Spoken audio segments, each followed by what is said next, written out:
Volume 4. Chapter 300, A Defeated General, 1. Chapter 300, A Defeated General, 1. Translator, Endless Fantasy Translation Editor, Endless Fantasy Translation. A charming serenade reverberated within the hall of the palace. The nobles, men and women, invited by the king danced to the music in the banquet hall. The envoy that came from the Radiant Continent, Earl Rhodey's identity, had already been made public officially. Either way, they were already prepared to face off against the temple. That was why matters like peace negotiations no longer needed to be done surreptitiously. Rhodey and Mouse did not dance but only stood on the sidelines. Mouse calmly held Rhodey's arm, but she was looking at the others dancing and looked rather eager to dance as well. Rhodey gave Mouse a glance and whispered, "What's wrong? Could it be that you have never danced before?" Rhodey immediately realized he had just asked something stupid the moment the words came out of his mouth. Mouse was a saint of the temple. As a practitioner of the temple, she would never have the chance to live like a noble. Thinking of this, Rhodey laughed and stood in front of Mouse. He gently stretched out his arm and asked her to a dance. "May I?" The expression in Mouse's eyes changed. The Black Veil Saint who could confront a mighty force without batting an eyelid looked confused at that moment. Still, she held Rhodey's palm. "Follow me, I will take you dancing." And so, the most dazzling man and woman in the audience finally entered the dance floor. Mouse did not know how to dance and Rhodey was not much better than her. Rhodey had gone through special training to learn how to dance in the Duke's mansion and only learned simple steps. However, the two still danced to the music as they gently embraced each other. They only saw their tenderness for each other in their eyes. Together with Rhodey's identity as the envoy, the two of them became the focus of the audience. "What? Are you envious?" Seth laughed as he glanced at Needies. Needies fiercely glared at Rhodey. She gritted her teeth and humphed at Seth. She sternly said, "Are you trying to make me angry? Does it benefit you if I am angry?" Seth immediately kept quiet. In a way, Seth had finally met his nemesis. The originally proud playboy did not have a good opinion of Rhodey. Even though Mouse had made him miserable, Seth always thought that Mouse had simply used her overwhelming strength to force him into that situation. However, Needies, who returned alongside Rhodey, made the playboy hit a wall. In fact, ever since he learned that they were about to return to the Radiant Empire, Seth had actually thought of a few ways to escape. However, his plans failed every time, not because of Rhodey or Mouse but because of the cunning woman, Needies. 2 days ago, Seth had climbed out of the window in the middle of the night. He thought of a plan and took a bit of the fragrance of the dark orchid. This fragrance could hide the traces of people's movement and make them invisible. This fragrance might be useless against masters like Rhodey and Mouse but was enough to deal with the royal knights guarding the palace. However, Rhodey had earlier said that Seth must not be allowed to escape. Needies had been paying attention. Needies was aware when Seth had gone and collected the dark orchid fragrance, so she kept silent and did a devious trick. In fact, there was nothing complicated. Needies later explained to the surprised Rhodey and Mouse. "I only added a fragrance that could attract bees on top of the dark orchid fragrance." Seth, who had put on the fragrance and was ready to escape, went to the gardens and was chased by the Sauron Kingdom's local poisonous bees. It was a spectacular sight where Miss Nicole's long sleeves fluttered while bees buzzed about her. Fortunately, Mouse, the powerful sorcerer, was there and treated Seth's red face. Seth only experienced some pain. After Seth had recovered, he tried to escape again the next night. However, he was too conceited. Even though he wanted to leave, he wanted to take revenge on Needies first. The result was a failure. Needies was as cunning as Seth and had already expected Seth would try and run away again. She had also expected him to try and take revenge before running away. That was why she was already on guard. Unfortunately, the gods did not help Seth. Seth had used a low-ranked magic stone to summon a few black bats. The result could be imagined. Needies was a genuine vampire, so the black bats brought by Seth had been commanded to go rush back to Seth with a single wave of her hand. As a result, the playboy's body turned red again and lost a lot of blood. It should be known that bats summoned by dark magic were simply cute animals to the vampires. After these two experiences, Seth had given up escaping. He now also considered Needies his archenemy. Although Mouse had healed Seth, she was unable to help him recover from the blood loss. Seth, having lost a lot of blood, was frail and thus was unable to escape. Seth looked at Needies and saw no unusual expression on her face. He sighed in relief and quickly stood further away. The song ended. Rhodey was still holding on to Mouse. Both of them seemed intoxicated. The song then changed to a cheerful rhythm. Mouse's cheeks turned red and she breathed heavily. It was not clear if that was because she was tired or in love. Rhodey held Mouse with his strong arms. Needy's almost broke her teeth from gnashing too hard as she watched this. She finally sighed and turned to Seth before coldly asking, "Hey, transvestite.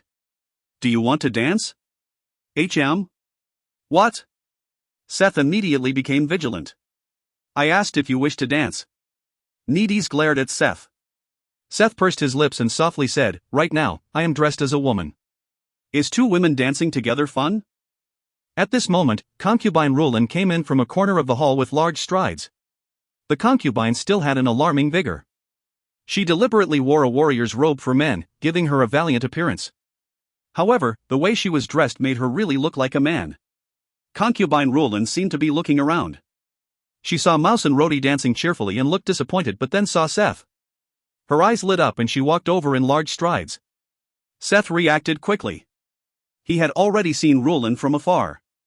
When he saw her eyes seem to glow in red, he subconsciously shuddered and quickly replied to Needy's, "You want to dance? Okay, let's dance." Didn't you? Needy sneered. "Just keep dancing. Don't talk so much," Seth quickly said. He then grabbed Needy's hands and went to the middle of the hall. The two stunning beauties went to the middle and started dancing to the song. The surrounding people could not help but be surprised.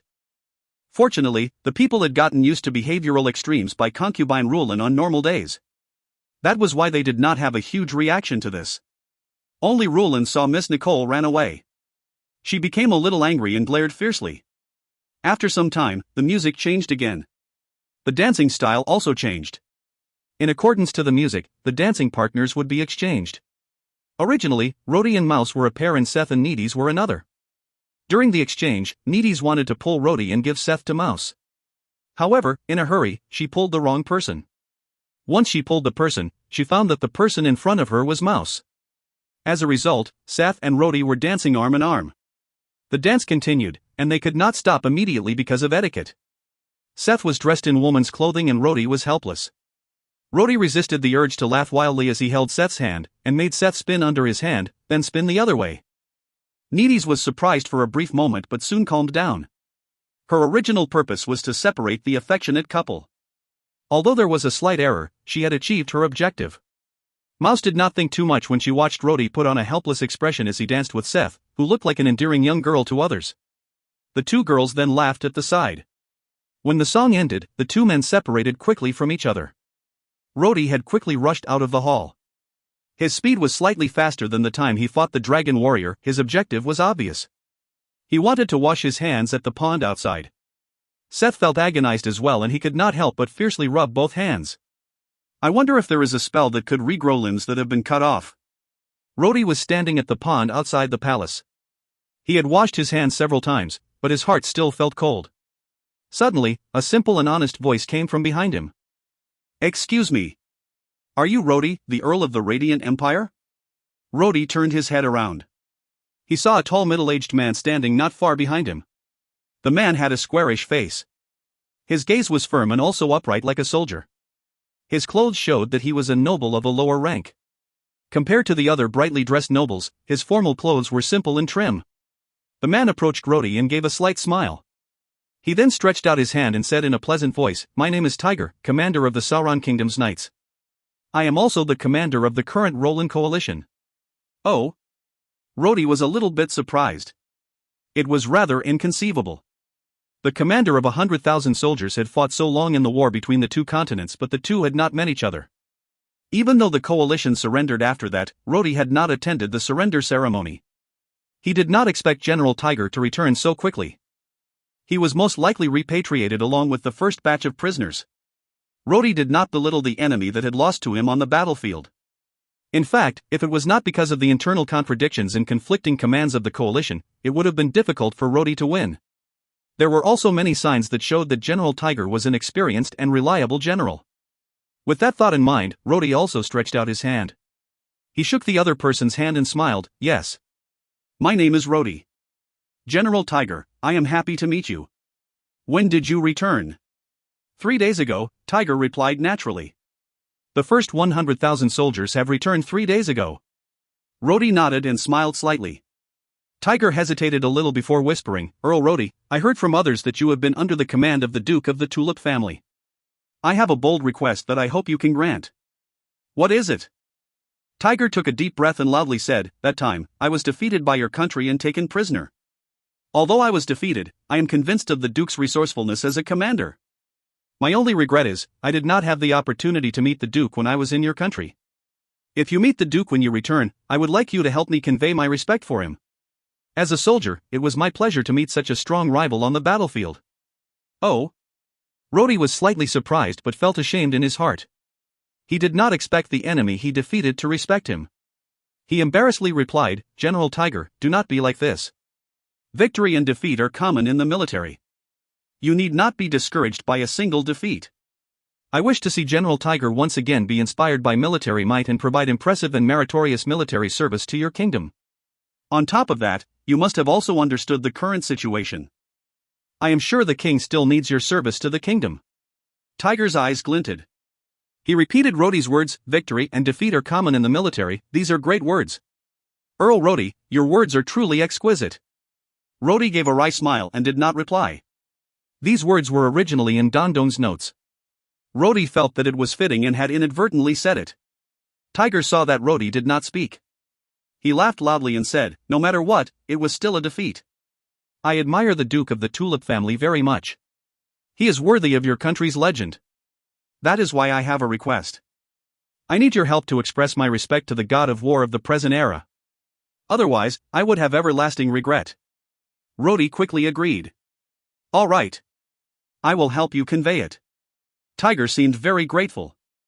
He said, You were under the Duke's command, so you presumably must have personally experienced it? Yes. I used to be an officer of the Lightning God's Whip. I was the captain of the Duke's bodyguards, Rhodey replied with that excuse. Tiger was immediately in awe. The Lightning God's Whip are elites. I have learned this from experience. Your country really has such a powerful and astonishing army. Tiger seemingly had a lot of questions in his mind. In fact, after his defeat, he had studied his failure and summed up a lot of things. At that moment, he met a high-ranking officer that had experienced the same war as him. That officer was also someone that had personally defeated him. Hence, he asked the questions he himself could not understand.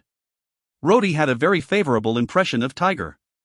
Although Tiger was a defeated general, he had shown respect for his opponent regardless of his own reputation. This showed that he was a very open-minded person, and he now even modestly asked for advice. This man was indeed a true soldier. The two talked for a while. It could be said that nobody understood the situation about the war as much as these two. One was the commander of the Roland Coalition Army. The other was the commander of the Radiant Empire. After discussing for a while, Tiger sighed. If it went according to this argument, I am starting to have more questions. Oh? Rhodey smiled. Tiger earnestly said, Actually, since the start, I have thought that the war was very strange. The Roland continent obviously did not have enough strength to subjugate your country. However, we insistently took the initiative to start a losing war. As soldiers, we were supposed to serve the country. However, I cannot understand being sent to court death. Now, listening to your analysis, I am even more certain of it. This war was doomed to fail for us from the start. Rhodey naturally knew the answer to Tiger's question. This was all the Temple, or rather, Kara's plan. However, in respect of each other's status, Rhodey could not tell him. Therefore, Rhodey just smiled and said, General Tiger, we are both soldiers. These are things we cannot figure out. In that case, we should stop thinking about it. These are not the responsibility of the military but the business of politicians. If you find any errors, ads pop up, ads redirect, broken links, non-standard content, etc., please let us know. Report chapter so we can fix it as soon as possible. Chapter 301, A Defeated General, 2. Chapter 301, A Defeated General, 2. Translator, Endless Fantasy Translation Editor, Endless Fantasy Translation. Tiger sternly replied, Yes. Your words are very logical. I feel that there would be a great change on the Roland continent. Otherwise, His Majesty would not be so anxious to get us back in exchange for 800 warships. Rhodey nodded. This time, you have returned to your country. I am sure His Majesty will certainly need you in an important position. There is still a need for your abilities. Tiger shook his head and replied, Although I am a soldier, I am not a war maniac. If war can be avoided, it should be avoided. Once a war starts, there would be countless casualties. Rhodey was filled with deep respect. He praised him, "You truly have a noble mindset." Tiger smiled wryly for a moment, then looked around with a hesitant expression before whispering, "Earl. If I am not wrong, His Majesty is anxious to get us back to prepare and fight against the temple. You must also know this, but from your point of view, do you think we can win?" Rhodey burst out laughing and he replied, "General Tiger, isn't it unsuitable to ask me such questions?" Tiger faintly smiled and said, "There is nothing unsuitable about it. Either way, we all already know this in our hearts. I also have such thoughts in my heart. However, the Sauron kingdom lacks talent. It is rare to encounter a person proficient in military affairs like you, which is why I had no other option but to ask for your opinion." Rhodey felt moved, causing him to smile. "General Tiger, I suppose His Majesty is the one who ordered you to ask me this?" "That's right." Unexpectedly, Tiger did not deny it. "I do not understand His Majesty's intentions for him to want me to ask you about this. He seems to place a lot of importance in your opinion. I was initially puzzled, but after talking with you, I found that you really have extraordinary views about these things. If it is said that looking for you was an order from His Majesty, asking you these questions would be entirely out of my personal respect for you." Rhodey squinted at Tiger for a while. Rhodey did not have a good opinion of the king. It was obvious that the king wanted to make use of him one last time before his departure. However, he had a good opinion of General Tiger. This person dared to speak and act without any pretense. He was the kind of person Rhodey admired. Rhodey thought for a moment and sighed. "Forget it. Let's be considerate to Tiger and not make things difficult for him. General Tiger, if you really must listen to my opinion," Rhodey sternly said, "to tell you the truth, I believe that you all may not win against the temple even after uniting the dozen kingdoms on the Roland continent." "Oh?" Tiger simply raised his eyebrows, but he did not seem too surprised. Rhodey nodded and continued, "To make things clearer, the problem is the quality of the troops. I admit that if the dozen kingdoms were to unite, you would have the advantage in numbers. The Knights of the Temple would only number about 200,000 no matter how they expand. On the other hand, it would not be too difficult for the other kingdoms to desperately gather together 1,000,000 soldiers. However, the troops' combat effectiveness does not lie in numbers. It depends on the quality of the troops." "That's right." Tiger sighed. "If we only compare numbers, we would not have lost to you. I learned later that your Lightning God's Whip had only been reorganized before the war. The Central Cavalry only had 50,000 soldiers active on the battlefield. However, those 50,000 soldiers, along with the Northern Legion, had bested our army of 800,000. Yes. The Holy Knights would also not lose to our Lightning God's Whip. More importantly," Rhodey thought for a moment then said, "it is also the aspiration of the people. The temple has ruled the Roland continent for too long. It does not matter whether it is the nobles or the commoners.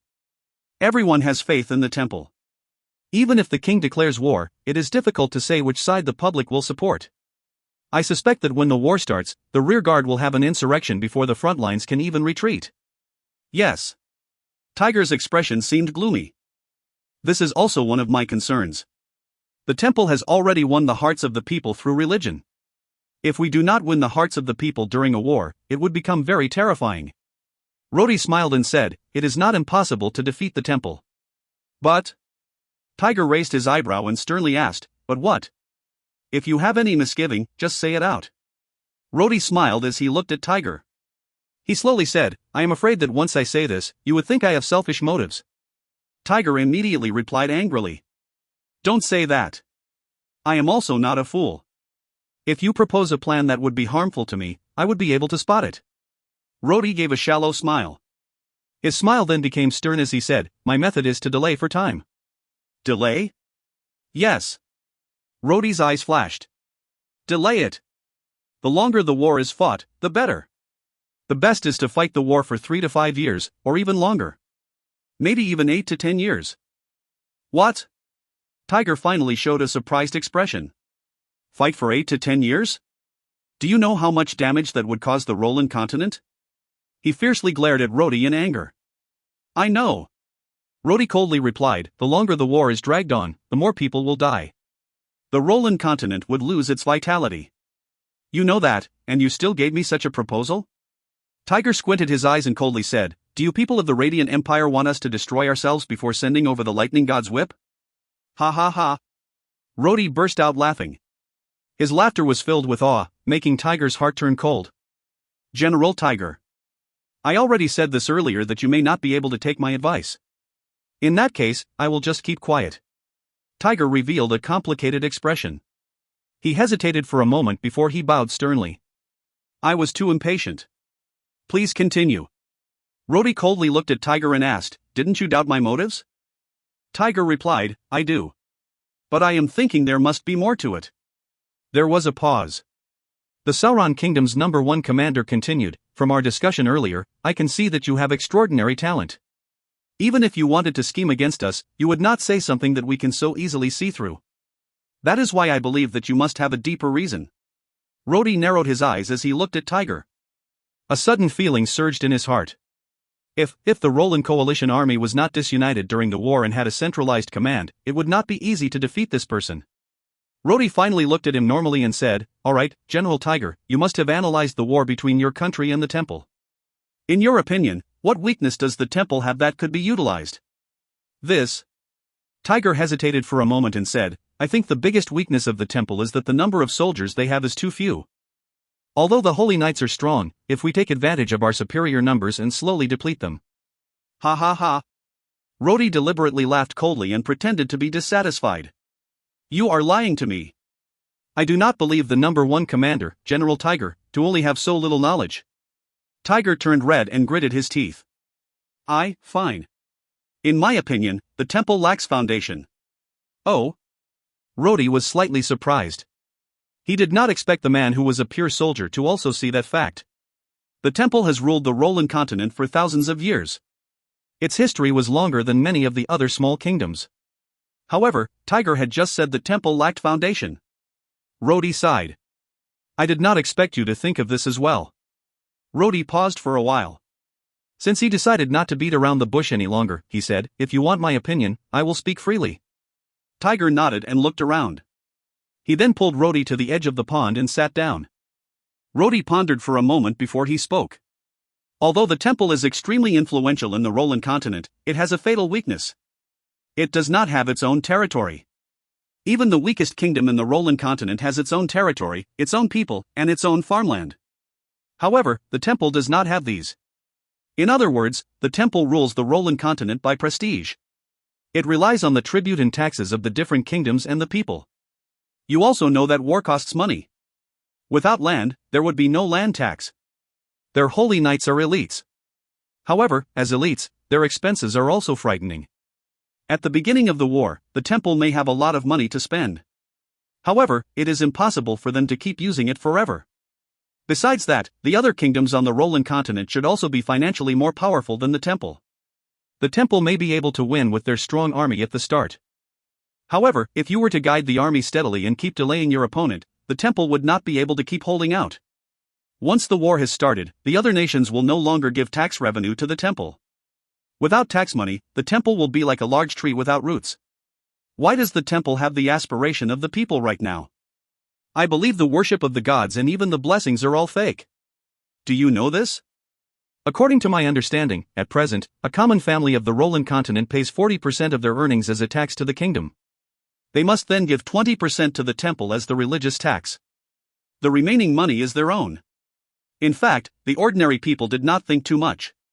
The temple's taxes are low while the kingdom's taxes are high. That is why they felt that the temple was better than the kingdom. If it were me, I would immediately lower the taxes in the kingdom just before the start of the war. I would lower it down to an outrageous level.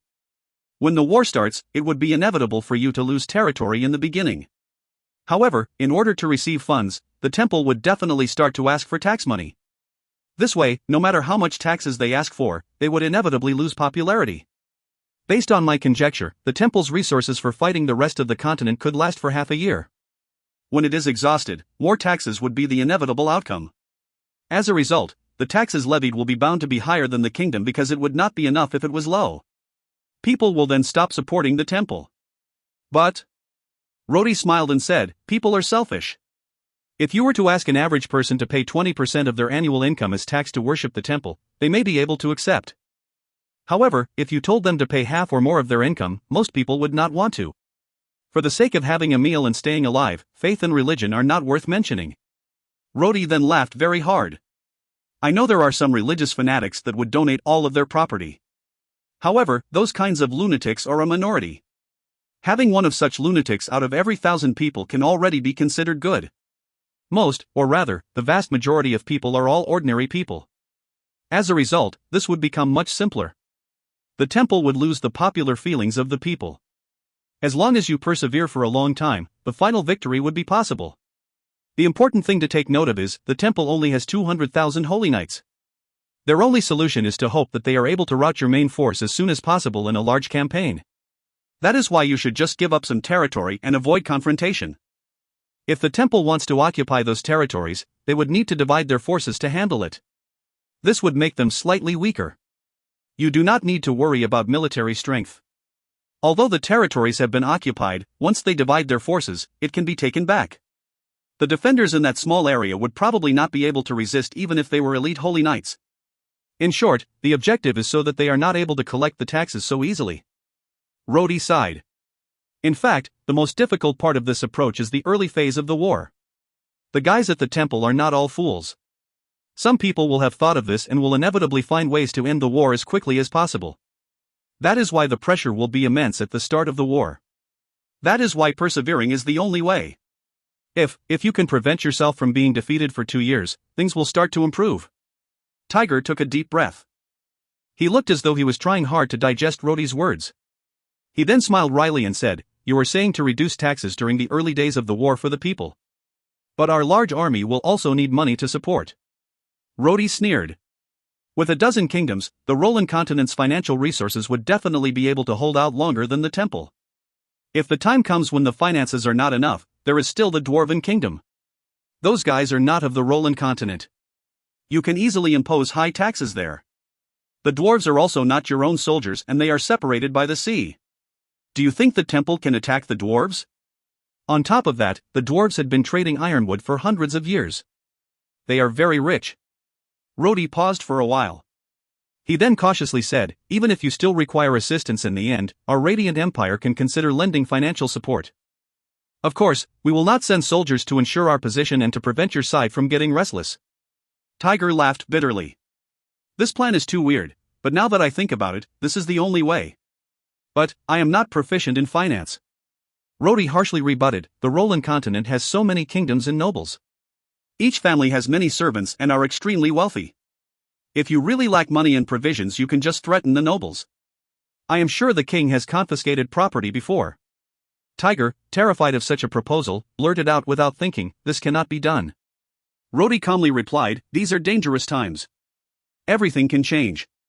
If you cannot comprehend this truth, the king may be able to comprehend it." Tiger had a cloudy expression and seemingly hesitated. Finally, he gritted his teeth and said, "Earl, I would like to first thank you for your advice. Although I have reservations about your idea, I will certainly convey this to His Majesty, also." Tiger seemed to have finally made up his mind and then said, "I fully admire you. Is the Earl interested in staying on the Roland continent and helping me? I promise to persuade His Majesty to give you the best treatment, I think." Rhodey faintly smiled.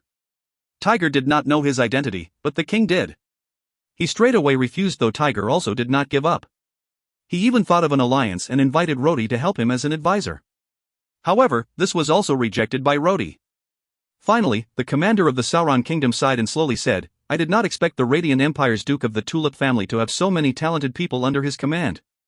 Although I did not personally witness the Duke's strength, today's discussion made me gasp in admiration." He paused for a while and sighed. "Looks like I will never have a chance of a repeat battle with the Duke.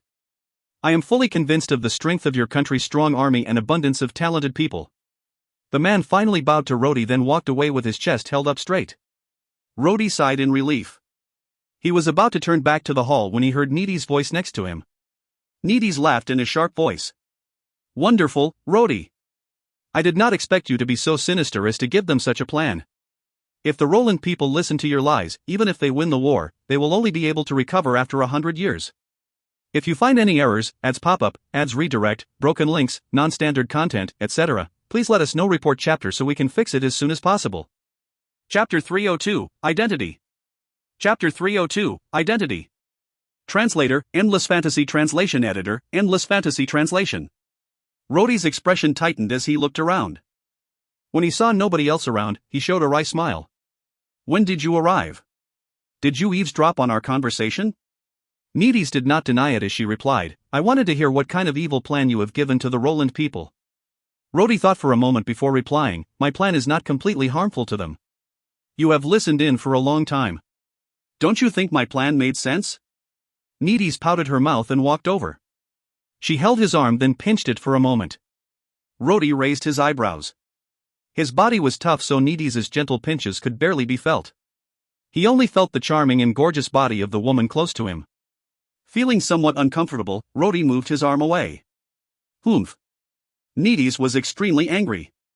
I thought you were honest to an absurd extent.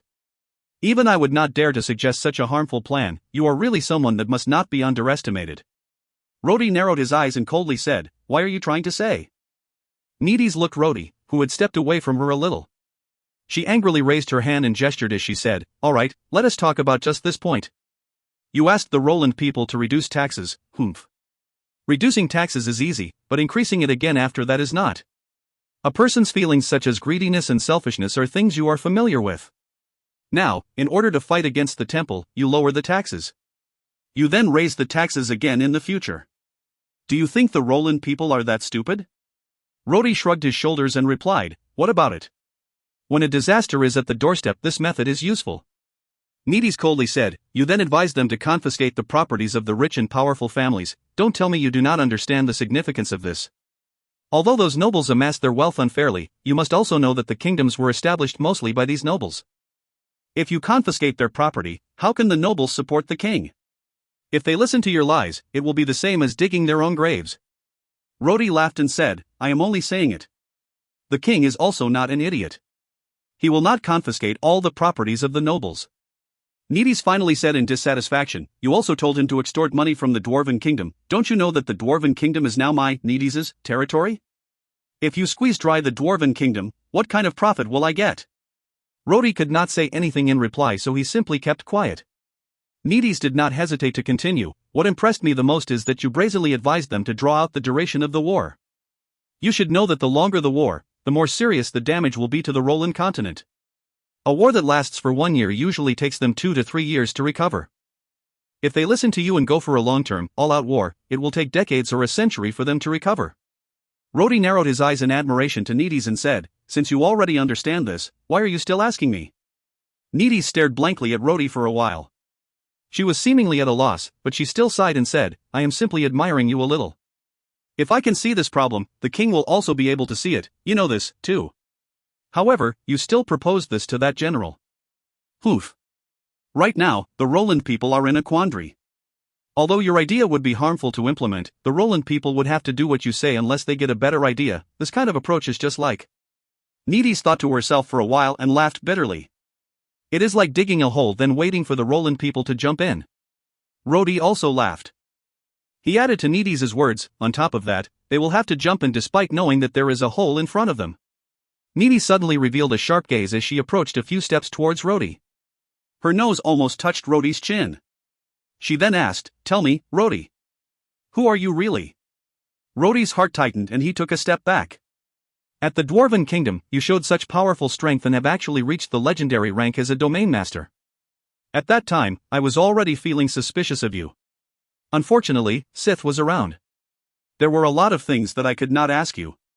Besides that, the old sorcerer also said you had the mystic dragon Zora. That person you summoned, Sky, is also a domain master. The more I see, the more I do not understand you. Needy slowly resumed, on top of that, the people close to you such as the Black Veil Saint apparently betrayed the temple once you came to the Roland continent. Looking at how intimate the two of you are, I believe you are the reason she became an apostate. However, this should be the first time you came to the Roland continent. You and the Black Veil Saint are from different continents. How did you meet each other? Needies continued to speak but looked as though she did not want Rhodey to answer her. It was as though she was just listing out her thoughts. In the Radiant Empire, you are Miss Nicole's lover. I heard you are an officer in the Lightning God's Whip, so this is not that hard to explain. But now, how do you explain the Miss Nicole around you in the Roland continent? A man who looks so similar to someone of the Tulip family must be related. The more Needies spoke, the brighter her eyes shined. She exclaimed, putting these together, I can only think of one explanation. Staring at Rhodey, she slowly said, "You are the Duke of the Tulip family." However, the moment Needy said it, her expression looked doubtful. "But how would that explain your love for the real Miss Nicole? Could it be that the two of you, as siblings?" Rhodey saw Needy's with an astonished expression and an evil smile as she looked at him. He panicked and quickly covered her mouth as he shouted, "Stop talking nonsense! Do you think this is something you could simply say?" Needy's coldly replied, "Either way, you must give me an explanation today." "Humph. We have returned for so many days, but you keep avoiding me and not give me any opportunity to ask you. Now that we have to leave, you should be able to tell me, right?" Rhodey laughed bitterly as he looked at Needy's. He still did not say anything. Needy's eyes suddenly lit up. "Right. Your current face must be a fake. I heard the Duke has blonde hair and blue eyes. You must be wearing a magic mask." Needy stretched out her hands as if she was trying to tear off Rhodey's cheeks. Rhodey finally became impatient, shouting, "Are you done making trouble?" He held Needy's hands looking annoyed. "These are all just your crazy ideas. Then, you are not the Duke of the Tulip family?" Needy's narrowed her eyes. Rhodey was flustered but calmly replied, "I am not. I am not right now, and I would not be in the future." Satisfied? Truthfully speaking, Rhodey now feared the beautiful vampire. Needy's analysis might not have been exactly correct, but it was not far from the truth. It was a huge matter that others must not find out. Rhodey had trained himself in the art of lying. He looked calm and a little bit impatient as though he was wronged. Needy's coldly looked at Rhodey. She suddenly said, "Keep disguising yourself. I will follow you and see how long you can pretend." After that, with a whiff of fragrance, Needy's turned and left. Rhodey heard the words, "I will follow you," and felt his scalp turn numb. He stood by the pond lost in thought. The Prime Minister was sitting quietly. Even though he was one of the heavyweights in the Sauron Kingdom's political circle, he did not attend the farewell banquet. The king also did not seem to have invited him. He was silently reading the confidential reports on the table in front of him. The report clearly stated the route the Earl would take when returning to the Radiant Empire. It showed which day he would arrive at which city and which day he would arrive at the port. The secret report had been sent to his table 10 minutes prior. It was a secret report sent by his planted agent in the Royal Knights. Secret report? The Prime Minister's facial muscles contracted, looking like a dried tangerine skin. It is really a secret report. What a joke. He stood up and walked back and forth. He then took a deep breath and muttered, "Looks like King Sauron is really skilled. Not only does he know I have connections with the temple, he even knows I have an agent in the Royal Knights. Otherwise, this information would not have fallen into my hands so quickly." The Prime Minister looked so old that he seemed to have trouble moving. He stared at the report. His eyes suddenly gleamed cunningly as he stretched out his hand. Without any warning sign, the parchment suddenly started to burn. It turned into ashes within a moment. The weak-looking old man of the Sauron Kingdom actually had the abilities of a sorcerer. I cannot wait anymore. The Prime Minister closed his eyes and thought for a moment. Just an hour ago, he had decided on an action and a precondition with Empress Rulin in that room. He did not expect the king to have acted so quickly. Fortunately, everything was still within expectations. He came to a decision and suddenly stood straight. His slightly humpbacked body suddenly turned perfectly straight. He quickly grabbed a small curved sword hanging on the wall, then pulled the wall cabinet with one hand. That object that looked as though it weighed 200 kilograms of ironwood had been moved away by the weak-looking old man with just one hand. Behind the wall was a small iron door. The Prime Minister inserted the curved sword into a socket above the iron door and firmly turned it. It was cold inside the secret room as though ice was stored in it.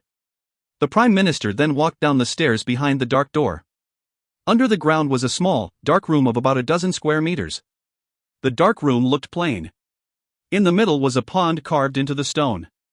Water was bubbling in the pond as though the water was boiling. There was even white steam floating out. However, if a person were to stretch out his hand, he would feel a bone-piercing coldness. The white steam was cold air. On top of that, a layer of shiny ice crystals could be seen on the stones at the edge of the pond. The Prime Minister stood at the edge of that pond sighing and he started to undress. He started by taking off his luxurious robes and then his silk underwear. Moments later, the Prime Minister looked like a person in a bathhouse. His emaciated appearance looked scary. The signs of his old age could be seen on his body. His skin was loose, and his muscles were weak. Even his thin ribs could be seen on his chest. The Prime Minister looked at himself in the mirror by the wall and suddenly murmured, Every time I see this appearance, I feel very unpleasant. He suddenly remembered concubine Rulan's question. I am curious. Aren't you supposed to be on the temple's side? Why aren't you protecting the temple's interest wholeheartedly? Humph. The Prime Minister said to himself, on the temple's side? What an interesting statement. He lifted his feet and stepped into the water and gradually submerged his body in the cold biting waters. However, the Prime Minister did not seem to be in pain. On the contrary, he looked as though he felt comfortable. After that, something strange happened. When he soaked himself in the piercingly cold water, his originally aging skin suddenly glowed with a healthy luster. The muscles under his skin all seemed to move fluidly as though his muscles were rapidly changing shape. The pale and gray-skinned old man glowed with a young and healthy luster. His shriveled-up body gradually bulged with healthy muscles. Finally, he put his head in the water and soaked his head. After a moment, he raised his head out of the water. His gray hair turned into a healthy black and his old, dried tangerine face glowed with a clear white brilliance. He had a strange pair of eyes. One of the pupils in his eyes was brown while the other was blue. His nose was high and straight. His mouth looked even more remarkable as it gently pursed as though he was looking at everything with disdain. However, when he smiled, there was an indescribable charm contained within. At last, he walked out of the pond and stood naked at the side of the wall. His aged body had once again turned young and healthy. He stretched his hand and gently waved. A huge picture suddenly appeared on the black wall. The picture looked extremely complicated, but it was evident that it was a very advanced magic symbol. It was a sorcery array for a long-distance transport spell. He muttered an incantation softly. The sorcery array on the wall immediately drifted out like ripples. Taking a step forward, he walked into the wall. Brilliant light flashed through an unknown room and a strong magical vibration appeared in the room. A naked man suddenly appeared from the sorcery array, seemingly squinting, then he sighed. He looked around with a satisfactory smile on his face. The room was completely sealed and had no windows. The only entrance was a stone door shut tightly. Unless a person was summoned, nobody would dare to open the door. The Prime Minister that had assumed a new appearance took off a set of clothing on the wall to wear. He wore a white robe with a peculiar texture on the outside and took a brand new silver mask from the wall and wore it on his face. It revealed only his soft mouth. He gently hit a small peculiar golden bell on the table. A moment later, the door to the room was pushed open from the outside.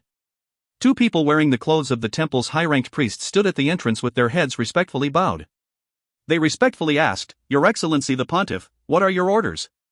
The old Prime Minister, or Prometheus, or Kara, rather, spoke in his gentle and familiar voice, Summon the elders. I want to convene an emergency elders meeting. If you find any errors, ads pop-up, ads redirect, broken links, non-standard content, etc., please let us know. Report chapter so we can fix it as soon as possible. Chapter 303, Sneak Attack. Chapter 303, Sneak Attack. Translator, Endless Fantasy Translation Editor, Endless Fantasy Translation. Arslan had never felt this weird. The flames of the huge candlelight swayed in the empty hall of the temple. The shadows on the ground also moved. The haughty Prometheus was still as mysterious as before. Arslan knelt on one knee and lowered her head. She could feel an oppressive gaze down her back. She exhaled and lifted her head as she asked, Is this your order? This is the decision of the elders, Prometheus calmly replied without a trace of emotion. The Radiant Empire's envoy must die in the Roland continent. You must accomplish your task before they reach the sea. You also know that we have no way to deal with the Sauron Kingdom's navy at sea. Arslan suddenly had an extremely strange feeling. In the past, she had always felt an indescribable pressure when in front of Prometheus. It was as if the man that was set above the masses was an undefeatable existence. Prometheus was just standing there, but his gaze looked as though he could see through all of Arslan's thought. Standing in front of such a person made Arslan feel like a sheep facing a lion. Even though the lion was always calm, in the stillness a kind of fear and foreboding was growing inside. But on that day, that same feeling of fear when standing in front of Prometheus had seemingly become much lighter, as if. Did he become weaker? Arslan was startled by her own thoughts. Although her head was lowered, she subconsciously gave a murderous gaze. If I attack now, or perhaps I still need a sword. The idea grew in her mind like weeds growing wildly in summer. Arslan's body even shook from the agitation and secretly tightened her fists. But then she felt as if she was glared at more fiercely. The pressure from the penetrating glare made Arslan feel a stab of pain. A drop of sweat flowed down her forehead. She finally sighed and lifted her head gently as she replied in a respectful tone. As you wish, Prometheus. After that, she stood up raising her cloak and walked out of the temple. Prometheus watched the strongest warrior of the dragon race walk out. Only he remained in the hall. He sighed in secret. These reptiles are getting harder to control. He frowned lightly and then added, one paladin does not seem to be enough, might as well add another. The date of departure had arrived. The special envoy and Earl of the Radiant Empire, Rhodey, brought his mysterious friends with him on the journey back. The king had shown respect and decorum as he personally accompanied Rhodey's group till 10 miles out of the capital with the guard of honor. Soon afterward, the old sorcerer Sith was also deputized as part of the entourage. According to the king, Sith would be their guard.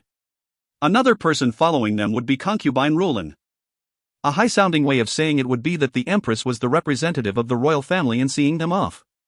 However, most people would rather believe that Rulin simply wanted to drool at Rhodey's 3 beautiful female companions.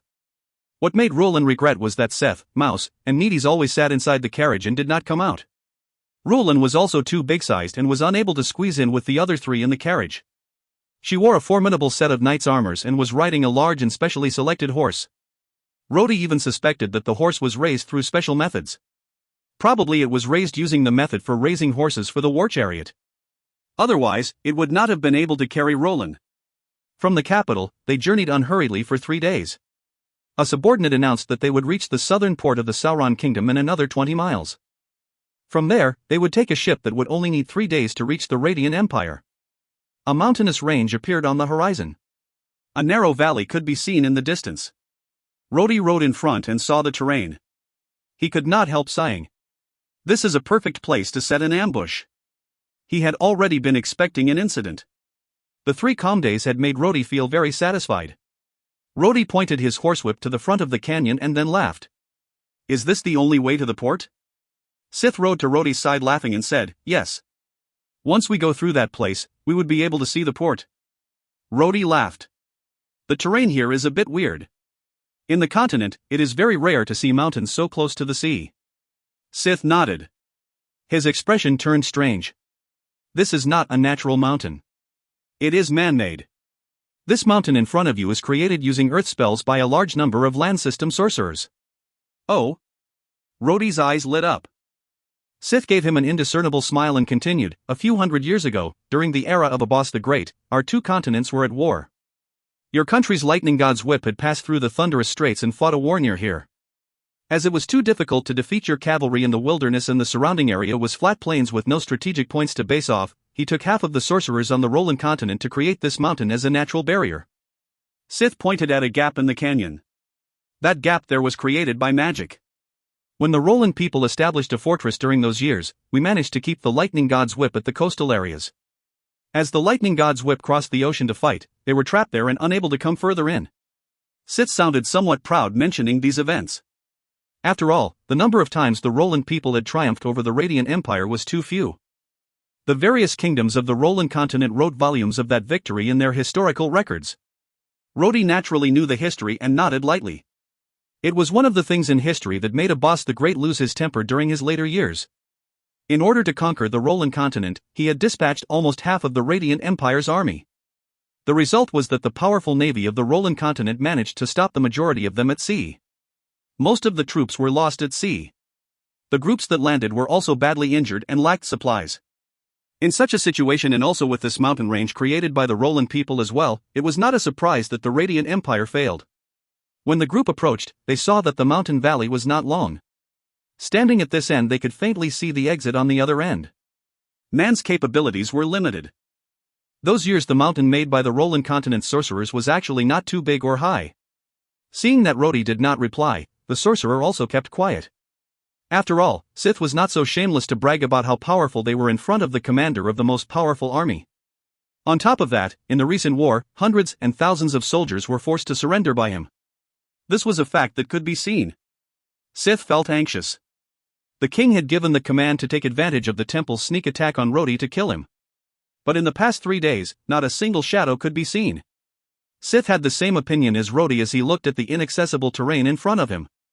This place is undoubtedly the most suitable for ambushes. Moreover, this would also be the last opportunity for it. Sure enough, as Rhodey and Sith thought about this, an escort knight suddenly shouted, "Someone is in front." A white warhorse dashed out from the valley. On the white horse was a knight wearing a pure black armor. Her red cloak fluttered in the wind. The sword in hand was not the large sword used by the other knights. It was a thin and slender long sword. The knight was not wearing a helmet.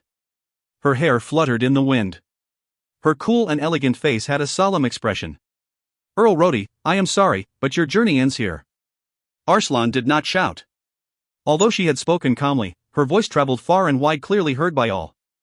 The paladin immediately waved her hand and a group of fully armed, black-armored knights filed out from the canyon. They all wore black armors, but unlike Arslan, their cloaks were white. Their equipment and armor were all standard issues of the Holy Knights. However, their white cloaks showed that they were not ordinary soldiers in the Holy Knights. Instead, they were high-ranked knights. There were not many of them. At most, they only had about 300 people. They crowded at the intersection and took up a very packed battle formation. Arslan raised her sword to the sky and waved it twice. A few figures floated above the mountains. They wore white sorcerers' robes. Immediately, violent magic waves in the sky floated towards them. The magic waves even caused Sith's expression to change. 5 sorcerers floated in the sky. The one in the middle wore a bright red robe as if he was a red cloud. Sith's expression tensed up and he exclaimed, "Red-clothed saint. If you find any errors, ads pop-up, ads redirect, broken links, non-standard content, etc., please let us know. Report chapter so we can fix it as soon as possible." Chapter 304, Red-Clothed Saint. Chapter 304, Red-Clothed Saint. Translator, Endless Fantasy Translation Editor, Endless Fantasy Translation. Rhodey felt relieved now that the enemy had appeared. He had long expected to encounter them so that if he were to encounter them earlier, the earlier it would be solved, and he would not have to worry about it every day. His opponent seemed to only be a paladin, a group of holy knights and a few sorcerers. Although he had lost his strength, dealing with the ordinary knights would not be a problem. On top of that, the Black Veil Saint and Old Mark, both of whom were powerful, were present. It would not be too difficult to break through them. Rhodey absolutely did not expect himself to be so wrong. Arslan finally had the appearance of a paladin this day. She was no longer sneaky, like in the past. She pointed her sword to the front and shouted a phrase. What made Rhodey surprised was that he could not understand Arslan's words. The only one who understood it was Sith. It is the dragon language. Sith was shocked and loudly shouted, "Be careful of those holy knights. They are all dragons." The 300 knights gave an earth-shattering roar. That roar was like a mighty force. The knights pointed their weapons at their enemies. Their horses stepped forward in unison and the troop of knights gradually approached. Arslan's heart felt perplexed. After the dragons started to support the temple, for dragon paladins and some dragon warriors that had been dispatched were killed by Rhodey. Other than those, Arslan had brought out all these others. These knights were dragon warriors. A common dragon had a dragon's body. However, those that could transform into human-like figures were high-ranked dragons. At that place, all of the knights were stronger than the average human knights. The dragons being powerful was not just an empty statement. These people were all loyal to Arslan. King Sauron plotting against Paladin Fielding and the elders also relied on these people. Arslan felt helpless as she understood that her opponent was powerful. There was the Black Veil Saint and also Rhodey, whom she feared. She had no choice but to go all out from the start. The dragon warriors roared powerfully. It became even more imposing and some even had a murderous aura. It made the Sauron Kingdom's royal knights step a few steps back in fear. Arslan roared, "Kill!" The 300 knights that had been approaching gradually began to sprint. Prepare for battle. The commander of the royal knights was very conscientious. He had already given the order aloud, but before he could finish his sentence, he suddenly felt his neck turn cold. Whatever words he still had could no longer be spoken. A wind blade had cut off his head.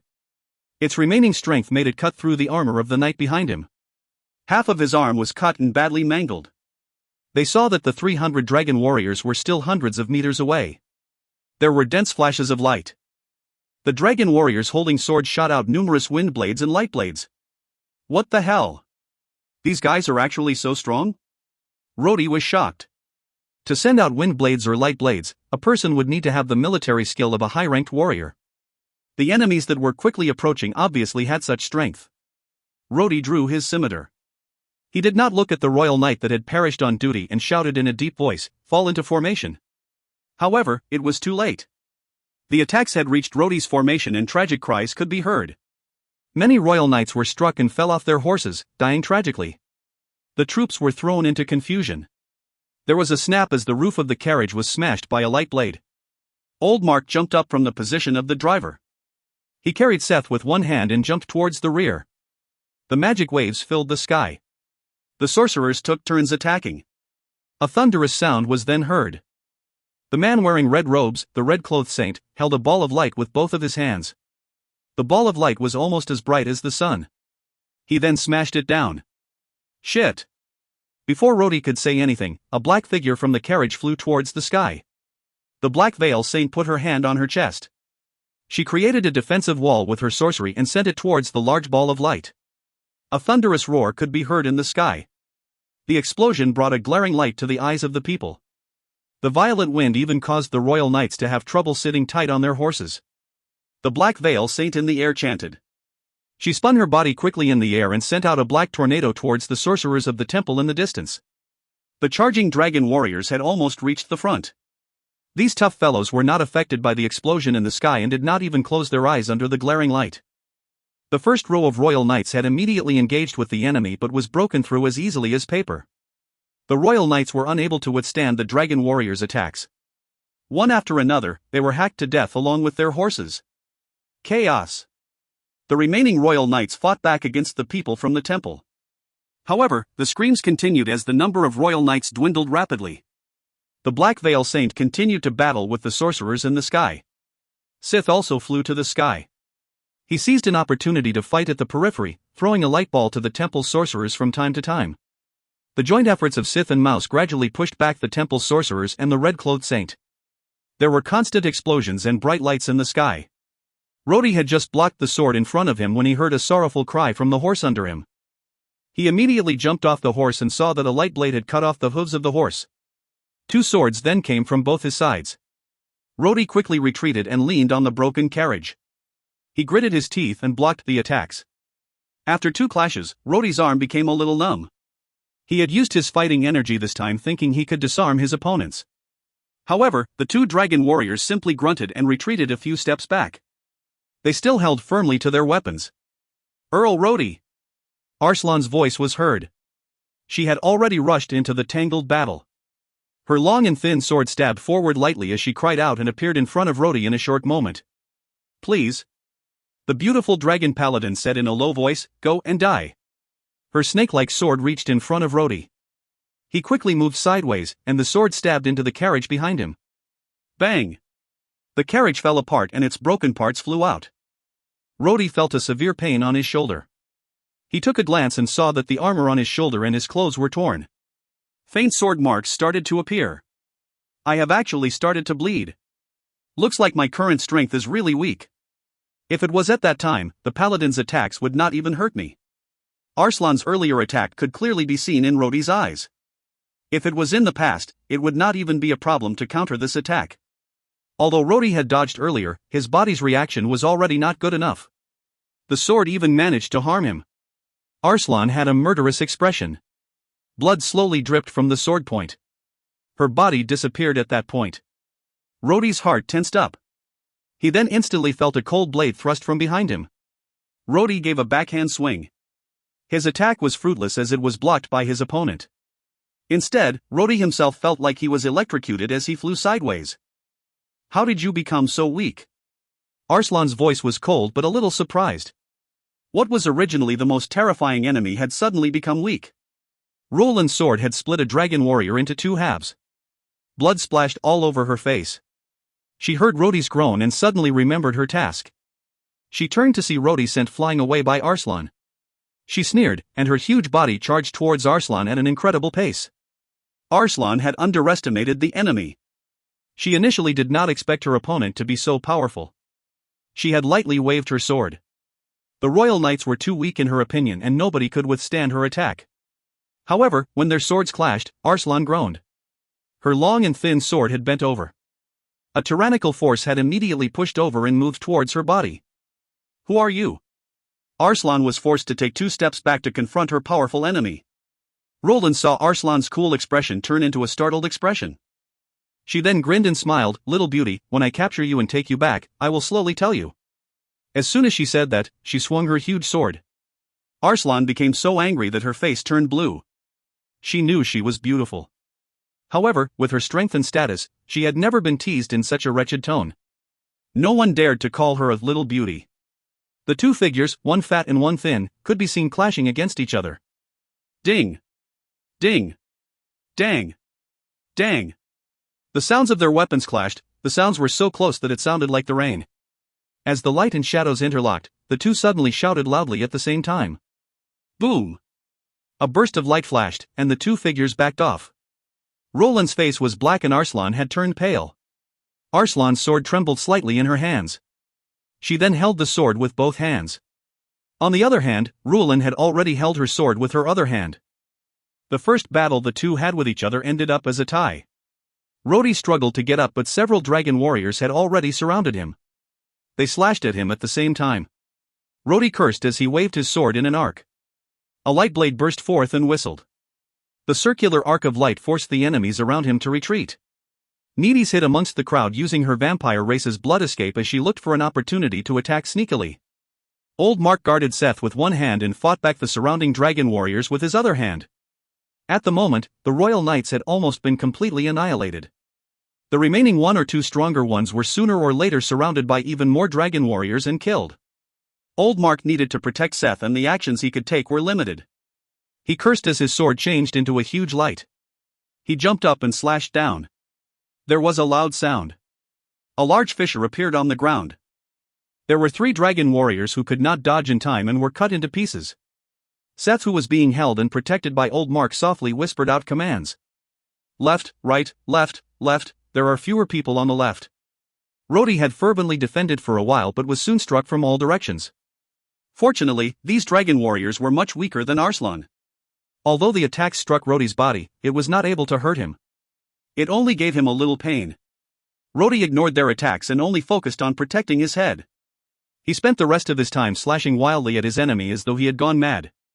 However, they soon got used to his movements and started fighting more carefully. Other than the first 3 or 4 individuals, Rhodey was not able to cause any more heavy damage. Instead, his body suffered from more attacks. Although he was not injured, he had almost lost consciousness from the pain. At that moment, Mouse gave a cry of anger in the sky. Her hands slowly drew a circle. The originally sunny sky quickly filled with dark clouds filled with lightning. Mouse floated in the sky, her robes fluttering, and stretched out slender her hands as if guiding the gods. Boom! A lightning struck at the enemy sorcerers. The red-clothed saint was a middle-aged man. He smiled coldly and shouted, "Get ready!" He ignored the other sorcerers at the back. He turned his body and faced the lightning as he dashed towards it. It was vaguely visible. He was holding a huge and almost completely transparent disc. Boom! The lightning struck the disc in his hand, but the transparent disc was like a mirror. When the lightning struck it, it was deflected towards Mouse. If you find any errors, ads pop up, ads redirect, broken links, non-standard content, etc., please let us know. Report chapter so we can fix it as soon as possible. Chapter 305, I am going to kill him. Chapter 305, I am going to kill him. Translator, Endless Fantasy Translation Editor, Endless Fantasy Translation. Mouse's expression changed, and she quickly retreated far away. She saw the lightning hit the distant mountain and the rocks at the edge of the mountain collapse. Dust flew everywhere. Red Cloth, I did not expect you to have mastered this forbidden spell. Mouse gritted her teeth. Black Veil, if you still have any words to say, save it for when I catch you and bring you to the court of judgment. Mouse sneered and replied, Red Cloth, did you think you could defeat me with just a forbidden spell? Her expression became even colder. As though the thunder in the sky reflected her mood, the bolts of lightning in the sky grew more intense and seemingly shot out of the clouds. In accordance with God's command, we are bringing the blasphemous person to the supreme judgment. The red-clothed saint's voice seemed to sound like chanting a scripture. His expression became more and more solemn. His voice echoed in the sky as he said, God declared that we are benevolent. So, all sinners are to be returned to him in the supreme judgment. As soon as he said that, he tapped the huge mirror-like disc. There was then a loud clanging sound that seemed to have an effect that of a solid wave, scattering a lot of the dark clouds. Black Veil, accept the supreme judgment of the gods. The red-clothed saint sneered. You may be more powerful than me, but in the face of supreme judgment, even your most powerful tactics would be sent back to you. Humph. Mouse sneered. It is just a mirror. Watch me break it. Her slender fingers moved very quickly. There was a concentrated thunderous sound. The clouds in the sky dropped another 4 lightning bolts at the red-clothed saint. The red-clothed saint shouted out and hid behind the mirror. The lightning bolts struck the mirror, then there was a golden light. The red-clothed saint's expression fiercely twisted a little, as though using that sorcery was strenuous. However, soon after that, the supreme judgment once again sent the lightning back to Mouse. Mouse sneered. Her finger gave a command and the clouds in the sky dropped a few lightning bolts, striking the deflected lightning bolts and causing it to disperse. Red cloth. Mouse's beautiful face was ice cold. I have already said this earlier. Your supreme judgment is just a laughable sorcery trick, humph. Let us see how long your magic power can last. Mouse then spun her body in place. Countless lightning bolts dropped from the sky and struck the supreme judgment mirror. The red-clothed saint seemed to shake. The rapid consumption of magic power made him turn pale. However, the mirror still reflected all the lightning. Mouse did not stop at all. Lightning bolts continued to shoot from the sky and struck down the reflected lightning bolts, while the remaining ones continued to bombard the red-clothed saint's supreme judgment. Finally, there was a clear and melodious cracking sound. The red-clothed saint flinched and quickly let go of the mirror as he retreated. The edge of the supreme judgment immediately started to crack. Countless thin cracks appeared on the originally smooth mirror. Finally, the mirror broke, then disappeared like fireworks. Mouse sneered as she stopped. She looked murderously at her opponent and asked, Red cloth, what else do you have? The red-clothed saint had retreated quickly. However, his pale face revealed a smug smile. She soon saw a few sorcerers from the temple that prepared a strange and skewed hexagram in the sky. The red-clothed saint had retreated to the center of the hexagram. Black Veil, you are just a woman. In the final analysis, you are still not a match for me. The red-clothed saint suddenly stopped laughing and shouted, Die! Black Veil. The old sorcerer, Sith, had already retreated to the rear. When Mouse and the red-clothed saint fought, he had tried to attack a few of the other sorcerers. However, they successfully defended their positions and had used some kind of sorcery array. At the periphery, there was a guardian boundary blocking Sith's attacks. Sith also did not try his best. His task was to take advantage of the chaos to attack Rhodey. It was not to fight desperately against the temple. Something is not right. Sith warned Mouse and had quickly descended. He conveniently threw a fireball down. The dragon warrior's attacking mark was knocked back, and he then headed towards Rhodey. The hexagram made by the temple's sorcerers quickly emitted a white light. The white light gathered at the red-clothed saint in the center, as though he was standing in the middle of a holy light, giving him a godlike aura. The holy light will cleanse the evil of the world. Be enlightened, Black Veil. The soft voice of the red-clothed saint was heard. Mouse immediately felt everything in front of her had turned bright. A huge beam of light enveloped Mouse. She could not dodge it even with her strength. Her entire body was shrouded in that beam of light. At the start, Mouse closed her eyes subconsciously to avoid the glare. However, when she reopened her eyes, she noticed that her body did not suffer any injury. Although the light was intense, she felt warm as though the afternoon sun was shining on her body. But then, Mouse's expression immediately changed. This was because she felt her magic power rapidly being pulled out of her body. She raised her eyebrows and quickly moved to the left. However, when her body hit the edge of the beam of light, she actually bounced back. Mouse gradually felt weak. The magic power in her body started to flow out faster and faster. Finally, it was like a powerful current. Mouse bit her lips in pain. At that moment, her body felt a weird pain. Inside her body, the movement of magic power pierced through her soul with an ice-cold feeling. However, her skin that was illuminated by the beam of light felt warm and cozy. She felt as though her soul was being torn apart by 2 large hands. She suddenly opened her mouth and uttered a pain scream. At that moment, the beam of light had something indiscernible appeared like flowing water. It was like the flow of energy pulled out of Mouse's body that slowly moved towards the red-clothed saint. It then gradually entered the red-clothed saint's body. Sith had secretly approached Rhodey. However, the huge changes to the situation in the sky caused him to pause instinctively. He took a look and shouted aloud without thinking, Combined sorcery. It is the temple's combined sorcery. Rhodey had just been sneakily attacked by a dragon warrior behind him. He staggered a little and knelt on one knee, barely able to support his body with his scimitar. His entire body felt painful. The power in his body seemed to have dried up. Suddenly, he heard Mouse's voice in the sky. Her scream was filled with pain, fear, and sorrow. Rhodey's mind then hummed as though something from inside his body charged into his mind. It seemed something like a stick in his mind broke. Mouse. Rhodey involuntarily looked towards the sky. The situation in the sky had made the weak-looking Rhodey instantly appear incomparably angry. He suddenly roared loudly, "Mouse!" In an instant, Rhodey's body burst out with his golden fighting energy. His eyes looked extremely murderous. His large body suddenly stood back up. His scimitar carried a golden flame. Swish! Swish!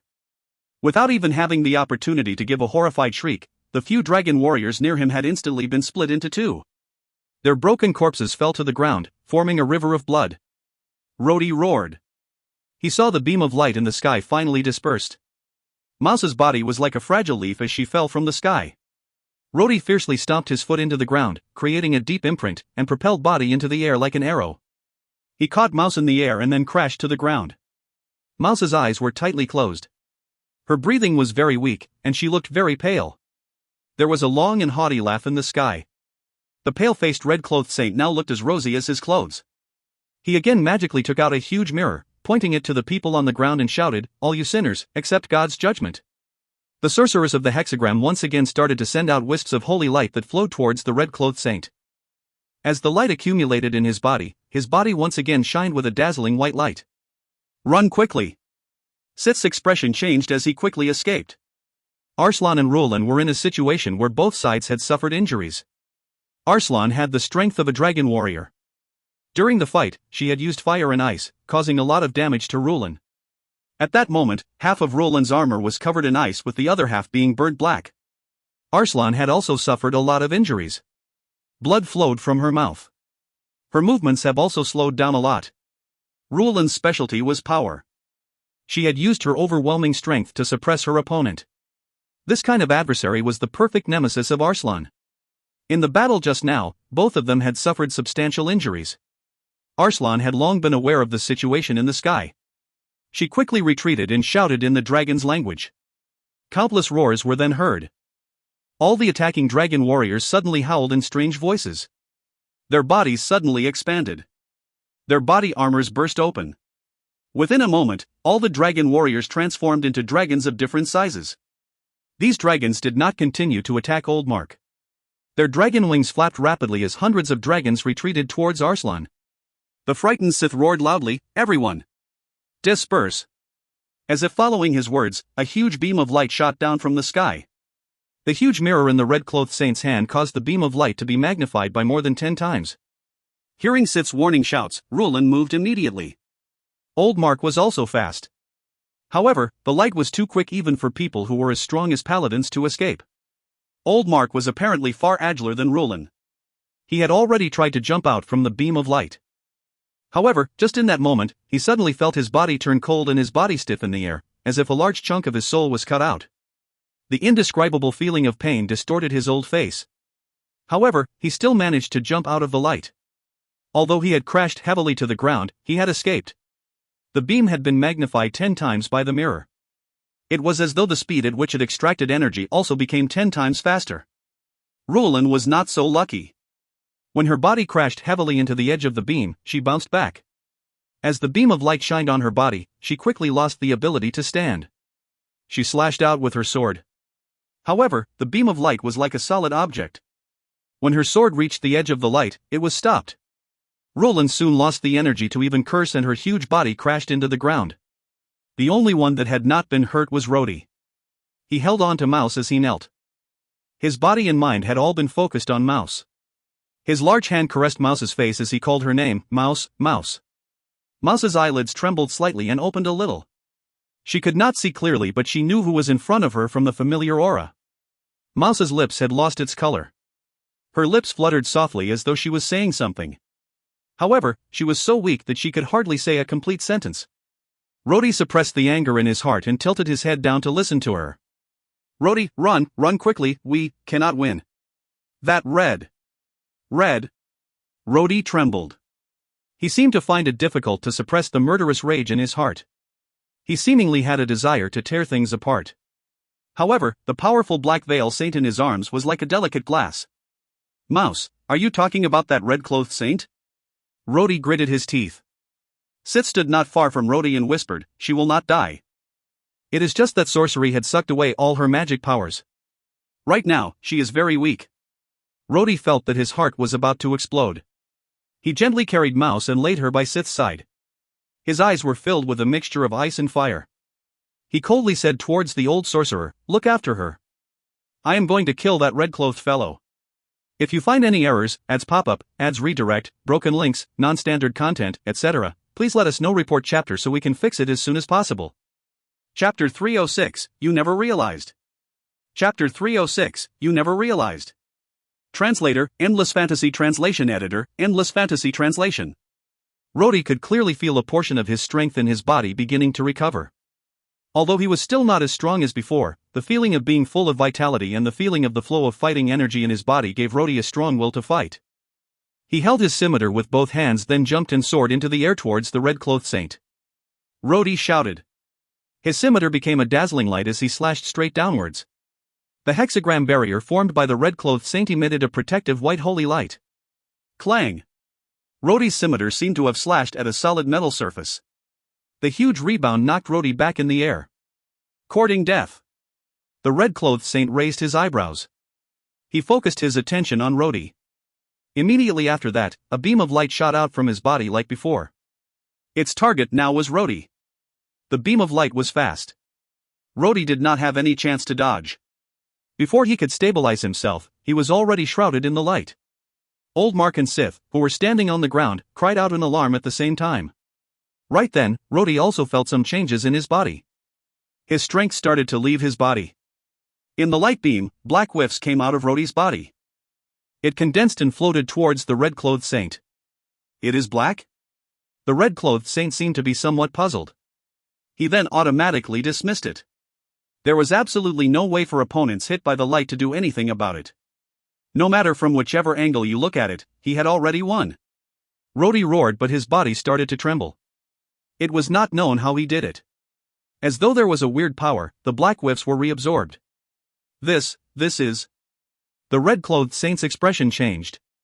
He could clearly feel the energy he had absorbed moving rapidly in the opposite direction. It seemed as though that there was a force on the other side pulling.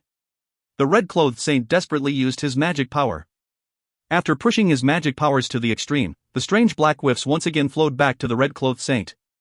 Rhodey had stopped roaring as though he had given up resisting. The black whiffs then started to leave his body. Rhodey suddenly opened his eyes and coldly shouted, "Are you trying to suck out my fighting energy?" Ha! Looking at his opponent's indifferent expression and dull tone made the red-clothed saint surprised. Isn't this the moment where he should be desperately struggling or crying for mercy? Rhodey did not intend to wait for the red-clothed saint to speak. Although his body trembled, he lifted a finger lightly and gnashed his teeth. In that case, go ahead and suck this in. A small black chi mass gathered at Rhodey's fingertips. The black chi mass appeared out of his fingertips like a flame, then flew towards the red-clothed saint from his spell. This is... The red-clothed saint instinctively felt that something was wrong, but his reaction was a little too slow. The black chi mass gently touched his sleeve. Immediately, black flames started to spread. At that moment, the red-clothed saint screamed horribly. In that short moment, his arm and his sleeve had burned to nothing. Not even ashes were left. The black flames continued to spread. It had spread to the rest of the red-clothed saint's body. He screamed as parts of his body disappeared successively. Even more frightening was that the black flames could still spread further. The sorcerers standing on the hexagram who were nearest to it could feel the black flames becoming a threat to themselves. They could no longer keep calm and scattered in a panic. The red-clothed saint also dashed around in a panic. In that brief moment, he had attempted all kinds of spells to extinguish the flames. Unfortunately, he did not succeed in stopping the spread of the flames while half his body had disappeared. While the red-clothed saint struggled violently, the other sorcerers dared not approach. One after another, they escaped as far away as they could. Finally, the red-clothed saint's screams grew softer. His body had turned into dots of light and disappeared. Nothing was left behind. Rhodey could no longer stabilize his body. His body fell and crashed to the ground. He was gasping for air. Just now, he had had a sudden burst of strength. This little bit of power was not enough to restore him to his previous self. But he had duped the red-clothed saint into absorbing the hellfire. He crooned, However, Rhodey had also suffered a huge loss. After all, his energy was absorbed by the red-clothed saint until there was almost nothing left. Arslan watched the red-clothed saint die tragically in the sky. She showed no signs of helping. When Rhodey fell to the ground, she finally felt relieved. This domain master had not yet recovered. "Kill them!" Arslan exclaimed. The operation was almost a success. After giving her command, her subordinates, the dragon warriors, roared and attacked.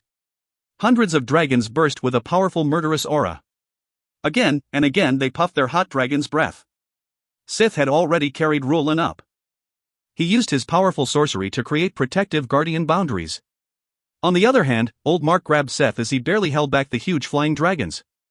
He had already killed about a dozen dragons, but carrying Seth had compromised his speed and evasive ability. This was why he could only fight back and block his opponent's attacks. He did not have the leeway to dodge. Consequently, it was very tiring. At that moment, old Mark growled as he cut off the head of a dragon with his sword. However, the dragon's breath had almost claimed his life. He had quickly dodged, but his leg was singed. Rhodey could only kneel with one leg on the ground and resist by brandishing his scimitar with one hand. Arslan's objective was clear. It was Rhodey. Rhodey was barely able to endure her 2 slashes. Her first slash had sent Rhodey flying. He crashed into a rock that broke into pieces. Rhodey had almost totally lost his ability to fight. Arslan resolved that she must kill Rhodey life on that day. She then swung her second slash down, aiming at Rhodey's heart. Rhodey did his utmost to dodge. Although he had avoided the sword striking his heart, it had still managed to pierce through his shoulder. The sword nailed Rhodey's entire body to the ground. He could no longer move or dodge anymore. "His head is mine." Arslan waved her hand and pushed away a dragon warrior that was next to him. She then stretched out her hand. A few long sharp nails emerged from her originally thin fingers. The nails were like blades gradually approaching Rhodey. Rhodey sighed. He could not help but glance at Mouse, who was at a distance. At that moment, Mouse was exhausted, lying down on the ground by Sith's feet. Sith was using defensive spells to block the attacks of the dragon warriors flying around. Mouse's eyes looked as though she had no perception. Suddenly, Rhodey's neck felt cold. His first thought was, "This is how I die." Arg. The one that screamed was Arslan. When her sharp fingernails jabbed into Rhodey's neck, his blood had colored them red. But at that moment, there was a sudden change. With sizzling sounds and green smoke, the parts of the fingernails that were contaminated with Rhodey's blood started to burn silently. Those parts melted and turned into a green smoke with sizzling sounds. Arslan cried out in pain and pulled back her hand. Her body jumped back like a spring. However, the nails at her fingertips had been almost completely burnt. Her fingers had already begun to melt. The melting had even spread. Arslan acted decisively. She gritted her teeth and swung her sword down, cutting off her hand from the wrist. The beautiful female paladin cried out in pain and quickly retreated. A few of the temple's sorcerers in the sky descended and started to treat her with sorcery. Rhodey had survived, but his neck still had a deep wound. Blood continued to gush out. It was as though the body heat was also flowing away. Suddenly, it seemed somebody had approached him. A warm and soft body pressed into him. A soft sobbing voice was then heard. Rhodey immediately recognized that this voice belonged to Needy's. He felt a drop of water on his neck. After a few sizzling sounds, the cut on his neck began to heal quickly, and the bleeding gradually stopped. Although Rhodey could not see Needy's, he heard her ask, "Are you feeling better now?" In the earlier battle, Needy's had no choice but to use her unique skill, the blood escape, to hide because she was not powerful enough to protect herself. When she saw Rhodey in danger, she ran over to his side impetuously. Rhodey sighed as he struggled to sit up, and whispered, "What did you use to heal me?" Needy's tried to reply. "My." Before Needy's could finish, a dragon warrior saw that Rhodey had recovered and hissed loudly. He rushed toward Rhodey, but the latter acted quickly. He grabbed Needy's and rolled away. He then heard a loud sound as a large hole appeared at the place they were at. Rhodey suddenly pushed away the person in his arms and shouted, "Go and hide." Rhodey immediately grabbed his scimitar and kneeled on one knee. Arslan had now healed. However, she was furious from losing her hand. She roared and then shouted from the sky, "Everyone fall back! Fall back!" The dragon warriors began to retreat once they received the order. Old Mark immediately ran towards Rhodey. Rhodey had also quickly rushed towards Sif. He then held Mouse in his arm. Mouse was unconscious, but her breathing was smooth even though it was weak. Arslan roared in the sky. Rhodey, you actually broke my hand. You have actually caused such a severe damage to my precious body. Rhodey sneered and replied, you are just a reptile. What are you shouting about for? Arslan's body burst into flames. She seemed to have pushed herself to her fullest potential. As her fighting energy was all-encompassing, the flames around her body turned golden before turning white, then finally turning to a red color. Tick tick. Tick tick. Tick tick. As Arslan roared non-stop, the sound of a hurrying horse could be heard on the horizon. From the horizon, a black stallion could be seen running wildly as it approached. Its rider wore a simple armor. His body shined with a golden light. It was evident that he was wearing a golden armor symbolizing his status as a paladin. He held the reins with one hand and a huge cross-shaped sword in the other. Before Rhodey and his companions could figure out who the knight was, he heard the approaching knight roared loudly from a distance. Run! Rhodey! Take Mouse and run towards the canyon. The thick and rough voice sounded familiar to Rhodey. Mouse, who was in his arms, was still a little conscious. She forced her eyes open and spoke with a faint voice, It is Augustine. Augustine had already approached with his horse. He jumped off the horse and then shot like an arrow towards Arslan in the air. Arslan sneered, Augustine, you actually escaped from prison. Are you determined to become an apostate? Augustine did not say anything. He slashed down at Arslan with his cross-shaped sword. Arslan did not dare to be careless against the attacks of such a paladin. She blocked a few of the attacks when Augustine suddenly shouted, Why are you not moving? Run! Rhodey stood on the ground and looked at Augustine and Arslan fighting in the sky. He gritted his teeth and shouted, Thank you. He then held Mouse and ran towards the canyon. Old Mark pulled Seth while Sith supported Rulin. All of them were powerful people. Although they were all injured, they could still manage to run quickly for short distances. Arslan shouted and the other dragon warriors went to stop them. Augustine also shouted. He forced Arslan a few steps back and then quickly descended. He quickly fell behind those escaping and sent a dragon warrior flying with a swing of his sword. Whoosh! Whoosh! He then sent out wind blades left and right, stopping the pursuers. Augustine! Arslan had instantly moved in front of Augustine. Her blade was like a poisonous snake thrusting itself towards Augustine's heart. Augustine did not block the attack. Instead, he gave a backhand swing at Arslan. Arslan did not want to perish together with her opponent. Naturally, she tried to get away. But a nearby dragon warrior had burnt Augustine's arm with its breath. The paladin rolled away but suddenly stuck his sword into the ground and swung it upward. Countless gravels were shot out. Several dragon warriors were hit and scattered away in painful retreat. Arslan seized this opportunity to thrust forth with her sword. Finally, Augustine reacted. However, he still did not dodge. He simply moved forward, towards Arslan's sword. The sword in his hand flew towards his opponent's neck. Arslan was angry but she still refused to perish together with her opponent. She turned her sword and blocked Augustine's sword. She repeatedly took a few steps back and then shouted, Augustine, are you mad? Do you want to die? Augustine was solemn, and his eyes looked desolate. He gritted his teeth and still did not speak. Arslan pointed at Augustine with her sword and said, You escaped from prison and protected those heathens and fight against me. Your actions are equal to apostasy. Augustine, do you admit your guilt? Augustine finally shook his head and replied in a low voice, Words are useless. Fight. Arslan and Augustine were both from the temple.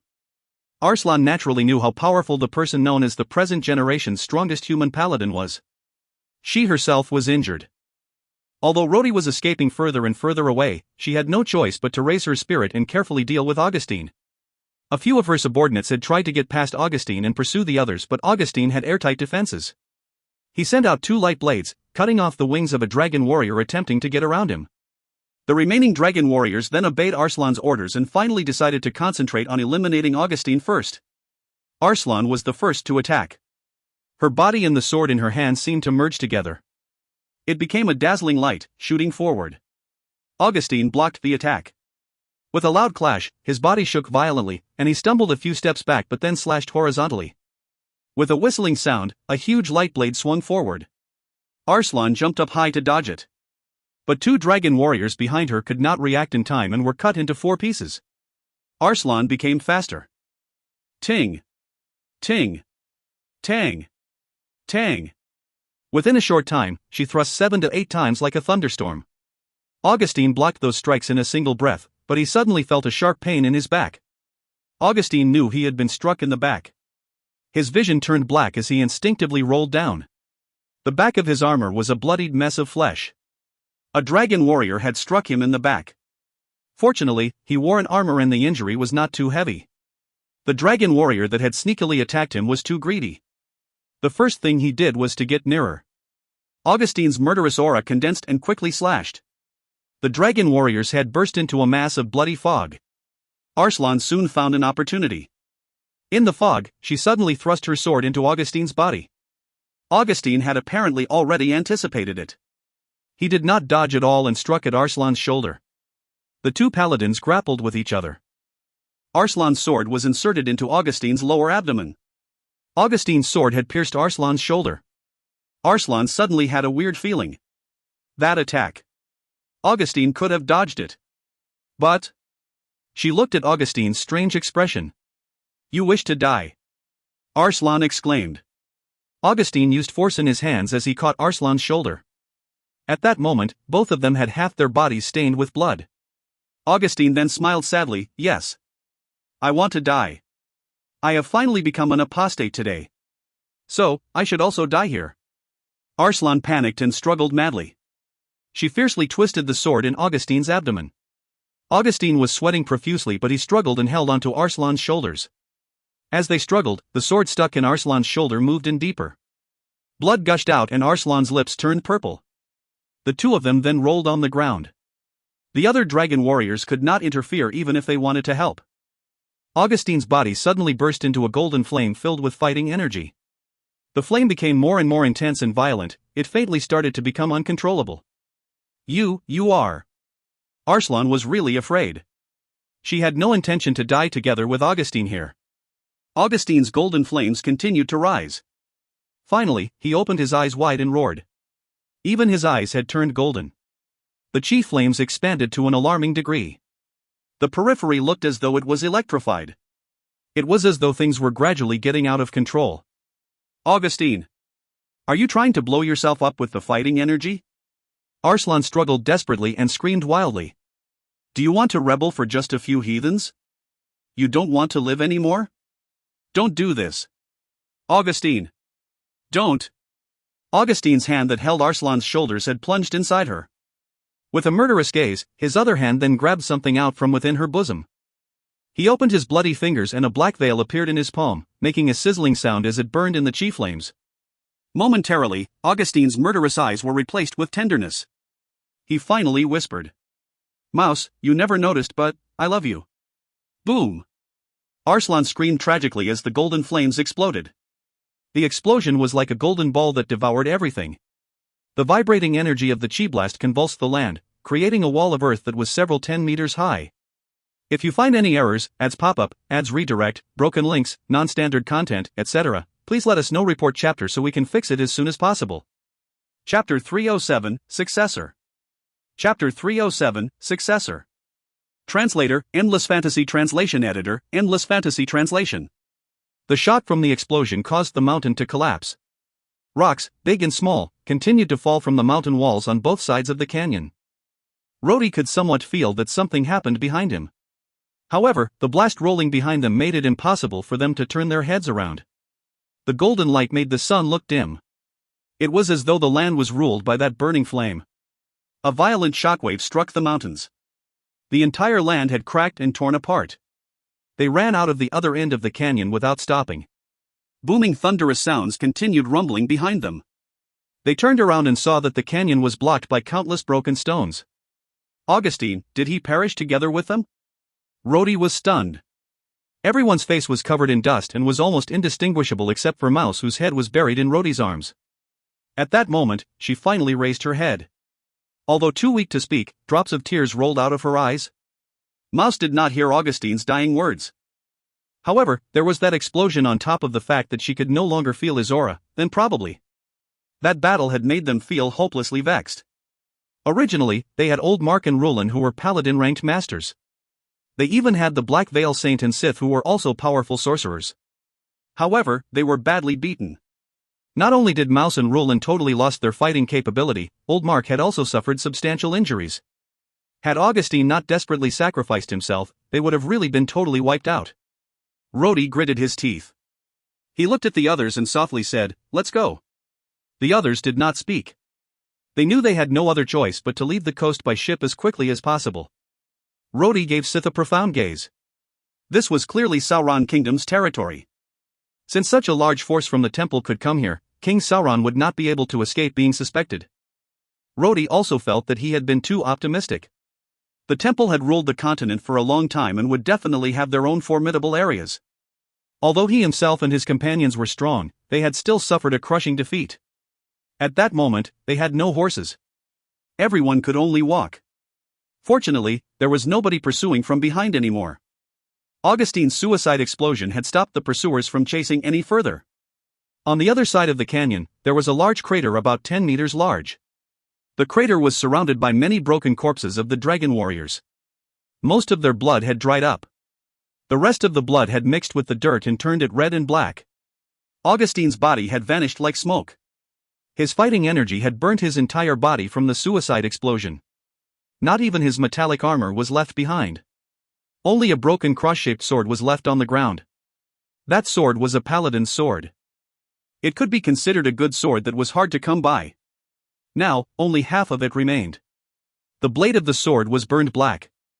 It stood obliquely, half buried in the ground. Stuck next to it was a thin long sword. Although it remained intact, it had a few more cracks in the blade. This was, indeed, the weapon used by Arslan. The power of a paladin's suicide explosion was truly extraordinary. Even the sword that was the dragon race's treasure could not endure it. Although both Arslan and Augustine were already dead and gone, their swords were still standing together on the ground as if they were still entangled in their conflicts. Suddenly, a hand stretched out and pulled the thin sword from the ground. His hand was hidden behind his black robes. His sharp, slender fingers skillfully held the sword. A golden light came out from his hand and instantly covered the sword. The sword gave out what sounded like a dragon's cry. The sword was quickly and automatically repaired. Its damaged parts quickly looked brand new. The man seemed very satisfied as he looked at the sword. He then gave a faint sigh. The sun was covered by the dust in the sky and the sky looked gloomy. The man stood under the gloomy sky. His hem of his black robes fluttered, revealing his spotlessly white calves. "Arslan, I have already said that you would not be successful." "Sigh, how unfortunate." The low and deep voice had an indescribable charm as though carrying an old singing accent. This was the mysterious black-clothed person that was always with Arslan at the temple. "Arslan, how beautiful you were when you were still among the living." He had a hint of fanatical and infatuated expression in his eyes for a moment. It soon dimmed as he said, "It is a pity. You could only turn to dust after death. Humph, I really miss your beautiful body." The man held the sword with one hand and removed the black cloak on his head with the other, revealing his face. The lines on his face were sharp like a knife. His long slender eyes not only did not look defective but, on the contrary, looked seductive. This was especially true for his long eyelashes that shrouded the eyes. He had a straight nose and a small bright red mouth, an elegant smile hanging on it. The face looked exactly like Arslan's. The only difference was that his slim neck had a bulge, Adam's apple. He took a look around. Did those little guys die as well? Sigh, Augustine, you make my heart ache. Although those guys are useless, losing so many at one go would make it hard for me to give an explanation to those old guys in the family. Poof. The temple only has one paladin left. The remaining ones are just like skeletons, although the combined sorcery was a headache, still. His eyes then turned grim. Prometheus, what other powers do you have that could bind us great dragons? A long series of laughter rang out in this broken wilderness. The survivors were not far from the ocean. They would reach a small town soon. It was the Sauron Kingdom's southernmost port even though it was modest in size. Rhodey could no longer hold on. Him being weak made it impossible to continue holding on to Mouse. While fleeing, Rhodey realized something that made him enraged. Needies had not kept up with them. Old Mark was with Seth, Sith was carrying the unconscious Roland, and Rhodey was carrying Mouse. However, Needies had gone missing. You don't need to look anymore, Rhodey. Sith lightly said, "It is impossible for anyone to survive that violent explosion." Rhodey's eyes flashed coldly as he quietly watched the old sorcerer. Sith was somewhat unable to endure being glared at. Rhodey then lightly asked, "What about you? When do you plan to attack?" "What?" Rhodey then sneered and said, "Don't pretend anymore. Didn't the king give you the order to make me stay on the Roland continent?" He paused for a while before continuing, "This is the Sauron kingdom's territory. If it was not secretly arranged by the king, how could the people from the temple leisurely wait here to stop us? On top of that, we have created such a huge ruckus with our fight, and yet the garrison soldiers here have not appeared. Why have they not appeared even after so long?" Sith started to have cold sweat on his head. He gave a strained laugh and said, You are rather attentive." Rhodey sighed. "Sith, we face trials together at the Dwarven Kingdom, so I do not want to be your enemy. But if you intend to fight here, I would have no choice." Sith smiled wryly, but his eyes were firm. He softly said, "Rhodey, I am sorry. I do not want this, but since I was born, my life itself has already dedicated to the revival of the Shaka Empire." He quickly retreated and stood outside the attacking range of Rhodey and the others. He spread out his hands, and the magical vibrations from his body also quickly spread out. "Rhodey," he shouted in a deep voice. "You should be able to understand that right now, all of you would not be able to defeat me. That earlier battle has given all of you a lot of injuries. No one among you here can defeat me." Rhodey held out his scimitar and laughed coldly. "When have you ever seen me surrender?" Sith wanted to continue speaking. "I only need to prevent you from leaving the Roland continent. You can also follow me back to the king. At the very least, your companions would not die." Old Mark laughed. He took out his sword and jumped out in front of Rhodey. He then smiled and said, "Old guy, if you have any skill, it would be best to use them all now. Show me how powerful you are." The old sorcerer shouted. There was a sad and sharp whistling sound. About 5 wind blades shot out from his hand. Old Mark became like a red light dashing left and right to block. The wind blades were all stopped. The volume of Sith's voice became lower. "It is useless. Although you are a paladin-ranked warrior, we are fighting in long-ranged combat. You are not a match for sorcerers. Rhodey, I will give you one last chance to pick between 2 choices.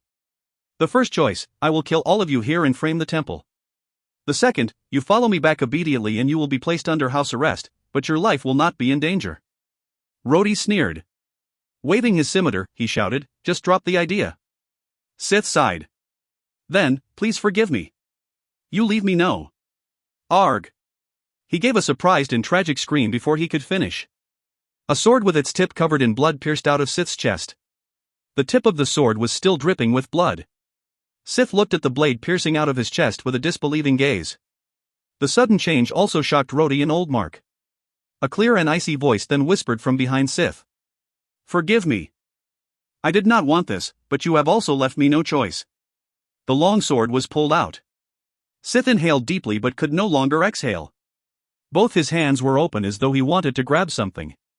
However, he was not successful as he fell down to the ground. Behind him, a person staggered, half covered in blood. It was Needy's. At that moment, half of Needy's body was soaked in blood. Her tender and beautiful face had turned pale. However, she looked at Rhodey with a mixture of deep love and hatred. Rhodey was startled. By the time he recovered and went to support her, Needy's had already fallen down. Rhodey ran forward quickly and had Needy's lean on his shoulder. Before he could speak, Needy suddenly opened her mouth and bit him in the neck. She had bitten very hard but was not able to injure him. Rhodey could feel 2 streams of tears flowing down his neck. "I had been following you but soon thought of leaving you." Needy's voice had deep resentment. "When that female dragon stabbed you, you even pushed me away. Could it be that I do not even have the right to die with you?" Rhodey's first thought was to scold the woman as he normally would. However, his throat felt blocked as though he was choking and unable to speak. He could only carefully support Needy's. His movements were surprisingly light as though afraid that he would affect Needy's injuries if he used a little more strength. At that moment, Rhodey could only hold Needy's with one hand and Mouse with the other. "All right. This is not a good place to stop. We must quickly leave here." Old Mark did not move. He suddenly gave a wry smile and pointed to the sky as he sighed and said, "I am afraid it would not be so easy." The sun in the sky was obscured by the dust. A tall and slender figure floated in the sky. His body was covered in black robes and he was carrying a long and slender sword. Although it was not clear who that person was, his murderous aura had manifested clearly. How touching, I did not expect to see such a touching scene after arriving so late. That person said as he gradually descended. His feet touched the ground and then he strutted over. Rhodey was surprised when he saw the figure's face. Arslan. No, you are wrong. The man smiled. His face was gentle and bright like the moonlight. My name is not Arslan. My name is, more complicated in the dragon's language. However, when translated into your language, it would mean the successor to the dragon god. You may address me as Your Excellency the Dragon God. As he said those words, his eyes flashed with a trace of light. Rhodey and old Mark felt their heads hurt as though theirs were pricked by something. They involuntarily staggered and stumbled back a few steps. If you find any errors, ads pop up, ads redirect, broken links, non-standard content, etc., please let us know. Report chapter so we can fix it as soon as possible. Chapter 308, Dragon God vs. Mystic Dragon. Chapter 308, Dragon God vs. Mystic Dragon.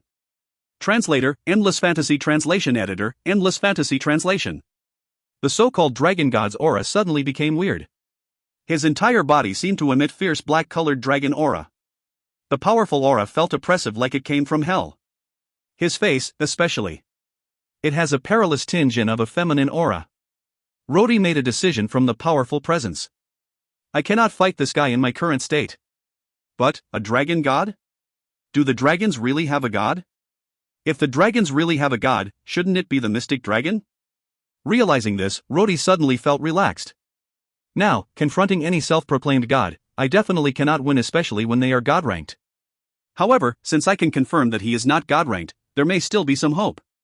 He who strikes first gains the advantage. This was what the teacher had taught him the first day he learned swordsmanship. It was used especially when he was at a disadvantage.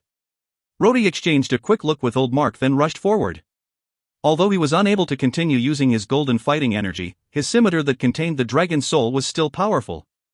Old Mark's figure lightly floated over like a ghost. The sword in his hand was like a poisonous snake. The other side gave a contemptuous smile. He lightly pointed at Rhodey. Rhodey felt a black light arriving in front of him. His whole body shook, and then he was flung away. Another black light was shot at old Mark, but it was obvious that old Mark was underestimated. Old Mark was definitely not weaker than any paladin. Even if he was injured at that moment and was weaker, he was at a level where Rhodey could not compare. Old Mark gave out a sharp cry. His sword burst into a golden light. The sword hit the black light and then slashed at the self-proclaimed dragon god. The self-proclaimed dragon god finally dropped his expression of disdain and frowned. His body flashed and disappeared. He then appeared 10 meters overhead. There was a loud whoosh. A huge pair of dragon wings appeared on his back that gently flapped in the sky. Good. You guys still have a paladin. I have underestimated you. When Rhodey was struck by the black light, he was afraid he would become seriously injured even if he survived. He had not expected that he would feel more relaxed after standing firmly and then taking a deep breath. It was as though the black light had quickly dissolved into his body after hitting him. It secretly circulated around in his body a few times before disappearing. Strange, what kind of weird attack is this? Not only is it not painful, it even feels comfortable. The self-proclaimed dragon god's expression turned cold. He extended his palm that soon magically changed into a grotesque light sword. However, this light sword was different from the others created by the fighting energy of ordinary paladins or domain masters. The light on this sword would suddenly dim and suddenly brighten. The sword did not look like light but an actual solid. What made Rhodey even more surprised was that the shape of the sword looked familiar. Old Mark shouted as he rushed forward. He soared high into the sky and reached above the dragon god before slashing down. Clang! There was a loud sound as the dragon god swung his sword up to meet with old Mark's sword. As the two swords crossed, old Mark's sword emitted a metallic cracking sound. Half of the sword then flew up. Defeated, old Mark quickly retreated. The dragon god did not chase. He carefully stroked the blade of his sword, looking satisfied. Oof! How could your inferior weapon compare with my dragon god sword? Rhodey looked and understood. He could not help but shouted, nonsense! What dragon god sword? It is just a dragon fang sword. What is so great about turning the mystic dragon's fang into a sword? Shut up! The self-proclaimed dragon god's expression immediately turned cold. His eyes flashed with anger. You dare to call His Majesty the dragon god the mystic dragon? Bastard! A black light shot out from his sword and moved right towards Rhodey. Rhodey dared not dodge as Mouse and the others were behind him. If he dodged, those people behind him would be harmed. He gritted his teeth and blocked the attack with his scimitar. With a loud sound, the black lightning struck Rhodey's blade squarely. Rhodey roared loudly and his body shook. The powerful force that struck him caused his feet to sink into the ground. Although his legs were sore, the black light flowed into Rhodey's body from the sword. Like earlier, it was like a river water flowing into the ocean. Rhodey's body reacted. Unexpectedly, a small force started to move and mix with this incoming external power. It then rapidly stirred in Rhodey's body. This is the feeling of strength. Rhodey was shocked and then delighted. This was the first time he felt the familiar power flowing inside his body since he came back from the Dwarven Kingdom. However, his joy did not last long. His strength immediately turned around and was sucked in as though there was a black hole in his body. He soon felt weaker and weaker until it was gone. Rhodey cursed, "So, it was like that. My strength was not lost but absorbed by that weird thing. Thinking about it, it must be that Kara's divine primordial spirit." At this moment, Old Mark was fighting against the dragon god in the sky. Although half of his sword was broken, he managed to deal against his opponent's offensive although with great effort. Rhodey could feel the dragon god's powerful aura and see his horrifying strength. However, each of his attacks looked jerky as though. It looks as though this is his first fight? Rhodey saw the dragon Fong's sword burn with a blazing black flame. The flame felt faintly familiar. Rhodey thought of it for a moment and immediately recalled the place where he felt the familiar feeling. It is Wuya. With the mountain tribes at the south of the empire, the son of the mystic dragon. Wuya, the elder of the mountain tribes. He had a similar aura. Obviously, that opponent's attack was not something Old Mark could resist directly. He relied solely on his 200 years of experience to dodge. The self-proclaimed dragon god was angry but was still unable to use his strength properly. Rhodey took a look and realized that if it was him fighting, he would have 3 ways to attack Old Mark. However, the dragon god did not seem to have any fighting experience. Rhodey gritted his teeth and roared out, "Old Mark! Let him down!" Old Mark heard him. He, unable to hold out anymore, soon jumped down. A black light flashed behind him. Old Mark had immediately moved sideways but Rhodey went forward directly to take the attack and parry it with his scimitar. Sure enough, Rhodey was once again sent flying from the tremendous force. Before he could fall, the strength had already been absorbed into his body. Rhodey, having had the previous 2 experiences, immediately took advantage of the time the force was circulating in his body to adjust his balance so that he could land steadily. Rhodey shouted and his body burst with golden fighting energy.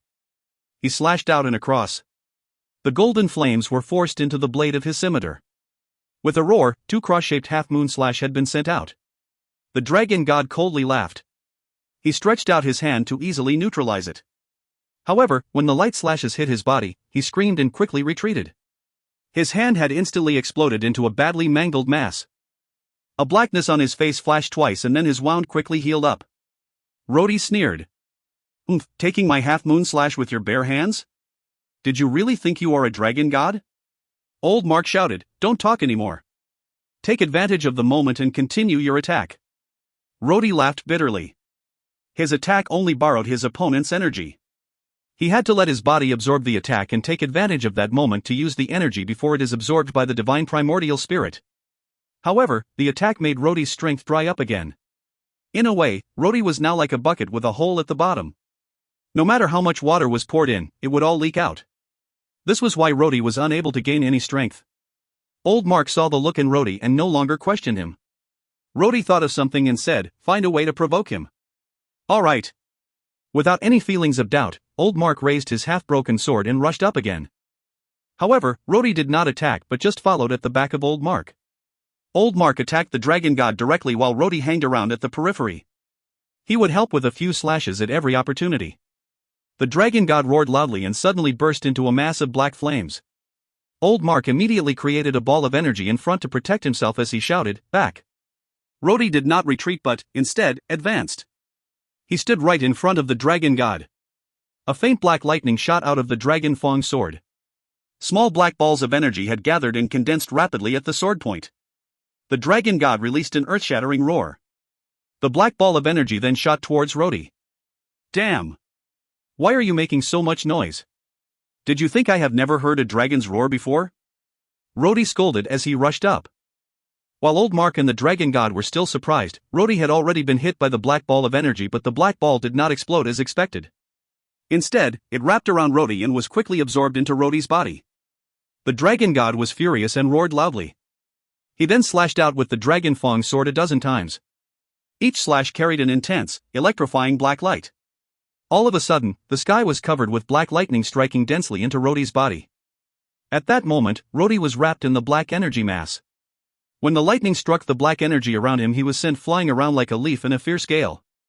Rhodey endured the physical tearing pain he felt as his body endlessly absorbed the black energy in the attacks. Hit me again. Hit me. Hit me more. Hit me more. Rhodey roared in his heart, and then finally cried out loudly. Ah! The Dragon God finally realized the weird situation. He stopped suddenly and quickly retreated about 10 meters away. The black energy around Rhodey gradually faded. His clothes were burned by the black lightning and his body was injured. However, his face was covered with a layer of black chi, especially his eyes. His eyes had turned completely black and the trace of black energy made him look a little evil. You were having fun attacking me earlier, weren't you? Rhodey shouted. Rhodey stretched out his hand. Black balls of energy quickly gathered at his palm. It was similar to the Dragon God's attack, but it was even more violent and frightening. In an extremely quick manner, the black ball of energy quickly grew larger. Crackling sounds could be heard at the periphery as the black light flashed. After that, there was a dragon's roar that seemed to come from hell. A black dragon's head burst out of the ball of light, whistling and roaring, shooting towards the Dragon God. Mystic Dragon's Purge. The Dragon God's expression turned ashen immediately. He shouted and retreated like a meteor. However, the speed of the black dragon was faster than him. The black energy in the sky had already locked onto him.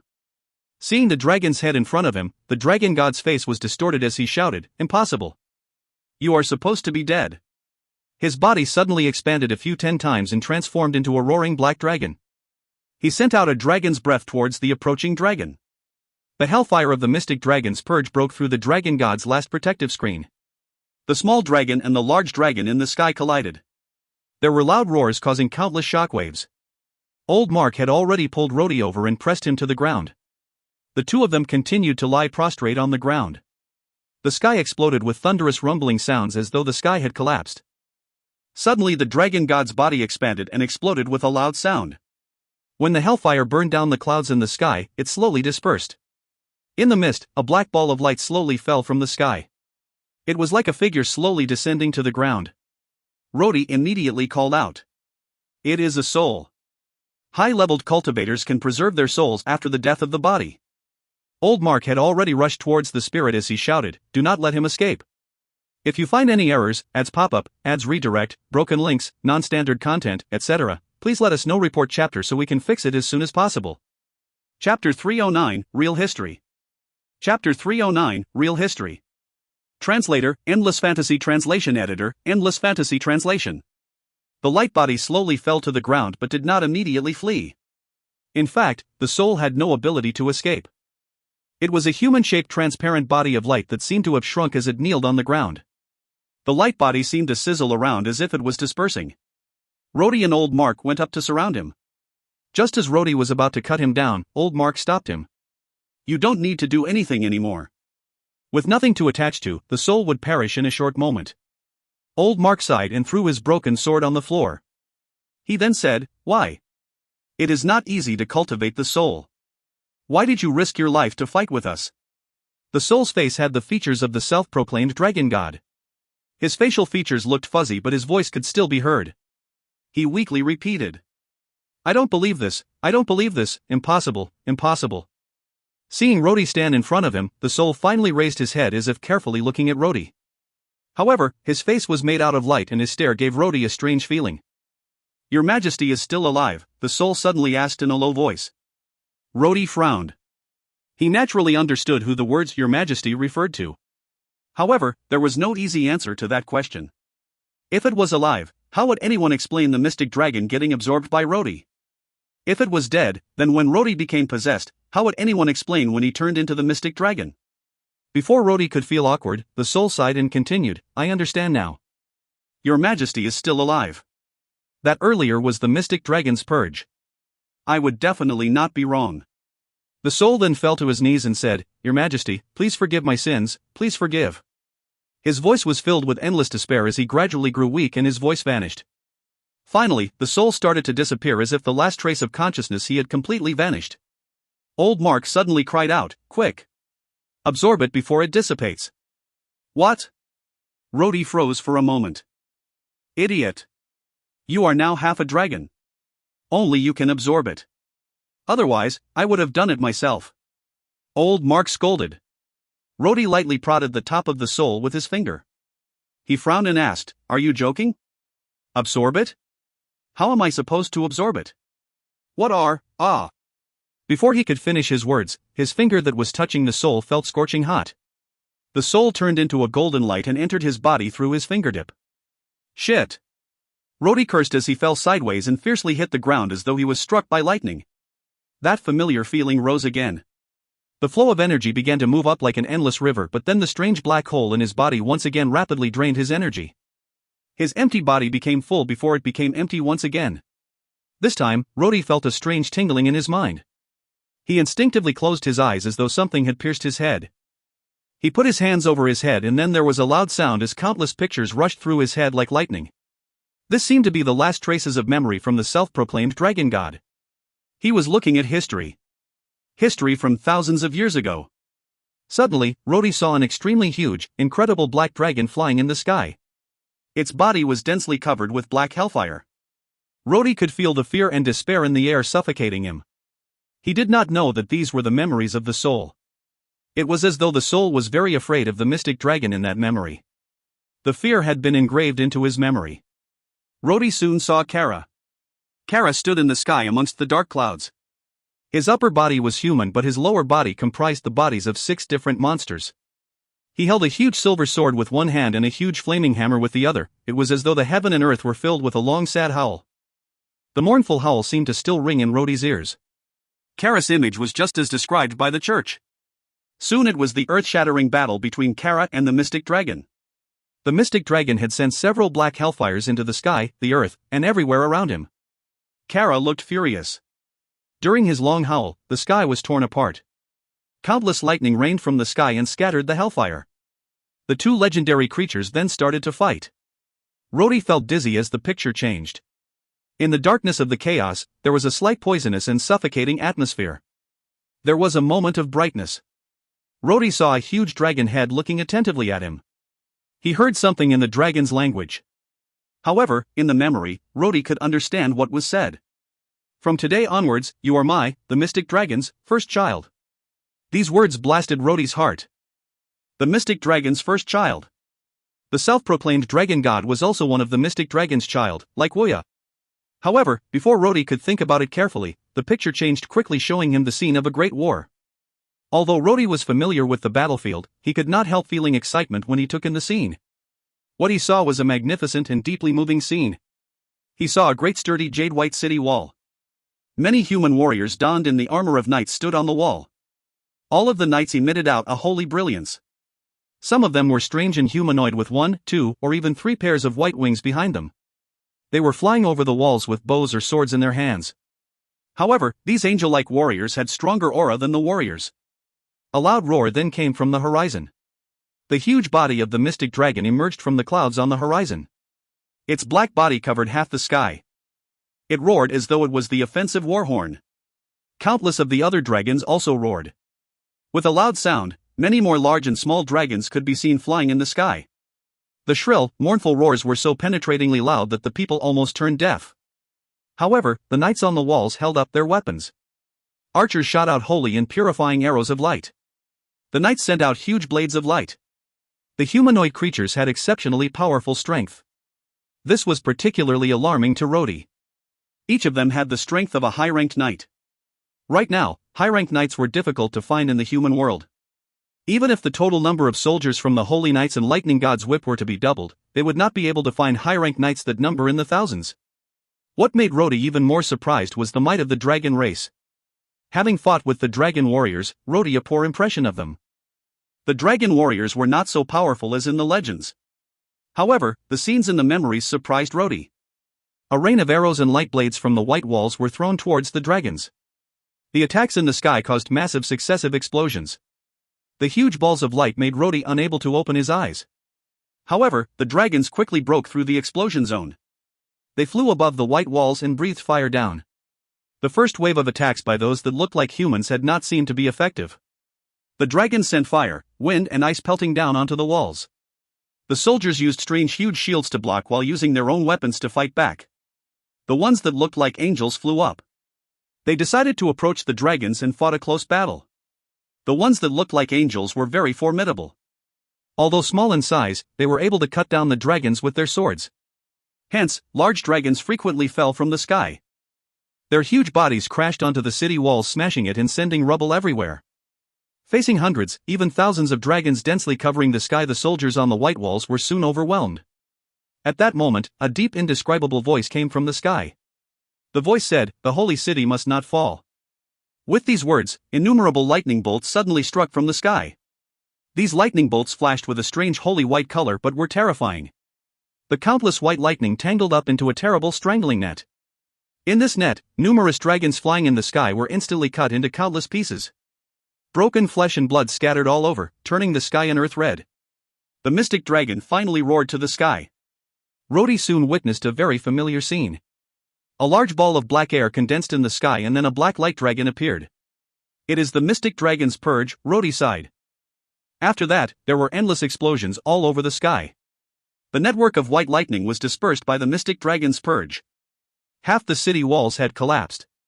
There were also a lot of warriors killed and injured. Rhodey stared. He had seen the mystic dragon in Kara before, but he had not seen the real god in heaven before.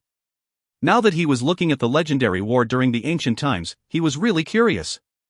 But at that moment, a weird white light appeared that blocked everything. Everything in front was blocked by the white light and nothing could be seen. He could seemingly hear a roar in his ear. He could not tell if it was an explosion in the scene or it was his imagination.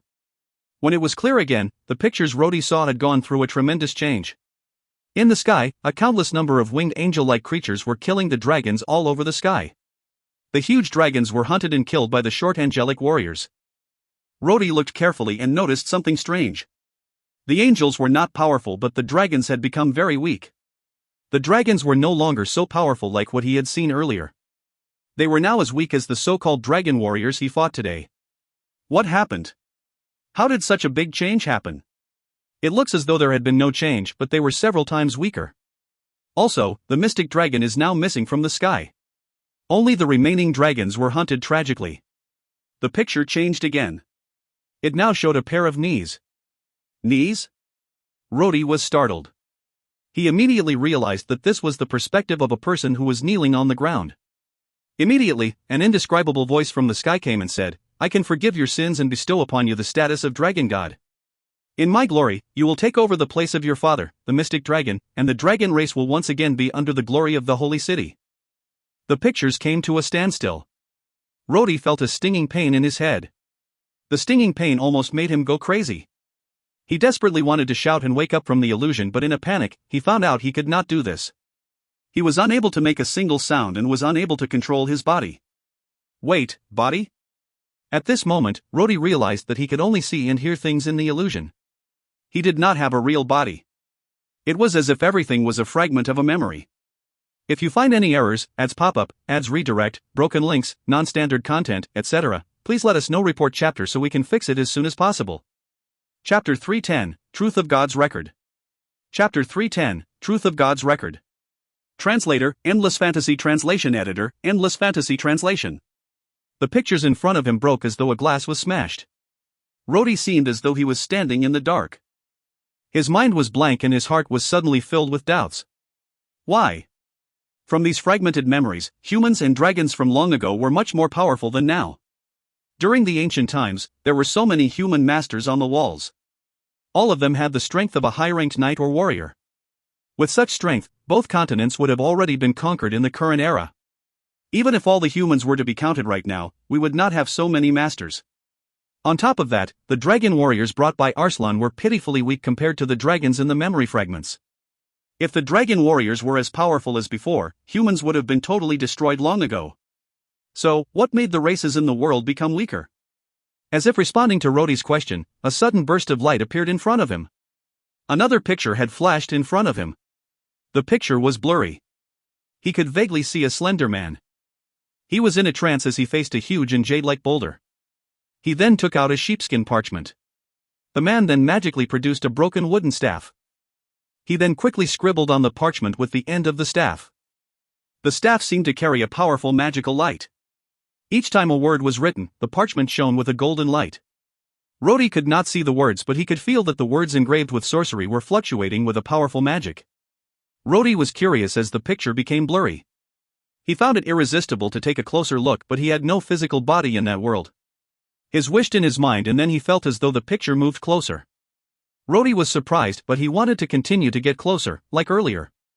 However, the man holding the staff suddenly exclaimed loudly. He raised his head in alarm and seemingly stared fiercely at Rhodey. "It's you," the man uttered clearly. Rhodey was surprised. Most of the scattered memories he saw were broken and chaotic. It was rare for him to hear such a clear voice. Rhodey had first thought that the man was talking to him.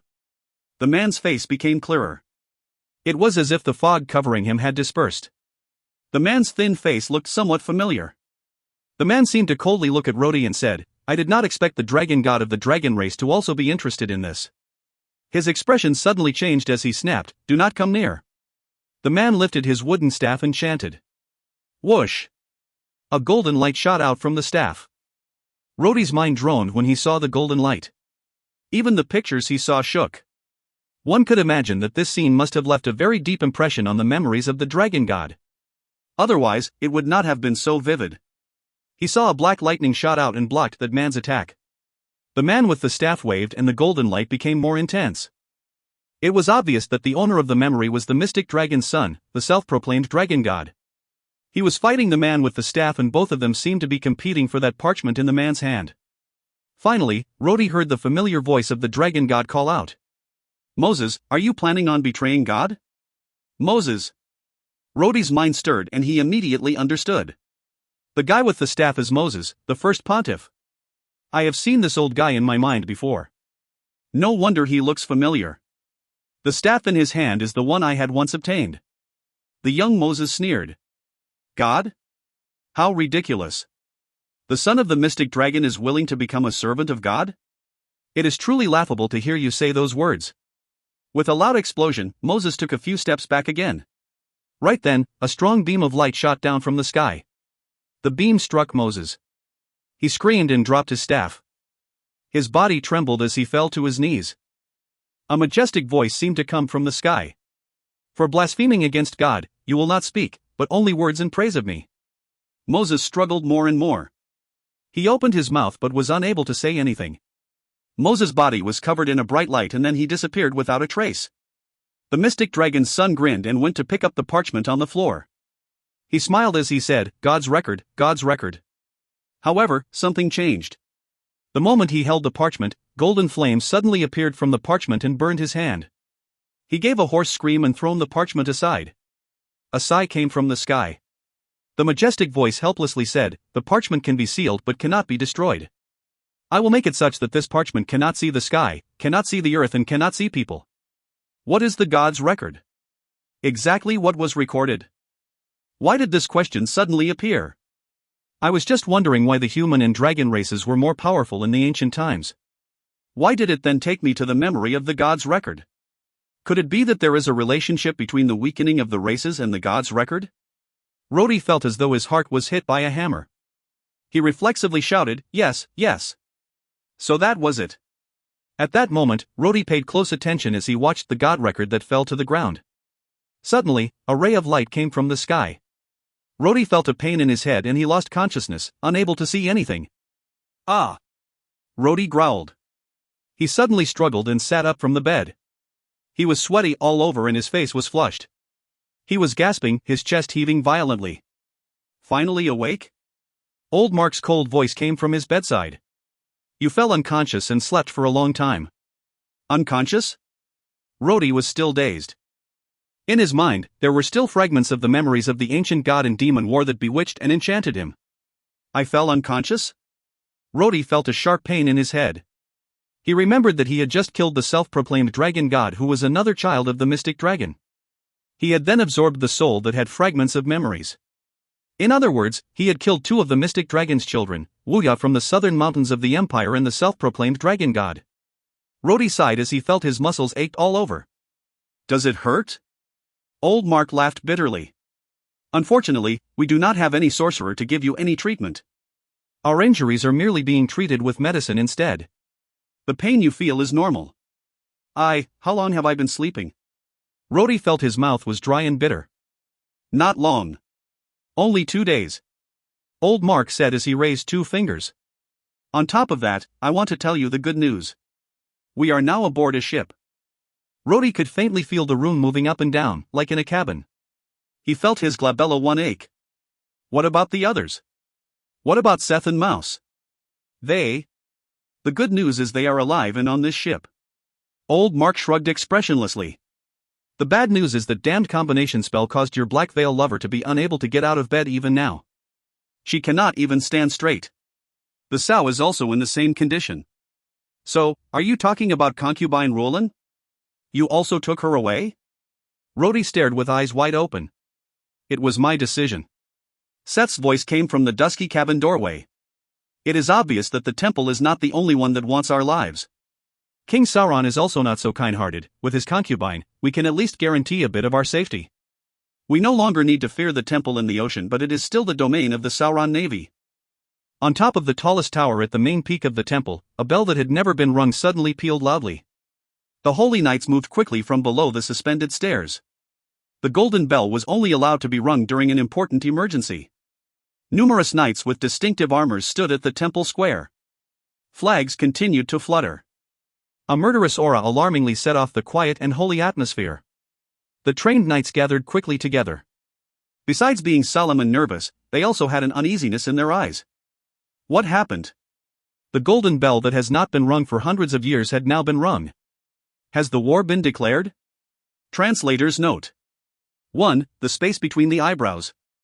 If you find any errors, ads pop-up, ads redirect, broken links, non-standard content, etc., please let us know. Report chapter so we can fix it as soon as possible. Chapter 311, Needy's is Love. Chapter 311, Needy's is Love. Translator, Endless Fantasy Translation Editor, Endless Fantasy Translation. The bell rang. The sound of metallic ringing brought a murderous aura to the temple. The holy knights fell into a square phalanx formation at the ancient temple square without making any racket. They all had a solemn expression looking upwards at the temple shrine. A row of old men with white fluttering robes stood at the front of the temple. Some were tall, some were short. Some were fat, some were thin. However, they all had a majestic presence. Standing in the middle was a man with a silver mask. This was the religious leader of the Elder Council, the chief elder, Prometheus. In the name of God, this continent shall always be ruled under God's glory. Believe my words and be free of worry. Believe my words and be eternal. Prometheus' sweet voice reverberated in the sky. Brilliant magical light spread out from his hands as he stood above the temple glowing with a sacred light, like a god. I shall be crowned pontiff in the name of God. I shall lead you to spread the light all over the earth. Your swords shall obey my commands. Those who blaspheme against God shall receive the cruelest punishment. Prometheus' words suddenly became stern. Immediately after that, 2 servants dressed in grey robes brought a well-made and exquisite crown. Prometheus took 2 steps forward and slowly knelt down on one knee. Both his hands were placed on his chest. The crown was then placed on his head. Long live the pontiff! Thousands of people shouted in unison. Long live God! Long live God's glory! The holy knights' expressions brightened as they looked at their leader with absolute piety. On that day, the chief elder of the temple's elders' council, Prometheus, had officially been crowned the second pontiff in God's temple. Unlike the grand occasion during the coronation of the first pontiff from hundreds of years ago, the coronation this time was not attended by the representatives of the Roland kingdoms. The now pontiff, Prometheus, soon announced the renaming of the Roland continent calendar to Sacred Calendar. This year was also known as the start of the Sacred Calendar. However, many years later, the historians would call this year the Year of Darkness. That very day would also be known as the Advent of Darkness. Rhodey gently stroked Mouse's face with his hand. Mouse sighed and laughed bitterly. Don't I look laughable right now? Rhodey shook his head quietly. Mouse looked sad as she said, I cannot feel even a little bit of magic. I feel as though I am dead. Rhodey forced a laugh. It is fine. You can still move and walk, just like an ordinary person. But I am a sorcerer. Mouse's eyes were red. If I am going to be like this forever, I might as well die. She sighed faintly. I grew up practicing sorcery. Is my lifetime effort now completely wasted? Rhodey bent down and kissed her gently on the forehead. He smiled and said, all right. Everything will work out fine. Do you still remember the time we met at the northwestern grassland of the Empire? Hearing about the northwestern grassland, Mouse's eyes looked tender as she softly said, of course I remember. How could I forget? Rhodey nodded. Do you remember the first time we met? After defeating me, I became unconscious and even lost my warrior's powers. I only recovered after 10 days. Your magic had only been absorbed by their sorcery. It will slowly recover over time. Mouse nodded her head gently. Although she did not really believe it, she had relaxed a little. Rhodey laughed and said, besides that, even without magic, so what? In the future, you will be by my side. I will be the one dealing with everything. Didn't you also lose your magic from the red dragon blood poison when we were hunted at the northwest? Didn't I properly protect you during that entire time? Mouse finally showed a sweet smile. She remembered the escape during her time at the northwest. Rhodey kept calling her a fool. Feeling affectionate, she could not help but move over and nibble Rhodey's ear. Rhodey's heart stirred. He felt Mouse's sweet breath at his ears. His was touched and he turned to embrace her and planted a kiss on her. The two of them lazed in the cabin for a long time until they heard a knock on the door. Seth's voice entered from outside. I am not trying to bother you, but there is something. Rhodey, you should come out. Seth opened the door and saw the red-faced Mouse. He laughed and said, I know that it is not appropriate to say this right now, but Black Veil, we will probably see Lan tomorrow. Can you change me back to a man? I do not want to dress like this. Surely the people of the Empire would not want to see their Duke of the Tulip family turn into a woman. Mouse was left in the cabin to concoct a magic potion so that a way to turn Seth back into a man could be found. Rhodey left the cabin and went onto the deck. It was already nighttime. The ship was not large. It was not a warship but a merchant ship that Mark had obtained at the port. As King Sauron did not want to let Rhodey and the others return, he would naturally not prepare any ships at the port. Rhodey had also expected that King Sauron would not have such good intentions. When he was planning for the return home, he had already been looking for a way to contact the Empire. The merchant ship was actually a refurbished Imperial Navy ship that secretly came to assist. That day, old Mark was carrying the unconscious Rhodey, and was leading the injured Mouse, Needy's, concubine Roland and Seth. He had cautiously approached the port. He had expected that the army from the Sauron kingdom would intercept them, but King Sauron did not want to attack them directly. Even Sith had relied on the temple's help to kill Rhodey. All these were so as not to give the Radiant Empire any excuse for a fallout with them. Even the port pretended to have prepared a ship for Rhodey to return to the Empire. But how would old Mark dare to board that ship? He did not appear at all but instead secretly found the other ship that was there to give support and hence left the Sauron kingdom. At that moment, everyone, from the deckhands to the captain of the ship, was officers of the Radiant Empire Navy. As they were afraid that the Roland people still had more tricks, they avoided the main shipping routes and took a big detour as they returned to the Empire. The sea breeze at night was relatively strong. The sail of the mast was billowed high, producing a whirling sound as the ship sailed under the bright starry sky. Rhodey took a deep breath. He looked at the open sea. The gloomy feeling of the past few days gradually relaxed.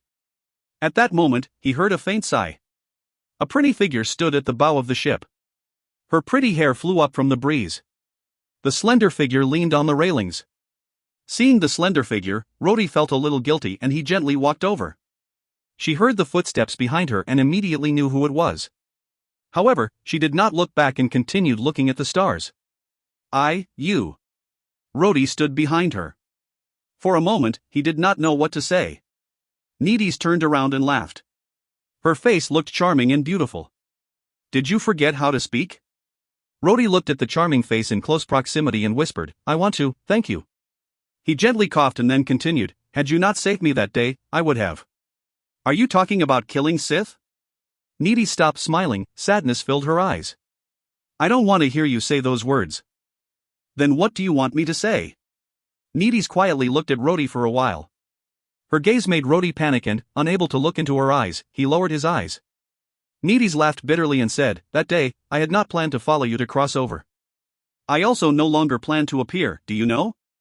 Even now, I cannot get myself to forgive you. Her gaze became colder. When you escaped that day, you were only concerned for Mouse. You did not even realize that I was not beside you. You had neglected me. At that time, I really wanted to just let you die. Her voice was filled with deep hatred. But, she soon smiled. Unfortunately, I have human feelings even though I am a vampire. When I saw you in danger, I could not help coming forward. Rhodey quietly listened to her finish. He then said, I still want to thank you, also, I am sorry. Sorry? Needy sneered. Why are you sorry? For a lot of things. Rhodey replied. A lot of things. You should understand. Needy's eyes were bitter. She murmured, yes, I understand, I should understand. Rhodey sighed in relief. When I get off the boat, I will return to the Imperial capital. What about you? Needy's eyes gradually turned moist as she shook her head. I do not know. Maybe I will go to Westwood, maybe not because it is the Tulip family's fief. Rhodey's heart felt inexplicable pain and remained silent. Needy suddenly laughed. Although she laughed, her gaze was cold. Don't worry. I will not bother you. I am not like your other women, She gritted her teeth and raised her head. She then loudly shouted, Rhodey! You bastard! I admit I love you. Yes. Needy's, a vampire, has fallen in love with a human. But I am different from other women. I will not tolerate sharing a man with others. Rhodey quietly listened and did not speak. Needy's eyes were brimming with tears, but she was still smiling. Did you think I would be like Mouse and Miss Nicole? There is even that little girl Diane. Do you think I would be just like a stupid, silly girl who would stay by your side? And give up everything to wait for you to shower me with your pitiful love? She seemingly used all her strength as she said, I will not. Rhodey still did not speak and just quietly watched her. Needy's forcefully wiped her tears and bit her lips. She suddenly asked, Rhodey, answer me honestly. Say it. Rhodey sighed. Needy's voice trembled. At the Dwarven Kingdom, all those days we spent together, were you, even if it was just a little, were you attracted to me? Rhodey froze for a moment. His heart was filled with complicated feelings. His lips moved as he was about to speak. Needy suddenly forcefully rushed over into Rhodey's arms and ruthlessly kissed him. Rhodey was muddle-headed and seemingly wanted to push Needy's away. However, he only extended his hand a little before giving her a light hug. Needy's lips were soft and had a salty taste from the tears. After some time, Needy's gently raised her head and said, You, don't answer me, just leave me with some good memories. Finally, she rushed away from Rhodey's arms and went back into the cabin without looking back. The breeze blew. Needy's back was seemingly weightless. Rhodey's heart was in pain as he shouted, I had. Needy's turned stiff. She turned her head and laughed before leaving. Rhodey looked at the starry sky, unable to sort out his feelings. He subconsciously let out a long sigh. Needy's also did not go far. After turning the corner, she leaned on the cabin. It felt as though all her energy was sapped. She bit her lip and spared no effort to control herself, not daring to look back at Rhodey since she was afraid that she would want to rush back into his arms. She murmured, The most remote thing in the world is me standing in front of you, but you do not know that I love you. The most painful thing is when you know I love you, but you do not love me. She bit her own lip until blood started to flow out. So, my own blood is salty. The smiling face under the moon was poignant. The once distressed in love did not know they were being watched by a man. Old Mark stood on the mast and let out a weird smile at them. Ah, these young people. Should an old man like me go out and help them solve their problems? If you find any errors, ads pop up, ads redirect, broken links, non-standard content, etc., please let us know. Report chapter so we can fix it as soon as possible. Chapter 312, Bestowing a Marriage. Chapter 312, Bestowing a Marriage. Translator, Endless Fantasy Translation Editor, Endless Fantasy Translation. The ship docked off the coast of the northern province of the Radiant Continent, 40 miles away from the Thunderous City. A troop of Imperial guards had been waiting there under orders to meet the envoy. Leading the guards was Rhodey's old acquaintance, Commander Gordon, who had now been promoted to General Gordon. This was because Gordon had already been the deputy commander of the Imperial Guards after the war with the Roland Continent's army. Before Gordon arrived, he was ordered by His Majesty the Emperor to keep the return of the envoy strictly confidential. After receiving the envoy, his orders must be obeyed without exception. Gordon and his two adjutants waited at the shore when the ship docked at the pier. A group of people then got off the ship. Leading the group was a large sturdy figure. He had a resolute and melancholic expression. Gordon recognized him as Earl Rhodey, the one rumored to be the Emperor's illegitimate child. With vigor, Gordon immediately walked up and bowed. He soon saw the man behind Rhodey and became stupefied. The young man behind Rhodey was slender and tall. He had a handsome face that would even make the sun god jealous. He had long blonde hair and lake blue eyes. Duke of the Tulip family, Duke. When Gordon saw Rhodey, he only showed ceremonious respect. However, the moment he saw the Duke of the Tulip family, he reflexively shouted and knelt on the ground. His two adjutants from the Imperial Guards had also previously fought together with Rhodey in the northwest. Naturally, they would recognize the Duke's appearance and instantly knelt down with surprised expressions. Wasn't he behind closed doors nursing his injuries? How come the Duke is here accompanying the envoy to the Roland continent? Gordon immediately realized that this was a secret from the upper levels of the Empire. It was not something he should be excessively inquisitive about. Gordon whispered to the two behind him, the Duke's whereabouts is the Empire's greatest secret. Do not leak this information. The two adjutants subserviently agreed. Rhodey suddenly felt perplexed when he saw General Gordon finally treating Seth as the Duke of the Tulip family. Rhodey momentarily felt at a loss when he saw them show their utmost respect towards Seth. This kind of look was once only for Rhodey. This kind of glory was something he had earned from personally involved in bloody duels. Losing this made Rhodey feel somewhat empty. Rhodey's expression was somewhat strange. Mouse immediately noticed the subtle change in his mood. Rhodey was in a daze when he felt a small and soft hand holding his palm. He looked back at Mouse and saw her eyes filled with tenderness. He suddenly smiled. Yes. So what if I lost the glory that is fleeting like clouds? I have already obtained the most precious thing in the world. Seth was truly talented at acting. He maintained his composure and bore the majestic posture of the Duke. He nodded and said, "Get up." This time, Rhodey is in command.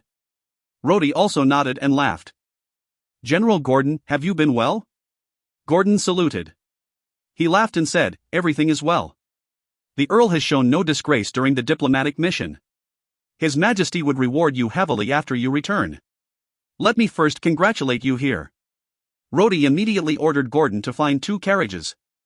He invited Seth, Mouse, and Rulin into a carriage. After all, Seth was now once again the Duke of the Tulip family. It was not suitable for him to be seen publicly.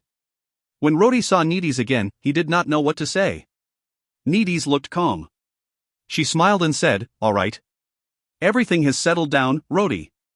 I should also leave now. Please get me a horse. I will be able to go back by myself." Rhodey opened his mouth. "You?" However, Rhodey did not know how to continue from there. Needies sighed. "There are no feasts that never ends in this world, Rhodey. Let us leave it at that." She moved to one side and took a horse. The nearby adjutant saw that the Earl did not say anything and obediently gave her the horse. Needies jumped onto it. She whipped the horse and galloped off. The horse started running. After running about 10 meters, she suddenly shouted, "Rhodey! I hate you." After that, she continued without stopping and disappeared. Rhodey looked at the disappearing figure, unable to tell the feelings in his heart. Old Mark simply smiled at the side and said, "Don't shilly-shilly. What should be yours would remain yours. Even if you put it aside, it would not be able to escape. What are you worried about? As long as she remains in the Empire, you would not need to worry that you would not be able to find her." Old Mark then pushed a crystal into Rhodey's palm and softly whispered, "I have already secretly cast a magic spell on her. Take this crystal. You would be able to find her even if she runs to the ends of the world." After that, this devilish old man laughed and jumped up onto Seth's carriage. Rhodey was in a daze as he held the crystal in his hand. He did not notice Mouse sigh as she looked at him from the carriage. "Why are you sighing?" Roland, who shared the same carriage as Mouse, asked. She had lost her scary strength, making her look like an ordinary person aside from her large size. Besides that, losing her paladin strength had turned her into a fat person who gasped for breath after every 2 steps. She said, "Men are not good people." "You?" "Shut up." Mouse coldly replied and then closed her eyes. Mouse treated everyone except Rhodey coldly. This iceberg would only melt for Rhodey. With an escort of 2,000 Imperial Guards, the group traveled towards the Imperial capital. Only Gordon and a few of his trusted subordinates knew that the Duke of the Tulip family was also with the group. The rest of the soldiers did not know. All of them were fanatical worshippers of the Duke of the Tulip family. These few subordinates were no exception as they rode their horses as close to Seth's carriage as frequently as possible. They tried their best to give a majestic impression, hoping to get the Duke's attention. Rhodey smiled in his heart. He was not used to riding in a carriage and rode a horse beside Gordon. "General Gordon, your two subordinates are really amusing." Gordon laughed. "The little rascals would definitely not be able to hold it in when they know that the army's god is in that carriage." He then sighed. "If I am allowed to be rude, I have also witnessed the rise of the Duke. I have even fought together with the Duke in the Northwest." He then glanced at Rhodey and laughed. Earl was also the Duke's subordinate. "Me saying all this is just singing my own praise." Rhodey laughed and replied, "You do not need to be courteous." He paused for a while and looked at the anxious young adjutants by Seth's carriage. Smiling, he said, "Commander Gordon, please ask your men to come back. Like this, they would look unsightly. If they are interested, I can introduce and recommend them into the Lightning God's whip in service of the Duke." Gordon laughed. "Then I will thank you for them. Those two are good people. If they could follow the Duke, their future prospects would be good. Alas, it is boring to remain in the palace." Gordon suddenly noticed something. "What did you call me? Commander Gordon?" Rhodey immediately realized that he had made a mistake. He had already been accustomed to addressing Gordon this way at the Northwest. Gordon showed a weird expression. "Why does your tone also sound so familiar when you called me Commander Gordon?" 7 days later, the delegation arrived at the imperial capital. When they returned, Rhodey was surprised to see more soldiers patrolling the city walls compared to usual. Many warriors wore the Flame Warriors' uniform on the gates and at the streets, patrolling together with the city guards. Rhodey frowned and glanced at Gordon. "What happened? Why are the Flame Warriors at the imperial capital?" Gordon smiled wryly and replied, "This? Under His Majesty's prohibition command, I cannot tell you. You should go and personally ask His Majesty." Gordon thought to himself. "You are His Majesty's illegitimate son. If you ask, I am sure His Majesty would tell you. However, I cannot go against His Majesty's orders." The delegation entered the imperial capital and went to the palace. Along the way, many flame warriors could be seen on the streets carrying weapons and making inspections. This scene made Rhodey restless. A group of escorts from the delegation escorted Seth to the Duke's residence. Rhodey learned that Nicole had returned to the imperial capital and also wanted to go back immediately. However, the Emperor had given the order for Rhodey to proceed immediately to the imperial palace to see him. Even though he did not know what ruse the old skeleton had up his sleeve, it was not proper for Rhodey to object. Everything was as usual at the imperial palace. There was nothing strange. However, at the Radiant Hall, the Emperor had already summoned the loyal officers and even the deputy commander of the Lightning God's whip, Sieg. The old fox Marquis Garoline also waited for Rhodey's arrival. Rhodey had, accompanied by Gordon, changed into a clean armored uniform of the commander of Imperial Guards. He was then brought to meet the Emperor.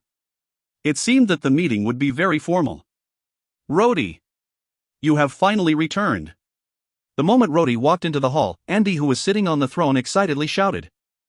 He also pretended to laugh and said, "My dear Rhodey, I heard you have successfully completed the mission. I am proud of you."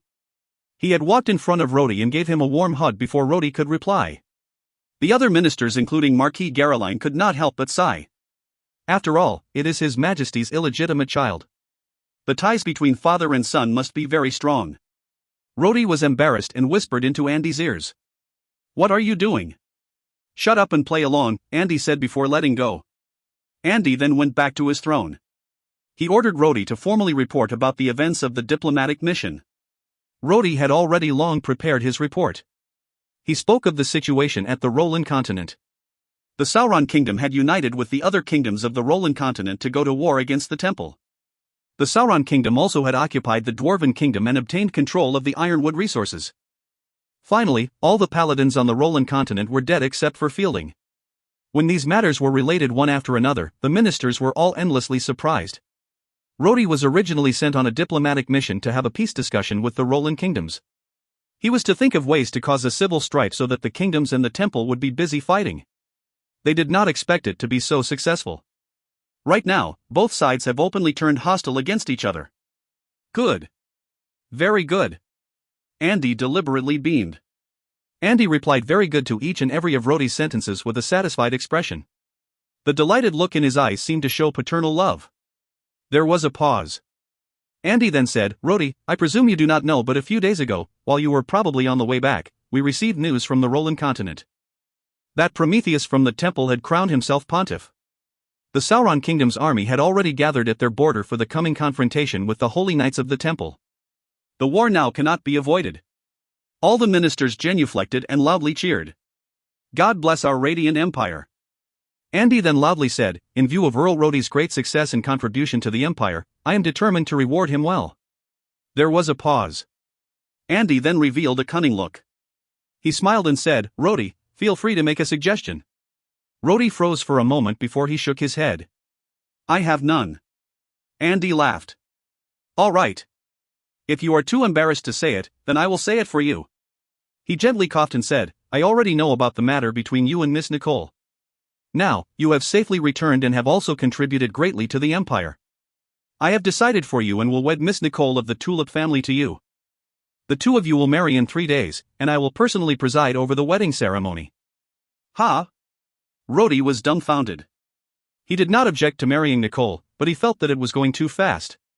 He saw the other ministers giving him a weird smile. They had apparently heard of his love story with Nicole.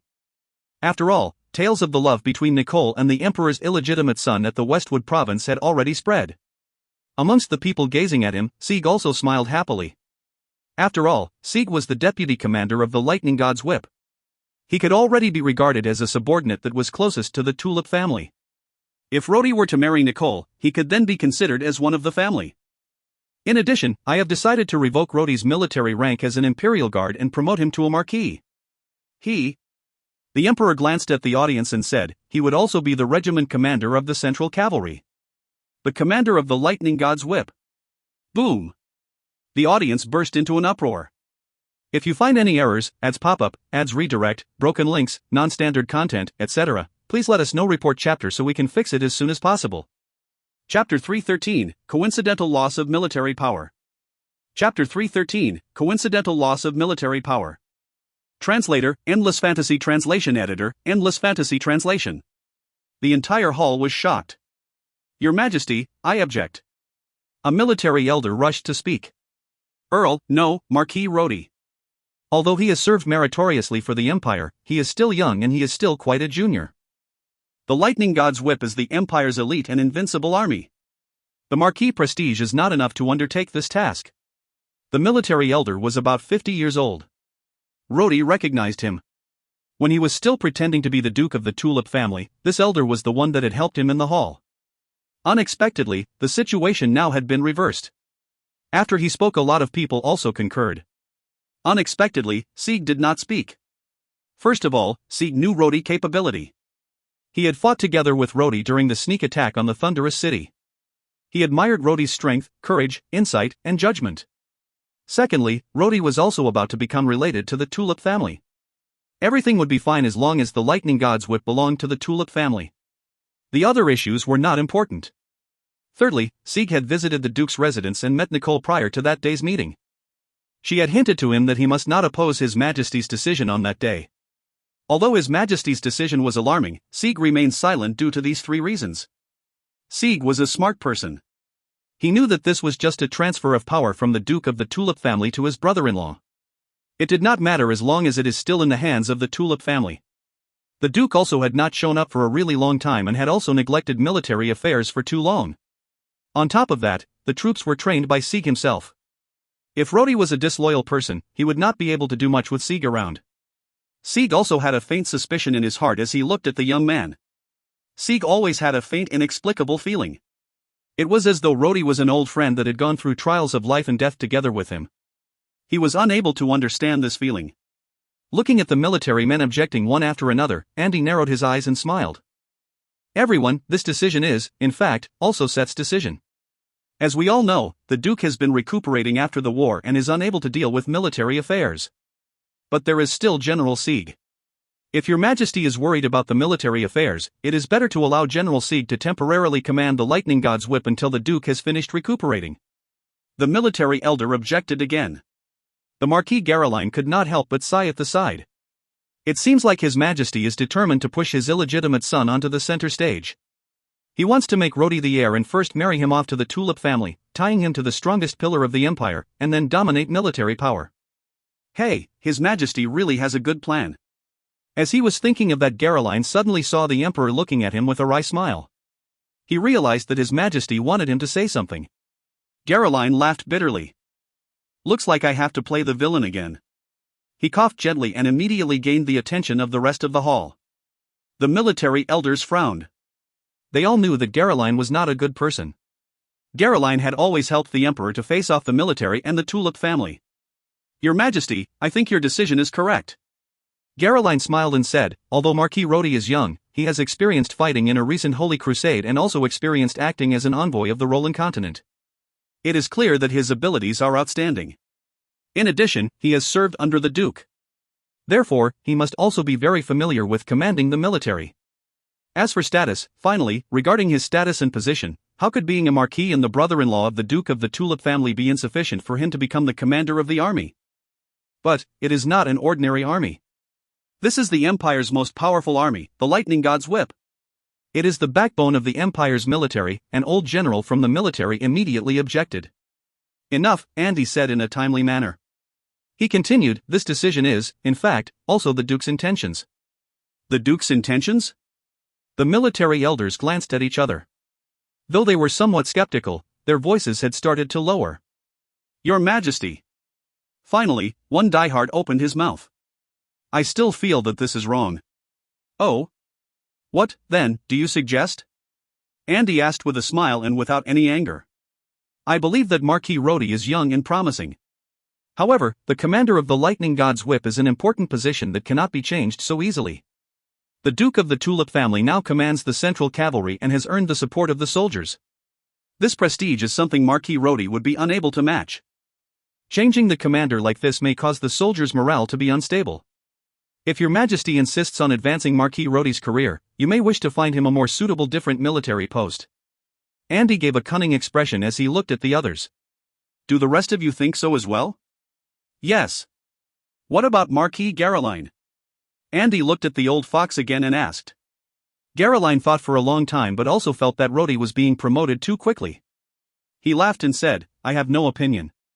Your Majesty should decide as you please. Andy laughed. The laughter made Rodi shudder. Every time Andy laughed like this, someone would be met with misfortune. In that case, I will revoke this command. The military elders sighed in relief.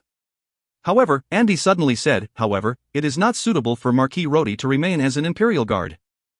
I have decided to dispatch him to a localized army. He has just returned from the Roland continent, so he should be most familiar with the situation over there. Let us do it like this. Milo has been in the Northern Legion long enough. Let him return to the capital to give his report to the Central and then assume responsibilities there. The position of commander of the Northern Legion is given to Marquis Rodi. That is all. As soon as these words were said, the military elders showed a weird smile as though they were forcibly holding back their laughter. They were all looking at Caroline maliciously. Caroline was shocked and angry. The Emperor's action is clearly to remove military power from his family. But, is it possible to argue? Letting his nephew and the potential future Emperor compete for military leadership? What a joke! Unless my entire family is looking for a disaster. The military elders did not expect the change in the Emperor's proposal to make such a huge difference. They felt happy seeing the Emperor playing tricks on that thorn in their sides and loudly agreed. Caroline was angry but he did not dare to show it on his face and could only nod his head in agreement. Sieg squinted and looked at the Emperor. He suddenly remembered the Emperor giving him the order that instead of withdrawing totally, to leave 20,000 of the Lightning God's Whip behind, at the Thunderous City, to assist the Northern Legion in managing a large number of prisoners after the war. Now, the profound meaning of that action became obvious. His Majesty the Emperor had long wanted to relieve the military power from the Marquis Caroline's family. Everything has already been planned. If the Marquis and the Northern Legion dared to defy his commands, there would be 20,000 of the elite Lightning God's Whip to control the situation. Once the meeting ended, Andy instructed Rodi to remain behind for a private talk while the rest left the place. The military elders now saw Rodi in a good light as they had finally put Caroline in his place. They gave Rodi words of support before leaving. Finally, Sieg also came to see Rodi. With a kind smile, he said, Rodi, congratulations. Rodi looked at his old comrade who had been with him ever since he enlisted in the army. He warmed up and held out his hand to Sieg as he laughed. General Sieg. I will be relying on you in the north. Sieg held Rhodey's hand and felt a strange familiarity. He then laughed. You are about to become a part of the Tulip family. May you bring more glory to the Tulip family's banner. The two of them then shook hands and bid each other farewell. What the hell were you doing? Rhodey immediately asked loudly the moment he followed Andy to a secret room in the palace. Boy, you don't need to complain. Andy lay on his chair and laughed lazily. I gave you a pleasant task. Aren't you satisfied? Rhodey was vigilant as he replied, pleasant task?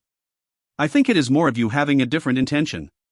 The civil war on the Roland continent has begun and you are sending me to the north. Are you going to take advantage of the war to send the army across the ocean?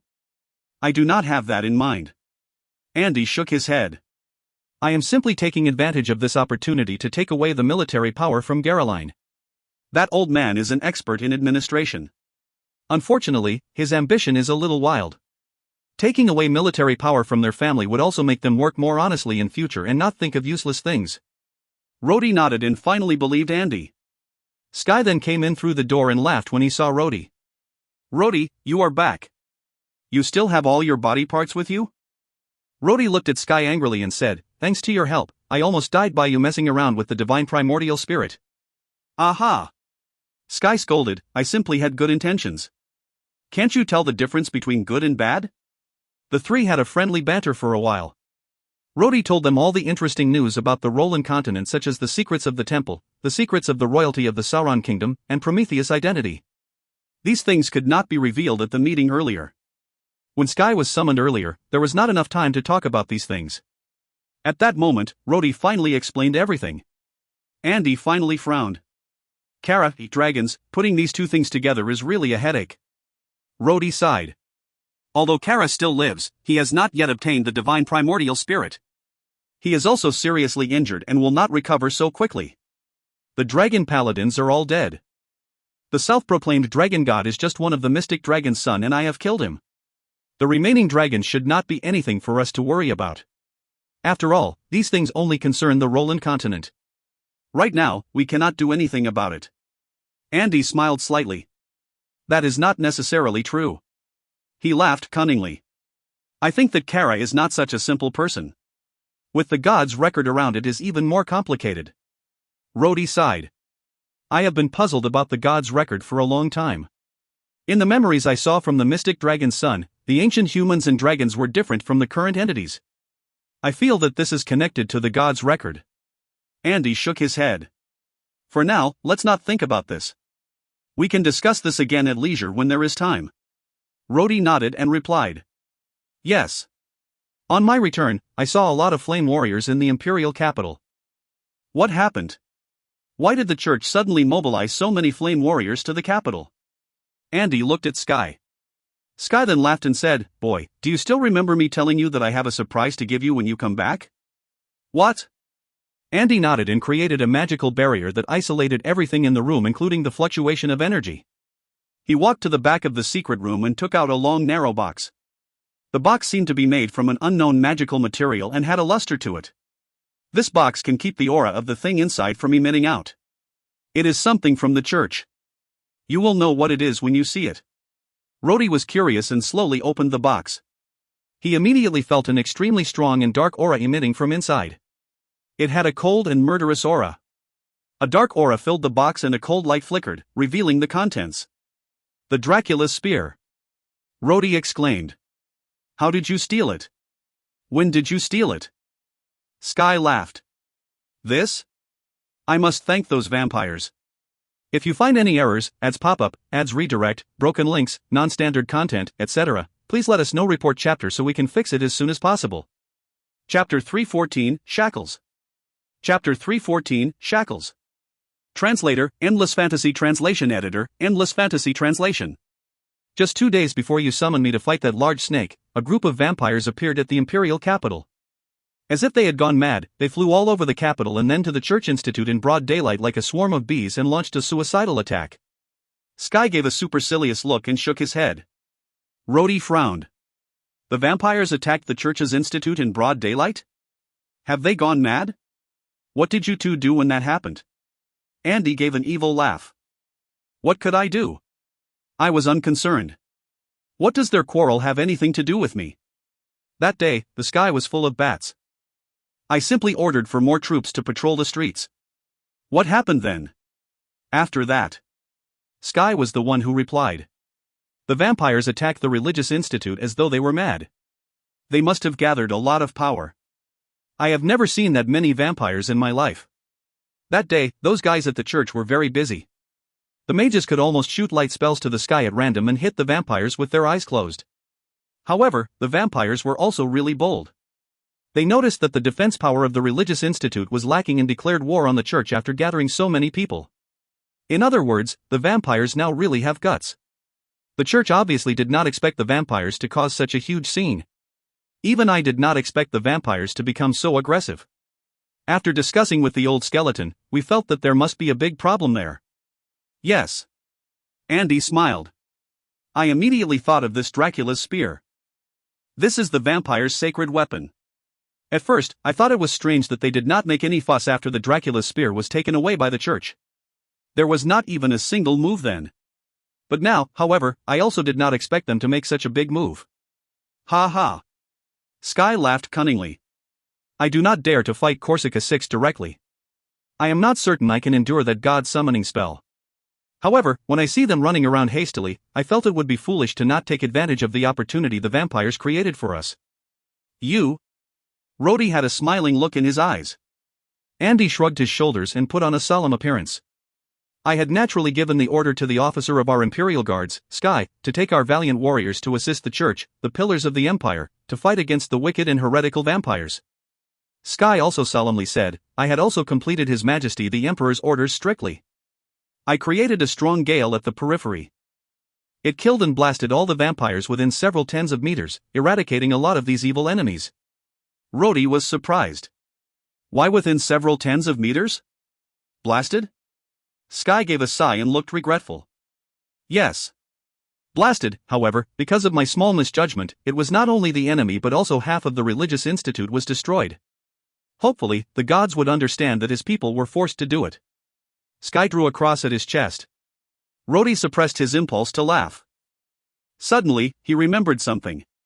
He raised his eyebrows and asked, what about Corsica 6? He? Ha ha ha.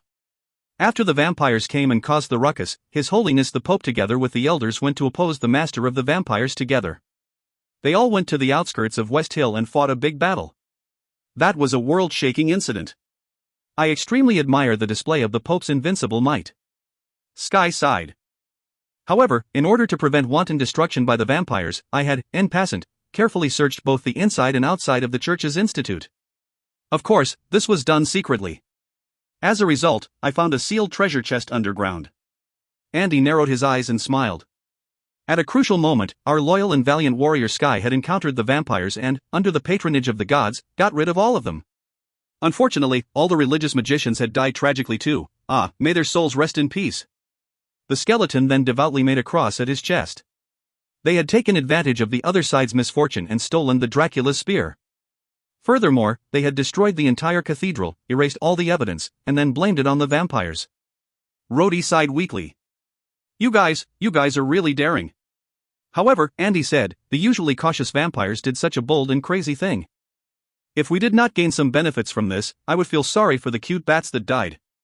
Rhodey gently caressed the cold spear in his hand and pulled it out of the box. The cold texture touched the palm of his skin. Rhodey felt a strange feeling. No wonder this spear was the vampire's sacred weapon. Its evil murderous aura could be felt just by holding it. The murderous aura made Rhodey suddenly feel cold and he said, Master Autumn is. Sky and Andy's faces turned gloomy as they looked at each other.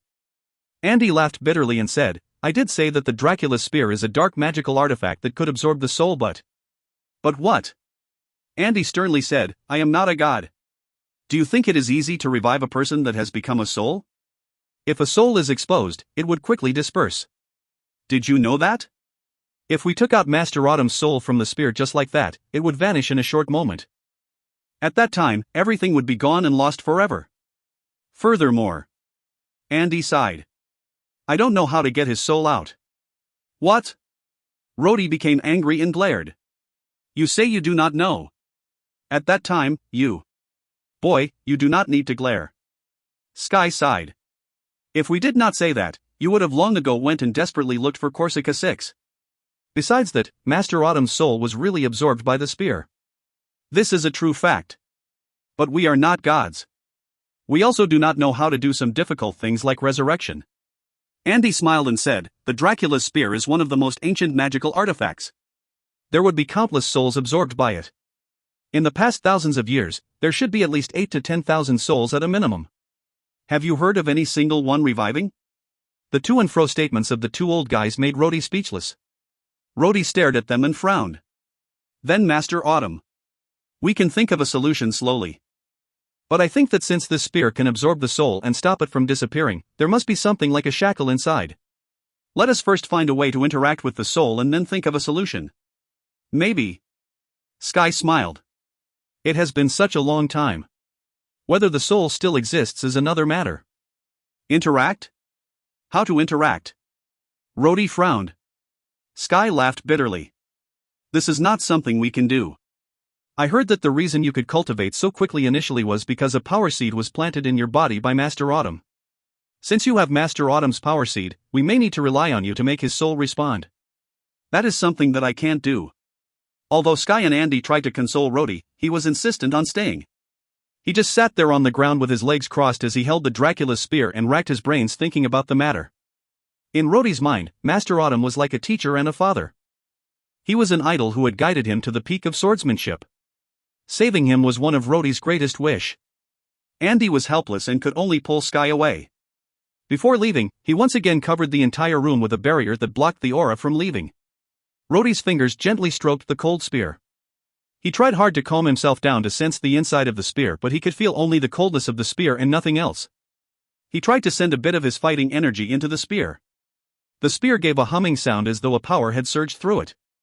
Black chi emerged from the spear. The black chi felt tyrannical and murderous, throwing Rhodey's calmed heart into chaos. No, not right. Rhodey shook his head and frowned, and then just sat there thinking hard for a long time. The secret room had already been blocked and sealed. Gradually, the candlelight burned out and the place was surrounded by darkness. Only Rhodey's breathing could be heard in the dark. A night had passed unnoticed and Rhodey still remained in the room. He had not rested, slept, eaten, or drank anything. He was still holding the spear and sat cross-legged. He had not moved at all. Outside, at the Duke's residence, Nicole had received news of Rhodey's return and had already dispatched someone to the Imperial Palace, but she received the message that Rhodey was discussing an important secret matter with the Emperor. Rhodey, thus, was still there on the third day.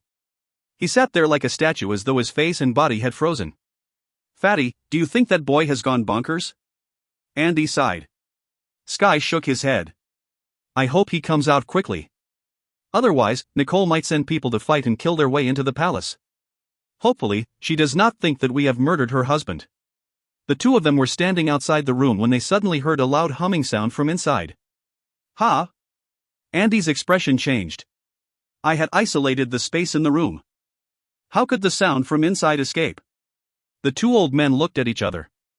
Sky strode in. Rhodey, who had not rested for 3 days, had a beard stubble on his chin and his face looked pale. He was using his finger to tap hard on the spear. The weird thing was every time he tapped on the spear, it gave out a loud and clear humming sound. How did you do that? Andy frowned. Rhodey remained expressionless as though lost in thought. He just kept tapping hard on the spear. Sky pursed his lips and wanted to go and pull Rhodey. However, the moment he stretched his hand, he felt Rhodey's body covered in an aura. He was instantly hit by a huge force and his large body bounced back. What the hell? Sky exclaimed as he stepped back a few steps. When did he recover to this level? Andy also showed a weird gaze. This time Sky tried harder. He cleared his throat first. Seeing that Rhodey still did not respond, he once again reached out slowly. He could feel that Rhodey's body was covered with a weird aura. The aura was pushing, pressing, and spinning. These forces were tangled up as though there were no rules governing them as they were being released from Rhodey's body. Rhodey's fingers were tapping harder and harder. The humming sound started to become ear-splitting. Black chi began to emerge from the spear and became thicker. More and more murderous aura was coming out. Andy's expression changed. This is bad. If he continues to tap it like this, the black chi would leak and spread out. If the people from the church finds out, it would become troublesome. Why is my barrier not working? Sky's expression had changed drastically. His eyes then lit up and he said, no. This boy is projecting his domain. Right now, we are in his domain. No wonder your barrier is not working. Domain? Andy looked hard at Sky and asked. Didn't this boy lose his powers already? Sky was also puzzled. How would I know? I have been standing outside together with you. Rhodey suddenly opened his mouth and shouted. He withdrew his finger and then spread both hands out to hold both ends of the spear tight and then started to use force to. What does he want to do? Sky's eyes opened wide. Andy shook his head. Is he trying to destroy the spear? The spear continued to hum in Rhodey's hands. The sound seemed to carry a heavy pressure. Gradually, that sound was slowly filled with sadness. Boy, are you mad? Are you trying to destroy it? Sky's expression changed. He took a deep breath and then forcefully charged towards Rhodey. As Sky was prepared to attack this time, he had managed to hit Rhodey. Rhodey fell and the spear also dropped onto his body. What are you doing? Rhodey asked as he lay on the ground and looked at the two geezers with an unhappy expression. Are you trying to destroy this magical artifact? Andy's tone was solemn. Rhodey thought for a moment and replied, I am just trying to tear open the shackles imprisoning the souls. If you find any errors, ads pop up, ads redirect, broken links, non-standard content, etc., please let us know. Report chapter so we can fix it as soon as possible. Chapter 315, New Home. Chapter 315, New Home. Translator, Endless Fantasy Translation Editor, Endless Fantasy Translation. Don't you mean, destroy this spear? Andy asked in an abnormally solemn voice. Rhodey thought for a moment. Not exactly. He seemed to struggle to find the right words to express his idea. I felt that the spear had absorbed a lot of heterogeneous energy. Under this messy mix, I am unable to interact with Master Autumn. Unless you destroy the spear and then let you have a good search, is it?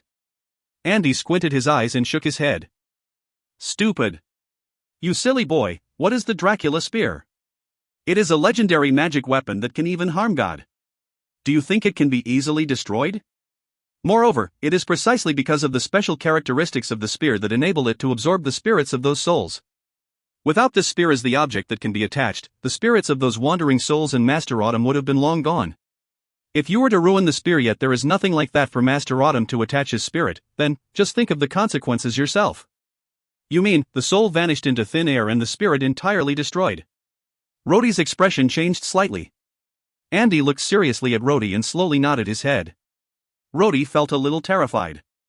Fatty Sky frowned and said, Just now, you actually projected your domain power. When did you recover to this extent? Rhodey was alarmed. Domain power? Did I project my domain power just now? But why did I not feel it myself? Fatty and the old skeleton looked at each other and after that Fatty squinted his eyes. Suddenly, he gave a gentle cry and punched at Rhodey. Rhodey was taken aback. He dodged backward by reflex. 7 weird forces suddenly burst out from the fist of Sky. Boom! Rhodey was hit by the blast and he crashed into the wall. Rhodey snorted. That smash caused some cracks in the wall. Rhodey fell to the ground. He does not seem to have recovered. Fatty frowned. Although he punched Rhodey, he was only testing. At that instant, he had already held back 90% of his strength and did not injure Rhodey. Rhodey stood up from the ground. Hey! He angrily yelled, Fatty, what are you doing?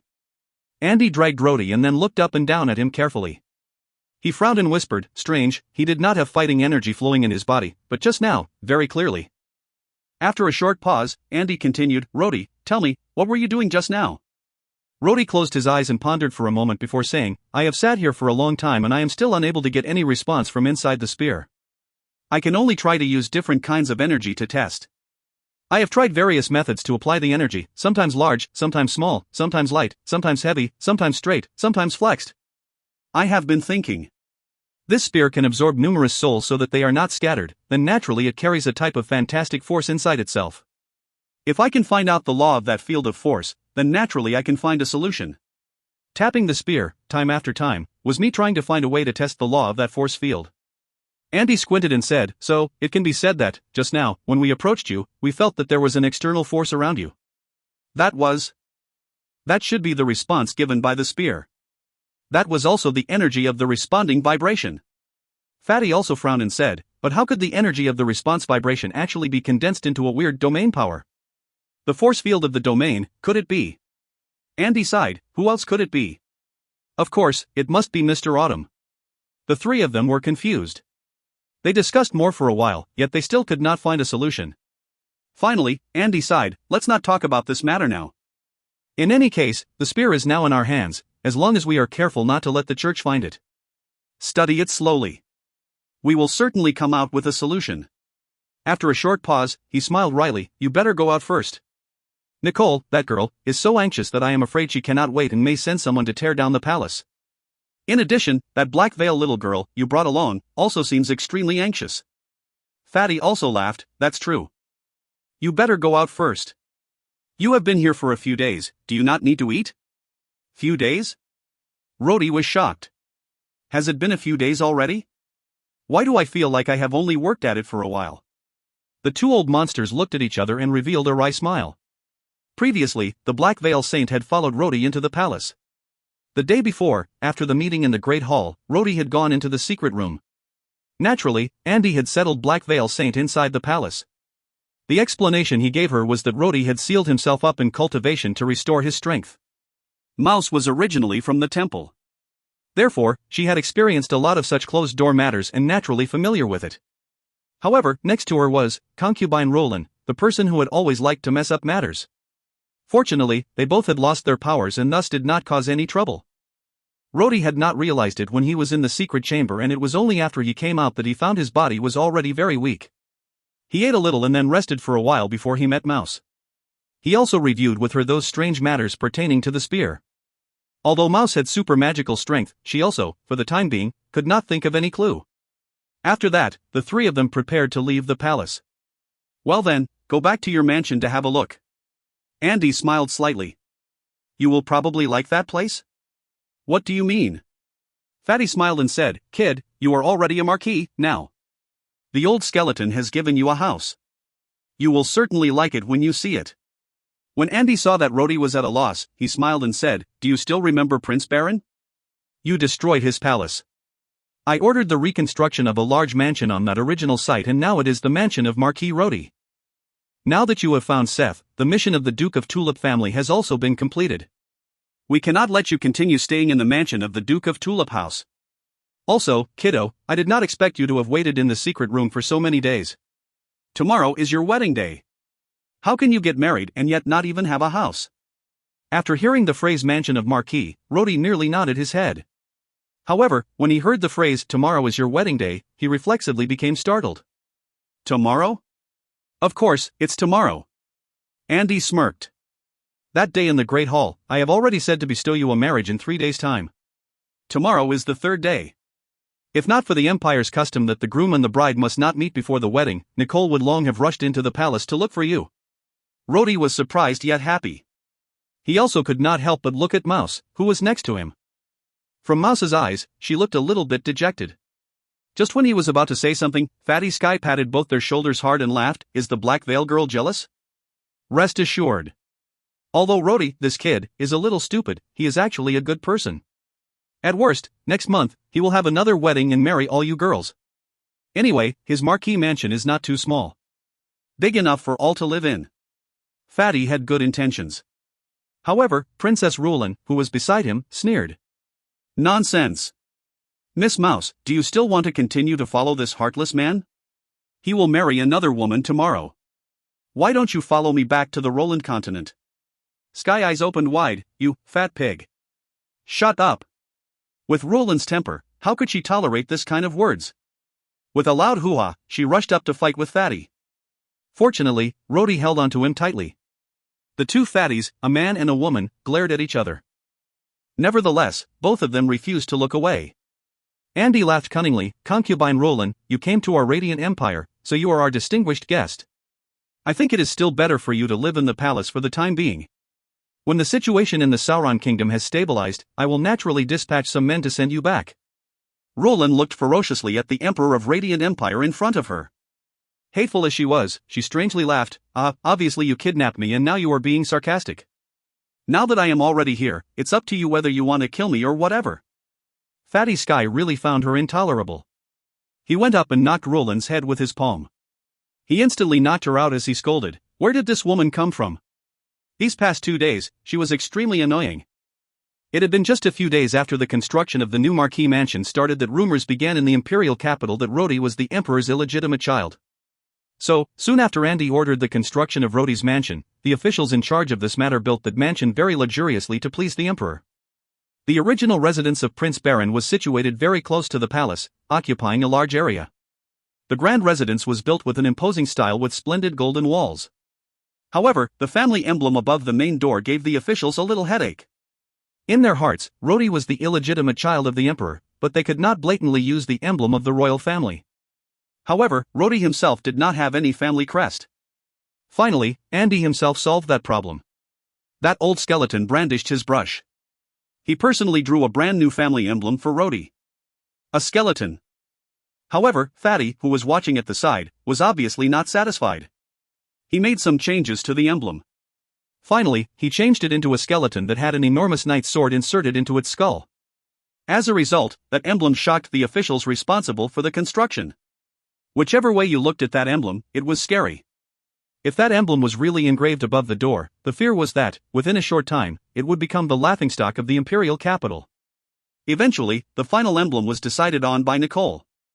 Everyone had long regarded her as Rhodey's fiancée and naturally, no one objected to it. Nicole finally changed the emblem into a sword within a flame, and there was a blooming tulip clearly carved on the sword. And that flame, it was golden. In the Radiant Empire, only the emblem of the royal family can be golden in color. After Andy's approval of the emblem, the relationship between that Mr. Rhodey and the royal family was finally confirmed in the entire imperial capital. Rhodey got off the carriage and stood in front of this own mansion. He could not help feeling a little lost. From staying in a dilapidated dormitory that had cost him 5 silver coins per year of rent, he had now turned into the currently in favor Marquis of the Empire, and all those were obtained not by impersonating as someone else. They were all truly his own. In front, the main gate was made from a fiery silver material and the huge family emblem was engraved from a fiery diamond. There was also the row of respectful servants standing in the doorway. Rhodey took a deep breath. His brain was filled with a complex mood. In a daze, he saw inside the door a woman dressed in a white muslin gown slowly walk out. That woman had a cool, elegant face, but her eyes were filled with excitement and even more fiery passion. As she stood there, her tender and timid figure seemed to be trembling slightly. If it was not Micah, then who could it be? Micah half bit her lips and looked, a little puzzled, at Rhodey. She saw Rhodey holding the hand of a black-clothed woman. She felt a little uncomfortable. Originally, the moment she saw Rhodey, she had wanted to throw herself into his arms, but then she was a little hesitant now. Right behind Micah was a woman fully clothed in a fiery red dress. It was Diane. She deliberately sneered and deliberately pushed Micah vigorously. After that, she pretended to say loudly, "Well, you think about him all day and all night. Now that he has come back, why are you just staring blankly at him?" Rhodey took a deep breath and gave a warm smile. He looked at Micah and waved at her. Micah also finally smiled. She walked forward a few steps and gently hugged Rhodey. Diane jealously smiled from behind. "Rhodey, your new home was organized by Micah, personally. Everything inside was also selected by Micah personally. These few days, she was so tired that she has lost a lot of weight. You should repay her well." Micah smiled slightly. She quietly pulled Diane's hand and then stuffed it into Rhodey's hand. Diane blushed and gently tried to break free. She did not try very hard though and, instead, ended up holding firmly onto Rhodey's hand and was reluctant to let go. Micah then looked at Mouse, smiled and said, "How do you do? You certainly must be Miss Mouse. My name is Micah." After she finished speaking, she pulled Mouse by her hand. Mouse was naturally indifferent. Besides Rhodey, she had never been so close to other people. However, when she looked at that beautiful and attractive Micah in front of her and was being pulled by her soft little hand, she could not refuse. She just, as if in a daze, followed Micah to enter the door. At the same time, in the mansion of the Duke of Tulip family, Miss Nicole was spellbound. Seth, who was carefully standing next to her, laughed and said, "Well, my dear sister, Rhodey, that kid has already left the palace. Didn't someone already announce it just now? Anyway, tomorrow you are going to marry him. For now, there is no need for you to hurry." Nicole blushed and immediately tensed up. She said coldly, "Shut up. Your opinion is not needed now." Seth immediately laughed apologetically and said, "Well, that's enough. Haven't you tormented me enough for the past 2 days? You have hit and scolded me. On the first day you saw me, you have already struck me with a lightning magic and almost murdered your brother. If I were to die, where are you going to find someone to replace Rhodey as the Duke of Tulip family?" Nicole bit her teeth and hatefully said, "If I do not teach you properly, only God knows what tricks you will come up with next." Seth giggled and then he walked over to gently hug Nicole. He casually said, "Well, sister, tomorrow is your wedding day. It is said that an angry woman will age and turn ugly faster. Now, there are many beautiful women by Rhodey's side. You must be a little bit cautious, ah." After saying that, he quickly loosened his hold on Nicole and rushed to one side to escape. Nicole was full of anger as she raised her hand. Shortly after, Seth's miserable screams and flashes of lightning issued from the room. If you find any errors, ads pop-up, ads redirect, broken links, non-standard content, etc., please let us know. Report chapter so we can fix it as soon as possible. Chapter 316, Wedding. Chapter 316, Wedding. Translator, Endless Fantasy Translation Editor, Endless Fantasy Translation. For the wedding of His Excellency Marquis Rhodey, it was obvious that a lot of effort was put into planning it. In fact, the officials in charge of planning had already shown some signs of collapsing. To arrange a grand wedding within 3 days was already a very difficult task. The thing that made it even more awkward was, the status of that Marquis Rhodey was somewhat ambiguous and therefore the specification of the wedding ceremony would be some kind of a challenge. He was a marquis and he was going to marry the older sister of the Duke of the Tulip family. More importantly, the groom was the illegitimate son of His Majesty, the only son, as it was right then. When such a person got married, what kind of rule should the wedding follow? If in accordance with the customs of the ordinary aristocrats, apparently, it would not be appropriate. If in case, in future, that marquis became an emperor, the wedding of the future emperor and empress of Radiant Empire could not be too simple. Otherwise, in the case of a moment of anger in the future, the unlucky person would probably be their own self. So if it was arranged in accordance with the regulations of the royal family, it obviously was also not appropriate. After all, then, the relationship between His Excellency the Marquis and His Majesty the Emperor had not been made public. If it was arranged in accordance with the regulations of the royal family, and in case people resented and blamed him for meddling, then the unlucky one would probably still be their own self. Awkward, really awkward. Finally, that clever official really had no more idea. So, he could only go directly to His Majesty the Emperor to ask for his opinion. His Majesty's reply was, "Make it as grand as possible." Because of that statement made by the old skeleton, the scene of Rhodey's wedding was astonishing. Early in the next morning, a team of cavalry from the Imperial Guards, wearing the brightest uniforms, was already very busy. They covered the roads in the Imperial capital, all the way from the mansion of the Duke of the Tulip family to the mansion of the Marquis, with red carpets. Immediately after that, 2,000 Imperial Guards, wearing the most outstanding outfits, temporarily controlled the traffic flow of that section of the road. A team of Royal Musician Guards of Honor formed an array outside the mansion of the Marquis playing the most celebrated song. Following which, the youngest Marquis of the Empire was ready to set out to greet his bride. The following scene was an eye-opener for the people of the Imperial capital. The full 5,000 fully armed Wolf Fang cavalry from the Lightning God's Whip present was of course not going to war that day. The Wolf Fang warriors were wearing the normal outfits that they used for the grand inspection ceremony. The warriors were in a mile-long formation in the street starting from the front of the mansion of the Duke of the Tulip family to greet them. All of those brave warriors wore happy smiles on their faces. The older sister of their invincible commander was getting married that day. Seek had picked 5,000 men from the Wolf Fang to serve as the guard of honor to greet them. Those 5,000 men were carefully selected in order to be able to serve their invincible commander effectively. Actually, those young warriors would even break their heads to be a part of the soldiers selected for the group. The 5,000 Wolf Fang exhibited the most mighty and formidable stance. In contrast, those Imperial Guards whom Marquis Rhodey brought with him to greet the bride were somewhat inadequate. When Rhodey and his entire group of people approached, Rhodey, who was riding on a white horse, looked down the street. Standing on both sides of the street to greet him were all Wolf Fang warriors. He was so angry that his nose almost went crooked. "Today is my wedding day. We are not going to war. Why create such a murderous setting?" There was a swishing sound. When Rhodey walked into the array of the Wolf Fang, all the 5,000 soldiers raised their scimitars, at the same time. For a moment, the brightness of the scimitars flashed, giving Rhodey a strange feeling. However, it had always been like this in the Radiant Empire. The Empire had always advocated martial skills. From the decree of the aristocracy regarding inheritance of the title for the common people, everyone would regard the ability to obtain warrior status as a glory. Even the customs of wedding ceremonies also carried some such uninhibited atmosphere. Under the brightness of the scimitars of the wolf fawn, Rodi, with only 1,000 imperial guards, could only make every effort to straighten his back atop his horse. He maintained a graceful and majestic appearance and refused to lose any bit of loftiness. In the distance, just at the doorstep of the mansion of the Duke of the Tulip family, there was a young man sitting on a black steed. He had long, bright golden hair that dazzled like sunlight and a pair of lake blue eyes. He also had a handsome face that even the sun god was jealous of. He wore the outfit of an imperial marshal. He was none other than the Duke of the Tulip family, His Excellency Seth.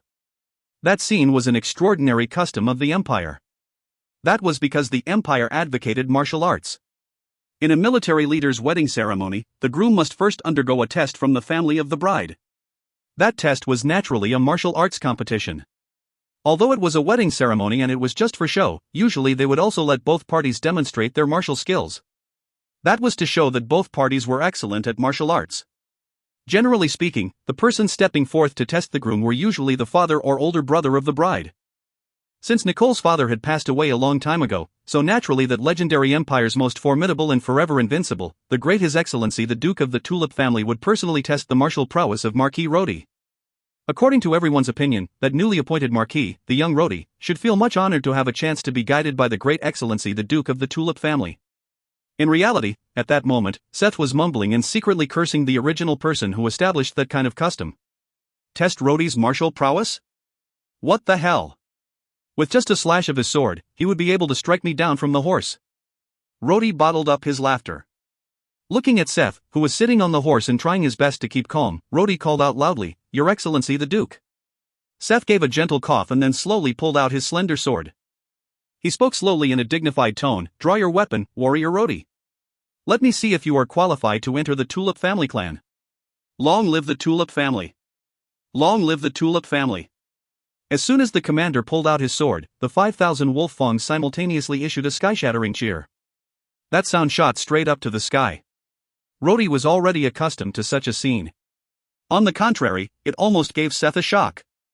Those 5,000 wolf fang were elite soldiers. Many of them had followed Rodi to the northwest Great Moon Kingdom. They had also participated in the Holy War against the invading Roland armies, and most of them had personally witnessed the invincible might of His Excellency the Duke on the battlefield. Although Rodi was nominally a personal guard of the Duke, because he showed up using his real identity too late into the war, most of these soldiers did not know him. However, just thinking that this guy could actually marry the beautiful older sister of His Excellency the Duke made people envious. In addition, getting the guidance of His Excellency the Duke truly made people jealous. Well, come on. Rodi pulled out his scimitar and kicked the stomach of the horse. He moved closer to Seth and whispered, "Rest assured, I will maintain propriety." After he finished saying that, he struck straight down towards Seth with his scimitar. To be honest, when Seth saw the flash from the scimitar, his instinctive response was to dodge. However, before he even had time to dodge, he already heard Rodi whisper, "Raise your hand." Seth instinctively raised the long sword in his hand. He only saw the two weapons clashed with a tinkling sound. Seth did not feel any tremendous force. Instead, he felt the long sword in his hand was empty, as if that strike that Rodi made with his scimitar was without a trace of strength. Rodi deliberately said loudly, "Very good." Immediately, it seemed like the scimitar in his hand was blocked. Even his warhorse could not help but repeatedly move back a few steps. It was clear to everyone that His Excellency the Duke only needed to block casually, and this already forced the opponent to retreat. That caused the wolf fang to issue the sky-shaking cheer again. Although Rodi was temporarily unable to deploy his domain power, as a master of domain power, his skill in controlling the force used was still at its peak. When he used that small trick, naturally nobody saw through it. Seth took a deep breath. He still managed to maintain his usual composure. Rodi was thinking of advancing again, but Seth thought to himself, "I will not oblige anymore." After that, he quickly shouted, "Enough!" Rodi seemed to want to smile but yet did not, as he stopped his action. He then looked at Seth. Seth coughed gently and said imposingly, "Judging by the power of that strike, it was not bad. It cannot be considered as a disgrace to my older sister. As far as I am concerned, you have passed the test." As soon as he finished speaking, they heard the surrounding people exclaim in admiration. Everybody said that His Excellency the Duke was magnanimous and benevolent. With such compliments, even if Seth's face had a thick skin, it would feel hot. He then lifted his sword high up and waved it. Soon after, in the midst of cheering, His Excellency the Duke temporarily exited the scene. At noon, 12 guns of salute were simultaneously fired at the 4 city gates of the imperial capital. Since it was the older sister of the Marshal of the Empire getting married, the army would naturally do their utmost to liven up the atmosphere. The atmosphere in the entire imperial capital was livelier than the wedding of the emperor, many years ago. Marquis Caroline stood in the midst of a group of aristocrats who came to congratulate, feeling somewhat moved. To be able to mobilize such a massive activity to conduct the wedding ceremony, it absolutely must have had the permission of His Majesty the Emperor. It was clear that His Majesty was really good to that illegitimate son. With regards to the handing over of the military power of the Northern Army, Marquis Caroline was somewhat displeased that day. However, immediately after going home and reflecting on it for the whole night, he felt relieved. Currently, the Tulip family had already re-established their glory. But, so what? Even if his Lionheart family could grasp the power of a military legion, there would not be too much significance. For now, the most important thing was to lie low. Judging from various aspects, Marquis Caroline had already been convinced and had conceded defeat. It could also be said that he had given up competing with the Tulip family. Since it was impossible to overwhelm the Tulip family, then it would be better to abandon that idea and maximize the development of his own family clan. The army was already the realm of the Tulip family. Then, why should he need to fight over that little bit of military power? Would it not be better for him to divert his family focus on other more practical areas? As with regards to enticing that Marquis Rodi, he had already married the older sister of the Duke of the Tulip family. Would it still be possible to entice him? Old Marquis shook his head and sighed, "Luck is not with me. This must be the will of God." At that moment, Rodi, in the midst of the cheering of everyone, carried Nicole, who was dressed in splendid ceremonious attire, out of the main door of the mansion of the Duke of the Tulip family. Nicole's face was flushed red, but her eyes were filled with happiness. The 5,000 Wolf Fang and the 1,000 Imperial Guards cheered. In the midst of the chaotic cheering, Rodi firmly hugged Nicole and whispered in her ear, "I said before, I will use my real identity as Rodi and let you honorably become my woman." After he finished speaking, he carried Nicole and placed her on the horse. He jumped up and sat behind Nicole. Under the escort of a large number of cavalry, they headed towards his own marquis mansion. All along the way, numerous rose petals were sprinkled down and covered all of the 4 miles long of the red carpet. As the hooves of the horse trampled on those petals, Nicole felt so happy and blessed that she almost fainted. Far away on the city gate tower, the fat Sky looked at the chaotic cheering crowd in the distance. He sighed and said, "Oh, what do you want me to say? Shall I say lovers eventually got married or Rodi is a damn lucky fellow?" Andy swallowed a cup of golden alcoholic liquid.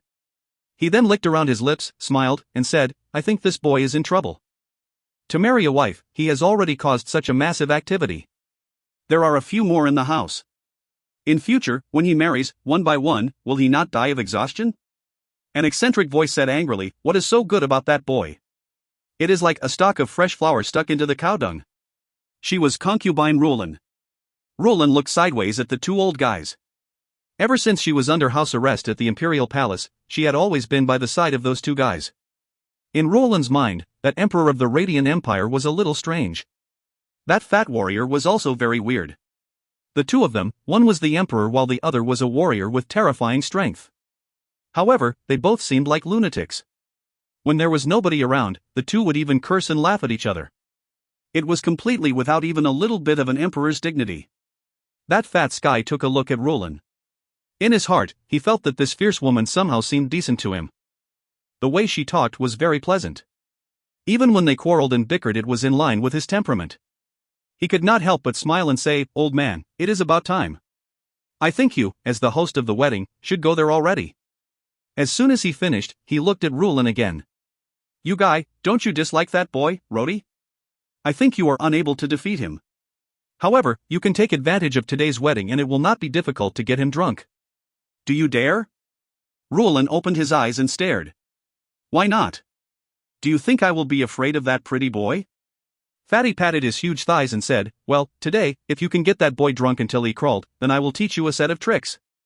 Andy gave Sky a cold look and lightly said, "Very good, if you, fat lady, succeed, I will also teach you a top-notch magic." Rulin rolled her eyes but said, "I am not interested in your whatever shit magic. If you give me a few of the beauties in the palace, then that will be good enough." With a chuckle, the mouthful of wine that the old skeleton just drank, accidentally spurted out. It splashed right on Fatty's face. If you find any errors, ads pop up, ads redirect, broken links, non-standard content, etc., please let us know. Report chapter so we can fix it as soon as possible. Chapter 317, Rhodey's Happy Life. Chapter 317, Rhodey's Happy Life. Translator, Endless Fantasy Translation Editor, Endless Fantasy Translation. The grand wedding of Miss Nicole, the eldest daughter of the Tulip family, had become the topic of enthusiastic discussion for the common people as well as the aristocrats in the imperial capital for a very long time. In addition, several newspapers in the imperial capital also published extensive propaganda on this. Even members of the royal family also admired the gorgeous wedding and the extent of its lavishness. That was coupled by the strong support of the military force that allowed the most powerful army of the empire, the Wolf-Fang of the Lightning God's Whip, to serve as guards of honor. The formidable marshal of the empire and the great emperor of the empire personally acted as host and witness of the marriage. That kind of arrangement could be considered unprecedented and never to be duplicated. Of course, in the eyes of some resolute people, they also saw that little bit of subtle differences. As everyone knew, regardless whether it was the Roland continent in the north or the Radiant Empire, people believed in religion. The religious bodies of the two continents were doctrinally different and mutually regarded the other party as blasphemers. However, at least in the Radiant Empire, the church was still the state religion and had supreme status. Religious rights were even on par with imperial power. Right from the emperor to aristocrat ministers of the empire, they were all believers of God. However, in that grand wedding, whether it was the great duke of the Tulip family or the mysterious Marquis Rhodey, no one invited the clergymen to be witnesses of the marriage. For all followers of the religion, their marriages must be conducted in the church and presided by the clergy. Only then could it be considered as an official ceremony. However, that wedding that affected the political landscape of the empire actually did not have any participation of the clergy. In fact, they were even not invited to the ceremony. Moreover, it was quite obvious that His Excellency Marquis Rhodey was not a follower of God. The empire was not without non-believers of God. Generally speaking, the empire allowed people to be non-believers of God, but at the same time did not allow them to believe in other religions. However, in the aristocratic circle in the empire, there were very few non-believers of God. Moreover, Marquis Rhodey, who held such a high position, controlled the military power, and also had the trust of His Majesty, actually did not believe in God. That was simply something unheard of. Even His Excellency the Duke of the Tulip family did not seem to believe in God. The significance of such matter was somewhat thought-provoking. After the wedding, the situation in the empire was very peaceful. News about the northern Roland continent came in secretly. Of course, all those news were deliberately blocked under the command of the higher authority of the empire. The war in the Roland continent had started and the Sauron kingdom became the leader of the alliance of more than a dozen kingdoms of the Roland continent. They had gathered millions of troops and, together with the temple's holy knights, have had 13 large and small skirmishes. Under the command of General Tiger of the Sauron kingdom, all of the 13 military campaigns ended with the defeat of the alliance of kingdoms of the Roland continent. However, under the command of Tiger, although their huge army suffered certain losses, their strength was not affected. Tiger actually divided the troops of millions into several groups to fight respectively. Such deployment was indeed a very clever move. From the combat effectiveness of the troops, regardless of whether it was the royal knights of the Sauron kingdom or the armies of any other kingdoms, they were far from comparable with the elite holy knights of the temple. However, in terms of numbers, there was no doubt that the temple was at an absolute disadvantage. Tiger had divided the huge army into several groups, but purposely only harassed the enemy and did not give them any chance to make a decisive battle stand. Obviously, he had prepared himself for fighting a war of attrition. At the same time, due to the disadvantage of numbers, the holy knights of the temple were unable to divide their troops. If they were to do so, they would only make their troops, which number only few hundred thousand, weaker and ultimately difficult to avoid the danger of attacks on the reduced numbers. The Roland continent was caught in a stalemate. Although there were occasional reports of the war, both sides also did not achieve a decisive victory. In such a moment, the attitude of the Church of the Radiant Empire was somewhat ambiguous. Although there were disagreements with the doctrines of the Northern Temple, seeing the conflict in the northern Roland continent between the Temple and the kingdoms, there was a possibility that the Temple would be destroyed. The Church of the Radiant Empire inevitably would have some sympathy. Due to the fact that the two continents had always been hostile to each other, it was impossible for the Church to intervene in the affairs of the northern continent. However, at that moment, the status of the Church was inevitably a little awkward. Under the leadership of Pope Corsica VI, the churches in all the cities of the Radiant Empire were significantly busier than in the past. Many activities for winning the hearts of the populace had started, such as distributing holy water and disseminating doctrine. Some bishops even personally went out to all parts of the country to preach and to win over the people. However, at this point in time, the situation in the imperial capital was unsettling. All officials of the empire had remained silent. Historically, every large-scale activity of the church would be officially coordinated by the imperial government. After all, in the empire, the church and the imperial government had always mutually supported each other. However, based on the situation now, it seemed that under the instruction of the emperor, the officialdom of the empire stood completely on the sidelines as a spectator and indifferently watched the people from the churches busy running back and forth. Thinking of the last court event, thinking of the wedding of the empire's most important figure in the Tulip family, that people from the church were not invited, and that His Excellency the Duke of the Tulip family was actually not a believer of God, with all those added up, the people could not help wondering. Let them jump. The higher they jump, the heavier they fall. Andy sighed. He just casually put aside those reports on the activities of the church in various places that were sent to him and then picked up a battlefield report from the northwest. General Elliot of the Northwestern Army personally wrote a report on the battlefield. 5 days ago, at the Watts Fortress in the northwest, the Northwestern Army led by General Elliot, once again, thwarted the army of the Great Moon Kingdom led by Ryu Enthal. That time, the military objective was very successful. General Elliot killed a total of 25,000 grassland cavalry. As in the past, he did not spare any prisoners, all were executed. Elliot's Iron Fist approach was undoubtedly the most suitable way to deal with those wolves in the grassland. Ryu Enthal had repeatedly invaded for such a long time but had always been foiled by Elliot. It was said that the Dragon Plateau had already started to find their losses gradually intolerable. The Northwest Army had also suffered huge losses, but the original Northwest Army had been re-established earlier and reorganized and expanded repeatedly. The Empire was almost an endless source of soldiers compared to the grassland where the population was too sparse. Andy smiled after reading the battlefield report. He immediately drafted an order and gave it to a chamberlain to send it down. The Empire is not without talent. However, under the jurisdiction of the original muddle-headed Abbas XI, it would be a wonder if the nation was not subjugated. Andy smiled and stretched himself lazily. Very true, it is really tiring to be an emperor. This old man here really cherished those days when I was sleeping all day. Andy waved his hand to send all the chamberlains in the room away. Only Fatty Sky stayed behind. Old skeleton, the damn old Pope has asked to see you 3 times. You have always refused to see him. Are you not afraid of offending them? Andy laughed. It is because he saw the fate of the temple in the Roland continent. He is inevitably somewhat distressed because he is concerned that the same misfortune may befall the church and wants to repair our relationship. The Radiant Empire is not like those kingdoms of the Roland continent where all the kingdoms are not cooperative.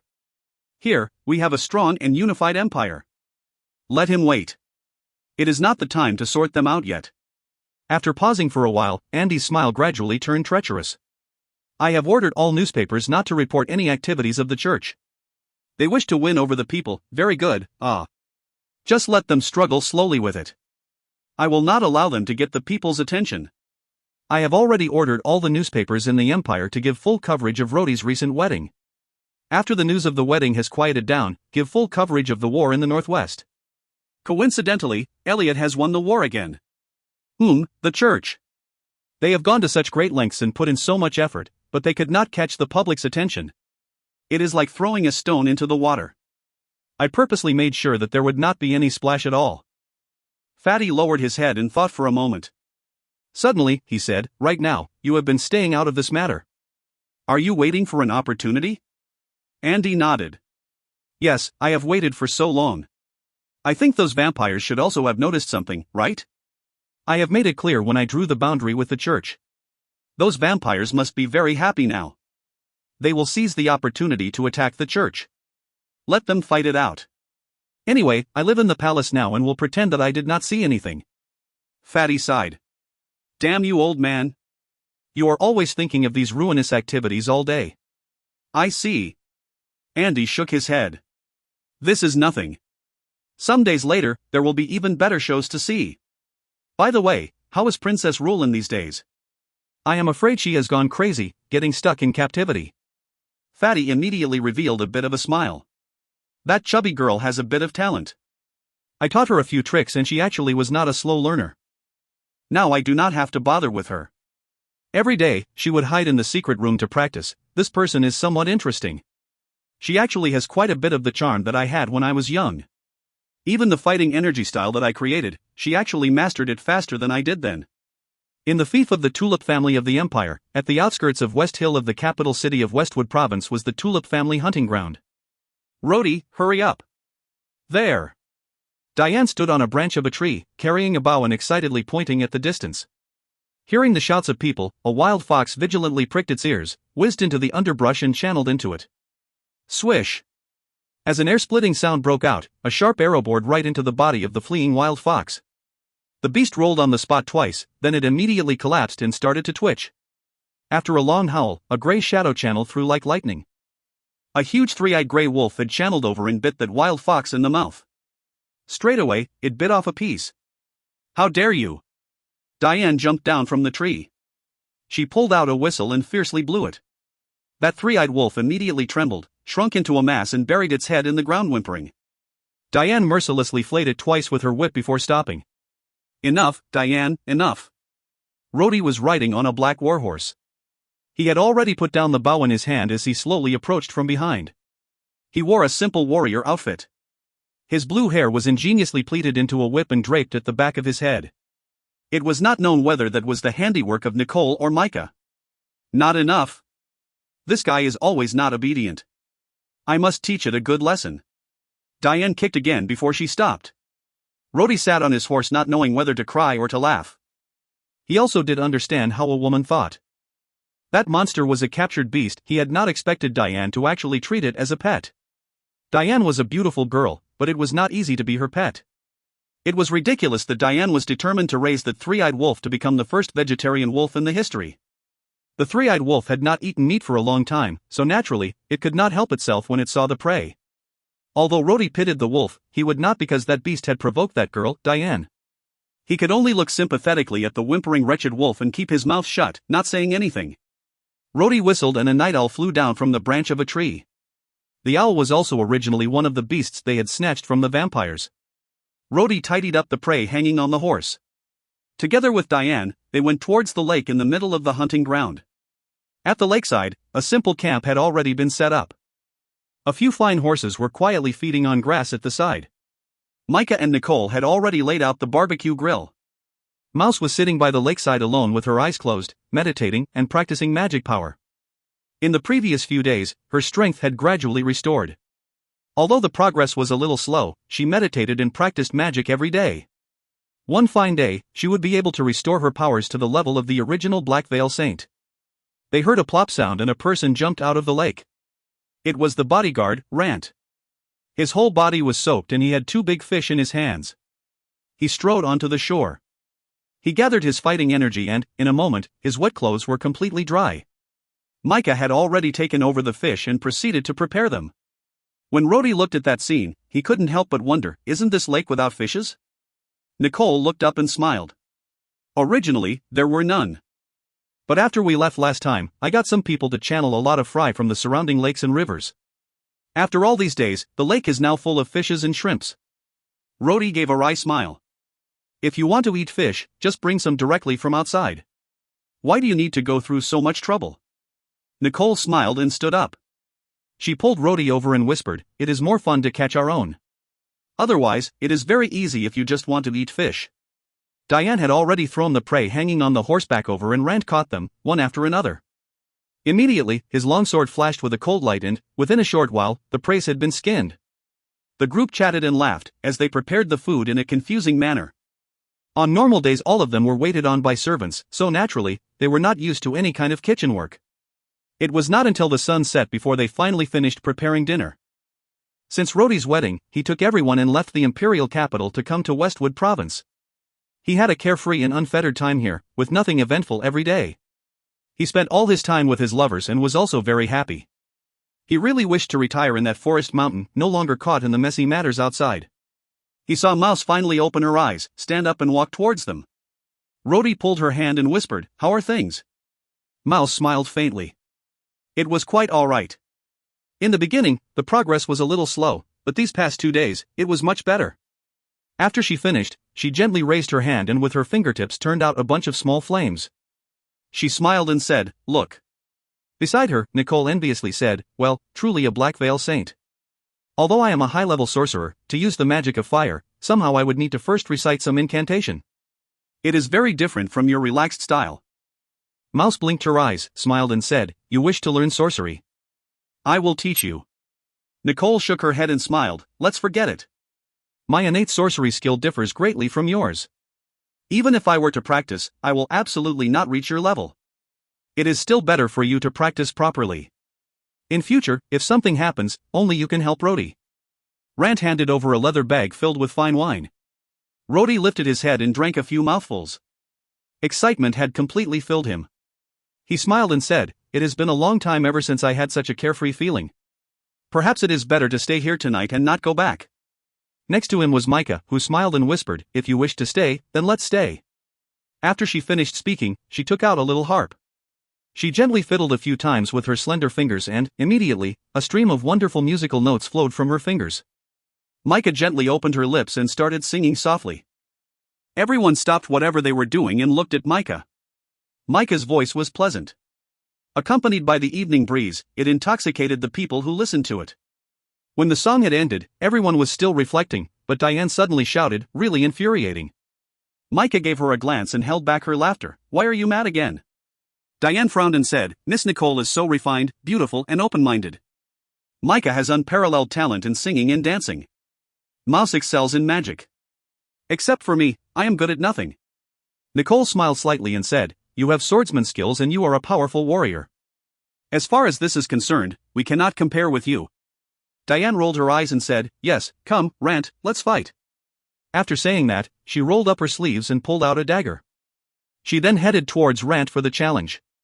The tall and sturdy Rant was silent. He did not even dare look at Diane, as if he was a wooden stake standing there. Micah pulled Diane, smiling as she said, "You are actually very smart. Rhodey is the strongest here. Why don't you challenge him?" Diane covered her mouth and smiled, "Although I am not smart, I am not stupid either. With my ability, I am only able to bully Rant. How would I dare challenge the master of domain power?" Rhodey sat at one side and just smiled. Looking at the moonlight in the sky, he just felt that life's happiness could not exceed this. He only hoped that this moment could last for a long time. In the midst of the jungle, a horse galloped over from the distance. On the horse was an imperial guard. That warrior had rushed over, then he jumped off his horse and respectfully said, "Your Excellency Marquis, something has happened in Westwood Province. Please return immediately." Rhodey sighed. He stood up and looked at Nicole and the others. "What happened again? If you find any errors, ads pop-up, ads redirect, broken links, non-standard content, etc., please let us know. Report chapter so we can fix it as soon as possible." Chapter 318, Riots. Chapter 318, Riots. Translator, Endless Fantasy Translation Editor, Endless Fantasy Translation. The commanding officer of West Hill City's public security force was having a terrible headache right now. Today, something strange happened in the city. A crowd surrounded the God's Church in West Hill City and rioted. The rioters were mostly civilians who seemed to have come from villages and towns neighboring West Hill. The angry mob, clad in clothes made of coarse cloth, surrounded the church and some were even crying out loud for justice. The whole of Westwood Province was the fief of the Tulip family, and West Hill was the capital of Westwood Province. Being the commanding officer here, he surely would have some capability and not a good-for-nothing. Once the commanding officer got the news, he immediately rushed to the scene with a team of soldiers, but he realized the situation was nothing of the ordinary. First of all, the actions of the civilians seemed moderate. They surrounded the church without doing anything violent, just shouting and cursing, but did not actually launch an attack. Most of them sat there in silent demonstration, while some went on to preach loudly to the onlooking West Hill citizens about how the religion of God cheated them. When the commanding officer received the news about people attacking the church, he immediately came here with heavily armed soldiers, but then he found out that things were not as bad as he imagined. It was just that the roads around the church were congested, but the church remained safe and sound. The mob did not seem like they were going to break into the church. The church's tightly closed doors were not untouched, and not even a single piece of glass on the windows was damaged. It seemed like the main purpose of these rioters was not to wreck the church, but just to create an impact. In the face of the soldiers who rushed to the scene, these people automatically made way for them. The commanding officer sternly requested them to disperse, but the villagers remained unmoved. He, of course, could not order his men to go forth and tackle these villagers. Right now, Miss Nicole was in West Hill. And Marquis Rhodey was also here. If there were any bloodshed at this time, the first one to get into trouble would be him. The use of force would only be a deterrent and not a solution. This was the first thought that popped into the commanding officer's mind. However, the wrath of the church bishop would not be easily quelled. As West Hill was the capital of Westwood in Westwood Province, the fief of the Tulip family, according to the Empire's law as well as out of respect for the Duke of the Tulip family, the Empire's army was not stationed here. Hence, the church did not have Flaming Warriors group stationed here too. There were only security forces loyal to the Tulip family in the whole Westwood Province. Hence, when confronted with these disgruntled villagers surrounding the church, the bishop had no way of driving them off. The bishop did not naively think he could influence the angry masses with the power of God. Although he was a powerful magician, when faced with hundreds of angry villagers holding sickles and hunting forks, it was impossible to reason with these people. The commanding officer ordered his men to guard outside the church, and he brought a few confidants inside to meet the bishop. "Your Eminence, my men are now guarding outside.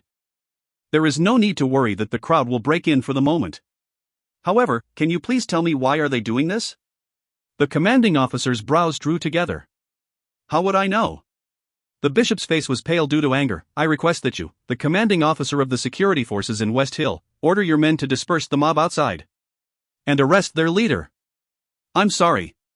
The commanding officer smiled wryly. "I do not have the authority to do so. You are familiar with the Empire's laws.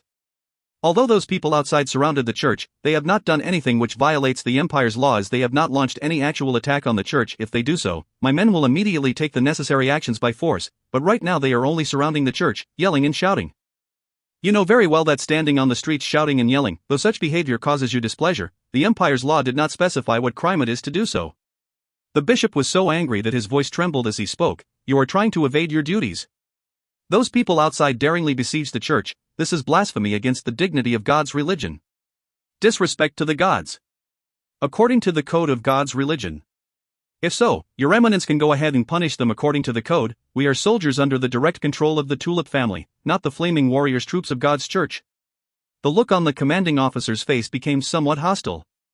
He did not want to work for the bishop, especially when his future was concerned. "Bastard!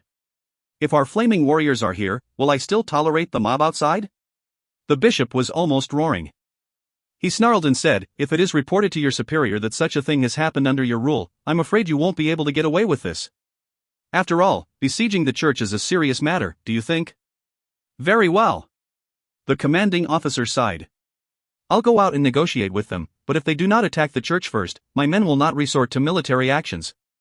After all, they are the subjects of the Tulip family's fief. I cannot intensify the conflict." The commanding officer immediately went out to negotiate with the villagers, but it was obvious that they were given guidance by somebody secretly. They refused to pay attention to the commanding officer. The clamorous crowd ignored him as they only had one demand. They wanted the bishop to come forward and give an explanation. The commanding officer knew at once that things were not that simple, so he dispatched his men to ask for instructions from Marquis Rodi. Since the Duke of the Tulip family was far away at the imperial capital, naturally the supreme leader here was Marquis Rodi, the Northern Army Regiment commander, whom at the same time was the brother-in-law of the Duke. When Rodi received the news, he immediately rode over. The soldiers led the way for him and the crowd instantly parted to let him enter. Rodi frowned as he looked at these enraged villagers.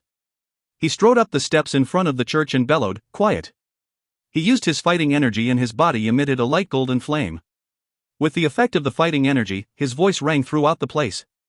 The crowd soon quieted down and their gaze fell on Rodi. "I'm the regiment commander of the Empire's Northern Army, Marquis Rodi of the Empire. Why are you gathered here creating disturbances? I now order that you send a representative to speak to me, and tell me your demands. If not, I will order my soldiers to dispel all of you." Rodi's authoritative gaze swept across the crowd. The crowd calmed down and, a moment later, an old man walked up among the villagers. His hair was grizzled and his face had the imprints of age, but the pair of eyes looked somewhat sly. He bowed and said in a loud voice, "Marquis Rodi, we are from various villages west of West Hill City. Those standing here are all loyal subjects of the Tulip family." He paused before continuing, "I apologize for our impulsive actions today, but please believe us. We did not intend to offend the mighty Duke of the Tulip family. Standing in front of you are a group of angry people conned by filthy psychics, and all they want is justice."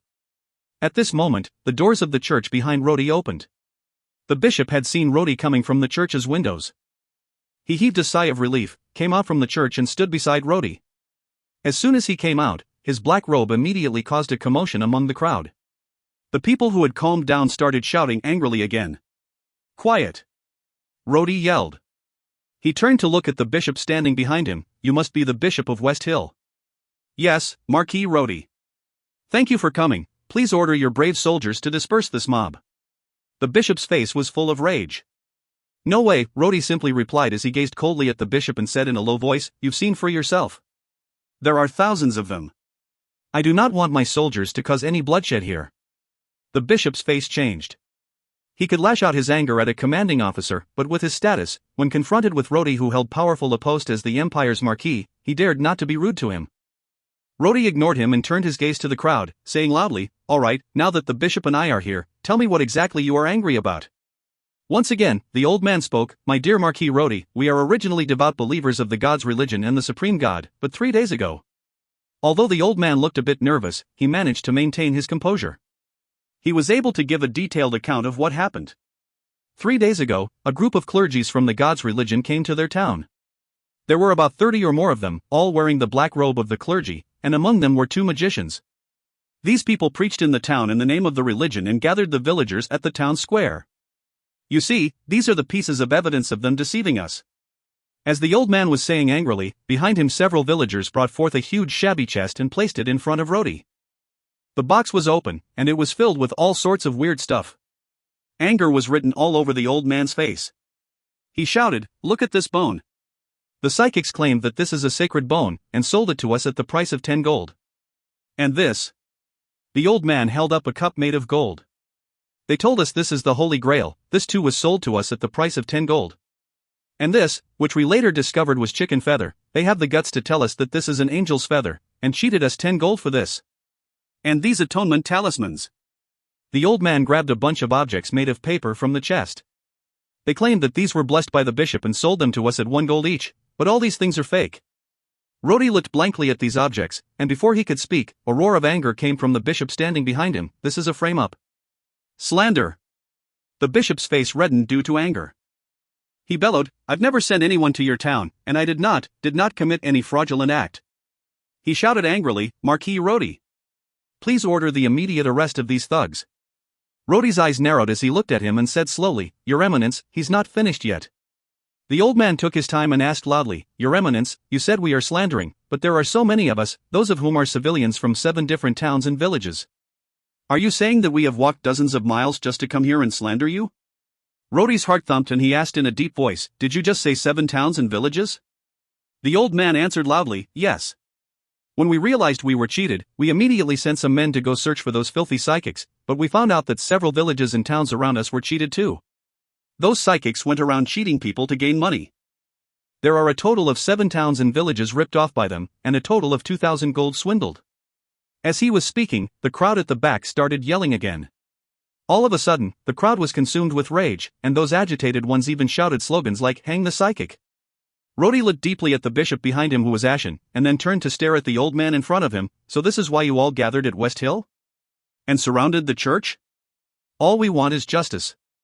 The old man seemed to be afraid of Rhodey's stern gaze, but he plucked up his courage to speak out. He pondered for a while and added, If our wish is not fulfilled today, then we're not leaving. Yes. Not leaving. Not leaving. The crowd behind roared. Rhodey smiled lightly and said in a loud voice, Okay, I've understood what happened. I promise you in the name of the Marquis of the Empire, that I will investigate this matter thoroughly and give you justice. He paused for a moment before continuing, his tone gradually became stern, But you need to disperse immediately and go home. You are not allowed to stay here and continue creating disturbances. But the old man seemed like he had something else to say. The bishop, who was standing behind, was reluctant and he shouted in a hurry, Marquis Rhodey, you can't let them go. These people are disrespectful to the gods, and they even framed the sacred clergies, they need to be arrested. Rhodey stopped him, coldly saying, Shut up. The muscles on the bishop's puffy face trembled when he saw Rhodey's chilling glare. He almost went limp and fell to the floor. Rhodey's hands pressed on the scimitar's blade hung on his waist.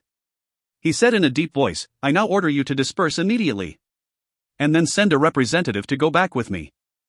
I promise you in my name that I will definitely give you a satisfactory explanation. The old man was a bit hesitant, Marquis Rhodey, it's not that we do not believe you. After all, our loyalty towards the Duke of the Tulip family is beyond question, but these psychics are too cunning. Rhodey thought for a moment and his gaze suddenly fell on the commanding officer. Are you the commanding officer? Yes. The commanding officer immediately bowed and answered respectfully. How many men do you have now? There are a total of 2,000 soldiers in the public security stations in the whole of West Hill. Good. Rhodey's lips curled slightly. Now I order you to personally to lead 500 soldiers and guard outside the church starting from today. From now on, without my orders, nobody is allowed to enter or exit the church, and I mean nobody. Do you understand? Ah. The commanding officer was stunned for a moment, but he immediately sensed Rhodey's glare. He clenched his teeth and replied, yes. Marquis Rhodey. The bishop jumped. You, how dare you besiege the Church of God? Are you trying to keep all the clergies in captivity? Rhodey smiled lightly. You're wrong to say so. I'm just dispatching the men to protect you. You've seen it for yourself. To ensure the safety of you and your noble priests, from now on you cannot take a single step out of the church, or else, I will not be able to guarantee your safety. This is house arrest. It's blasphemy against the gods. It's... The bishop leaped to his feet and roared, but Rhodey ignored him. Instead, he ordered flatly, escort the bishop inside for a good rest. The bishop spluttered and howled with rage, I want an appeal. I want to report your actions to His Majesty the Pope. You will be punished. You...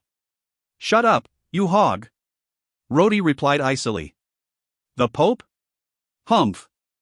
I'm Marquis of the Empire, I'm only loyal to His Majesty the Emperor. He cast an impatient look at the commanding officer. Why are you still standing here? Am I not clear enough? The commanding officer's heart pounded. He immediately unsheathed his sword and yelled. 2 of his soldiers went forward to hold the bishop, one on each side, and escorted him into the church. Rhodey sneered before turning back to face the old man standing beneath. Now, can you ask your men to disperse? The old man's face paled. He did not expect this young marquis to have such courage to order the siege of the church. But he was still anxious about his mission. He smiled wryly. Marquis Rhodey, they are not my men, they are just a bunch of poor civilians who were cheated. But I have some prestige among the villagers, I will persuade them to leave immediately. Good. Rhodey nodded and smiled. I'll give you 2 hours. After dispersing the crowd, my men will bring you to the Tulip's mansion to see me.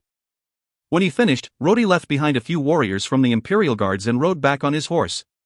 There was a strange smile on his face. He laughed and thought to himself, old skeleton, you've played it big. By framing and incriminating, you're damaging the religion's prestige among the common folks. Humph, this is certainly ingenious. If you find any errors, ads pop up, ads redirect, broken links, non-standard content, etc., please let us know. Report chapter so we can fix it as soon as possible. Chapter 319, Show of Authority, 1. Chapter 319, Show of Authority, 1. Translator, Endless Fantasy Translation Editor, Endless Fantasy Translation. Rhodey had just arrived at the Tulip's mansion, but Nicole had already come running out to him, her brows drawn together and there was a worried look on her face. Rhodey, I've heard that you asked your men to besiege the church. You've held the clergy's captivity in the church? Rhodey smiled. But isn't it way out of line to do so? After all, the Empire has never besieged a church and imprisoned the people of the church for centuries. Even during the coup in the era of the great Emperor Abbas, nobody dared to be disrespectful of the church. Rhodey thought carefully and replied with a smile, don't worry, it will be fine. Someone will be more than happy to see me do this. He paused before mumbling to himself, I'm afraid the old rascal has predicted that I will help him fan up the flames of trouble, which is why he sent his men here to create trouble in West Hill instead of other places. After explaining in detail to Nicole to lessen her worry, Rhodey went in to change and had some food. Although Nicole was comforted by Rhodey, she still seemed a bit heavy-hearted. On the contrary, Diane, who could not care less, said, those rascals from the church, what's the big deal about imprisoning them? If it was me, I would have stabbed each and every one of them with a sword. Rhodey could not hold back his laughter, but he immediately remembered that Diane was from the Silver Moon tribe, which meant she was the true descendant of Kara. The church was their absolute enemy, as they had exterminated her entire tribe and kingdom. After drinking Micah's concoction of oriental flavor tea, Rhodey walked into one of the studies in the mansion. He soon sent someone to bring over the old man who was the representative of the villagers. The old man had arrived at the Tulip's mansion moments ago and had been waiting outside all the while. As he entered, he tried to maintain his composure to look calm, but his eyes wandered around. Rhodey chuckled and said, please have a sit. I've always respected elders. Rhodey paused, then asked somewhat casually, have those villagers retreated? Marquis Rhodey, in the face of your commanding presence, nobody in West Hill City dared to defy your orders. You may rest assured, since as soon as you left just now, everyone immediately dispersed, and they asked me to thank you for being just. Rhodey laughed coldly. Being just? I don't think so. The old man's eyes flickered around and flattery remarks spilled out from his mouth. Rhodey did not interrupt him but listened quietly until he finished talking. Then suddenly, his brows snapped together and an impulsive murderous aura radiated from his body. He roared, "How dare you!" The old man was startled and he almost fell down from his chair. His voice was trembling as he asked, "Marquis Rhodey, what do you mean by that?" Rhodey's eyes narrowed. His expression remained calm, but the chilling energy emitted from him caused sweat to trickle from the old man's forehead. "What's your name?" While he was hesitating, Rhodey bellowed, "Speak up." "What's your name?" "Old Lennon." Rhodey's bellow caused the old man to stand up on his feet involuntarily and answered in reflex. "Where are you from?" "Zolan suburbs of West Hill Province." "Age?" 54. The aura surrounding Rhodey became more and more intense, and his questions shot out faster and faster. The old man was forced to the verge of suffocation. Rhodey's previous questions were of no importance, but he asked his final question in one breath. "What's your post in Andy Bulletin?" "Regional editor, contact person." Before the old man could think deeply, the word slipped from his mouth in reflex. He suddenly shrieked, his face went white and he stared at Rhodey aghast. A smile crept up Rhodey's face. He stood up slowly and walked to the old man, giving him a pat on his shoulder.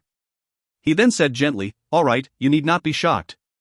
Since you work for Andy Bulletin, whatever you say here is safe." The old man's mouth was wide open, and his voice shook as he said, You're a devil." Rhodey shook his head and smiled. "As I said, you don't have to be afraid." He sat down again. "How many of you are in West Hill for this act?" What act?" Rhodey smiled lightly and said, "Of course I'm referring to what you guys have been doing in the towns and villages around West Hill in the past few days. Cheating and igniting anger among civilians, and then framing up the god's religion. How brilliant." The old man almost died of fright, and he was unable to utter another word. Rhodey sighed and stared at him. He then said slowly, "Why, you still don't trust me? If I wanted to harm you, I wouldn't have asked my men to besiege the church today. Isn't this sufficient to reassure you?" The old man hesitated for a moment. The look on his face seemed like he was having some inner struggle. Finally, he replied in a hoarse voice, "All right, Marquis Rhodey, what do you want?" Rhodey shook his head and said slowly, "You're wrong. Now it's not about what I want. But instead, what do you want? Clearly, it's you, not me, who needs help. I must admit that you're very cautious and also loyal, but to do such things, it's not enough to just rely on these. I suppose your men must be hiding somewhere now? But what happened today has blown up. Even though there are no Flame Warriors in West Hill now, once the church received the news, the Flame Warriors' troops would arrive here within 3 days. At that time, do you think your men can escape from being hunted down by the fierce warriors?" Rhodey's smile was serene. "Okay, I repeat, while in here, you can absolutely trust me. In fact, it was obviously pre-arranged for you to be sent here and to create trouble at my place." The room fell into dead silence. After some time, the old man finally sighed and smiled wryly. "I'm overwhelmed, Marquis Rhodey. It seems like you really are one of our men. You already knew everything, and if you really wanted to harm us, you would have directly arrested me and sent me to the interrogation chamber. Well, my men are currently hiding in a place not far from West Hill City." "How many of you?" 11, including me." "Are there magicians and warriors among you?" 2 warriors and 2 magicians, including me." "I'm also a magician." Rhodey nodded satisfactorily. "That's right, only magicians can imitate the Light Series spells to deceive those civilians." "What is your mission? To create trouble and then frame the church?" The old man pondered and replied with a bitter smile, "As a matter of fact, we don't really know much, it's just that we are absolutely loyal to the organization. Our mission is to complete today's task and the following order was to stay put in West Hill. We were told that there will be further arrangements later on. Now it seems like Marquis Rhodey, you are our next step." Rhodey sighed and massaged his temple. He gave him a bitter smile. "You guys are so good at messing around. No, your boss is really good at messing around. He knows very well that I'm off duty, but he deliberately created trouble for me. Humph, is it because there are no Flame Warriors at the Tulip family's fief, so he thinks that he can do whatever he like here?" Rhodey was silent for a moment, his fingers lightly tapping on the table. He finally let out a sigh and said, "Let's do it this way. You immediately go fetch all your men and come to the Tulip Mansion tonight. I suggest that you hide here, because even if the Pope comes here personally, he will not dare to search this place. Before the sun sets tonight, I want to see all 11 of you standing here unharmed. And that money that you swindled, and the stolen goods, make sure they are hidden properly. Do you understand? The old man's eyes glinted cunningly. He bowed deeply. Dear Marquis Rodi, please do not worry, my boys have been rigorously trained. Another thing, tonight, can I borrow one of the studies here? I need to write a detailed report as soon as possible and send it back to the bulletin's office in the Imperial City. I need to tell the public about the scandal regarding the church which has happened here. An evil smile spread across the old man's face. Rodi looked him up and down carefully before waving his hand. Okay. After you've finished writing, let me have a look first, and then, I will dispatch a cavalry to help you deliver it to the Imperial City under the pretense of delivering battlefield report. That's brilliant, Marquis Rodi, the old man complimented aptly. Humph. Old skeleton, this was already in your plan too, right? 3 days later, a troop of 2,000 men from the Flame Warriors arrived at the West Hill province. These Flame Warriors clad in weird uniforms immediately attracted the civilians to gather and watch. The Tulip family's fief had never seen any other troops of the Empire for generations, and the civilians were attracted to their weird uniforms.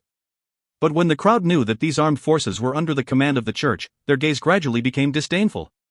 Someone in the crowd shouted, "These are the goons of the church's bloodsuckers." The crowd immediately boiled and buzzed. Stooges! Get out of West Hill.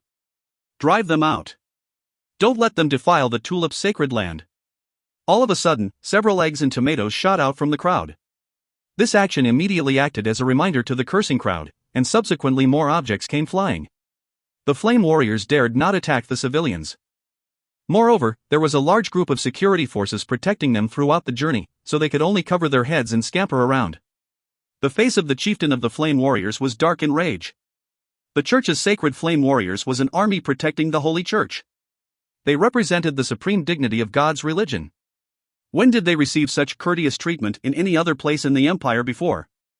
When they finally broke through the crowd and came to the church of West Hill City, they were stunned by the scene before their eyes. Was this still the honorable, supreme holy site where the gods were worshipped? If you find any errors, ads pop-up, ads redirect, broken links, non-standard content, etc., please let us know. Report chapter so we can fix it as soon as possible. Chapter 320, Show of Authority, 2. Chapter 320, Show of Authority, 2. Translator, Endless Fantasy Translation Editor, Endless Fantasy Translation. A deep moat was dug around the perimeter of the church. And outside it was circled by a fence of barbed wires. Groups of armored soldiers guarded the place, with swords in their hands and a murderous look on their faces. Besides that, at the church's entrance, 2 men clad in clerical uniforms were hung on a pillar while 2 soldiers were lashing at them severely with the whips in their hands. The men from the Flaming Warriors felt like they had never seen such treacherous scene. In the fury of anger, they almost wanted to immediately unsheath their swords and put up a fight with those evil soldiers who dared to savagely beat the servants of God. However, a smiling officer intercepted them. He held aloft a personal order autographed by the Honorable, Mighty Supreme Commander of the Empire's God of War, Duke of the Tulip family's brother-in-law, the hero of the Empire, the hot, new star of the Empire, Marquis Rodi. Marquis Rodi's orders were clearly written on the personal order: nobody is allowed to enter or exit the church. Those who defy the orders of the Marquis will be immediately arrested and whipped 20 lashes. For repeat offenders, soldiers are authorized to kill them on the spot. The officer said with a smile, "I'm the commanding officer of West Hill. I was given orders by Marquis Rodi to punish these 2 guys who defied His Excellency's order. They have to receive 20 lashes. Their punishment is not over yet, please step back." The chieftain of the Flaming Warriors was so mad that he almost vomited blood. He roared in rage, "What order did they defy?" The commanding officer shook his head and sighed, "They tried to escape from the church, so we had to." At that moment, noticing the presence of their own warriors group, one of the guys who could not bear it anymore gathered all his energy and yelled, "We were just going to the market."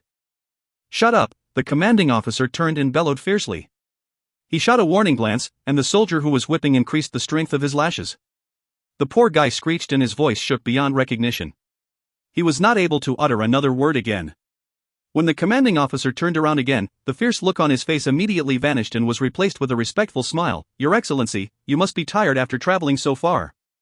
Marquis Rodi has arranged a residence for you just nearby, and cool tea will be served. Would you like to go there and have some rest?" Considering that he could not afford to offend that Marquis, if he could, the chieftain of the Flaming Warriors had only one thought in his mind right now: to punch the daylight out of this plump, smiling face in front of him.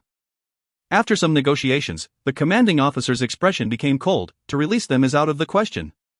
Marquis Rodi's military orders cannot be revoked. If I release them without permission, the next moment, I will be the one hung up here and getting whipped. If you have any questions, please discuss it with Marquis Rodi. The chieftain of the Flaming Warriors was desperately anxious.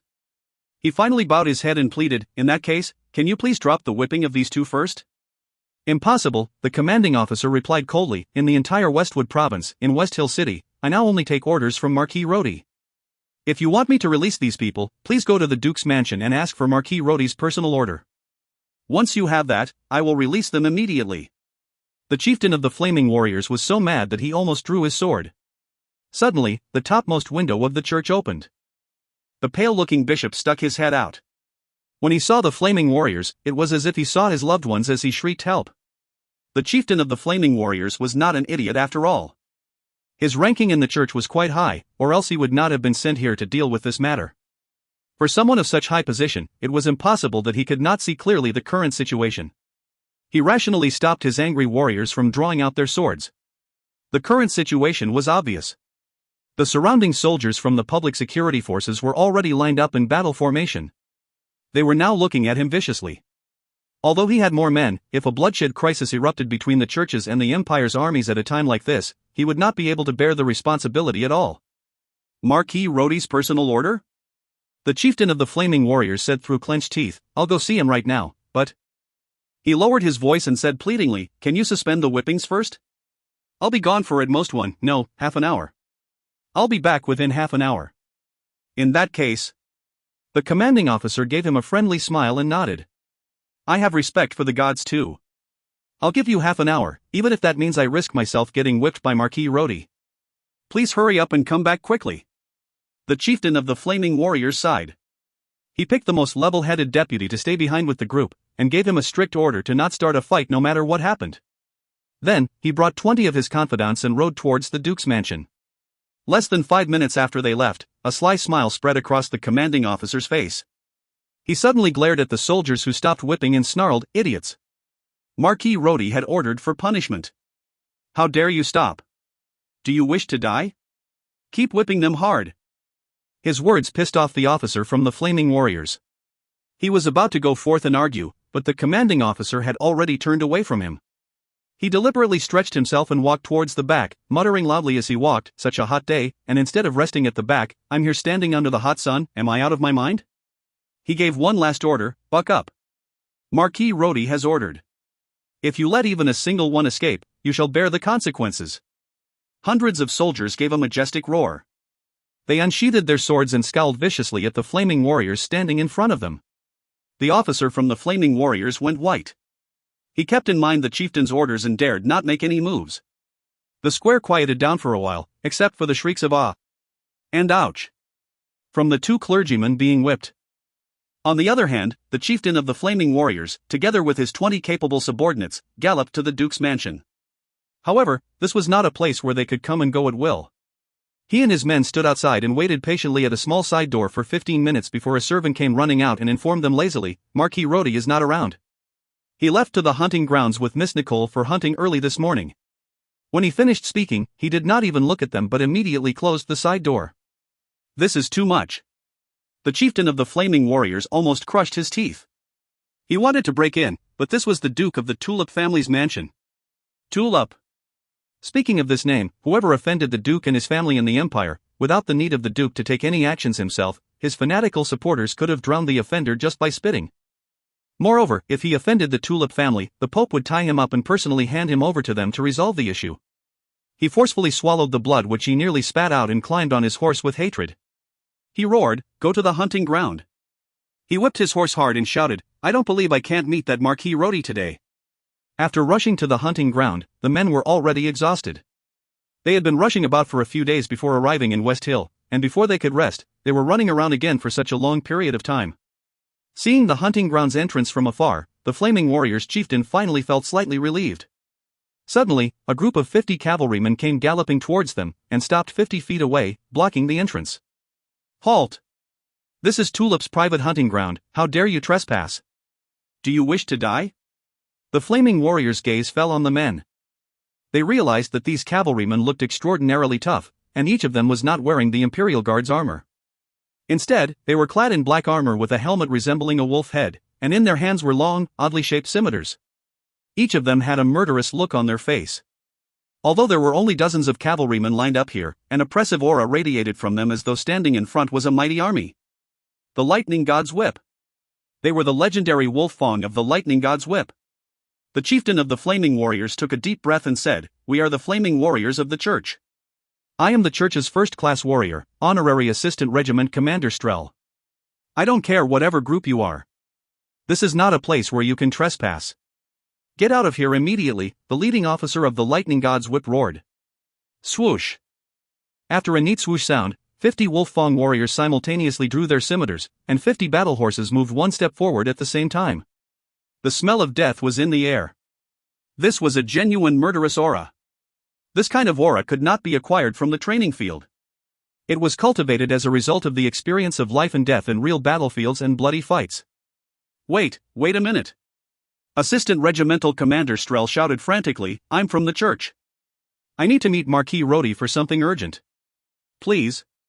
The officer of the Lightning God's Whip glanced at him with the corner of his eyes and interrupted coldly, "Marquis Rhodey and Miss Nicole are hunting. Right now, this place is under Warzone control. His Excellency has given orders that no matter what, nobody is allowed to enter and disturb him before sunset today. Leave immediately." But Strel panicked. A chilling light flashed in the eyes of the Lightning God's Whip officer. He suddenly shouted, his voice icy cold, "Wolf Fong. Kill." 50 cavalrymen bellowed at once, and 50 scimitars were held high in the air. They were prepared to charge forward. Those in front listened carefully. "According to the Empire's Warzone rules, I demand that you leave within 10 seconds. If not, you will be killed." 1. Swoosh.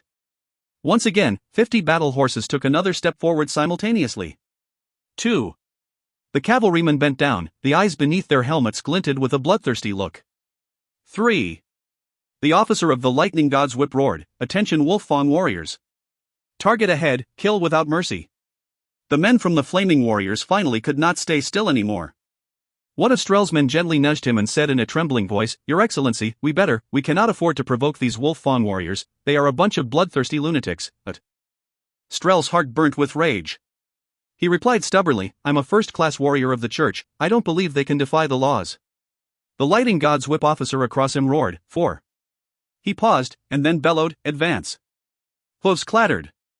50 Wolf Fong warriors lined up orderly in a charge array and began moving slowly.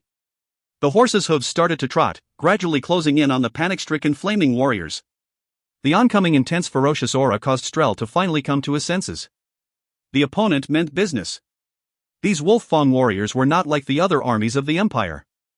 There were already rumors saying that this troop was the Lightning God's Whip's most mysterious elite troop.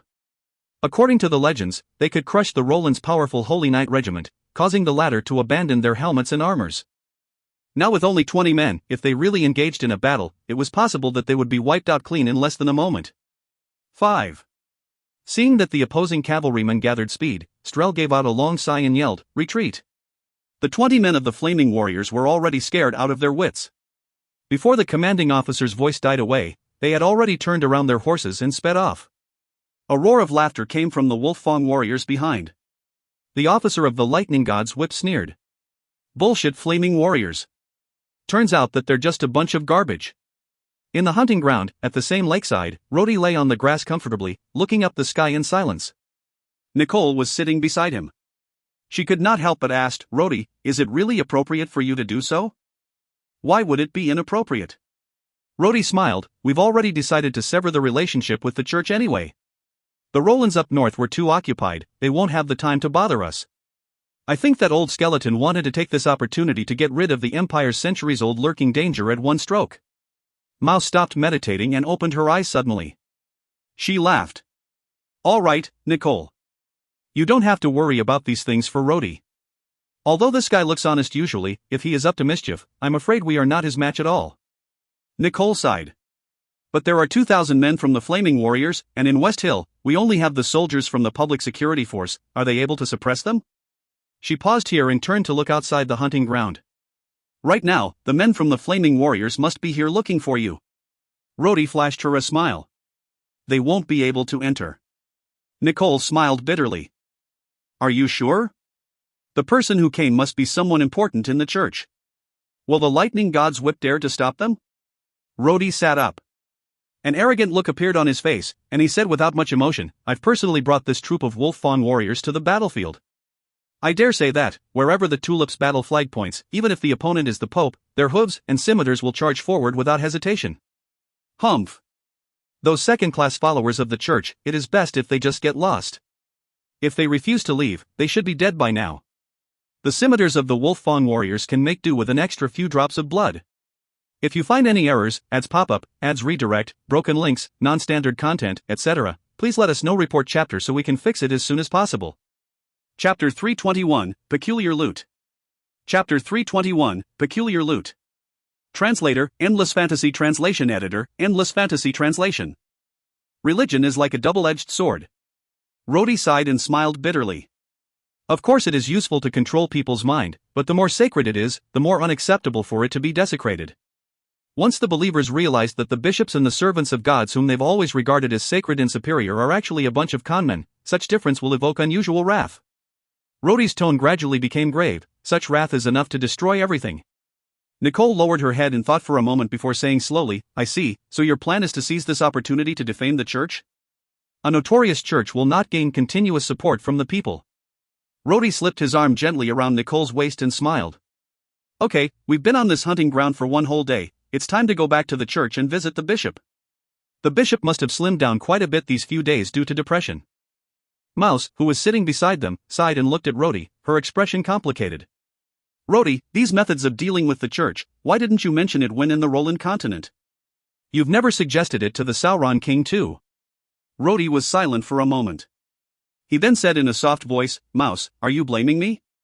Now that war has started in the Roland continent, many will die in this war between the temple and the various kingdoms. Let me put it this way, the method we are using now, even if I've told the Sauron king about it then, he wouldn't be able to use it against the temple. The situation in the Roland kingdom is different from Radiant Empire. Inside the West Hill Church, the bishop was very miserable. The soldiers from the public security forces surrounded the church, making it seem like a prison. Nobody was allowed to enter or leave, including those who were in charge of daily purchase of food supplies for the church. Initially, the bishop was even afraid that they were planning to let him and the others starve to death in the church. Seeing that those who had been sent out to purchase food were severely punished after attempting negotiations but failed, nobody dared to step out again. Fortunately, Rhodey did not want their lives right now. He ordered his soldiers to toss a few pieces of cheap, dried, black bread inside every day. But since when had the bishop who was used to live an extravagant life suffered such hardship? And none of those high-ranking clergymen around him were true ascetics. After eating 3 days of coarse food, all of them were already whining, but they dared not make any moves as they were deterred by Marquis Rhodey's authority. However, they could tolerate everything else. Even if the food was bad, they could just put up with it, but the soldiers outside not only stopped those inside from leaving, they also stopped those who came to clean up the church, which of course included those carts which handled the toilets. There were dozens of clergymen stuck in the church for these few days. No matter how little they ate, they still needed to defecate. The toilets in the church were not cleaned for days. Upon stepping inside, one could smell the unconcealed stench around the once sacred church. The bishop could only sit about and pray every day. Things were getting out of hand this time, and he knew that even if he could escape doom, he would need to bear huge responsibilities afterward. He had been waiting for the flame warriors day and night, and when they finally arrived, things did not go as expected by the bishop. That Marquis Rhodey's attitude was extraordinarily uncompromising. He totally ignored the church's flame warriors, and the public security forces soldiers had no intention to disperse at all. The flame warriors were simply pushed aside. Rhodey's attitude was harsh. He did not even order his men to arrange proper quarters for the flame warriors to be stationed. He merely sent the commanding officer to greet them for show and set up a simple shelter outside the church. After Strel failed to meet Rhodey, he went back to the church dejectedly, and he understood that this matter could not be resolved within a short period of time. The first thought that came to his mind was to meet the commanding officer and request for quarters to be arranged to house his 2,000 warriors. The reason Strel gave was simple. First of all, whenever the flame warriors traveled to any place in the empire, usually the local church would be responsible to provide for them. But now that the church was under siege, and there were never any armies of the church stationed here, as West Hill was the fief of the Tulip family, so naturally West Hill should take over the responsibility. The commanding officer had already received secret orders from Rhodey. He listened to the flame warrior's request quietly, then spread out his hands, replying without emotion, "I'm sorry, but I cannot fulfill your request." Barracks for the church's warriors never existed in West Hill City. To be honest, the only barracks here is where our public security forces soldiers are stationed. Other than that, before this there was an empty barrack for the guards of the Tulip Mansion, but now it is occupied by Marquis Rhodey's escort troops.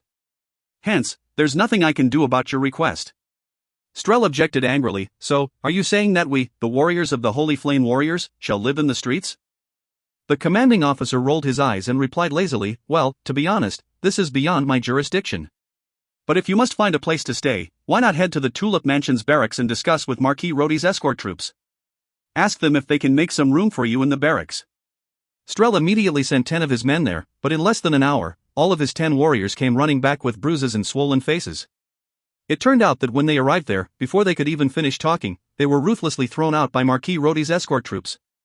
These people from the Flame Warriors had always been arrogant and looked down on local troops. But this time, they had run their heads into a brick wall. Marquis Rhodey was here in West Hill with his newlywed wife, Miss Nicole, escorted by a troop of 2,000 guards. Although they were not the Lightning God's whip and their combat power was also way inferior to the Lightning God's whip, their haughty manner was outrageous. Those were 2,000 Imperial Guards. Who were the Imperial Guards? They were the palace guards who were specifically responsible for guarding the royals all along. In the name of the royal family, each of them had always looked down on other people. The Flame Warriors' arrogance? The Imperial Guards were even more arrogant than them. At that time, both parties turned against each other and the Imperial Guards hurled curses at them. All this while it was only us, the Imperial Guards, who bullied others. There was never anybody who dared to come grab our territory. Strel was deeply troubled. He was not a fool. Although he was a little bit ill-tempered, he immediately sensed something amiss after calming down. It was obvious that this Marquis Rhodey was deliberately defying the church. The identity of this newly emerged dignitary of the Empire was somewhat unique. He was not only the brother-in-law of the Empire's supreme commander, Duke of the Tulip family, he was also a Marquis and the regiment commander of the Empire's Northern Army. What was more thought-provoking was the fact that a Marquis of the Empire was escorted by Imperial Guards during his travel. This honor was exclusively for members of the royal family. He could not afford to offend such a person. It seemed that this time the church was not well prepared enough. Initially, they thought it to only be a normal dispute within the local area of the church, so he was sent here to mediate and suppress the mob. It did not occur to them that the situation here was so complicated. Strel was absolutely cautious about acting rashly.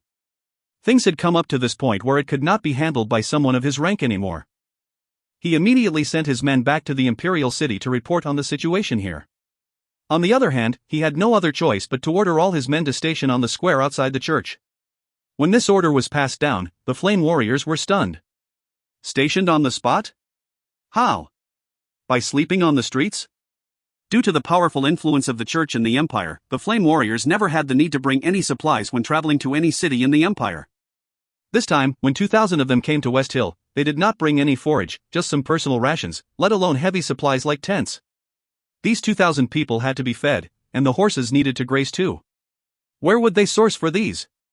At one point, Strel even put aside his ego and beseeched the public security commanding officer. When it did not work, he then quoted sayings from the church and tried to influence these savages in the name of the Almighty God. However, when they heard of his sayings, from the commanding officer to the soldiers, all of them rolled their eyes and replied straightforwardly, "I'm not a believer." In the Radiant Empire, although the religion of God had established its status as the state religion, the Empire's laws did not make it mandatory for its civilians to embrace the religion of God. Also, even though the laws dictate that one was not allowed to embrace any other religions besides the religion of God, and it was declared as the only legal religious organization in the Empire's territory, at the same time, the civilians were given the right to be a non-believer. This meant that as long as you did not believe in other religions, then it was a personal choice whether or not to embrace the religion of God. Strel was in utter despair now. He had already noticed that in West Hill, even in the whole of Westwood Province, everyone here, no matter if it were the soldiers or normal civilians, they seemed to possess an extraordinary air of superiority.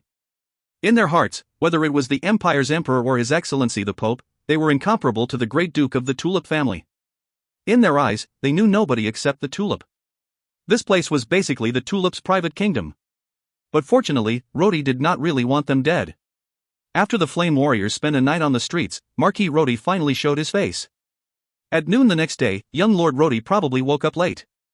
After having breakfast and washing up, he brought along the 50 men Lightning God's whip cavalry bodyguards and swaggered to the church on horseback.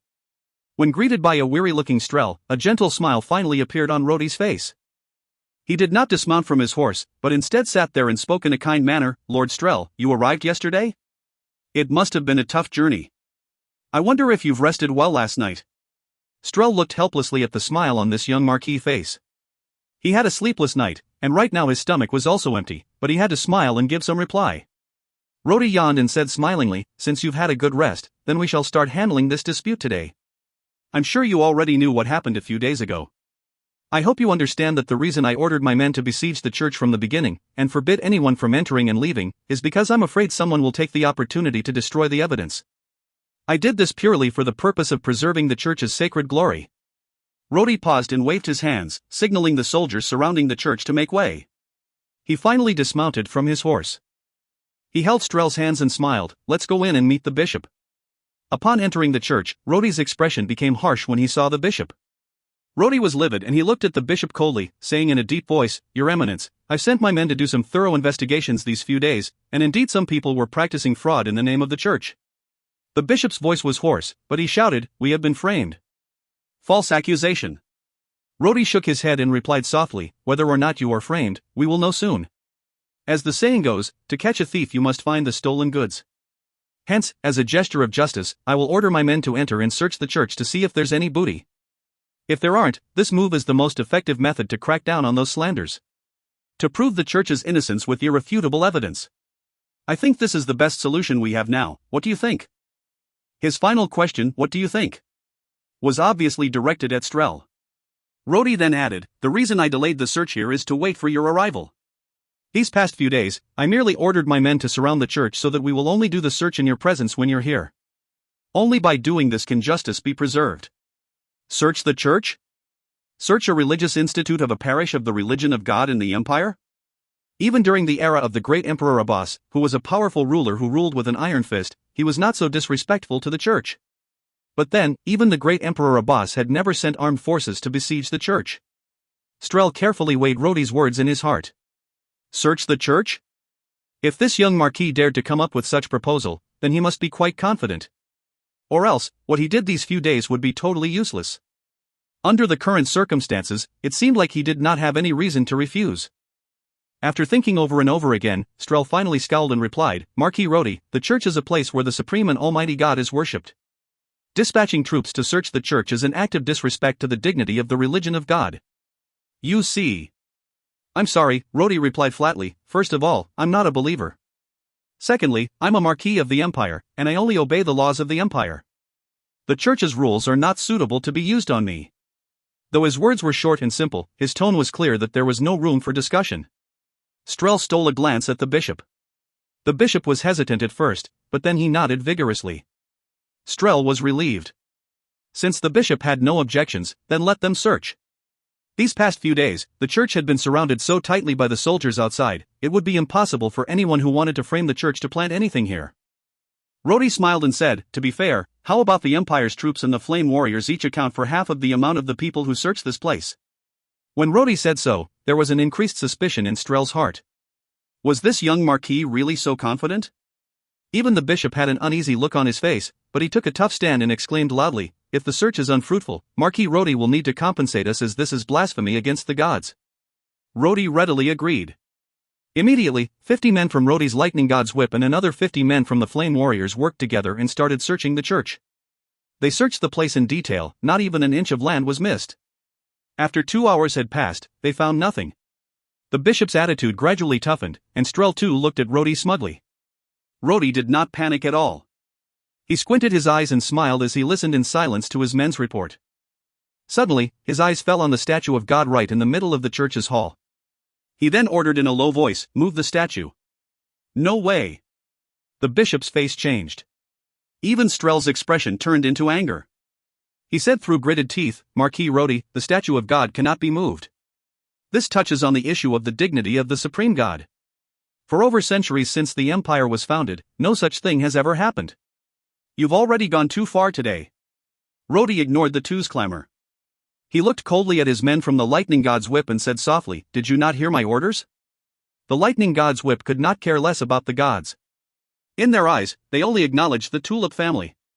Currently, Rodi was the brother-in-law of the Duke, and he was also from the Lightning God's whip, so they already considered him as one of them.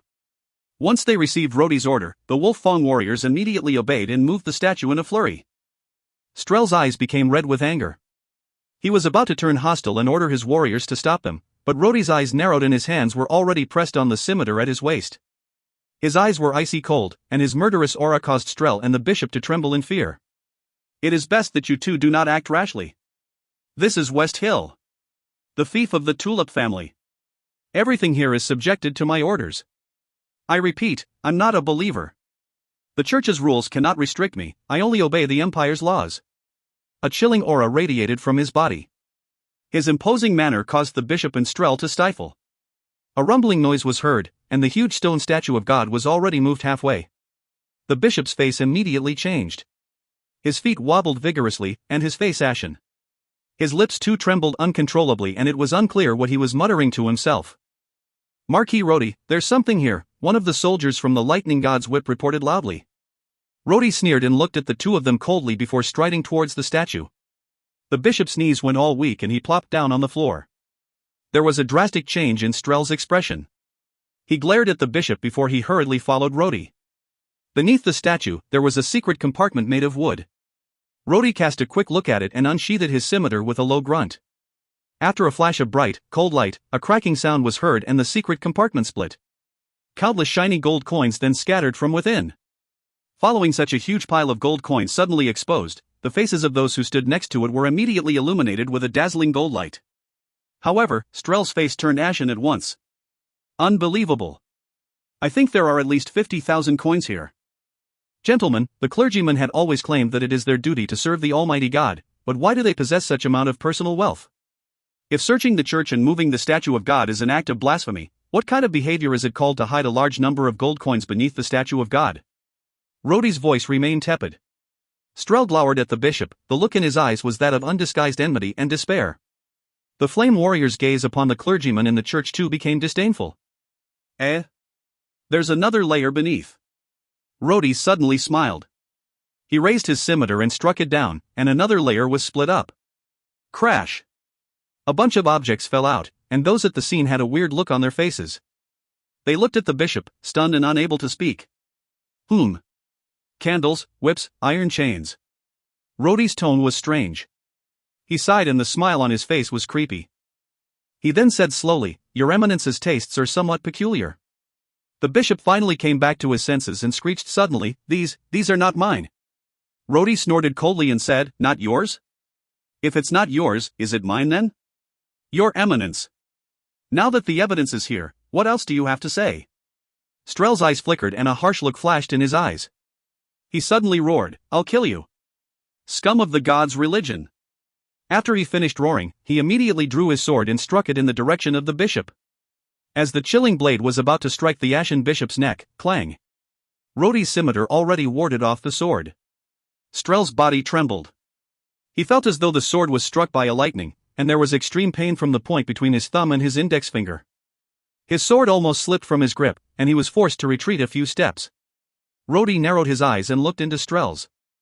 He then said coldly, "Why? Are you trying to kill to silence him?" He gave him a ferocious stare before saying in a clear voice, "The bishop of the Religious Institute of the Church of God in West Hill has illegal possession of wealth of questionable origin. Immediately move these things back and arrest all the clergymen of the West Hill Church for interrogation." 50 Wolf Fong warriors rushed forward and savagely tied each of them in pairs. They then pressed the terrified clergyman down to the ground. The bishop was on the verge of collapsing. The flesh on his fleshy face trembled, and he was muttering to himself. There were magicians among those clergymen, and they tried to fight back on the spot, but Rodi was standing there, and his movements were as fast as lightning. In the blink of an eye, he had already knocked down 2 fellows who tried to resist arrest. Strel's mind went blank. As far as he knew, the embezzlement of high-ranking clergymen in the religion of God was not news anymore. He could not understand why this young upstart in the empire would take such a big risk to openly defy the religion of God over such ordinary matters. Was it because the bishop had offended this Marquis Rodi? Seeing that the clergymen were already tied, Rodi left haughtily without looking at Strel anymore. Strel was silent for a moment before sighing, and ordered his men quietly, "Pass my order, from now onwards, all of our men should behave themselves.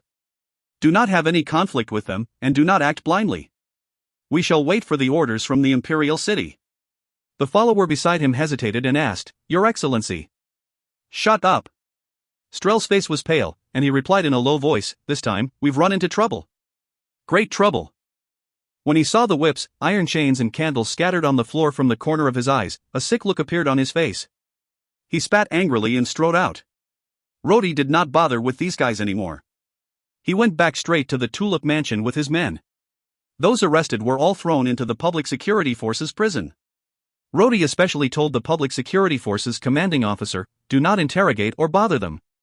Keep them well fed. But watch them tightly and keep them under tight security. None of them is allowed to die. Especially the bishop. Rhodey smiled when he saw the confused look on the commanding officer's face. He did not bother to explain but waved his hand signaling for him to leave. He then mumbled, They still have greater uses. By keeping them alive, they are the best evidence of the church's scandal. Humph. That Strel tried to kill them under my eyes to wipe out the evidence. Does he think that I'm a fool? When he came back to the mansion, Rhodey briefly told the ladies about what happened that day. As he reached the part where the pieces of evidence were found and the interesting expressions on the faces of those people from the church, Diane clapped her hands and laughed happily. Then she blurted out a question, By the way, are those gold coins really embezzled by the bishop? Rhodey nodded and replied, The corruption of the high-ranking clergymen of the church in the empire was already not a secret long time ago. The girl's eyes glittered. But, those whips, candles and iron chains, what are they used for? Rhodey choked and looked at her awkwardly. He faltered for a while before finding an excuse to run away. The girl became even more curious. She turned and asked Nicole instead, but Nicole's face immediately reddened. Micah too seemed embarrassed to talk about it. She avoidingly answered her just to put her off. The more Diane thought about it, the more suspicious she became. She felt that there must be some unspeakable secret in this. When everyone had run away, she suddenly called upon a servant and ordered, Go get me a whip, a candle, and an iron chain. After dismissing the servant who had a weird look on his face, Diane cocked her head sideways and muttered to herself angrily, Humph. Do you think I can't figure it out myself if you all are not telling me about it? If you find any errors, ads pop up, ads redirect, broken links, non-standard content, etc., please let us know. Report chapter so we can fix it as soon as possible. Chapter 322, Replacement. Chapter 322, Replacement. Translator, Endless Fantasy Translation Editor, Endless Fantasy Translation. News of what had transpired in West Hill kept coming into the Imperial City. The newspaper industry in the Empire flourished under Andy's devoted support such that the people's passion towards this new stuff kept rising. In Andy's opinion, newspapers had become an important tool to educate and even control the people's sentiments. About 7 to 8 versions of the scandal regarding the church in West Hill were created and published in the newspapers.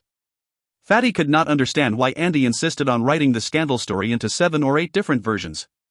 The old skeleton smiled lightly and said, In this world, humans have the strongest curiosity. When faced with such an interesting matter, if we merely tell this in one simple version, there will always be flaws and some smart people will see the flaws. But if we deliberately tell the story into a few different versions, then even if there are flaws, the people will be too occupied to ponder about it deeply. After all, our goal is to stir up trouble and blow things up. No matter how long they are going to debate, regardless of what's the final result, all that matters is the scandal involving the church that has left a deep impression in everybody's mind. As for the truth. Humph. There are thousands of mouths on thousands of people, and maybe 1,000 mouths can come up with 1,000,000 versions of the story. Ha ha. Fatty looked at the sinister smile on the old skeleton's face and reflected on his words for a moment. He then said slowly, Old devil, nobody can be more sinister than you when it comes to scheming and plotting. Anyhow, the authority of the church was already destroyed. Under the propagation of the empire's newly emerged newspaper industry, the whole empire seemed to be discussing this scandal which happened in the Tulip family's fief. The old skeleton had put in enormous efforts in arranging this matter. First of all, the influence of the church was weaker in the fief of the Tulip family. Secondly, the Tulip family was almost a divine existence in the hearts of the Imperials, they were an idol worshipped by millions of people. Now that such a scandal occurred in such a sacred place, rage would erupt as the people despised the disdainful practice of the church. They had defiled the sacred honor of the Tulip family. The imperial newspapers had follow-up reports almost every day. For example, the new confessions of the arrested bishop. Or the people's comments regarding how the greedy bishop embezzled such a huge amount of money. And those whips and iron chains which were discovered also sparked discussion among some special groups. Finally, one day, almost all newspapers in the empire published a report with a huge headline. What is actually beneath the glorious halo, holiness or darkness? The tone and words used in this long report were obviously to draw attention to the church. Although it was not directly stated, those who had read this report would mostly have this doubt: how many more such greedy conmen are there in the church? Though one bishop was caught, those who were not, were they really innocent? Every year, we have paid so much religious taxes. Were these really used for worshipping the gods? Or was it used to fatten these greedy conmen? All of a sudden, there was an uproar in the empire. The signature on this report was, of course, the chief critic and writer, Mr. Andy. Under the setting sun, a troop slowly escorted a carriage into the imperial city. Sitting inside the carriage were Marquis Rodi and his wife, Miss Nicole of the Tulip family, as well as his two other confidants. Rodi had returned to the imperial city secretly under the escort of a troop of imperial guards and 50 elites from the Lightning God's Whip, officially ending his carefree days at the Westwood province. During this period, Rodi was so annoyed being in Westwood. The church had sent some men there to request the release of the bishop. They had also demanded thorough investigations to be carried out regarding that matter to restore the honor of their religion. Rodi was strongly against such stiff demands. He had once kicked out the elder from the highest religious institute sent by the church to the Tulip Mansion. This elder was an old rascal from the Elders' Council, and he had rushed here from the imperial city to specially handle this matter. Rodi replied boldly, "I'm not a believer. Your rules are useless to me. I'm only responsible towards the imperial laws. So, stop telling me what to do." The elder, who held quite a high position in the church, fumed. He almost turned against Rodi on the spot. Driven by rage, he immediately gathered the 2,000 flaming warriors stationed in West Hill City and was about to snatch those arrested by force. But Strel, the deputy regimental commander of the flaming warriors, remained sensible. He arrived here earlier and had experienced the stubbornness of this Marquis Rodi. It was just a waste of energy to try to influence and persuade someone who was not a believer of God.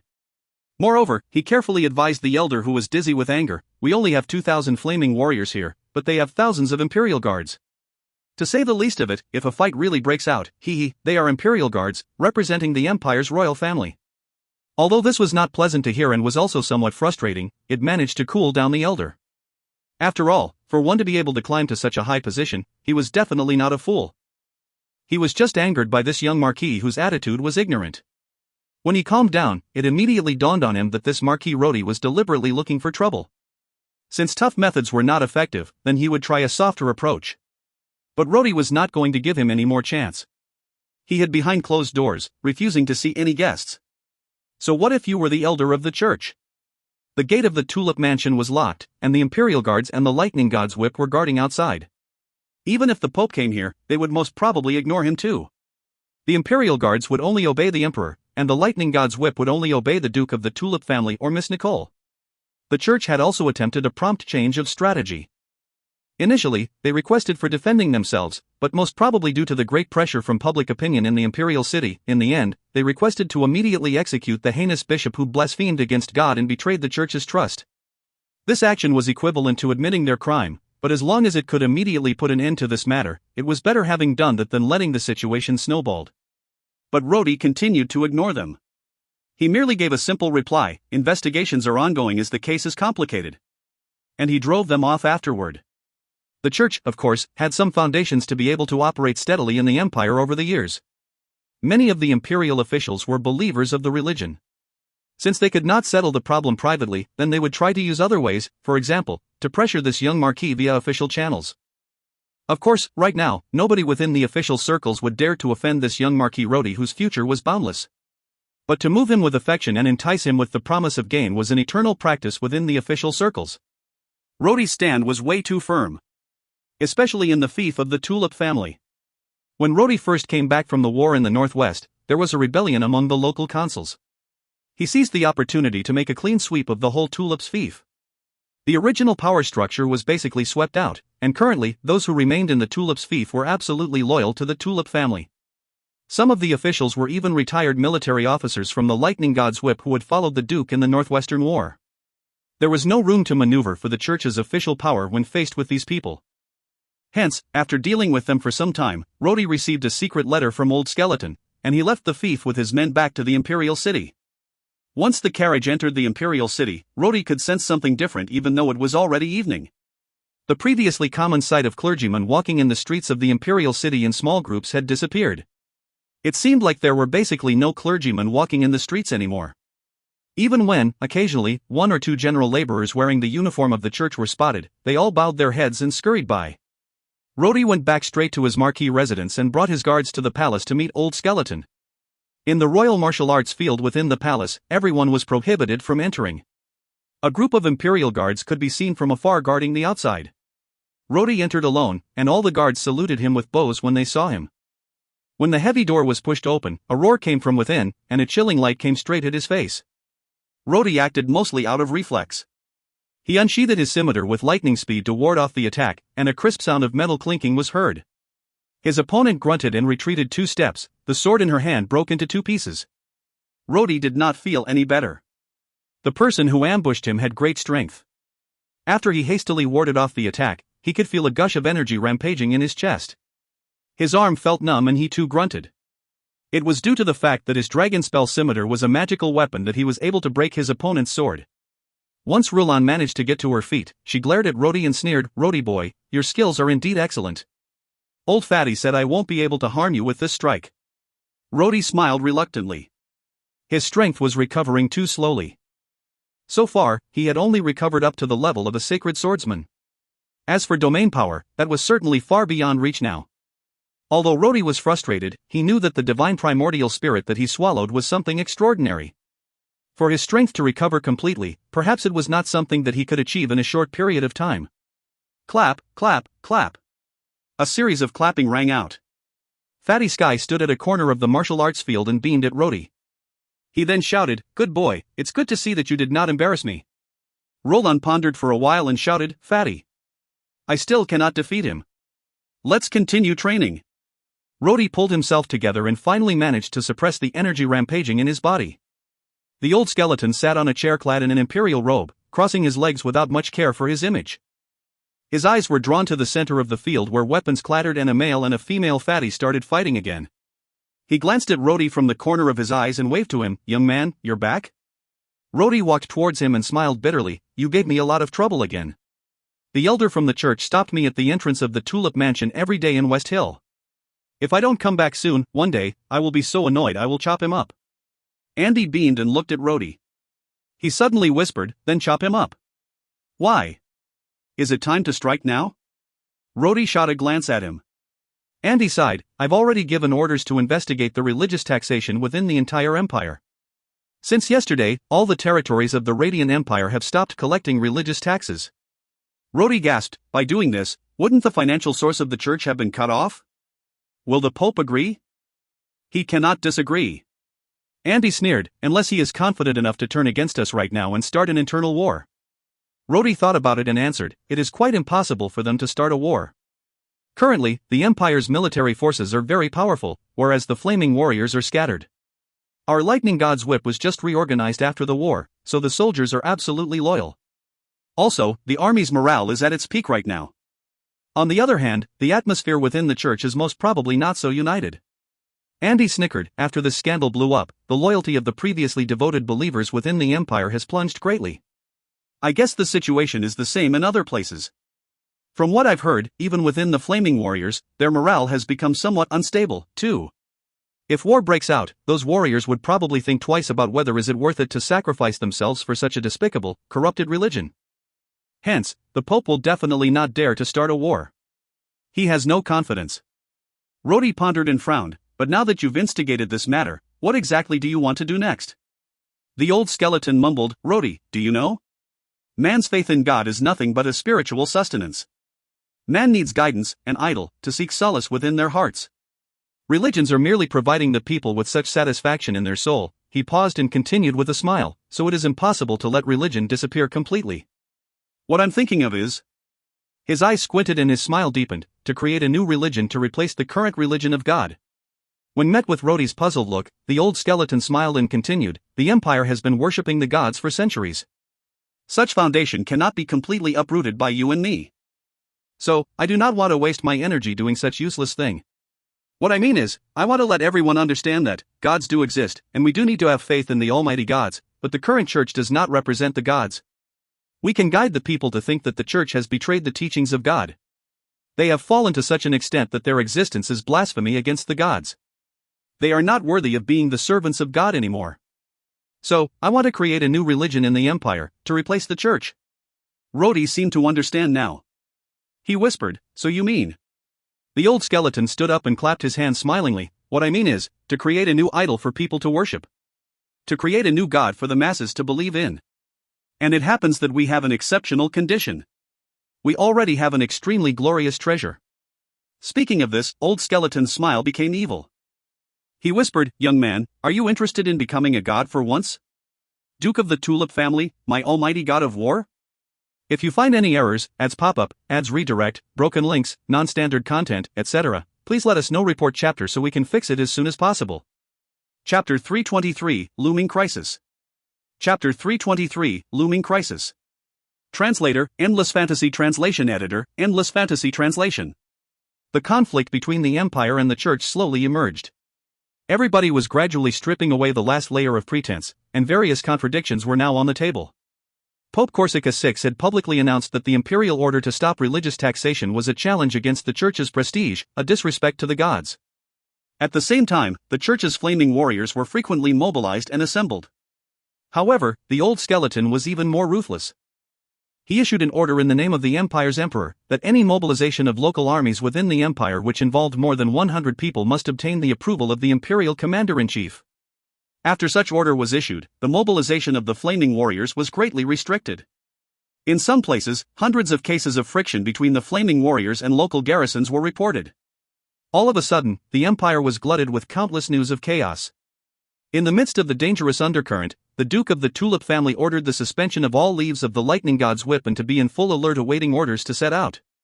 Marquis Rhodey, the regimental commander of the Northern Army, ordered the suspension of all leaves within his army and be in full alert awaiting orders to set out. Earl Elliot, the regimental commander of the Northwestern Army, ordered his army to stand by and wait for orders, be in full alert awaiting orders to set out. General Camus, regimental commander of Southern Army, ordered the transfer of 2 troops of heavily armored cavalry to move up north towards the imperial city.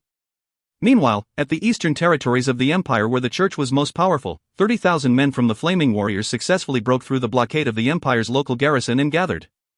They had also conquered 2 medium-sized cities and issued orders to expel the imperial officials stationed there under the name of His Majesty the Pope.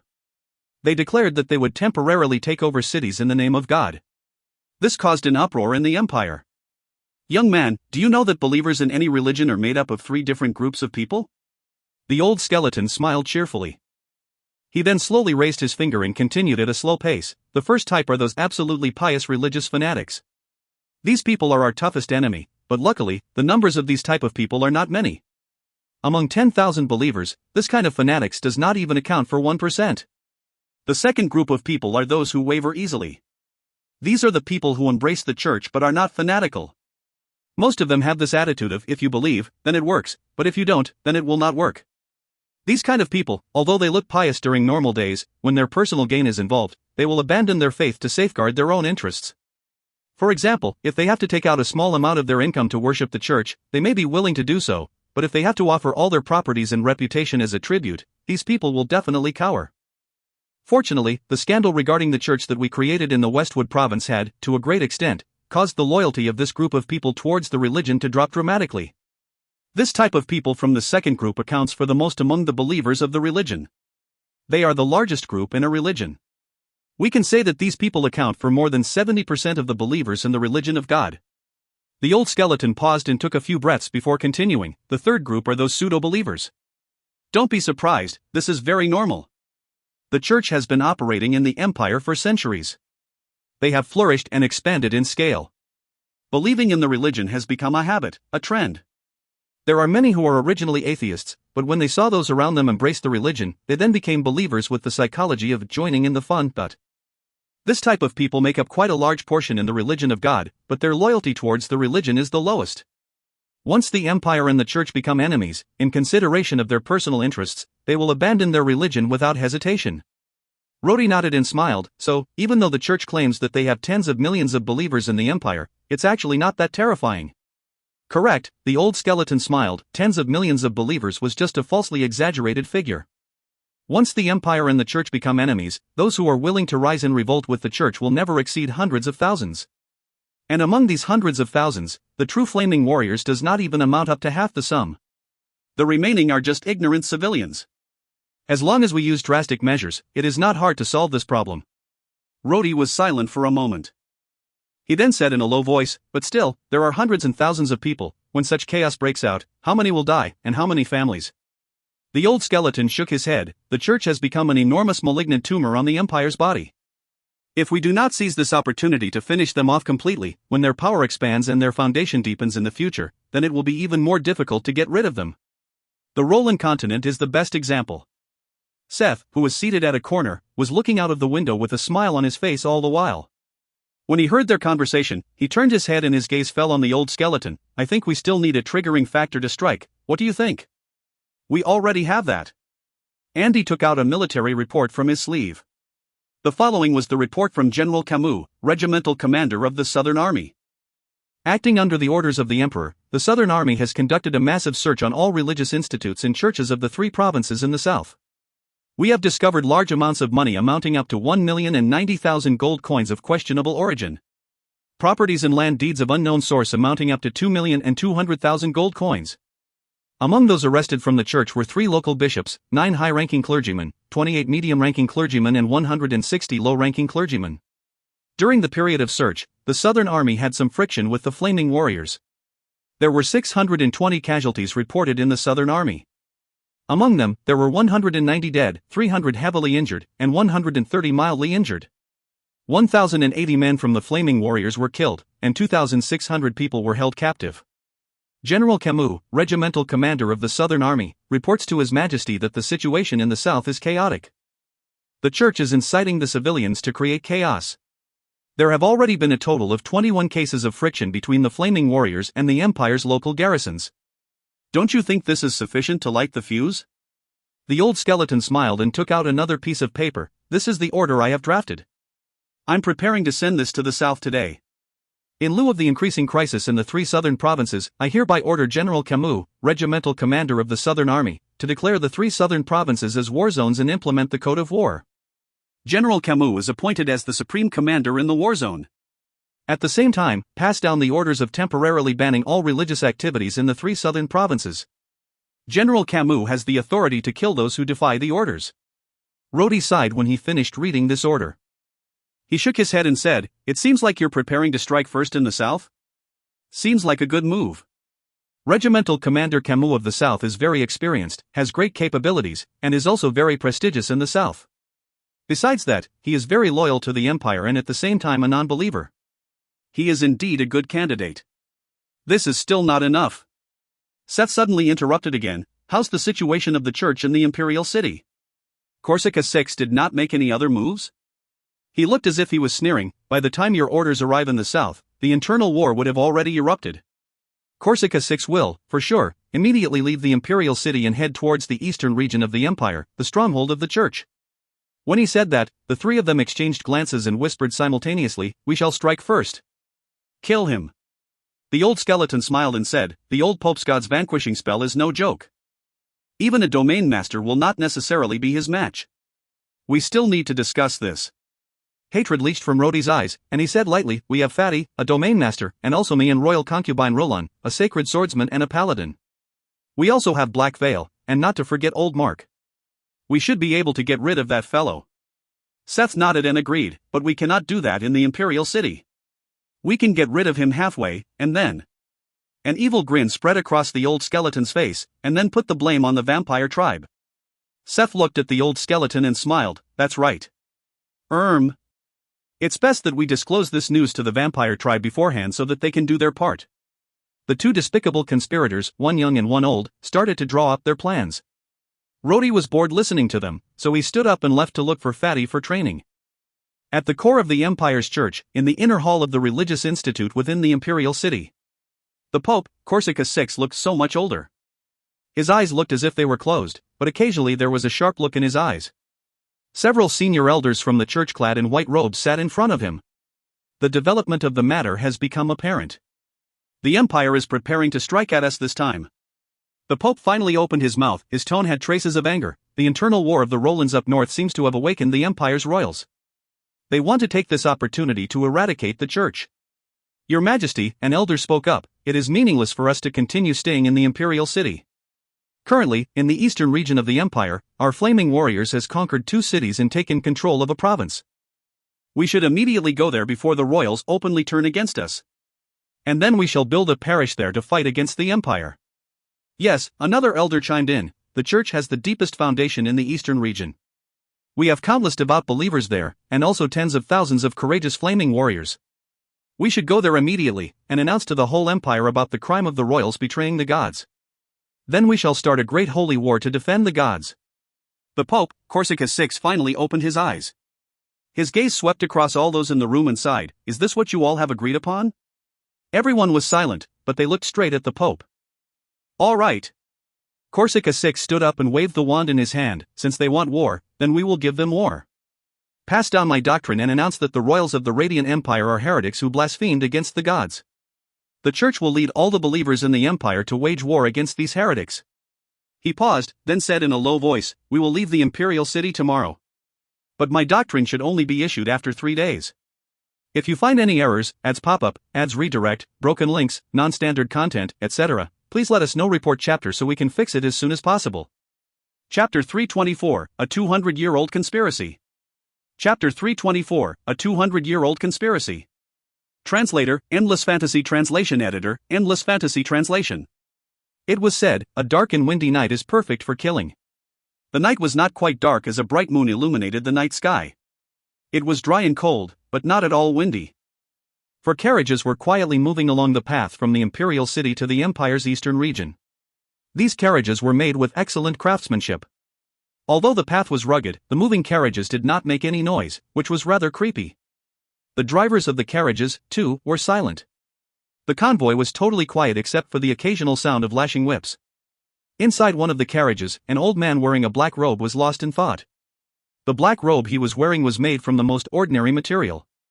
His gray hair was neatly combed, and he was in a somewhat subdued mood, but the expression on his face was as cold as a hard rock. Nobody would have thought that inside this convoy of carriages, which was not guarded by any warrior, were the 7 highest-ranking elders of the church in the empire. The black-robed elder was no other than Pope Corsica VI, who was currently the supreme leader of the church in the empire, the most powerful man of the religion in the empire. The doctrine of the church was issued 1 day ago. The rupture of the relationship between the empire and the church had been brought to surface.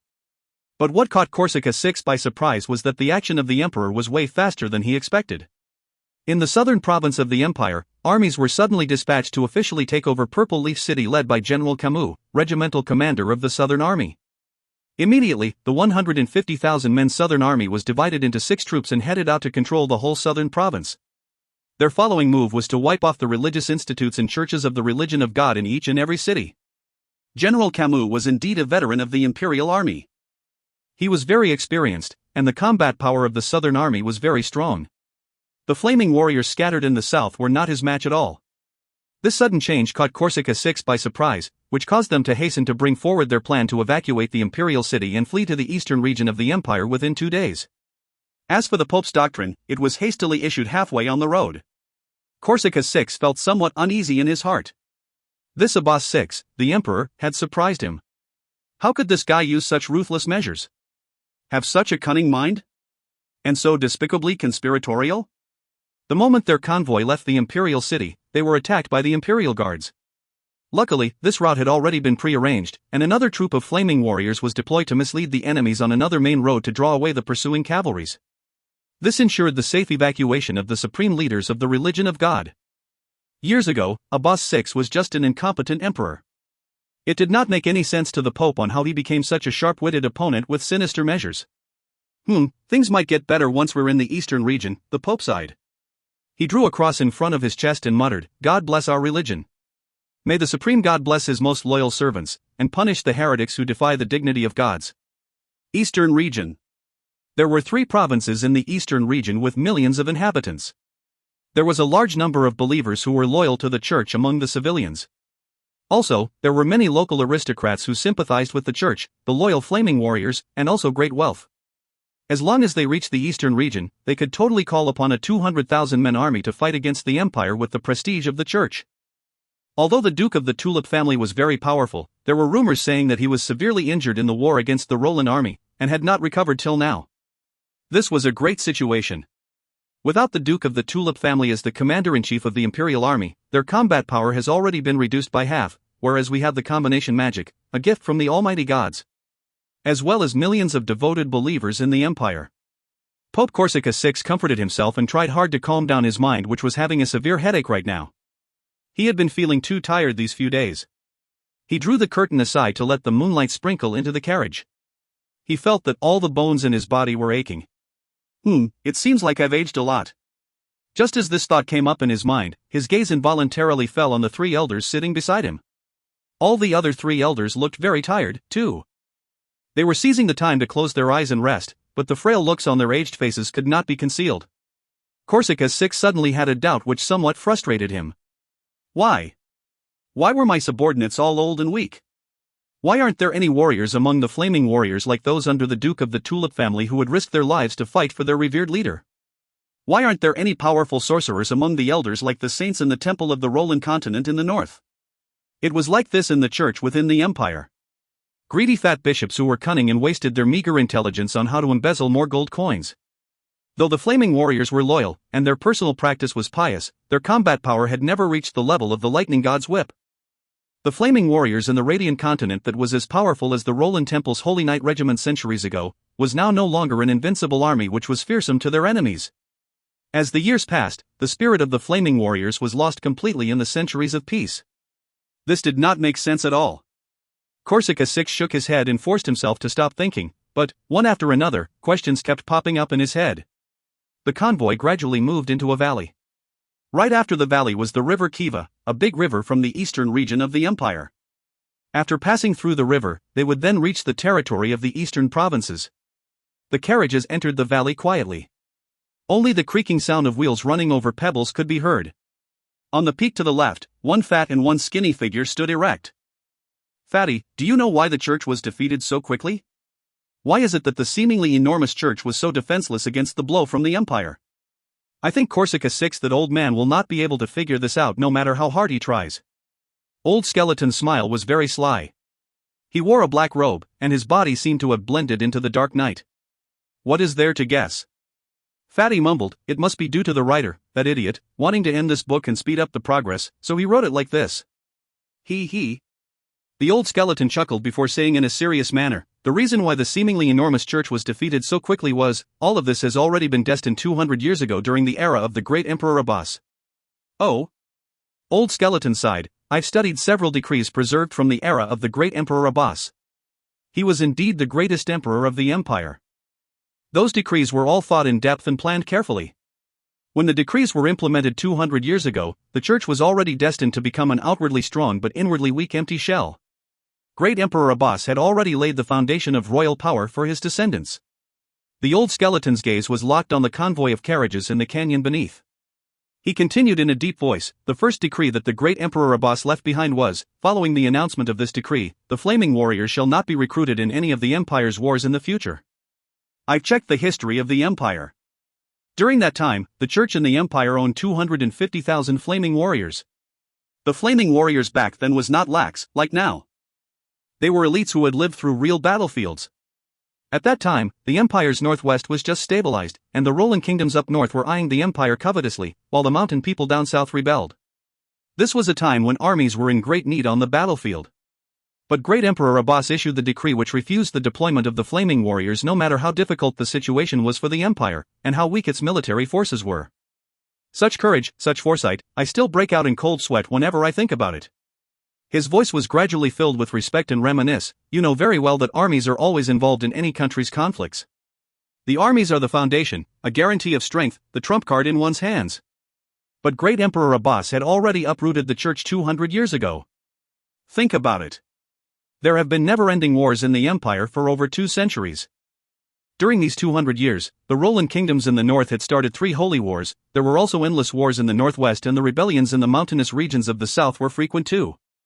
All these wars had maintained the vitality and combat power of the empire's own army. The Flaming Warriors? An army which had not been to war for 200 years, how much combat power do they still have? I don't deny the fact that 200 years ago, the influence of the church was indeed great. After the series of battles by the Empire to unite the Radiant Continent, not only the Lightning God's whip had emerged, the flaming warriors of the Church, too, were trained into elites by assisting in the battles.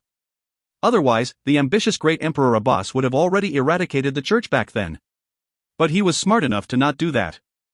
Instead, he let the Church bleed slowly by slicing them with a soft blade. On one hand, he lifted the Church up high, and gave them numerous authority, including the authority to collect religious taxes, as well as a high status. On the other, he cut off the vitality of their army. This was really clever. 200 years of peace, 200 years of comfortable life. This was sufficient to turn the then ferocious lion into weak and feeble sheep. This was enough to wear down their sharp claws. Once an army loses its vitality and does not participate in battles, then it will rot very quickly and go downhill. Without war, outstanding generals will not emerge. Without war, there will be no talents in the army. At the same time, 200 years of peace was enough to cause the flaming warriors to lose the sense of urgency and vigilance which were required in an army. They are now merely an awkward squad assembled from the Church's own warriors. Once they encounter a real war, they will not be able to cope at all. Even if they have unwavering faith and the courage to sacrifice themselves, these are still not enough. I've investigated in detail. Currently, there are almost no outstanding military leaders among the flaming warriors. They can't even complete the most basic combat system. This is the reason why I dare to lay my hands on them. Fatty shook his head. Cunning, too cunning. This is just the tip of the iceberg. The old skeleton sighed, his tone full of respect as he said, the boldest move by great Emperor Abbas was to solely grant the authority of religious tax collection to the Church. What is tax collection? It's money. Lots and lots of money. Within the period of 200 years, the continuous inflow of enormous amount of money was sufficient to corrupt the Church. Presently, the Church has become a machine specialized in accumulating wealth for the religion. Their ability to accumulate wealth is greater than their flaming warriors. Sliced slowly by these two soft blades, within 200 years, the bloodletting of their courage was almost done. In comparison to the Church, the Empire was totally different. The wars in the Northwest, South, and North had trained generations of armies in the Empire. It had nurtured countless talents in the armies and maintained the vitality and combat power of the Empire's armies over these 200 years. Even during the most difficult times for the Empire, the Flaming Warriors was not summoned to participate in the wars. Of course, except for the war against the Roland Kingdoms last year. That was the only time the Flaming Warriors participated in a war throughout the 200 years, but you've already seen the results. That lad Rhodey could so easily leave 30,000 Flaming Warriors behind as cannon fodders. 30,000 Flaming Warriors, they can't be totally useless, right? Their courage and faith must be unwavering, too, but in the end? When faced with the hastily assembled army of the Roland armies, they couldn't even hold Thunderous City for one day, and were completely annihilated. Doesn't that explain the problem? If it's our Empire's own army, even if we did not employ the Lightning God's whip but just any 30,000 soldiers from the Northern Army, it would not be a problem at all to hold that place for 3 to 5 days even when faced with this large number of enemies. But 30,000 Flaming Warriors lost Thunderous City in just one day. This shows how weak their combat power is. It was from then that I realized, the opportunity to eradicate the Church has come. Fatty glanced at the old skeleton. He slowly unsheathed his sword and gave it a slight flick. The blade produced a clank. Old skeleton, how long do you think we need to eradicate the Church completely? Old Andy erected 3 fingers, 3 months.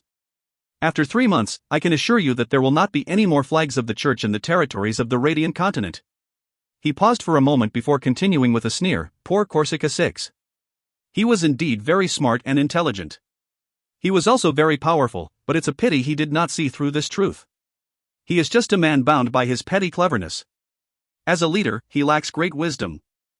Did he think that after fleeing to the eastern region of the Empire, he could raise the flag of rebellion against the Empire?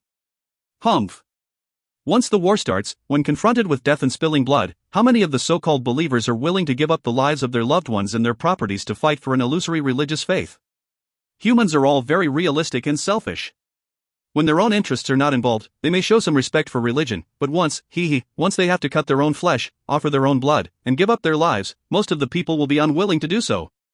As for the Flaming Warriors? Humph, as long as the Lightning God's whip strikes, the 200,000 Flaming Warriors will be destroyed in one battle. So what if they have controlled the eastern province where the Empire's military force is the weakest? These idiots have no idea at all that I've deliberately given up the eastern province to them. Yes, just like killing the chickens. When there are so many chickens running around the yard, it will be too troublesome and exhausting for the chicken killer to scramble after them. It is better to herd the chickens to one place into a cage.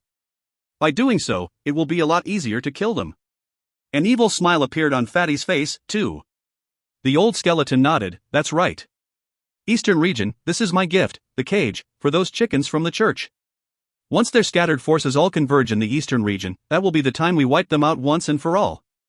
In the long and narrow valley beneath, the carriage's convoy was almost near to the end. They will exit this valley into an open field another 100 meters ahead. After that, moving forward another 50 miles, they would then reach the Great River. Corsica 6 gazed into the distant horizon. The long night was going to be over soon. Just as he was about to start thanking God's blessing, a howl of laughter came from the front at the exit of the canyon. Ha ha ha ha ha ha. The rough, coarse voice sounded somewhat strange, and a huge, large figure suddenly jumped out. This figure was almost 2 meters high. The fleshy body was squeezed into the largest sized armor of the Imperial Guards, and a huge warrior sword of the finest quality in the Empire was held in the figure's hand. Moonlight shone on the person's face. Such a sturdy person turned out to be a woman. Rulin squinted her eyes. She raised her feet and kicked at a heavy stone, causing it to fly off and hit one of the horses hard. The horse pulling the frontmost carriage neighed in pain and immediately fell. The driver, too, cried out in alarm and almost fell off the carriage. The convoy immediately halted. Several drivers jumped down from the carriages simultaneously. There was a murderous look mixed with nervousness on their faces. They ripped off the robes covering their body to reveal the suits of armor of the church's flaming warriors hidden beneath. Pulling out their swords under the seats, they closed in on Rulin. Rulin shook her head as she looked disdainfully at the 4 warriors dressed like drivers. She said coldly, "You guys from the church, unfortunately, your end has come. Please ask your pope to come down from the carriage. I will send him to heaven to meet your gods right now." Having said that, the sword in her hand suddenly moved. A large light blade emerged and shrouded the 4 drivers. Boom! The rocks on the ground flew haphazardly, and the 4 drivers were thrown out horizontally. They rolled away for several meters before they managed to get up on their feet. Blood was trickling from each of their mouths. The suits of armor on their body were badly damaged, and the swords in their hands buzzed and trembled vigorously. Humph! So this is the strength of the senior warriors of your flaming warriors? You are way weaker than the Holy Knights Regiment. Roland smiled hideously and strode forward. If you find any errors, ads pop-up, ads redirect, broken links, non-standard content, etc., please let us know. Report chapter so we can fix it as soon as possible. Chapter 325, Twists and Turns. Chapter 325, Twists and Turns. Translator, Endless Fantasy Translation Editor, Endless Fantasy Translation. Corsica VI's heart sank.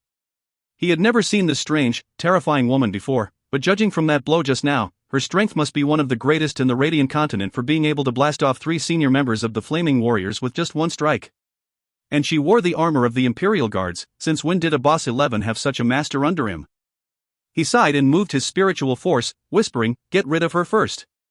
And then move forward rapidly. If they can intercept us here, there might be some changes in events." The doors of 2 carriages opened, and 4 elders from the church came down one after another. A white light surrounded their bodies. That was obviously the advanced guardian boundary of the Light series spells. Their white robes fluttered along with the air current. Apparently, a strong magical energy was fluctuating beneath their robes. "Who are you? How dare you intercept His Majesty the Pope's convoy of carriages?" an elder bellowed, and the wands in the 4 elders' hands were raised high.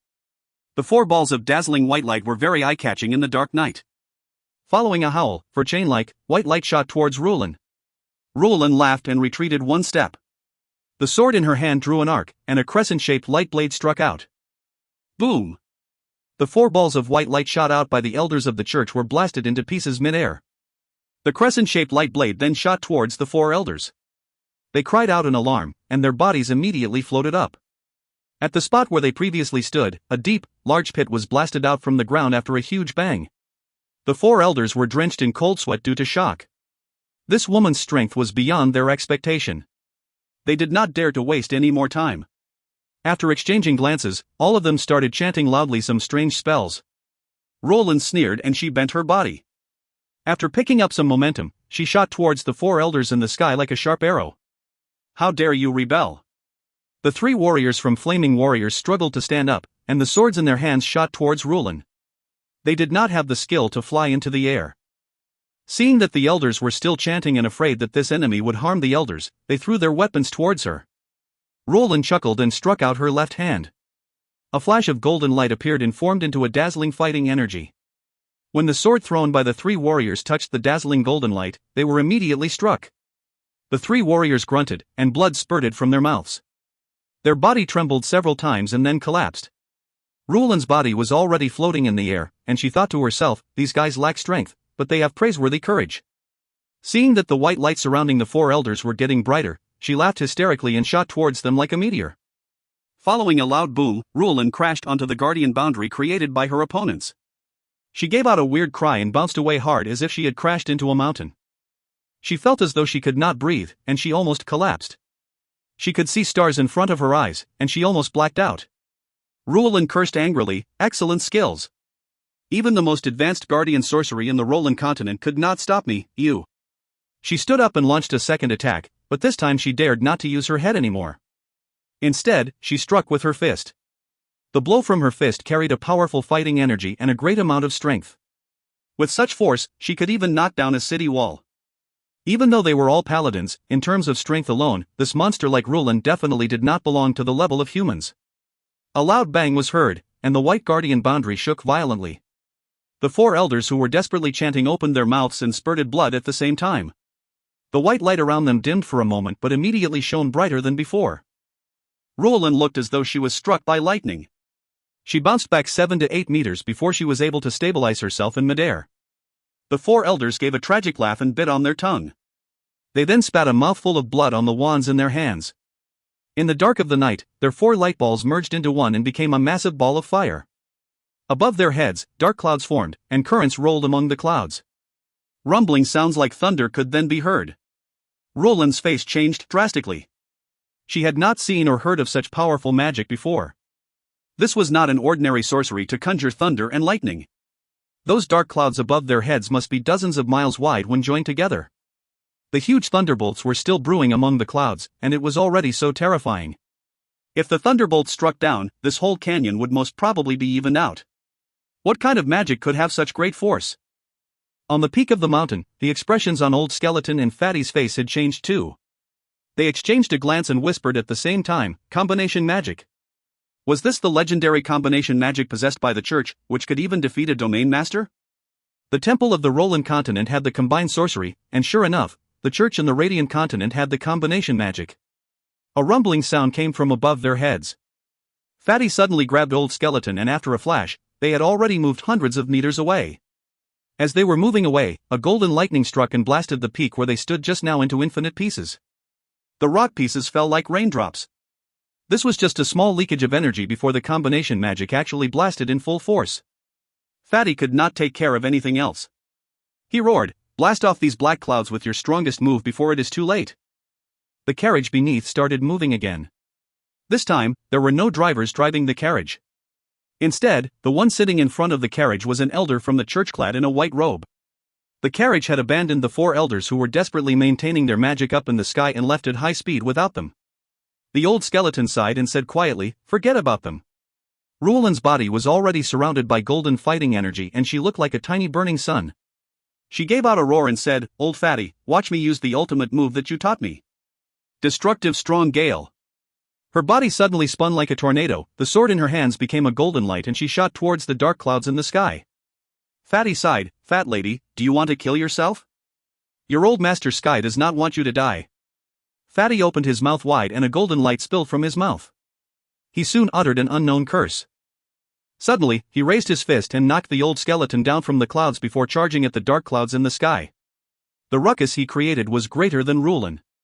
He looked like a meteor from outer space. Trailing behind him was a long fiery flame which rapidly scattered the edge of the black clouds. Sky had completely unleashed his domain powers. An invisible force in heaven and earth was unleashed and it tightly enveloped the poised clouds wherein lightning would strike down at any moment. Fatty entered the clouds, his body trembling slightly and his head full of sweat. It was apparent that he was using all the energy he had. Bulks of energy were unleashed like nets which enveloped the clouds layer by layer, wrapping it densely and tightly. Roland's fighting energy shot out like light blades. She lost her strength as her fighting energy dispersed suddenly, and she teetered, almost falling down from the sky. After a series of booming sounds, numerous light blades shattered the lightning bolts which were brewing in the clouds. The lightning bolts rumbled and dissipated. Fatty Sky held on with all his strength to prevent the clouds from bursting. The two of them, one on the outside and another on the inside, acted like a millstone to cripple the strength of the combination magic cast by the 4 elders of the church, who were top-level magicians in the Radiant Continent. Layer by layer from the inside and outside, they crippled the magic like peeling an apple, and the roaring thunderbolts gradually calmed down. The dark clouds in the sky gradually faded and thinned. Finally, they turned into tiny spots of lights and disappeared. The 4 elders had already fainted. They had used up all their magic and their strength, and they fell out from the sky. They were not warriors, and so they did not have strong bodies. As they fell from the sky onto the ground hard, they naturally died. But till death, they would not have believed that this powerful combination magic passed on by the gods was so easily countered by these two people. The radiance from Fatty's body had disappeared, and a helpless feeling arose from his heart. This stretch of clouds which continued for a dozen miles was wrapped by his energy, preventing it from exploding. How much energy was depleted by doing this? Although a domain master was almost near to a godlike existence, a man's strength still had its limit.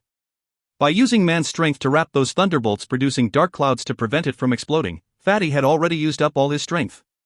He laughed bitterly. The energy in his body was almost completely exhausted. He cursed softly, I had fought the mystic dragon for centuries, but I've never felt so exhausted. The combination magic of the church is indeed powerful. It was definitely more troublesome than the Hakone serpent. His mind went dim and he fell down from the sky. A hand grabbed Fatty's collar. The old skeleton smiled wryly, You Fatty, it's rare that you feared that I'll get hurt and pulled me away. No wonder we're attracted to each other. As a white magical light entered Fatty's body, his eyes opened, and he laughed, Old skeleton, we finished off 4, now it's Rhodey's turn. Without the assistance of his elders, I don't think the Pope will be able to cast the god's vanquishing spell by himself. The old skeleton was all smiles. The magical energy from his hand continuously flowed into Fatty's body. He smiled and said, Okay, let's go see how the fat lady is. Such an adorable girl, I hope she's not badly injured. There was only one carriage left moving at high speed. Pope Corsica VI's expression was terrifyingly gloomy. The 2 elders sitting beside him, too, looked uneasy. The Pope saw clearly what happened just now. The black clouds covering the sky were cleared away by their opponents before they could actually launch an attack. What kind of strength was this? Did the Emperor have a domain master under him? But even if it was a domain master, he would have suffered quite badly after forcefully breaking up the combination magic of such scale? Humph. Luckily, I was smart enough to never disclose the secret of the combination magic mastered by the church. Fortunately, there were no more enemies coming after them. The Great River was just a little further ahead, and after crossing the river, the flaming warriors will then come to aid. By that time, the situation will be totally different from now. All of a sudden, a roar came from the sky. The roar did not sound like a wolf, a tiger, or a lion, but as if a dragon's cry.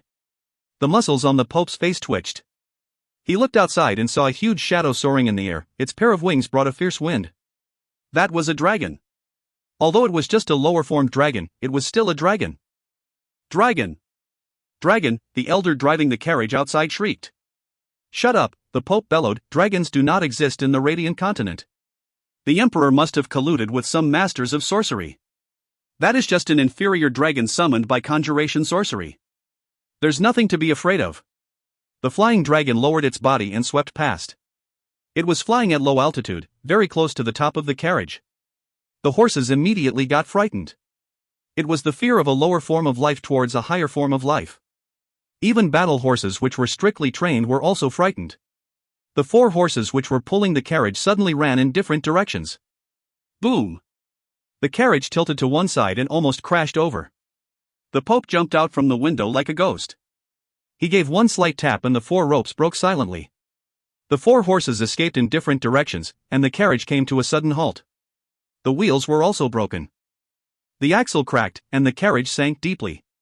It then came to a complete stop. A long howl came from above, and the flying dragon soared down from the sky. It opened its mouth and breathed fiery flames onto them. Corsica 6 sneered, How dare you, tiny reptile, disrespect the gods. He raised his wand high up in the air, and a white flame shot out from its tip.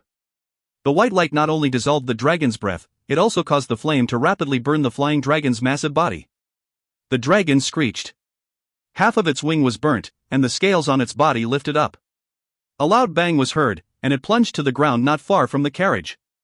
The Pope sneered and said in a loud voice, "Which sorcery master from the Roland continent is here? I did not know that the sorcery masters from the Roland continent have switched allegiance to Radiant Empire's royal family. Show yourself." The three elders had gotten of the carriage and stood behind the Pope. They had already started chanting, and a ripple of magical energy unfolded. A chilling laughter came from the sky, and a slender figure gradually appeared. A black robe shrouded the graceful figure, which seemed to have blended into the night sky. She chuckled softly. Although it was just a soft chuckle, her voice seemed to be ringing right beside the Pope's ears. Corsica 6 looked at the figure in the sky, and his expression changed slightly. Such powerful sorcery. Are you a sorcerer from the Roland continent? Mouse held out one finger, and a black flame burst from the tip of her finger. A slight sneer spread across her face, and she said softly, "Roland continent? I've already forgotten about it." She gently pointed her finger and a ball of black flame immediately shot down. The muscles on the Pope's face twitched and he exclaimed, "Hellfire!" He immediately darted backward, but his three elders had no sense of danger. The elder at the front raised his wand and shot a white light towards her. Although Mouse's ball of black flame was small, when it came into contact with the white light, boom! It burnt rapidly like a spark splashed by oil. The white light immediately ignited and became a ball of black flame. The elder who shot the white light was caught off guard. He could only shout "ah" as he saw his white light became a black flame and spread onto his wand along the source. Instantly, the black flame devoured his arm, and then he was ignited like a scarecrow. The remaining two elders cried in alarm and retreated quickly. The elder burned quietly for a moment, and then vanished completely. Corsica 6 said through gritted teeth, "Very impressive, Hellfire. You're not only a sorcerer, you're also an evil heretic who worshipped the devil." Mouse's expression was icy cold. She sighed and thought to herself, "This hellfire given to me by Rhodey is indeed savage." She shook her head and said, "I don't like to kill people, but you've injured my dragon just now. That guy's life will be considered as payback for my dragon's life." She moved in a flash and disappeared among the clouds. She sneered and thought to herself, "Another elder killed. Now that the Pope's men have lessened, he will not be able to use the God Vanquishing spell anymore? What God Vanquishing spell, is it really that powerful?" Corsica 6, who was standing on the ground, was stupefied when he saw Mouse disappeared in the sky. His expression was stiff. He was confused whether this female sorcerer who appeared out of nowhere was here to hunt him down and kill him or not. Why did she run off after killing only one of his elders? But her hellfire was indeed very terrifying. It was rumored that even the gods feared the hellfire, which was the symbol of the mystic dragon. The Pope clenched his teeth as he looked at the two terrified elders standing beside him. He enjoyed a high status in the church, and even in the Radiant continent, he was above all the others. Since when was he bullied like this? He stomped his feet hard and growled, "Let's go. We must arrive at the great river before dawn." The two elders sighed. As they were about to speak, they were shocked by another surprise attack. Boom! Dust and crushed soil suddenly blew about at the place where the three of them were standing. The sky filled with dust blocked the three's vision. A gray figure broke through the ground and moved swiftly like a ghost. A chilling light flashed in its hand. Blood spilled, and before one of the elders could cry out, he had already been decapitated. The gray figure came up close to the Pope, and a chilling light shot across. The Pope roared angrily, and his body suddenly swelled. Light spilled out and struck right on the gray figure. The person screeched and retreated dozens of meters away like lightning bolt. He knelt on the ground on one knee and raised his head, revealing an aged face. His eyes squinted, and his gaze was sharp as a blade. He laughed as blood trickled from the corner of his mouth, and the clothes he wore was also torn. The Pope of the Church is indeed formidable. He laughed 3 times, and before the Pope began to strike again, he continued to retreat. In just the blink of an eye, he had already drifted dozens of meters away and disappeared into the dark of the night. Corsica 6 was stunned as he looked at the elder collapsed beside him, whose throat was slit. His face went white due to anger. He felt a tinge of sweetness in his throat and spurted a mouthful of blood. He cursed shrilly, "Damn a boss 11, I will tie and burn you at the stake." Old Mark ran for 15 minutes before his body wobbled and he almost collapsed on the ground. He laughed bitterly, "I'm already old. It seems like my body is not working very well now." Sigh. Mouse suddenly appeared beside him from the darkness. She asked softly, "Mr. Old Mark, are you okay?" Old Mark shook his head and smiled wryly, "I'm old now, unlike you youngsters. If I have a young body, humph. How could he, a mere pope, hurt me?" Mouse was silent for a moment. Her fingers slightly moved, and a healing spell was placed on old Mark's body. A troubled look appeared on her face. She then said in a low voice, "From what I see, the Pope's magic has already reached the level of a great practitioner. I'm afraid he is 3 times more powerful than me." Old Mark sneered, "Humph. So what? I've killed an elder in front of him and escaped at ease.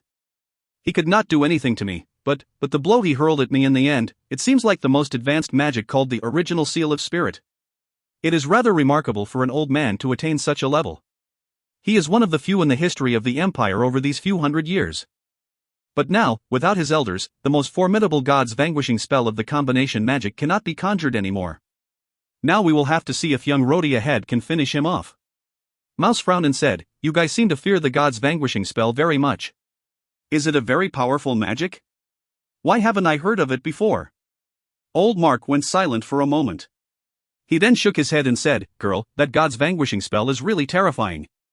Previously, a domain master was beaten until his soul was scattered by his god's vanquishing spell. Not even his corpse was left behind." Mouse's expression changed. She clenched her teeth and said, "No wonder Rhodey was reluctant to tell me about it.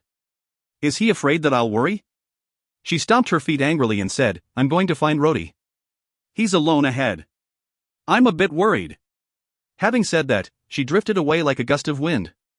Old Mark gasped for breath before he stood up.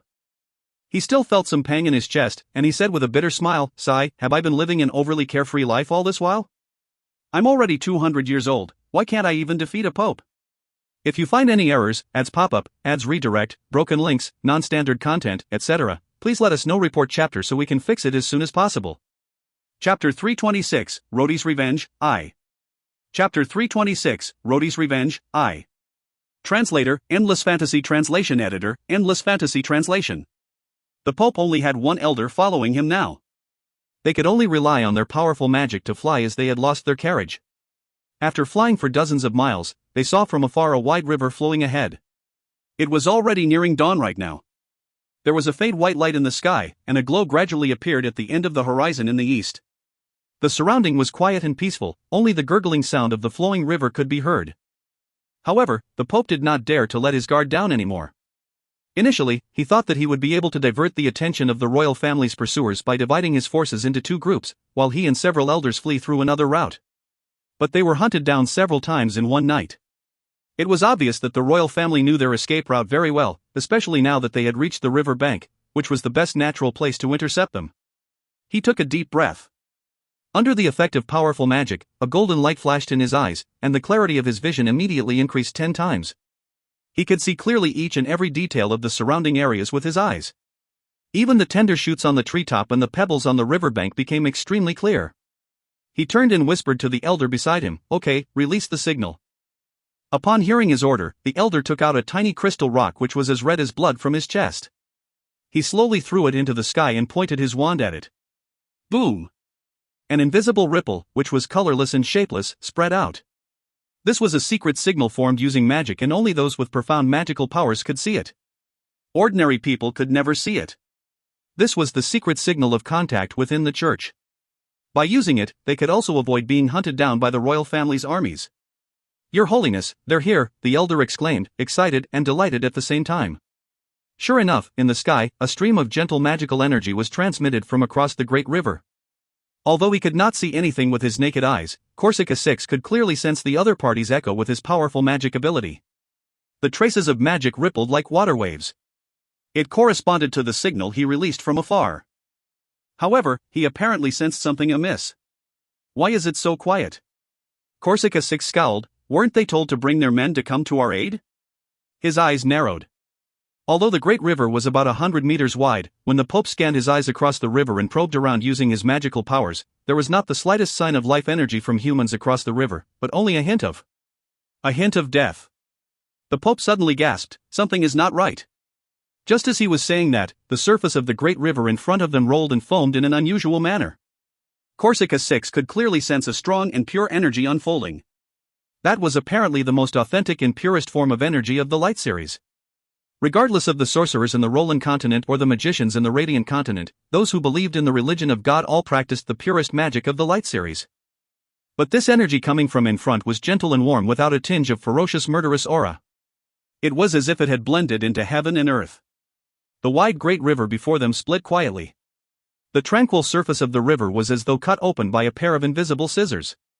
The water which was flowing slowly suddenly became static, and a gap approximately 5 meters wide appeared in the middle of the river. The gap cut off the flowing waters and exposed the pebbles and soil on the bed of the river. There seemed to be an invisible force which stopped the flowing waters of the river on both sides. A tall and big figure slowly walked up from the split river. His long, blue hair fluttered in the wind, and his uncreased warrior uniform did not even have a speck of dust on it. His feet did not touch the ground and looked as though he was floating.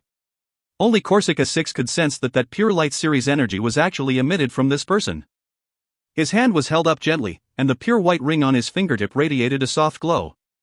As he walked forward slowly, the river water on both sides retreated away. This was obviously not a worldly power. Splitting the river easily and causing the river to become static without using any explosives. Sweat drenched the forehead of Corsica 6. He who knew the religious books very well immediately thought of the ancient mythological legend written in the books. Slowly, the person walked out from the river and came up to the riverside. The Pope finally could see his face clearly. His expression became gloomy, and he said with his teeth clenched, "So it's you, I recognize you. You're the Marquis of the Empire, regimental commander of the Northern Army, Lord Rhodey." Rhodey nodded. The expression on his face was calm, except for an occasional complicated look that flashed in his gaze. The murderous look in his eyes was not at all harsh, but it pierced deeply into Corsica VI's body like ice. "Pope, did you know? I've waited for this day to come for a very, very long time." There was no warmth in Rhodey's voice. It was as cold as ice. He slowly unsheathed his strange scimitar. His movements were very slow and careful, as if he was afraid he would make any mistakes. "Lord Rhodey, did Abbas 11 send you here?" The Pope squinted his eyes, his hands gripping his wand tightly. Rhodey looked up calmly, but his eyes were locked onto the Pope's face. His voice was even calmer, but this calmness sent chills down Corsica VI's spine. "Your Holiness, did you know? I've been wanting to kill you since a long time ago.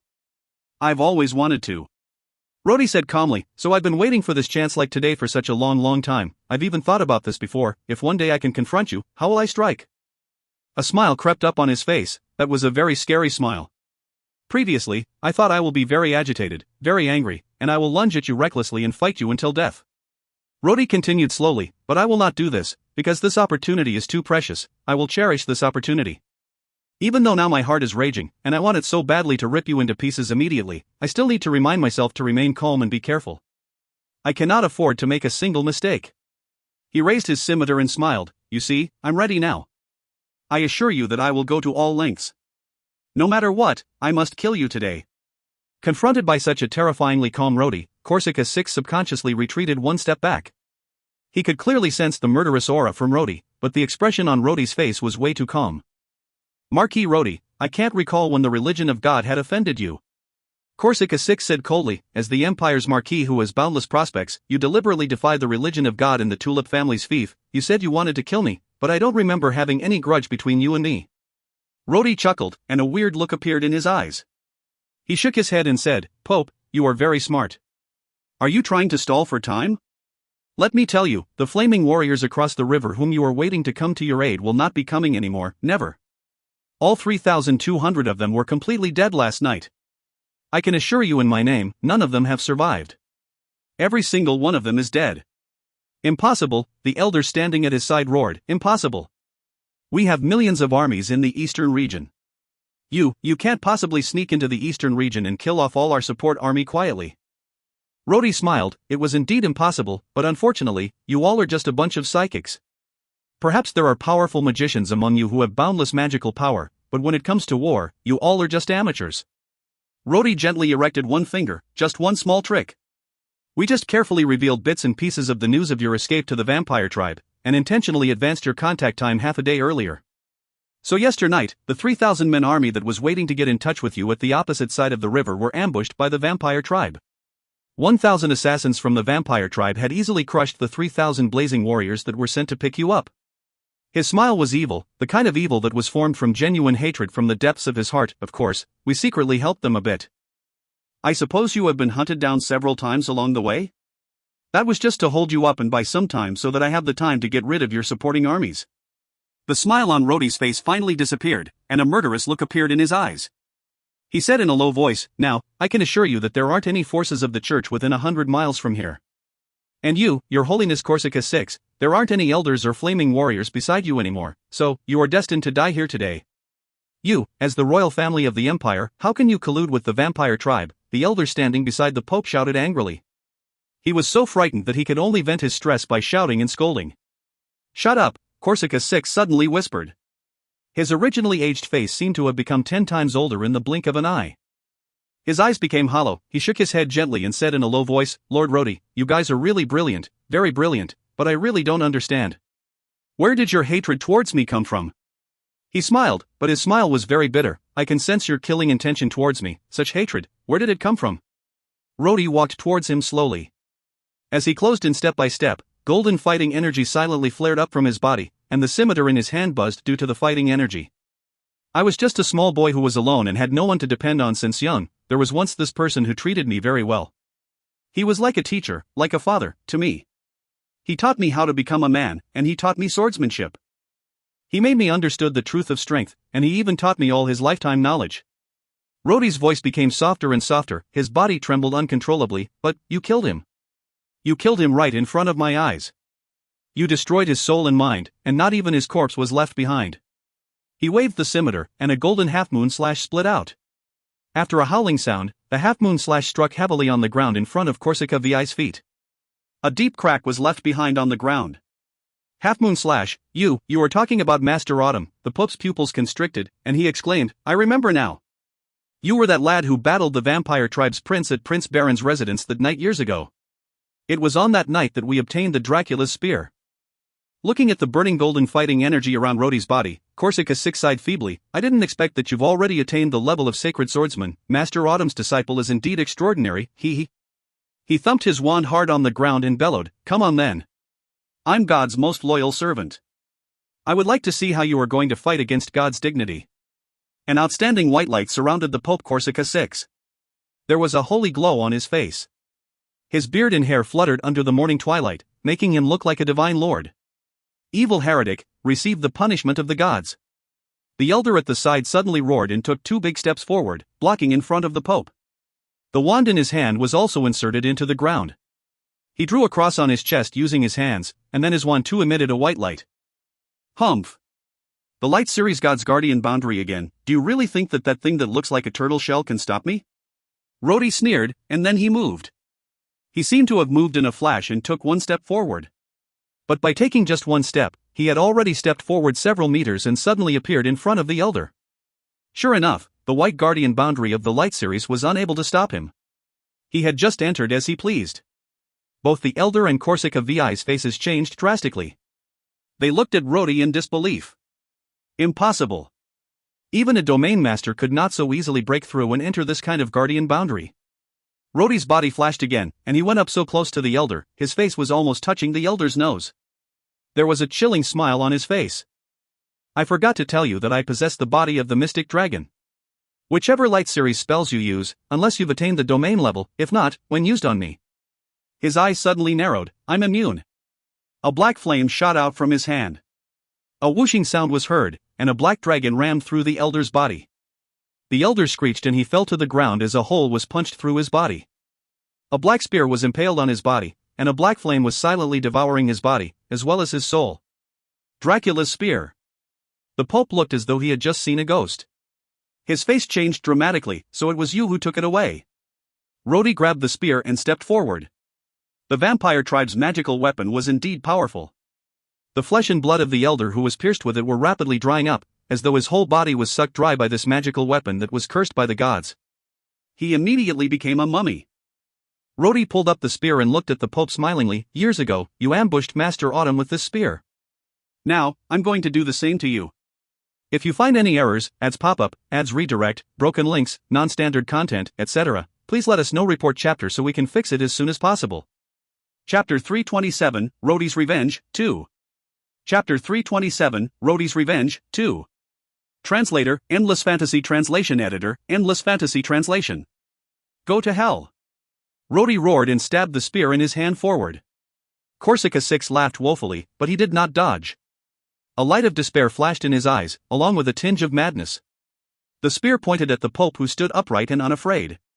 He raised his wand high and bellowed, "Come on, young Rhodey. Even if I die here today, I will bring you apostate to hell with me." Poof! The spear pierced through Corsica VI's body. The black flame spread along the spear into the Pope's body, but an odd glow appeared in the Pope's eyes. He closed his eyes and he chanted a spell slowly. Ripples of energy started to flow out from the wand and spread out in the air silently.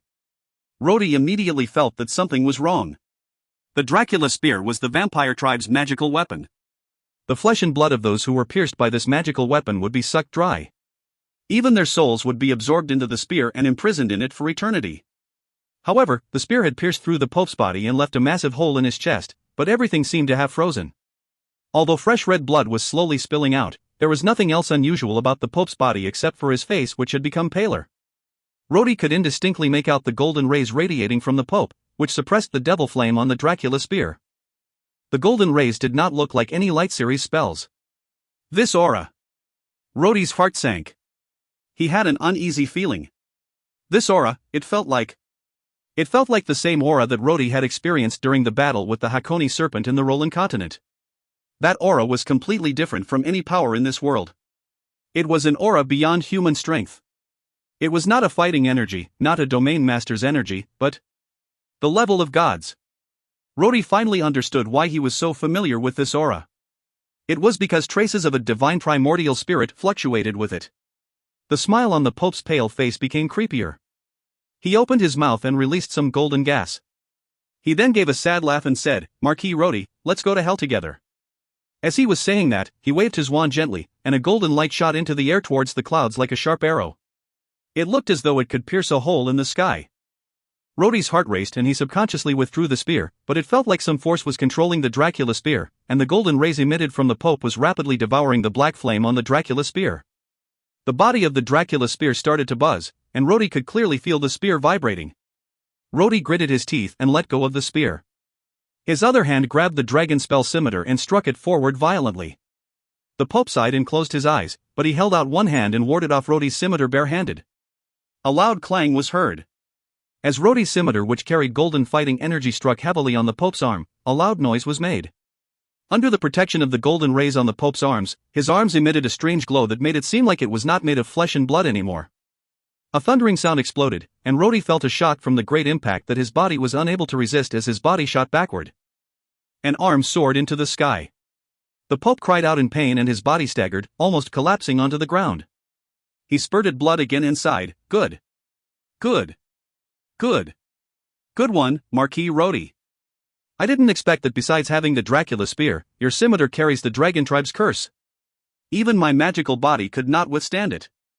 Rhodey was shocked as his arm ached and went limp. Although he had only recovered to the sacred swordsman level, he could smash a huge rock with his scimitar laced with fighting energy in just one blow.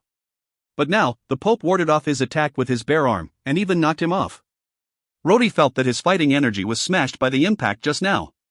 He took a deep breath with great difficulty and managed to suppress his scattered energy. The Pope narrowed his eyes, and the golden rays from his body became more and more dazzling.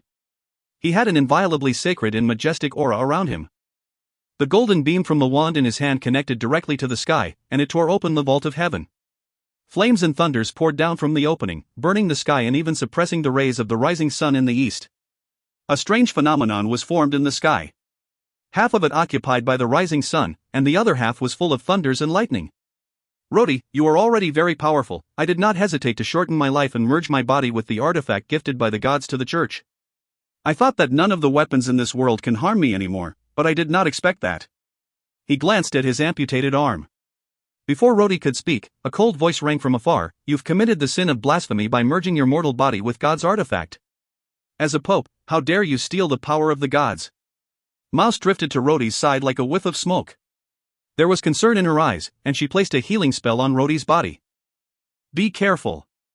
Mouse whispered, "Those who have merged with the god's artifact, even if you rip their flesh, you will be struck back by the artifact's natural powers."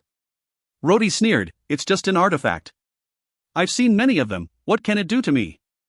Mouse's eyes fell on the Pope standing at a distance who was emitting dazzling golden rays. She clenched her teeth, "This is not the same, not the same. We've only seen ordinary artifacts.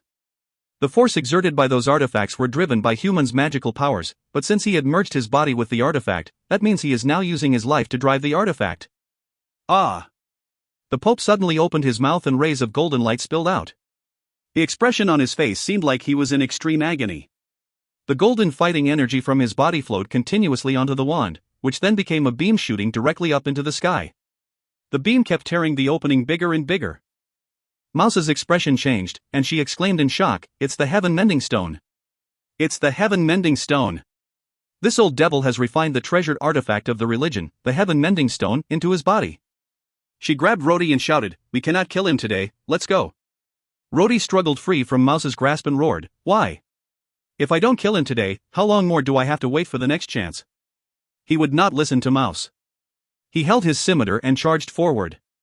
Immediately, fighting energy exploded from his body, and a magnificent half-moon slash shot across the sky. Following a loud crack, the half-moon slash collided with the golden rays radiating from the Pope. It then dissipated, but the Pope trembled, and blood trickled from his mouth. Even his blood had become golden in hue. Rhodey already came in front of him and raised his scimitar before swinging it down onto his head. Clang! It was as though it had struck something metallic. Rhodey could clearly see the golden rays from the Pope's body entered the scimitar in his hand, and also a great resistance. As he inched deeper, his strength would be rapidly neutralized. Finally, Rhodey roared and his scimitar sliced through the Pope's skull. Crack! 1/3 of the Pope's head was sliced open, but then something weird happened. No blood was spilled, and no brain matter splattered out. 1/3 of the Pope's head was split open, but Rhodey groaned and suddenly flung out. The scimitar in his hands vibrated in agony as if it was overwhelmed. Mouse raced towards him, but before she could come to Rhodey's side, he was already struggling to stand up. His hands were covered with blood. He already used all his strength for that blow just now, but it merely split open 1/3 of the Pope's head. And the part between his thumb and index finger was torn due to the impact. The Pope looked creepy with his head split into two and the Dracula spear impaled in his chest, but he still stood firm without any sign of collapsing. A chuckle came from his mouth, but that chuckle did not sound human-like anymore. Finally, a golden ray spilled out from his mouth and fell heavily onto his wand. He then slowly collapsed and sat on the ground. Rhodey stared at the Pope sitting afar in disbelief. He asked through gritted teeth, "What is going on?" Mouse shook his head, "You can't kill him. His body is equivalent to a god's artifact. Can you destroy the Dracula spear? Can you break the Dracula spear into two? Even if it's you, it's still impossible, right?" Rhodey immediately recalled himself trying to destroy the Dracula spear a long time ago. Indeed, it was not easy to destroy a god's artifact or a magical weapon. During their conversation, the roar of thunder became more and more violent. Flashes of purple thunderbolts struck down from the sky. The gorgeous lightning filled the sky like writhing snakes. Rhodey's expression changed. Why on earth did he pierce a large hole in the sky? The Pope sat there, his head eerily split in half, and he suddenly opened his eyes. Mouse's hair stood on end as the scene she saw was too scary. An intangible voice floated into their ears, "Rhodey, receive the god's punishment. God's vanquishing spell." After a loud boom, a lightning the size of a huge axe struck down right on the Pope's wand. However, there was no explosion. The Pope and his wand became ashes and smoke in the midst of the purple lightning.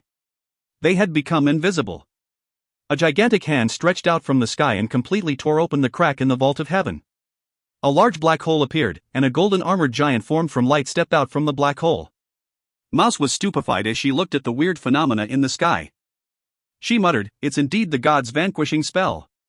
It is the supreme magic that has been lost for thousands of years, the god's vanquishing spell." She shook his head and said in a low voice, "The Pope merged himself with the god's artifact, so he can perform the god's vanquishing spell alone without the assistance of others using combination magic. But the price he has to pay for using his life to drive the god's artifact is to finally become ashes and smoke." The gigantic warrior above, who looked like a god clad in golden armor, stepped out from the clouds. His eyes, which resembled lightning, gazed upon the earth, and a loud shattering howl came out from his mouth. The gigantic axe in his hand burnt with golden flames, which caused the sky to burn with a golden color. Immediately, a row of figures appeared behind him. All of them were warriors clad in golden armors. Their bodies were surrounded by golden flames, but they were smaller in size compared to the giant. They stood among the clouds like divine troops descended from heaven. "Sinful apostate! You have the evil dragon breath in you!" The golden armored giant suddenly roared in anger. His eyes fell on Rhodey. Immediately, two large beams surrounded Rhodey and pierced through his body, illuminating every inch of his body. Under the illumination of the light beams, Rhodey's fighting energy dispersed and became invisible. The innate nature of his force was revealed. That was a ball of black flames. The flames of the mystic dragon. The golden armored giant's roar sounded like thunder. A huge hand then waved, and the burning gigantic axe struck down above his head. The god's vanquishing spell had resurfaced. In the canyon dozens of miles away, Old Skeleton and Fatty looked at the strange phenomena in the distant sky in disbelief. Old Skeleton forcefully swallowed his saliva. He could feel bitterness in his mouth. How could this be possible? How could this be possible? How could the Pope perform the god's vanquishing spell on his own? Oh no, is that boy Rhodey still alive? Even a domain master might not be able to withstand the god's vanquishing spell. Moreover, Rhodey is not at the domain level now. The flesh on Fatty Sky's face was trembling too. He was having a great struggle in his heart right now. Finally, he sighed and said loudly, "The boy looks pleasing in my eyes, I must go to his rescue." When he was done, his large body suddenly soared into the air and flew towards the distance like a huge bird. Andy stomped his feet and cursed, "If that boy dies, I'm afraid Nicole will put up a deadly fight with me. Little boy, I'm not willing to let you die." When he finished saying, he immediately used his magic power to fly and followed after Fatty. Back there, Rhodey held his scimitar and looked arrogantly at the gigantic axe striking down from the sky. He pulled Mouse behind him and manipulated the fighting energy in his whole body. He rose into the air like a tiny sun and knocked into the giant axe. A loud boom was heard. It felt like the sky was falling and the earth was cracking apart. If you find any errors, ads pop up, ads redirect, broken links, non-standard content, etc., please let us know. Report chapter so we can fix it as soon as possible. Chapter 328, 8th Transformation. Chapter 328, 8th Transformation. Translator, Endless Fantasy Translation Editor, Endless Fantasy Translation. Rhodey collided into the gigantic axe like a comet. Although the golden armored giant in the sky was just an apparition and not a physical entity, the axe contained boundless magical power. Rhodey immediately felt the dragon spell scimitar in his hand let out a sorrowful buzz, and then it began to crack inch by inch starting from the tip of its blade. His limbs too felt as though they were breaking apart, and his body was about to disintegrate. He held his breath and did not dare to reserve any of his fighting energy. He suddenly roared, and his fighting energy instantly transformed into pure black flames. That was the Hellfire. The Hellfire had the characteristic of devouring everything, and the golden armored giant's gigantic axe too could not resist it. The enormous light apparition was immediately devoured, leaving behind a gap, and the black flames were working hard to devour the giant's axe. Lowly apostate! How dare you use the devil's fire forbidden by the gods? A loud voice exploded from the sky above.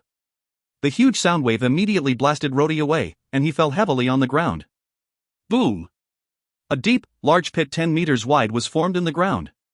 Even though his body was toughened by the mystic dragon's blood and became extremely strong, he was still soaked red with blood from head to toe.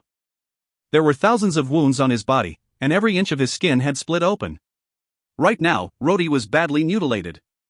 Not an intact piece of flesh could be found on his body. Mouse cried out in alarm and staggered towards Rhodey and let out another shrill cry when she saw the ripped flesh on Rhodey's body. Tears of pain trickled down her face, and she threw herself beside him. She held out her hands, but she dared not touch Rhodey because his appearance right now was too scary. He looked as if he would break apart any time. Mouse was afraid that she would injure Rhodey if she was not careful. Rhodey could not even open his eyes now. He opened his mouth, but his voice was very soft. He only managed to say, "Mouse, you, leave immediately." Mouse wept bitterly. One healing spell after another was performed on Rhodey, and she was unaware that her sorcery was almost exhausted. A loud roar came from the sky once again, and the loud voice exploded in their ears, "Lowly apostate! Receive the ultimate judgment of the gods." The gigantic light axe in the golden armored giant's hand had become intact once again, and the gap had disappeared. He raised the huge axe with his hands and struck it down for the second time. A clear whistling sound came from afar, and a huge light ball with a flaming tail charged in their direction. The figure flew past Rhodey and Mouse like a thunderbolt and snatched the Dracula spear on the ground like a gale. He then turned around and bellowed towards the sky, "Stop your nonsense about the gods." The expression on Fatty Sky's face was hideous. He gave out a loud roar before grabbing the spear and throwing it upwards. The Domain Master's attack was nothing out of the ordinary, but its spear attack was quiet, and nothing happened. An invisible domain force was formed between the heaven and earth. The sky was distorted in an instant. The opening in the sky where the golden armored giant stood trembled, and it looked as though it was closing up. Flames radiated aggressively from Sky's body. The Dracula spear he threw traveled at a speed indiscernible to the naked eye and shot towards the golden-armored giant. It had only raised its huge axe halfway when it suddenly gave out a thunderous roar. The Dracula spear was indeed the vampire tribe's most powerful weapon, which could injure the gods as told in the legends. The golden-armored giant's roar was filled with pain and rage. The light from his body dimmed, and even his figure was starting to look blur. Sky roared again and soared up into the sky. The flames around his body became even more terrifying, and his body suddenly increased 10 times in size. It was as though a light figure of Fatty magnified 10 times exploded from his body. Old Skeleton's voice rang, "Fatty, are you going to risk your life?" Old Skeleton had only arrived slightly later than Fatty. He held out his hand and created a boundary to protect himself as well as Rhodey and Mouse. He then shouted, "Black Veil Chick, don't worry about that guy first. He's not going to die. Put up your most powerful boundary. Fatty has gone all out. He has conjured the Domain Master's astral body." The greatly magnified light figure of Sky suddenly soared into the clouds, holding a huge, long sword condensed from fighting energy. He roared, and his imposing manner stood up to the golden-armored giant. A flash of golden light swept past, and Sky's lightsword struck forward. It smashed the little light warriors standing on both sides of the giant in the blink of an eye. Those warriors were formed from coagulation of light, so it was immediately scattered with Sky's one mighty blow. The giant roared, and the sky felt like it was going to crack. It moved its axe in a sweeping motion and swung it hard on Sky's lightsword. At this moment, it felt as though the sky was going to fall apart. Even dozens of miles away, the sky could be seen completely covered in a golden light. Sky's light figure was knocked off with one blow. It gradually dimmed before it disappeared completely. Sky's physical body flew out like a bullet and finally crashed into the walls of the distant canyon. A huge hollow was blasted out of the mountain wall. Old Skeleton saw this clearly and gave out a shrill cry, "Fatty, you aren't dead, are you?" Rhodey struggled to stand up. Half of the wounds on his body had healed after Mouse continuously cast dozens of advanced healing spells on him. But he felt pain all over his body, as though it was going to burst open. He could only watch helplessly as Fatty charged towards the sky and was blasted off after striking at the golden-armored giant. His heart ached terribly. The memory from the Imperial Palace years ago immediately came back to him. He remembered how Master Autumn, who was also a Domain Master, was crushed after one blow by the god's vanquishing spell. When he saw Fatty getting knocked down, his emotions surged, and blood spurted out from his mouth. The empty space in his body formed from the divine primordial spirit, which devoured half of his strength, suddenly spun at high speed. Rhodey's body trembled uncontrollably, and a humming sound came from his mouth. It was as though he was in great pain. Mouse was shocked, and she immediately grabbed Rhodey. As she was about to speak, she gave out a cry of surprise instead. She was bounced off violently by a powerful force just as her fingers came into contact with Rhodey's body. The empty space in Rhodey's body spun rapidly like a roulette as if something was rapidly ballooning inside and trying to break out from within. Plentiful and strong forces spun out vigorously from the empty space. Rhodey was overwhelmed by the massive torrent. He suddenly opened his mouth and a beam of light shot out. The face of Old Skeleton changed drastically. He pulled Mouse and said in a low voice, "We need to get out of the way." Rhodey's clothes were already torn into pieces. Blood suddenly gushed out vigorously from the numerous wounds on his body. But the flow of blood was somewhat strange. It looked like there was some force within his body squeezing out all the blood from his whole body. Rhodey's roar became louder and louder. His backbones cracked and beneath his skin, dots of black scales were slowly showing up.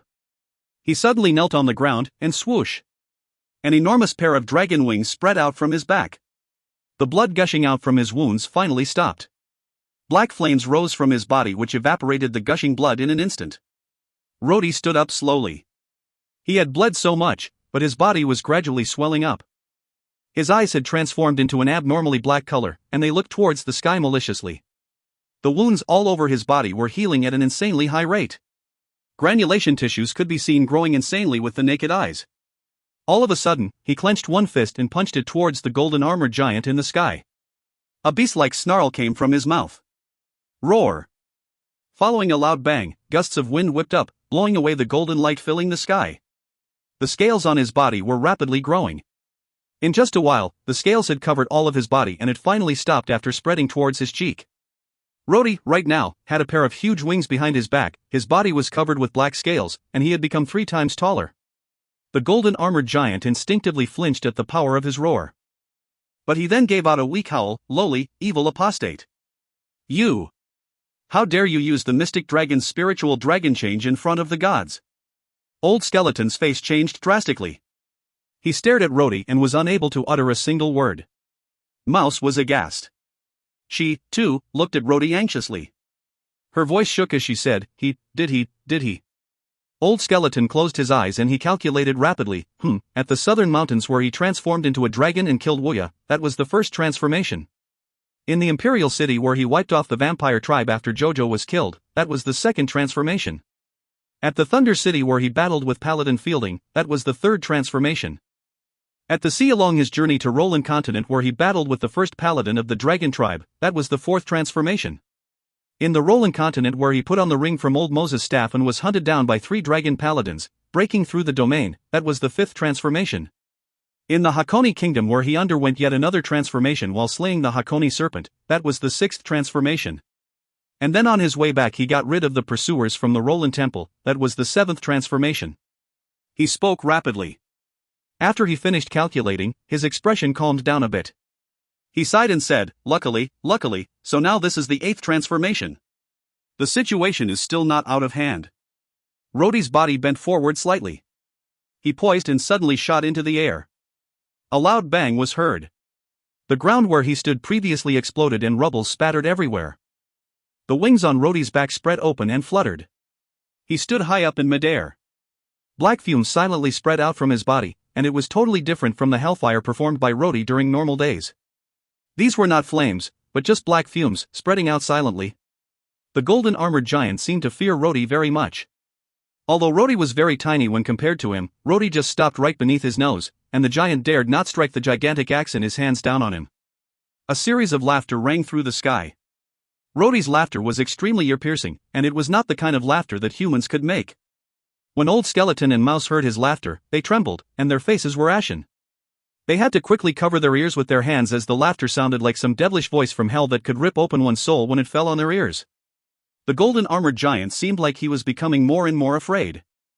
Finally, he could not endure it anymore and gave out a loud roar.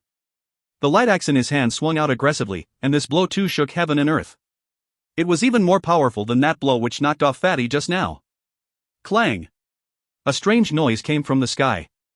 Andy and Mouse looked up and saw the axe in the golden armored giant's hands frozen. Rhodey held out one finger and placed it in front of him. The blade of the axe struck heavily on Rhodey's finger, but no matter how loud the giant roared, he was unable to move it forward another inch. Rhodey remained standing quietly in the air. The black fumes around his body did not explode, nor did it bedazzle. It continued to silently spread out from his body. Silence. Rhodey's movements were so quiet that it was terrifying. Without making any noise and too much movement, he easily had intercepted the blow from the golden armored giant's axe which could split the earth and heaven. The large body of the golden armored giant trembled vigorously. It was apparent that he was filled with fear. Suddenly, he opened his mouth and shouted, "The devil's power has taken shape. Retreat immediately." Rhodey finally moved again. His 2 fingers gently pinched on the blade of the gigantic light axe, and then he opened his mouth suddenly. An ear-piercing howl spilled out from his mouth, and Rhodey's body immediately shot forward like a black ball of flame. Following a loud bang, a golden light radiated all over the sky. The black ball of flame not only pierced through the gigantic light axe, it also pierced into the golden armored giant's body. The golden armored giant gave out a roar, but his roar stopped abruptly. He opened his huge mouth wide, but he could not let out a single sound anymore. The huge golden figure in the sky suddenly inflated. It inflated rapidly like a balloon. The expression on the golden armored giant's face became more and more scared as he inflated bigger and bigger. Finally, after a boom, a golden light filled the sky and its huge body exploded into shards of light. It then vanished completely. Rhodey's figure appeared from the golden light. An evil smile was spread across his face and he took in a deep breath, inhaling the golden light through his nostrils. He seemed quite pleased, and he turned to look at the tiny golden warriors behind him who had cowered away. He casually waved his hand, and a black flame swept across the sky. Before the golden warriors could make any sound, they turned into a golden gas and disappeared. Old Skeleton body trembled uncontrollably. The expression on his face was of shock, fear, as well as excitement. Mouse, who was standing beside him, paled and asked shakily, "Rhodey, has he recovered to the domain level?" Old Skeleton took a deep breath and turned to look at Mouse. He said through gritted teeth, "No. The expression on his face was very odd and the smile on his face was worse than crying. He said slowly, even the domain level is not so powerful. He seems to have entered the rank of the gods. If you find any errors, ads pop-up, ads redirect, broken links, non-standard content, etc., please let us know. Report chapter so we can fix it as soon as possible. Chapter 329, The Devil's Coming. Chapter 329, The Devil's Coming. Translator, Endless Fantasy Translation Editor, Endless Fantasy Translation. Rhodey stood upright in the sky, looking like an ancient devil with the pair of dragon wings spread out. Purple skyfire and lightning flashed and roared within the huge crack in the sky. Lightning streaked like writhing snakes, but when they struck on Rhodey's body, they were immediately shattered by the black flames surrounding him. Rhodey's body trembled slightly as he held out his hands with his palms stretched, as though forcibly ripping something. He seemed to be exerting a great effort, causing the black flames around his body to surge and shine brightly. The huge crack in the sky soon slowly closed up. Rhodey suddenly let out an ear-piercing howl that almost knocked out Old Skeleton and Mouse. The crack in the sky gave a weak sigh like a tired beast. It sounded angry but furiously helpless at the same time. Rhodey shattered the last streak of purple lightning with one blow, and the crack in the sky closed up completely. Rhodey then steadied himself, placed his hands down, and lowered his head to re-examine this land. Old Skeleton and Mouse both possessed super strength, so their vision was naturally very sharp. Both of them could clearly see the expression on Rhodey's face. His expression was cold and ghastly. His eyeballs were abnormally black, and the corners of his mouth curved into an eerie smile which would send chills into those who look at him. Finally, Rhodey's gaze fell on Old Skeleton and Mouse. He let out another sharp howl and dashed downwards swiftly like a lightning. He lifted one finger, and a whiff of terrifying black flame sprung up from his fingertip. The air was immediately separated, and he reappeared right in front of Mouse and Old Skeleton. A murderous look filled his face, and following a slight tap with his fingertip, the boundary set up by a master magician and a master sorcerer was disintegrated in an instant. A pair of cold hands grabbed Old Skeleton and Mouse's throats, lifting them from the ground. Mouse could clearly feel his hand choking her throat. She gazed at Rhodey fearfully. Sorrow spilled from her gaze, and she called out to him in a hoarse voice, "Rhodey! Rhodey! What's wrong with you, you?" Rhodey's eyes turned to Mouse, who was struggling weakly, and a complicated expression appeared on his face. The expression looked as though he was having an intense struggle in his heart. The hands clutching their throats would relax but then tighten up again. The expression on his face became increasingly pained and frantic. Murderous look and confusion alternated in his eyes. Finally, Rhodey's hands let go after a loud roar. Old Skeleton and Mouse fell onto the ground gasping for breath, but Mouse immediately got up and hugged Rhodey's legs, sobbing, "Rhodey! Rhodey! What is wrong with you?" As Mouse hugged Rhodey, a murderous look immediately flashed in his eyes, and his hand struck towards Mouse's neck like a lightning. However, halfway through it, his action froze, and a complicated look appeared in his eyes. Rage suddenly flashed across his face but was quickly replaced by reluctance, which then turned into an expression of struggle. "Silly woman, are you out of your mind?" Old Skeleton dragged Mouse away from behind. He held down Mouse's shoulders tightly and shouted, "He's not Rhodey now. He's the Mystic Dragon. It's just that Rhodey's consciousness is fighting with the Mystic Dragon for this body, so he did not kill us, you." Mouse's heart ached terribly. Tears streaked her face and she screamed, "No! Why did Rhodey become like this?" Mouse struggled desperately, but Old Skeleton held her down firmly. Rhodey's eyes locked on the two of them standing in front of him, his hands raised and dropped and raised again. It was obvious that he was at the edge of flipping out with his inner struggle. Finally, he opened his mouth and gave a thundering roar filled with rage and helplessness. The pair of dragon wings spread out and after a few howls, he soared into the sky once again. After a series of long screeches, his body shot towards the east and disappeared from their vision in the blink of an eye. "Rhodey!" Mouse looked up into the sky and shrieked. Her body then swayed, and she passed out gradually. Old Skeleton looked helplessly at the woman beneath his feet, and then looked into the east. Helplessness filled his heart. They had lost terribly today. Although they managed to get rid of the Pope, that boy, Rhodey, had become mad. Judging from the way he behaved, it was possible that the Mystic Dragon had taken control of Rhodey's body. They would need to rack their brains on how to solve this mess. Old Skeleton lifted Mouse and carried her on his back and walked slowly back on the path they came from. After walking for some time, he saw a quivering black figure flying towards them from the peak in front. The figure seemed unsteady, and it almost fell down twice, like a big bird with injured wings. As it flew closer, it was actually Fatty Sky. Sky looked extremely wretched. All that was left of his clothes were strips of torn fabric, exposing his fleshy body. He was covered in blood, and there were black and gray patches on his face. His huge head was now bald. Not only was his head bald, even his eyebrows were gone. When he saw Old Skeleton, he eventually could not hold on any longer, and crashed down in front of Old Skeleton. Old Skeleton, please cast dozens of healing spells on me quickly. My goodness, that blow almost crushed me. If it was not because I've battled with the Mystic Dragon for 200 years and bathed in the Mystic Dragon's blood, I would have died today. The god's vanquishing spell was indeed powerful. Even a domain master is not his match. If it was not because I have a body strengthened by the Mystic Dragon's blood, I would have been killed by the god's vanquishing spell today like Master Autumn. After saying all this in one breath, Sky panted, and he felt like he did not have the strength to move even one finger anymore. Old Skeleton sighed and placed Black Veil Saint down. He cast several powerful healing magic before Sky finally regained some of his strength and was able to stand up and walk. After resting for a moment, they saw one fat and one slender figure sped towards them. They were Old Mark and Rulon. Old Skeleton saw that both of them looked quite wretched too. He could see blood seeping from Old Mark's shoulder from afar. He exclaimed, "Oh heck, tonight is pure bad luck."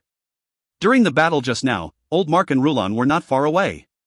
They wanted to rush here, but the fierce battle following Rhodey's transformation into the Mystic Dragon was earth-shaking, like a furious thunderstorm. Old Skeleton and Mouse were a master magician and a master sorcerer, respectively, so they could create a strong boundary to protect themselves. But Old Mark and Rulon were warriors who were not capable of creating boundaries. They could only protect themselves with their own fighting energy. Hence, when they saw the fierce battle going on, they could not come any closer. Once they came together, Old Skeleton rushed to treat their injuries. Mouse finally regained consciousness, but there was deep sorrow in her face, and she did not utter a single word. They had a short conversation. All of them were worried about Rhodey's current situation, but they could not come up with a good solution. Eventually, the sun rose. Above the city walls of Panka City at the edge of the eastern province of the Empire, a row of warriors from the Flaming Warriors stood there guarding the city. Ever since the Church and the Empire fell out, the Flaming Warriors suddenly rose in revolt in the Empire's eastern province, the area where the Church had the most profound influence. They took over the control of the majority of areas in the eastern province, and Panka City was one of those cities being controlled by the Flaming Warriors. In fact, Panka City was just a small stronghold. Situated in the Empire's eastern province, Panka City was previously a military stronghold.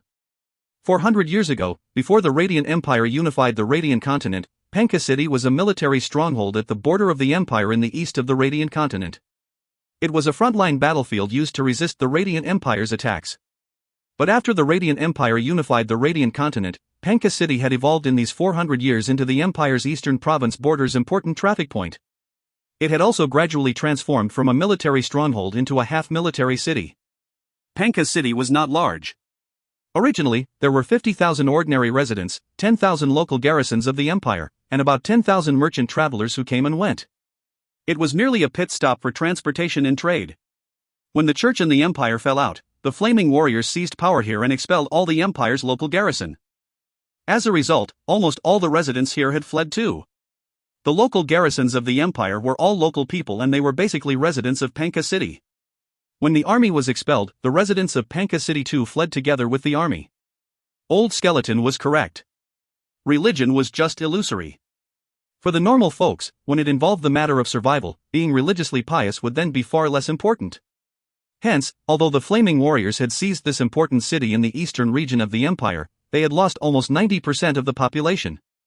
All they got was just an empty city. But there were still high walls around Panka City, and inside the storehouse, there were also numerous properties of the local government as well as weapons and material resources of the local garrisons. All these had tremendously helped the Flaming Warriors of the Church. After obtaining the military resources originally belonging to the local garrisons, the 8,000 Flaming Warriors stationed here had greatly strengthened their military power. The supreme commander here now was Morera, a senior warrior of the Flaming Warriors.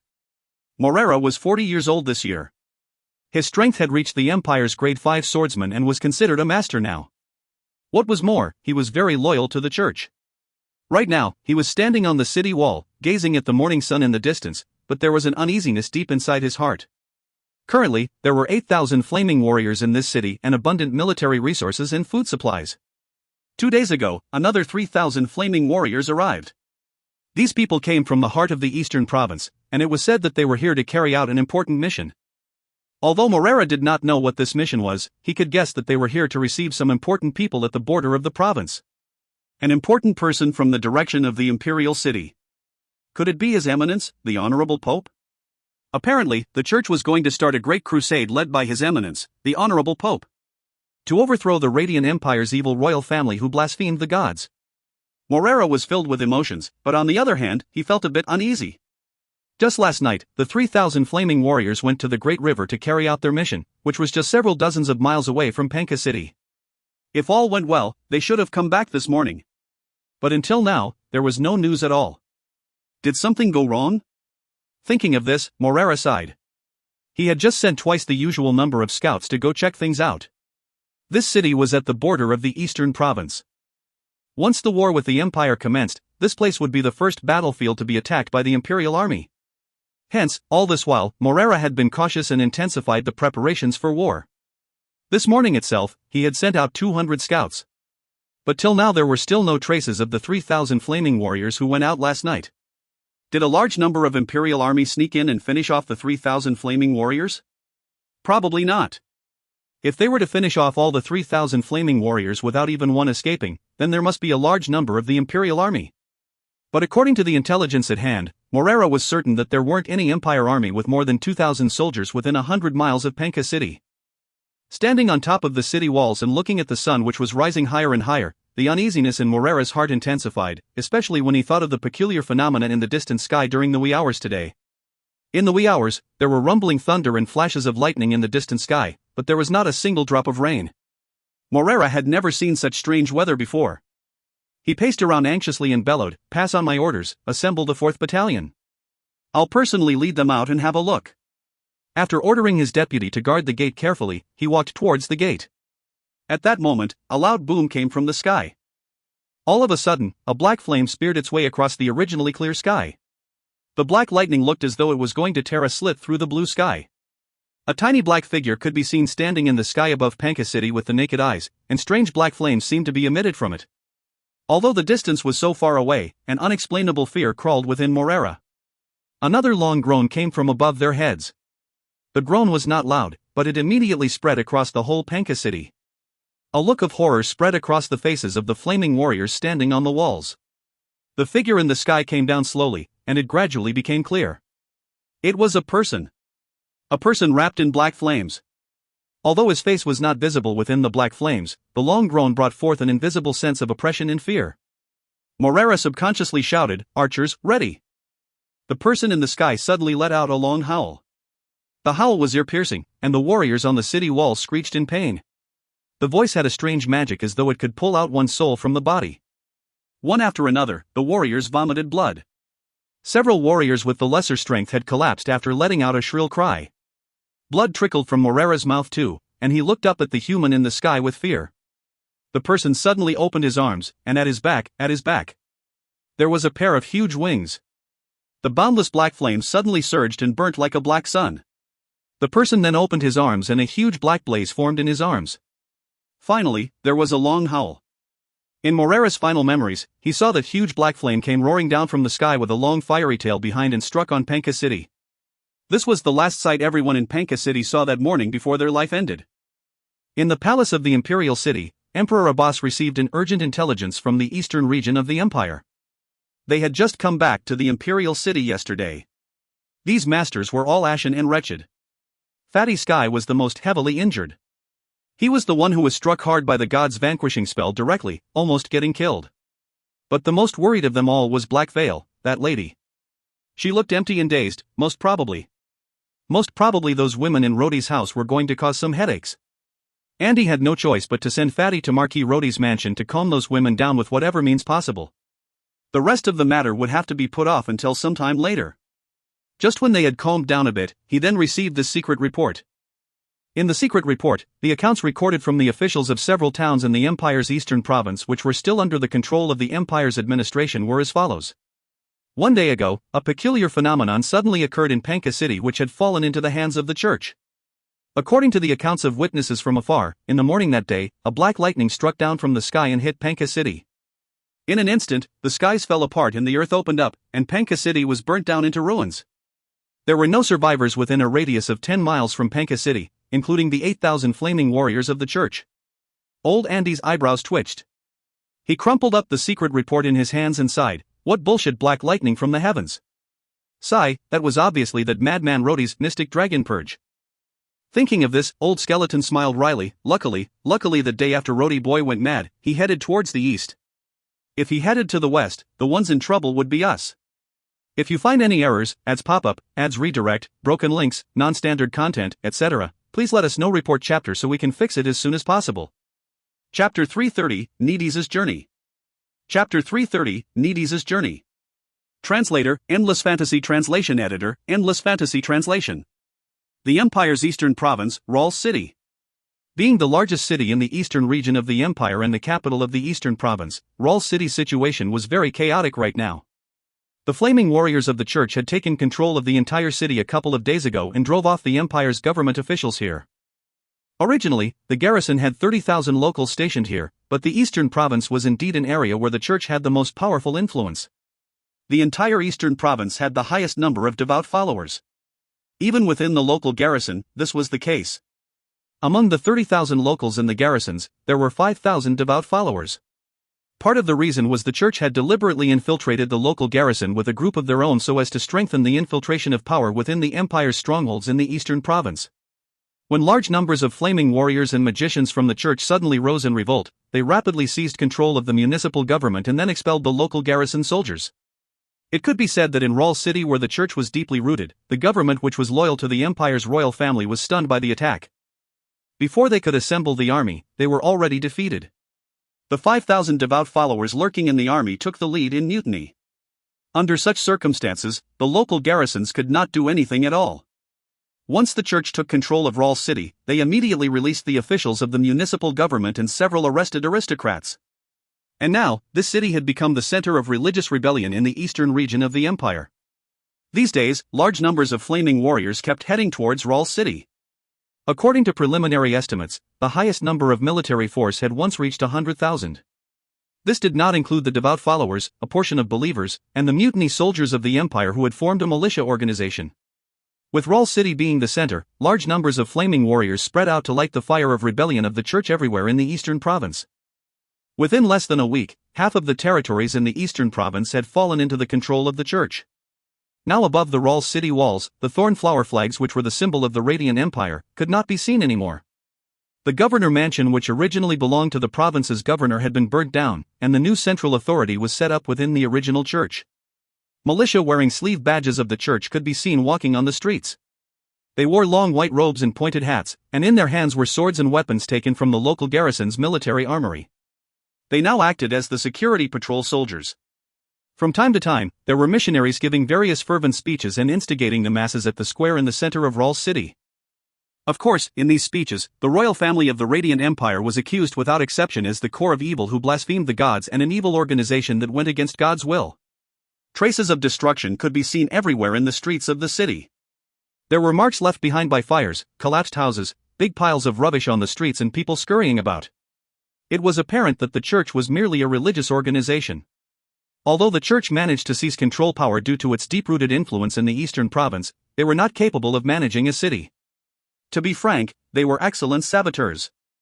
They had driven out the Empire's government officials, dissolved the institution, and disrupted the original system that kept the city running. However, no other effective mechanism was constructed. A bunch of religious fanatics had transformed the whole city into a fanatical religious center. The huge statue of Abbas the Emperor, which was erected in the middle of the city square, was demolished, and the stones were transported to the city walls as a military preparation for the upcoming holy war. The church had even given out weapons publicly. They recruited devout followers of God among the ordinary civilians to take up arms and join in the armed rebellion against the Empire. Unfortunately, no matter how hard the missionaries shouted at the point of weapon distribution, there were only a scarce few who responded. They had only managed to recruit less than 300 people in a week, and half of these were street thugs who joined for the sake of the generous pay. Anyhow, without a doubt, the whole of Ral City was shrouded in a fanatical religious atmosphere. Militias wearing sleeve badges could be spotted around every corner of the city. Various slogans and piles of rubbish on the streets could be spotted too. This was because the original government was dissolved, and the new government formed by the church was busy with much more important matters such as the Holy War. They did not have any energy to spare to take care of trivial matters such as rubbish on the streets. The situation in all other cities of the eastern province where the church took control was almost similar to Raul City. Of course, there was another distinct characteristic in the eastern province. As this was the stronghold of the traditional influences of the church and also where the holy war erupted, the power of the vampire tribe in the entire eastern province became unprecedentedly weak. They had almost become extinct. A carriage slowly exited from the west gate of Raul City. The curtain was drawn at the corner of one window, and a pair of charming eyes appeared from behind, gazing at the bustling militias and recruited craftsmen. "Sigh, these lunatics," a graceful voice sighed inside the carriage. "Do they think they can hold off the Empire's elite troops with this chaotic rabble?" A long queue was formed at the city gate as the tightly packed crowd awaited interrogation to enter or exit the city. The church had set up a new surveillance system at the city gate, and a new city gate tax was also implemented. When the church first expelled the Empire's officials, they had obtained a large amount of wealth.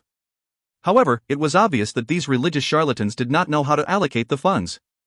They had spent large amounts of money to repair the city walls, recruit militias, and also hoard military resources and weapons. Soon enough, they realized that their pockets had become empty. In desperation, they began to levy taxes. Not only did the traditional religious contribution tax increase by 30%, those entering and leaving the city had to pay a certain amount of fees too. Apparently, judging from the expressions of those waiting to enter and leave the city gate, they were very unhappy about this. Old Skeleton had said that religion was illusory. Once it involved actual survival interests, most people will abandon this empty devotion. After all, there were only very few religious fanatics in this world. A bunch of idiots. The person in the carriage looked at the angry passers-by and sighed from the bottom of her heart. The first thing they should do after seizing control of a city and obtaining vast territories is to win popular support in every possible way. Those fellows from the church, don't they even understand such simple truths? The carriage headed to the west slowly. When Raul City was far behind, the person in the carriage opened the windows, revealing a beautiful face. "How long do we need to move westward to reach the place?" a gentle and charming voice came from inside the carriage. The girl who spoke was Needy's, who had the vampire bloodline and had been missing for several days after she left Rhodey. Needy's hair was casually tied behind her head, and she was wearing simple clothes made from coarse materials. Her face seemed to have slimmed a bit, and her beautiful eyes looked weary, losing its usual sparkle. The driver smiled and said, "Miss, we better go southward for half a day before heading to the west. Currently, there is chaos in the west. I've heard rumors that Panka City was struck by disaster the day before. Thunder fired down from the heavens and destroyed the entire city. Right now, large numbers of troops are rushing there. Sigh. Miss, you need to be extra careful now that the entire eastern province is in turmoil." Needy smiled lightly and let out a soft sigh. "Turmoil? To me, this is the safest place as there are so many flaming warriors here.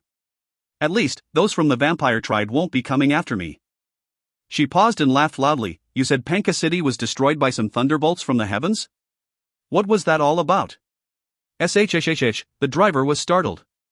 He looked left and right cautiously before saying in a hushed voice, "Miss, you must not speak carelessly regarding this matter. I've only heard a little about this after overhearing the conversation of two men from the Flaming Warriors when I was changing the wheels at a workshop this morning. It seems that it is a bottled-up secret of the church, so we can't just simply talk about it." After pausing for a moment, the old driver sighed and continued, "Isn't the church representing the gods? How could thunderbolts descend from the heavens and destroy Panka City? Sigh, there are rumors saying that nothing was left of the city. It was all burnt down into ruins. Sigh. There were so many people there, and suddenly they were all dead. What a pity." When he finished speaking, he lashed his whip. Needy's became curious after listening to him. She smiled and asked, "Oh? You've described it so vividly, did such a thing really happen?" "Of course," the driver lowered his voice as he said, "don't you know? A lot of strange things has been happening in the eastern province these 2 days. I've heard that in many villages, many suddenly died overnight. And in some of the places, mountains which were previously present would suddenly vanish in one night. Nobody knows what the hell is going on. Those flaming warriors could not care less. The previous local garrison soldiers of the Empire would frequently go out and patrol, unlike these fellows from the church. They look glamorous during normal days, and each time they speak it's about the gods, but now they keep asking for money. I really don't understand, why would the gods need so much money?" Needy's was unable to help herself from giggling as he was too funny. When the driver saw his beautiful passenger smile, he became excited and burst out cursing in a suppressed voice, "Damn it! I need to pay 5 bronze coins as tax just to exit the city gate. If it weren't because Miss paid me a higher fare, I would have been at a loss for this ride. Sigh, how I wish the Duke of the Tulip family would bring his men here soon and throw out this money-greedy religious charlatans. They're nothing but bloodsuckers. Needy's face dulled when she heard the word tulip. She then became silent and did not speak anymore. Wheels rolled, and the carriage drove towards the west. After moving for a while, it took the fork towards the south. As Needy's looked out from the carriage, she noticed that they were surrounded by wilderness, and there were only low hills in the distance. She smiled and asked, "Where are we now?" "We will be there soon after turning around the small town in front." As the driver was speaking, his tone became anxious. He lowered his voice and said, "Miss, do you know, there were some paranormal activities going on here the day before?"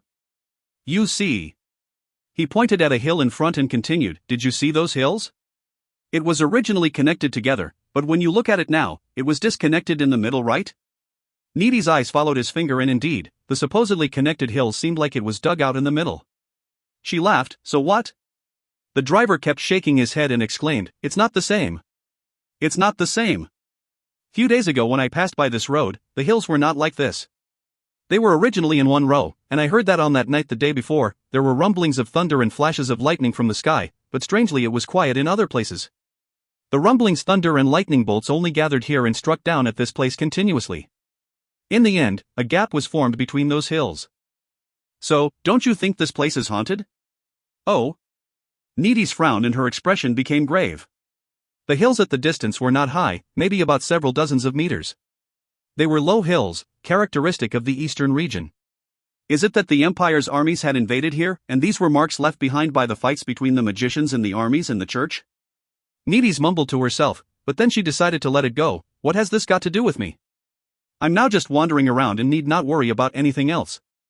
As long as I don't bump into the vampire tribe, who's fighting with who has nothing to do with me. Thinking of this, a smile reappeared on her face. "So you knew that this place was haunted a few nights ago, why did you dare take this road now?" The driver laughed and said, "Miss, I'm an uneducated man. Although I don't know much, I still know that a good horse will not turn back to crop the old grass. Think about it, even animals like horses understand this principle, don't the supernatural beings know this too? He. A good horse will not turn back to crop the old grass, so I guess supernatural beings will not turn back too? There were already hauntings here a few days ago, I suppose they will haunt some other places now. So, it's very safe for us to take this road today." Although the driver was rough in speech and manners, the way he talked was somewhat interesting. Needy's gossiped with him for some time until she felt tired. She then smiled and said, "Okay, I'm going to rest for a while. Wake me up when you've reached the town in front. I need to buy something there." The driver laughed and replied, "Sure. The town is just after that hill ahead. Please rest, miss. I will wake you up in a little while." Needy's nodded and retreated into the carriage. She lay down and tried to nap, but the driver's mention of tulip evoked feelings of sadness in her heart. Although she wanted to rest, her mind could not stop spinning. She would think about that guy's tall back, his brilliant smile and the scene where he burst in while she was bathing in the sea that night. She would smile one moment and then sigh the next. Time passed, and just as Needy's was starting to feel drowsy, a shrill cry suddenly rang from outside. Years of being hunted down had led Needy's to become extremely vigilant. She immediately sat up and her hands already reached for the dagger hidden in her boots. Holding the dagger in her hands, she pushed open the window and shouted, "What's going on?" Right now, the carriage had halted. As Needy's pushed open the windows, she saw the driver sat there terrified, his eyes locked straight ahead. If you find any errors, ads pop up, ads redirect, broken links, non-standard content, etc., please let us know. Report chapter so we can fix it as soon as possible. Chapter 331, Little Vampire's Wisdom. Chapter 331, Little Vampire's Wisdom. Translator, Gaming Life Editor, Frappe. A small town appeared ahead after the turn at the hill in front. Or to be exact, this was a town. Everything in sight had burnt down and laid in ruins. It looked as though a beast had ravaged the whole town. There was not a single house which was intact. Previously there was a row of tall trees at the entrance of the town, but now they had fallen as if knocked over by some powerful force. Also, there were residual flames in some of the buildings, emitting puffs of black smoke. A few stray dogs scurried away at the entrance of the town. The whole town was utterly desolated. What happened here? Needy's was shocked to see this miserable scene. The driver's knees trembled, and he kept repeating nervously, "Ghost, ghost, there are ghosts." Needy's cautiously took a few steps forward. The driver behind her looked as if he wanted to stop her, but he dared not make any sound after opening his mouth. Needies walked slowly towards the collapsed wall and took a handful of soil from the ground. She crumbled the soil and let it slip through her fingers. Her expression was grave. Apparently, this place was attacked. Judging by the way the walls collapsed, they must have been struck down by some powerful magicians or powerful light blades or wind blades of a powerful warrior. What kind of destructive force was that to damage about 90% of the town's buildings? About several dozens of meters away, a large pit was blown out on the streets beneath their feet, and the houses on both sides had all collapsed.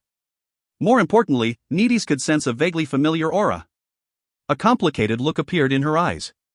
She suddenly bit her lips, and her body transformed into a blood-red light before vanishing completely on the spot. The driver standing behind her did not know that this pretty young lady was using the vampire's blood escape spell. His eyeballs almost popped out, and he was scared to death. So this girl who had been talking to him for one morning was also a monster. The driver suddenly let out an ear-piercing shriek. He turned around, dashing back to the carriage like a rabbit shot by an arrow, and fled for his life along the path they came. Needies used the blood escape spell to hide her movements. Her body floated towards the town like a breeze. The nearer she came to the central part of the town, the more terrifying were the signs of destruction. It seemed like an explosion occurred in the central part of the town, and the impact spread to all directions, causing the destruction of the entire town. A deep, round pit was formed in the small square in the middle of the town. The buildings around it were all smashed and became piles of indistinguishable rubble. Suddenly, Needies' body froze, and an astonished look appeared on her face. Her hands trembled as she looked ahead in shock.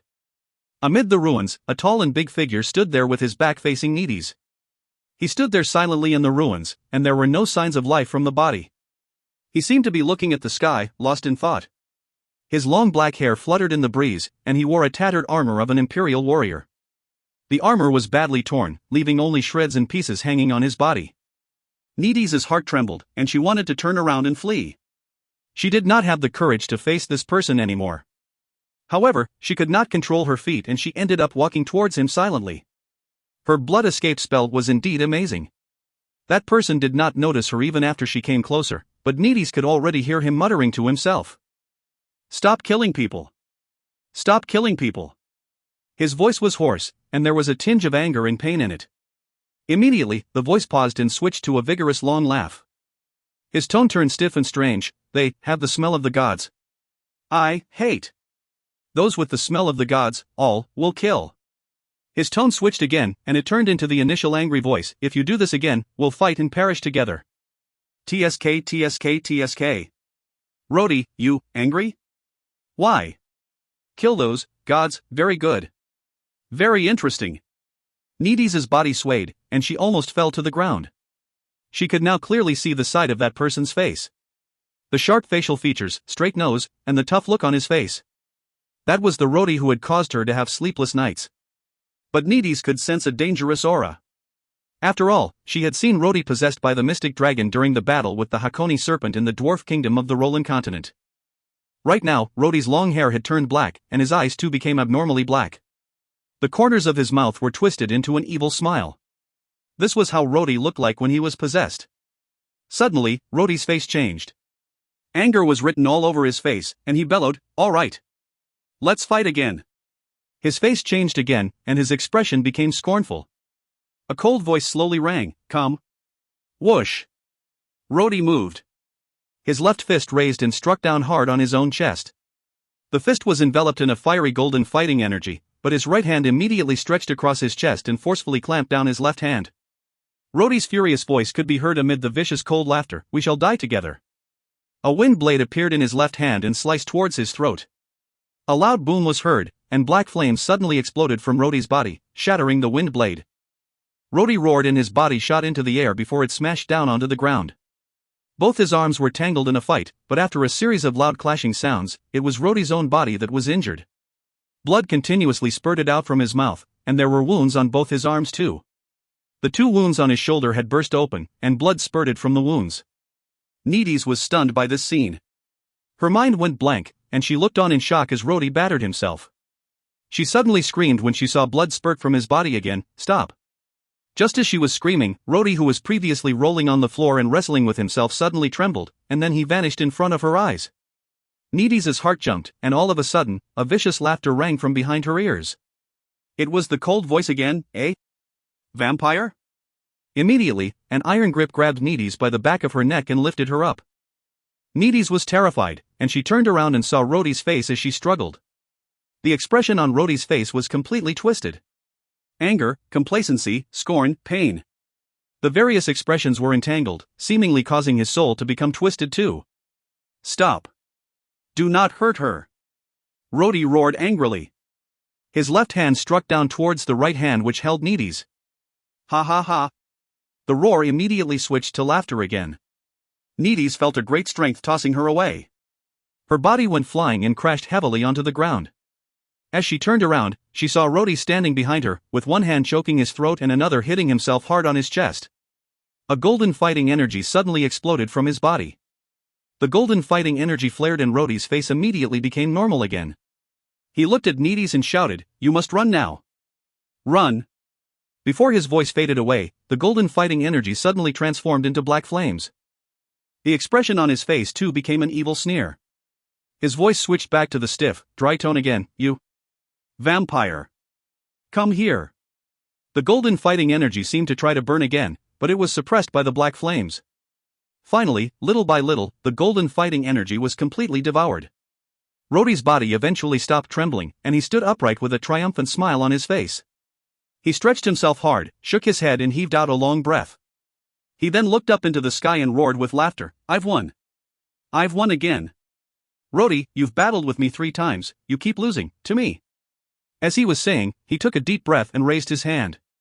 Black light radiated from his body and immediately, the wounds on his body healed completely. A black flame then shrouded his body, and the tattered armor on his body too mended in an instant. A brand new armor was now covering his body. When he was done, Rhodey slowly walked towards Needy's, who was shaking with fear. He sneered and asked, "You, vampire. Rhodey's woman, too?" He closed his eyes and seemed to be pondering over something. A smile then appeared on his face. "Ah. I know, you. Needy's." Needy's stared at this Rhodey in front of her. Of course she knew that although this was Rhodey's body, it was the mystic dragon which was controlling this body now. Shocked? "Don't," the mystic dragon's voice was a bit strange.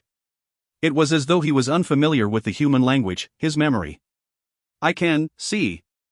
As he finished, he held out his hand and lifted Needy's, holding her in front of him. "Rhodey. What did you do to Rhodey?" Tears welled up in Needy's eyes, and she screamed. "He fell asleep," the mystic dragon smiled. "Every time he lost, he would fall asleep." Needy's was a bit relieved when she heard that, but as she looked at Rhodey, who was now possessed by the mystic dragon, she quietly moved a few steps back. Finally, when she managed to retreat few steps, she chanted some spells in her heart and her body was shrouded in a blood-red light before disappearing suddenly. The mystic dragon's eyebrows twitched slightly. He scorned but did not immediately stop Needy's when he saw her using the blood escape spell to flee. All of a sudden, he pointed a finger at the distance and tapped lightly. "Ah!" Needy's scream rang in the air, and her body immediately reappeared. There was a bloody hole on her shoulder as a blood arrow shot out from the wound. She staggered before collapsing on the floor. The mystic dragon walked towards her slowly. With one wave of his hand, the wound on Needy's shoulder immediately healed. "You, vampire. Do not run," the mystic dragon said coldly. "Your blood escape spell doesn't work on me." When he saw the terrified look on Needy's face, the mystic dragon mockingly said, "The blood escape spell. I taught you vampires." "What?" Needy's exclaimed in shock. The mystic dragon bent down and stained his finger with some blood from the wound on Needy's shoulder. He then waved his fingertip across Needy's face and drew a weird symbol on her forehead with her blood. "You, vampire. Dark faction. Me. Mystic dragon, dark faction." The expression on the mystic dragon's face was icy cold. "Vampires, my slave. You were before, and still are now." He stood up and waved his hand, and a black flame shot towards Needy's body. It immediately penetrated her body, and Needy's felt her whole body relaxed. All the pain and feeling of weaknesses in her body had suddenly vanished. "I like the dark aura radiating from your body. I will not kill you," the mystic dragon strode forward, but then he turned back and ordered coldly, "Follow me, do not escape." He waved his hand, and Needy's felt a strong force dragging her towards him. Her body could not resist that force at all. Both of them flew for a few miles, but the mystic dragon seemed to be extremely curious about everything. He flew here and there along the way, and he would grab the birds he saw flying in the sky to examine before crushing them to death. When he saw houses in the distance, he would stare at it for a moment and then shoot a black flame towards it with a wave of his hand. They would then immediately turn into ashes. And then he would turn around to look at Needies and say in a serious manner, "The smell of God's kill." Needies understood those households must be devout followers of God. Now that the entire eastern province was under the control of the church, those who were loyal to the Radiant Empire had already fled. Those that remained were mostly inclined towards the religion of God. If this mystic dragon were to kill as he wished, the population of the entire eastern region would be wiped off by him. The longer Needies followed him around, the more she noticed that his mode of thinking was somewhat strange. He was like an insensible child. Needies had been following the mystic dragon around for the whole day.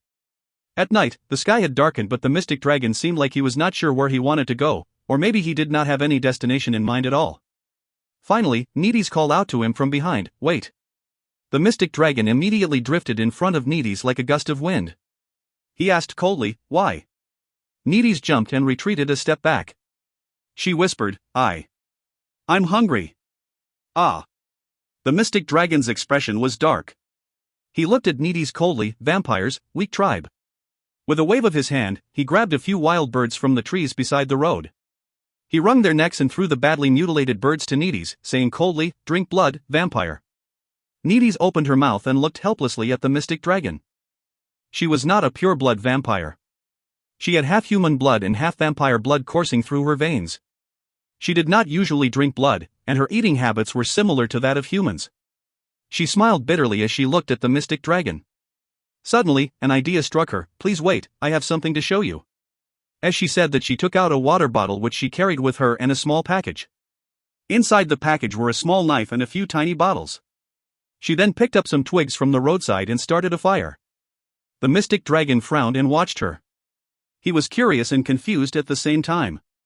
So vampires don't drink blood? Needies feared that the mystic dragon would become impatient, so she did everything very quickly. In just the blink of an eye, she already removed the feathers and skin on the wild birds. She then sliced open their stomachs with the small knife and washed it with some clean water. Finally, she pierced them with tree branches and started roasting them over the fire. Then, Needies opened the tiny bottles and sprinkled some powder onto the roast birds from one of the bottles. Immediately, a delicious aroma filled the air. A strange look appeared on the mystic dragon's face when he smelled the scent. He felt that this scent was somewhat tempting, but he had never come across such weird scent before this. Needies rapidly turned the branches which skewered the wild birds. She secretly cast some spells to make the fire burn more vigorously. She smiled and explained, "I've sprinkled some seasonings which I carry with me while traveling." When the meat was evenly roasted, Needies handed the branch to the mystic dragon. She smiled and asked, "See?" The mystic dragon frowned and took a step back, staring at the thing in Needies' hand, not knowing what to do. Needies smiled and took a bite of it before handing it over to him again. The mystic dragon's eyebrows smoothed out and he took it. He tried one bite, and his mouth was filled with the fragrance of the food. He had never tasted such flavor before. In his memory from thousands of years ago, he used to eat mythical beasts' meat and drink their blood. Even the meat of the three-faced boar's meat, which he thought was the most delicious, dimmed in comparison with the food this little vampire offered him today. He finished it up in a few gulps, and the way he looked at Needies became kinder. Seeing that he enjoyed his food very much, Needies sped up what she was doing and handed him another one. A strange smile appeared on the mystic dragon's face and he did not look so evil anymore. Needies sighed silently in her heart. Mystic dragon from the ancient times? An existence which even the gods feared? It seemed like he had never had any delicacies before. Humph. The life of His Majesty the mystic dragon was not as comfortable as an ordinary human. Thinking of this, she passed him another bottle which was filled with wine.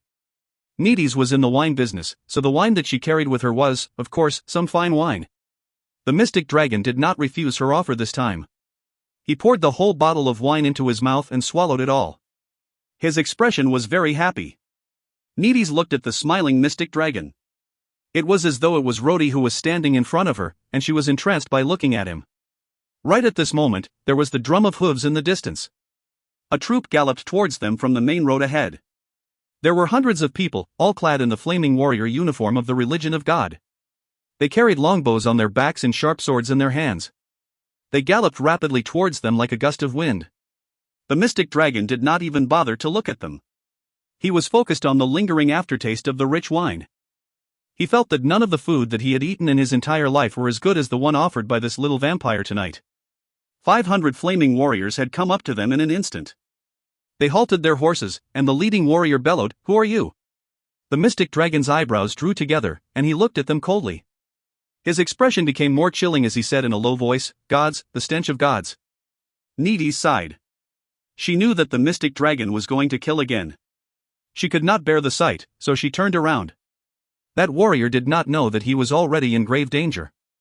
He shouted, "Who are you? And you? You are wearing the armor of an imperial warrior. Soldiers! Arrest them!" The mystic dragon suddenly pointed his finger and looked coldly at the warrior in front of him. "You, stink of God. I hate." The warrior looked at the mystic dragon strangely. Just as he was about to speak, a black flame suddenly shot towards him. Needy's had already closed her eyes as she could not bear to look on anymore. A loud boom rang in her ears, and the earth shook under her feet so much that she could hardly keep her balance. She could hear fierce winds blowing up the sand and rocks. When she opened her eyes once again, there was no sign of any flaming warriors anymore. The main road ahead was completely destroyed. 100-meter long and 100-meter wide huge pit appeared in front of them. Black smoke fumed from the ground, and the men from the flaming warriors had vanished completely together with their horses. The mystic dragon's expression was dark, and he said coldly, "Gods, the smell of the gods. I hate." A thought came up in Needy's mind, but she kept a straight face and asked, You hate those with the smell of God?" The mystic dragon's face was gloomy. He said slowly, "Hate them. Hate them. Kill them all." A cunning look appeared in Needy's eyes. She immediately took a few steps closer to him. The expression on her face was sincere and she said respectfully, "Your Majesty, go northward." North. After crossing a strait, the whole continent there are people loyal to the gods. There is even a temple there. Inside the entire temple are all servants of the gods. Why not I bring you there? Rage immediately appeared on the mystic dragon's face. He bellowed, "Servants of gods." He suddenly let out a long howl, drawing up a strong gale all over the sky as he shouted, kill them all." He grabbed Needy's arm and roared, "Bring me there." As he was speaking, he waved his hand. After an explosion of black flames, the entire land within the perimeter of 100 meters became scorched earth. The mystic dragon then lifted Needy's and flew up into the air. Under the moonlight, both of them shot towards the direction of the Roland continent up north like a comet. If you find any errors, ads pop up, ads redirect, broken links, non-standard content, etc., please let us know. Report chapter so we can fix it as soon as possible. Chapter 332, The Forbidden Door. Chapter 332, The Forbidden Door. Translator, Gaming Life Editor, Frappe. At the highest peak of the Roland Temple, the Great Hall was somber as always and a huge fire flickered. The shadows of the fire swayed on the walls, causing the entire hall to be filled with a mysterious atmosphere. Prometheus, the Roland Temple's pontiff. He was still wearing his silver mask, and currently, he was alone in the Great Hall. Prometheus slowly climbed up the stairs of the spiral staircase. There was an open platform above it, where one could fully feel the cold wind from the summit. Looking down, below the steps of the temple's main building, there were several ascetics praying at the main hall of the temple on all fours. He gazed at them for a moment, and his lips curled into a smile. Absurd fellows. The war had started for quite a few days. The Holy Knight Regiment was fighting a bloody battle. Although they had lost their paladins, the Holy Knight Regiment was still much more powerful than the armies of the Roland continent's kingdoms. However, the commander of the Roland kingdom was not a fool. He led his massive army to fight a long war of attrition against the temple. This was a smart strategy, but the result was still foolish. Prometheus sneered. Nobody knew that he, the pontiff of the temple, never wanted to win this battle. How ridiculous. Why would Kara the Great Devil care about the mere position of the human's pontiff? The sole purpose of starting this war was to destroy the temple. To destroy that person in heaven's agent in the human world. No matter who won or lost this battle, there was no difference at all for Kara. If the Roland kingdom won, the temple would be destroyed as a result. This would undoubtedly be the best result. If the temple won, then the Roland kingdom would be united into a massive empire of the temple, and its leader would still be him. Ha ha ha ha ha. What a wonderful situation. Your Majesty, what are you smiling at? A cold voice rang from behind. Prometheus turned around and looked calmly at the person behind him. He sighed gently. Fielding, you've gotten out? Fielding was wearing a badly torn armor. His gaze was terrifyingly calm, as though it was not life flowing in it, but ice. He slightly bowed and said in a low voice, "Yes, Your Majesty. My training has ended. The person you sent over just now told me that you wanted to see me." Even though he was bowing, there was not a single trace of respectfulness in his voice. Prometheus squinted his eyes at Fielding. His eyes scanned from Fielding's face to his hands. His right hand was pressed on the handle of his sword all the time, and the coarse knuckles seemed to be full of power. Very good. I can see that you have achieved some great improvements after your training this time." Prometheus nodded. "Now that the Holy Knight Regiment is fighting a bloody battle, as the only paladin of the temple, I wish that you could go to the front line. Are you willing to do so?" Fielding was silent for a moment before he raised his head, and a mocking smile appeared on his face. The paladin then spoke, not too loudly but his voice was firm. "I'm sorry, Your Majesty, I refuse to do so." "Oh?" Prometheus did not show any discontent or anger. His lips were still curled in a smile. "Why?" The smile on Fielding's face disappeared. His expression became solemn. "Prometheus, there is no one else here, so let's just be frank and open. Since the first day I returned to the temple, you already knew my intentions. You should have understood that the main reason I came back to the temple was to kill you. You already knew this long ago, and I also knew that you have seen through my mind. But what surprised me was that you possessed a strength that was unpredictable to me." Prometheus remained smiling. "Paladin Fielding, you are a brave man." Fielding lowered his head and said in a low voice, "I understand that although I'm a paladin, my strength as one does not pose a threat to you. Hence, you did not harm me. As for me, I knew that I won't be able to kill you, so I chose to continue training. I've once sworn that before I have the certainty to be able to kill you, I would not end my training." Prometheus laughed. "So now that you're out, you must be confident that you can kill me?" "A little, but not much," Fielding confessed straightforwardly. He then shook his head and said, "Too bad I can't wait anymore. I'm afraid that if I wait any longer, there will not be enough time anymore." He suddenly looked up straight into Prometheus' eyes and asked slowly, "Tell me, what is your true purpose?" Fielding grasped the handle of his sword and moved forward slowly. "The temple cannot win this battle. You and I know this very well. Even if you release all the forces of the temple available now, it will only bring havoc to the Roland continent. The final outcome will be the temple being destroyed while the Roland kingdom only suffers severe damage. As the supreme leader of the temple, what is your objective? Do you really want to know?" Prometheus' voice was malicious and evil. He smiled, and then slowly said in a low deep voice, "My purpose is to destroy the religion of God, or, to destroy humans, the humans of your God's tribe." "Almighty God!" Fielding exclaimed. Swoosh! He already drew out half of his sword. Prometheus looked at Fielding with pity in his eyes. He sighed and said, "Fielding, it seems you have indeed achieved some breakthrough. I can see that your strength has improved quite a lot." He then shook his head and said slowly, "But have you ever wondered why I didn't kill you and instead let you continue to stay in the temple, keeping an enemy who had intentions of killing me?" Fielding showed no emotions. Prometheus sneeringly asked, "Since you can't get it, why not try piercing me with your sword?" Fielding did not hesitate at all and drew his sword.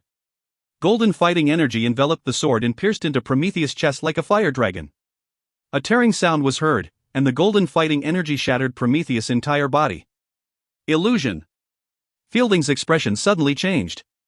"It is indeed an illusion." Prometheus' voice came from afar and struck the bottom of Fielding's heart. "Fielding, come in. Come to the temple's highest level, in front of the forbidden door. I'm waiting for you there." At the foot of the mountain, Needy's breathed out slowly as she looked at the towering peak. The air was very cold, and she could not help but shudder. Stench, the stench of gods. There was an uneasy look on the mystic dragon's face, and his eyes were filled with hatred and rage. The temple is at the peak. This is the heart where the servants of the gods control the entire continent. Needy sighed and pointed at the peak above. It had never occurred to her that she, an insignificant vampire of the vampire tribe, would one day bring someone to attack the temple. After passing through a long corridor, it was the forbidden area of the temple. Strange words and pictures were carved on the stone walls on both sides. As Fielding walked further inside, the uneasiness in his heart became stronger and stronger. He pushed open a 5-meter-tall door in front of him, and inside was a room the size of a mini piazza. In the middle of the room, Prometheus sat cross-legged on the floor. A smooth stone slab as thick as a book was in front of him. "You're here, Paladin Fielding." Prometheus looked up and said smilingly, "Don't worry, I'm not an illusion anymore." Fielding was silent as he walked closer slowly. "This is the temple's highly forbidden area. Prometheus' gaze swept across the room. Only the chief elder can enter this place. And you're the second person entering this place for the past 10 years. He then pointed at the door beside him and smiled. That's the temple's forbidden door. Unfortunately, I can't tell you what's behind the door, because I too have never been inside. Fielding stood in front of Prometheus and asked coldly, "Why did you lead me here?" Prometheus' fingers gently stroked the stone slab in front of him. His fingers glowed with a magical radiance, and lines of texts immediately appeared on the stone slab. But in just the blink of an eye, the magical radiance vanished as his fingertips swept past, and the texts too disappeared. Fielding, have you heard of a story called the Tower of Babel? Prometheus smiled gently and said, a long, long time ago, humans had once doubted the existence of God. Hence, all the humans came together and built a very tall tower. They wanted to reach the heavens through the tower to see if God really exists. His gentle voice seemed to carry with it some magic and echoed in the entire room.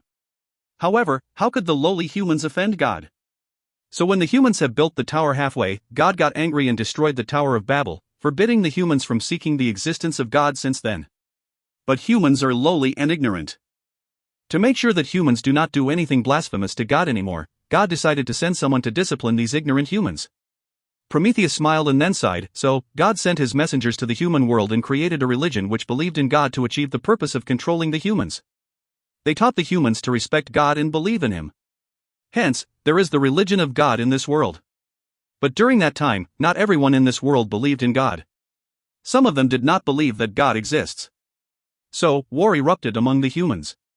The kingdoms which believed in God united to destroy the kingdoms which did not believe in God.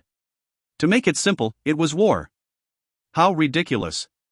The allegedly noble religion of God was just an organization which utilized the power of religion to eradicate dissidents. Fielding subconsciously loosened his grip on his sword and looked at Prometheus in shock. The matter is not over yet. In this world, human beings are the hardest creature to control. They are smart but greedy. They have wild ambitions and imaginations. When the religion of God finally let the entire human world believe in God, wars still continued to erupt among the humans. The human kingdoms fought against each other to jostle for their own interests. Even the religion of God could not stop this.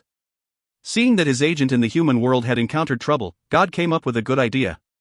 Hatred appeared in Prometheus' eyes as he was saying this. Divert the conflict. God created the messenger Moses and gave him the staff of Moses to split the Thunder Straits. As such, the humans' attention was no longer focused on the battle in the Roland continent. Their gaze had turned to the south, where there are vast lands, rich resources, and boundless territories. Hence, what followed next was again war. But this time, the humans united, and their common enemy was the Kara tribe which originally inhabited the Radiant continent. After that, it was still war. The Kara tribe had their own god too, but their god was already defeated by the human being's god in the heavens. Hence, without any more help from their god, the Kara tribe was rapidly wiped out by the humans, and the humans took hold of the Radiant continent. Later on, the religion of God of both continents split. Absurd humans, absurd God, and absurd religion of God. As the agent of God in the human world, they possessed powers that were the envy of others. And man's greed eventually grew in the face of power. The church then became the aggregation point of charlatans. Their focus was not on serving God anymore, but on seizing power. In the end, the religion of God of both continents broke off. They hated each other and became enemies. Fielding finally opened his mouth and asked loudly, "What about God?" Since the church had broken up, why didn't God interfere? Because God was smart. Because God had supreme wisdom. Prometheus smiled and continued, the religion of God was established to control the human world so that the humans believed in God. However, if humans became united, what happened thousands of years ago would repeat itself again. The human would boldly build another Tower of Babel to pry into the heavens, to pry into God's territory. So, to ensure that humans remain obedient, God decided to let them fight. It was better to let them fight nonstop so that they could never unite. As long as the religion of God still exists, who cares if the religion of God of both continents were split? Moreover, in the human world, even if the religion of God of both continents hated each other, they still believed in God. Fielding gasped and stared at Prometheus. It had never occurred to him that the pontiff of the temple would say something so treacherous. Don't look so shocked. Prometheus smiled. If you do not believe me, you can have a look at this. He pointed to the stone slab in front of him. There was a creepy smile on his face, and he said in a slow, strange tone, "This is the legendary God's record." You must have heard of this before. If you find any errors, ads pop-up, ads redirect, broken links, non-standard content, etc., please let us know. Report chapter so we can fix it as soon as possible. Chapter 333, Time to Unveil the Truth. Chapter 333, Time to Unveil the Truth. Translator, Gaming Life Editor, Frappe. God's Record. Fielding's expression changed. He looked at the stone slab in front of Prometheus in shock. This is the God's Record. Prometheus stood up and smoothed his clothes gently. Smiling, he said, exactly. The so-called God's Record only recorded a little bit of historical truth, but those events were nothing glorious, so naturally, God is not willing to let anybody see this thing. According to the legends, the God's Record cannot appear in this world. Fielding asked in a deep voice, "How did you get it?" Prometheus did not answer. He gently lifted the stone slab and walked slowly towards the forbidden door behind him. The huge door was purely made of stone, but there was something strange about that door. If you put your ears on the door and listen, you could hear some whistling sound behind the door, and there seemed to be a faintly discernible force which could captivate one's soul. Prometheus held the God's Record inside. He turned his back to Fielding without taking any precautions, and said gently, "This forbidden door has existed in the temple for thousands of years, and the temple has regarded it as the most sacred place, but nobody could open it." How ridiculous! Even if they wanted to open it, it is impossible. If it were not for me standing here, how will you people know the secret to opening this door? And who would know what is behind this door? As Fielding looked at Prometheus' figure, he tightened his grip on the handle of his sword. He could not help staring at the back of Prometheus' neck. A murderous look appeared in his eyes as he asked in a deep voice, "What do you mean?" Prometheus turned and looked at him, and then he chuckled, "Fielding, you must have reached the Domain Master level? You finally achieved some breakthrough during your training this time, sigh." He shook his head inside. "Actually, before this, I did not think highly of you. Among the two paladins of the temple, I am more optimistic about Augustine.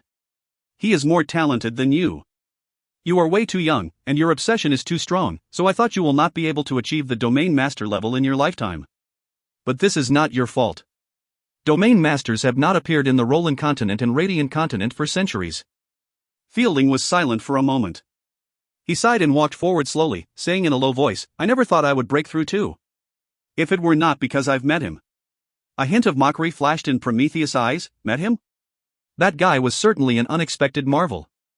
All the while those who break through the level of Domain Master, which of them were not extremely talented, which of them had not undergone rigorous training? Even you, Fielding, from what I know, you are the first man in the Roland continent's history to have attained the Domain Master level before the age of 40. Maybe I was wrong. The obsession in your human heart will produce miracles. What did you say? You said, you're human? Fielding narrowed his eyes and raised his sword. Prometheus shook his head and asked softly, "Are you anxious already?" "It is not time to attack yet, Fielding. I haven't finished my story." He held the God's Record in one hand, and his other hand glided across its surface. A strange glow entered the stone slab from his hands, and lines of weird texts appeared on the stone slab. "Have you heard of this saying?" Prometheus was calm, and he continued slowly, "The domain is the road to heaven." "The domain is the road to heaven?" Fielding stopped dead in his tracks. Prometheus sighed again. He shook his head and said, "It is time to unveil the truth about everything." He pointed to the forbidden door, and there was an odd smile on his face. His voice sounded foggy. "This door is the door to heaven." "The door to heaven?" Shock was written all over Fielding's face. Prometheus was lost in his thoughts as he looked at the door. There was yearning in his eyes, as well as nostalgia. He then shook his head and whispered, "How many years has it been since I left that world? 1,000 years? Or 2,000 years? I'm afraid I can't even remember it myself." He then turned his gaze to the shocked paladin once again. "Fielding, it was written very clearly in the books of the religion of God, that this world was created by God. There was nothing wrong with this sentence. This world was indeed created by God. All beings, mountains, rivers, oceans, flowers, trees, birds, beasts, as well as human. The sun in the sky, the moon, the stars, all of them are the creation of God. However, when God created this world, He did not make humans the ruler of this world. Long, long ago, when this world was just created, humans were like other animals. They were just part of the living beings in this world. There was no difference between the humans and other animals. But human beings are too scary. Maybe God made a mistake, or maybe it was the act of providence. Anyhow, humans were so powerful that it was beyond God's expectation. Humans have wisdom, wild ambitions, and creativity that other animals did not have. In just the short span of several thousand years, humans had conquered this world, and other living species became the human slaves. It's like you've planted some flowers and bred some animals in your backyard, but suddenly one day, you realized that your backyard had become an independent world. One of the animals that you kept there became the leader of the other animals, enslaving all other creatures. Besides that, they had also set up their own world and order, dominating your backyard, and seemed to gradually expand towards your threshold. At this point, would you be shocked? Fielding asked coldly, so why didn't God destroy this world? Prometheus was silent for a moment before continuing slowly. God tried, but he failed. What did you say? Fielding asked hoarsely. Prometheus' expression was grave. He replied slowly, haven't you read about the Great Flood recorded in the Temple's classics? According to the Temple's classics, God the creator of this world was very angry because humans were full of sin. So, in order to punish mankind, he decided to destroy these creatures he created. Speaking of that, Prometheus burst into laughter. There was a tinge of madness in his laugh. Sin? Ha ha ha. The greatest sin of mankind was disrespect to God. 1 month after the humans built the Tower of Babel, God finally became enraged. Or it could be said that he became scared. So, he created the floodwaters in an attempt to destroy the human world, forbidding humans from continuing the exploration of God's territory. What did the Temple's classics say about that great flood? Humph.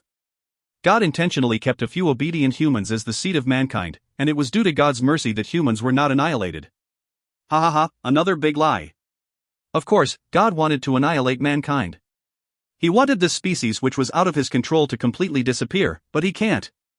Even God was not omnipotent. Fielding's face was shrouded in doubt.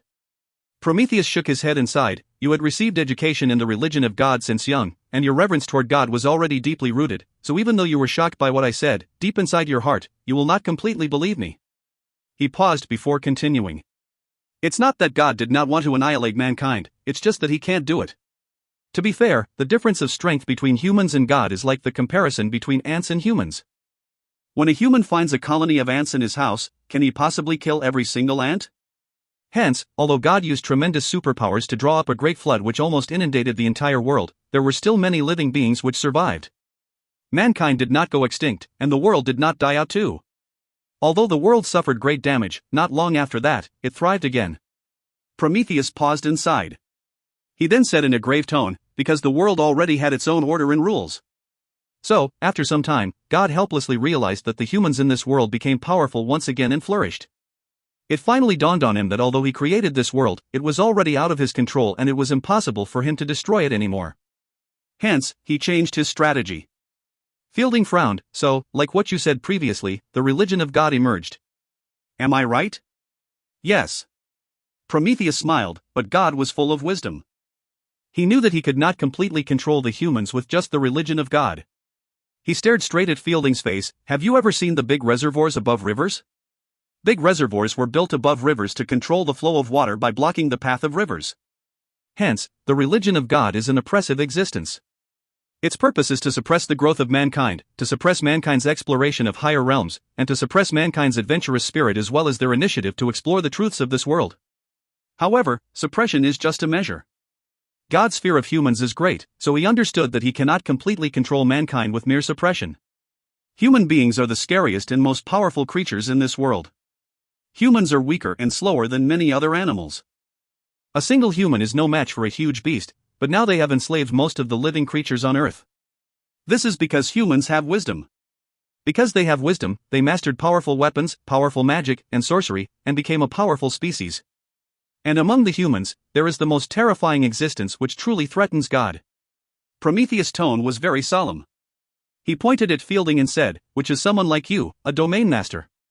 You people have mastered the rules of space, learned how to utilize the rules, destroy the rules and even create new rules. Such capability has already threatened God's existence. So, there is this door to deal with mankind's top master like you. This forbidden door.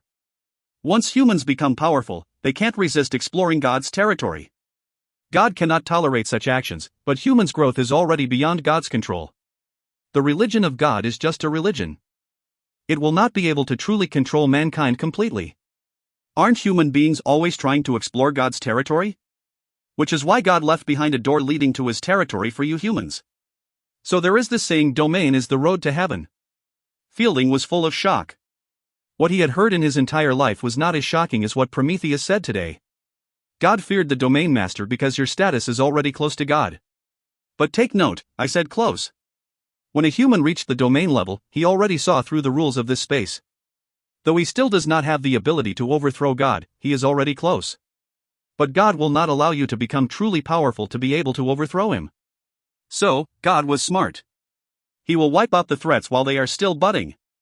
He pointed to the door, Fielding, this is the road to heaven for you humans who are domain masters. Behind it is God's territory which mankind tried to explore for thousands of years. God left behind a door for you and make it seem like you have saved lots of time in finding the road to heaven yourself. But this is just a trap. Or in other words, it is another shackle. Prometheus patted the god's record in his hands and sighed, there are conditions to open this door. You need the keys.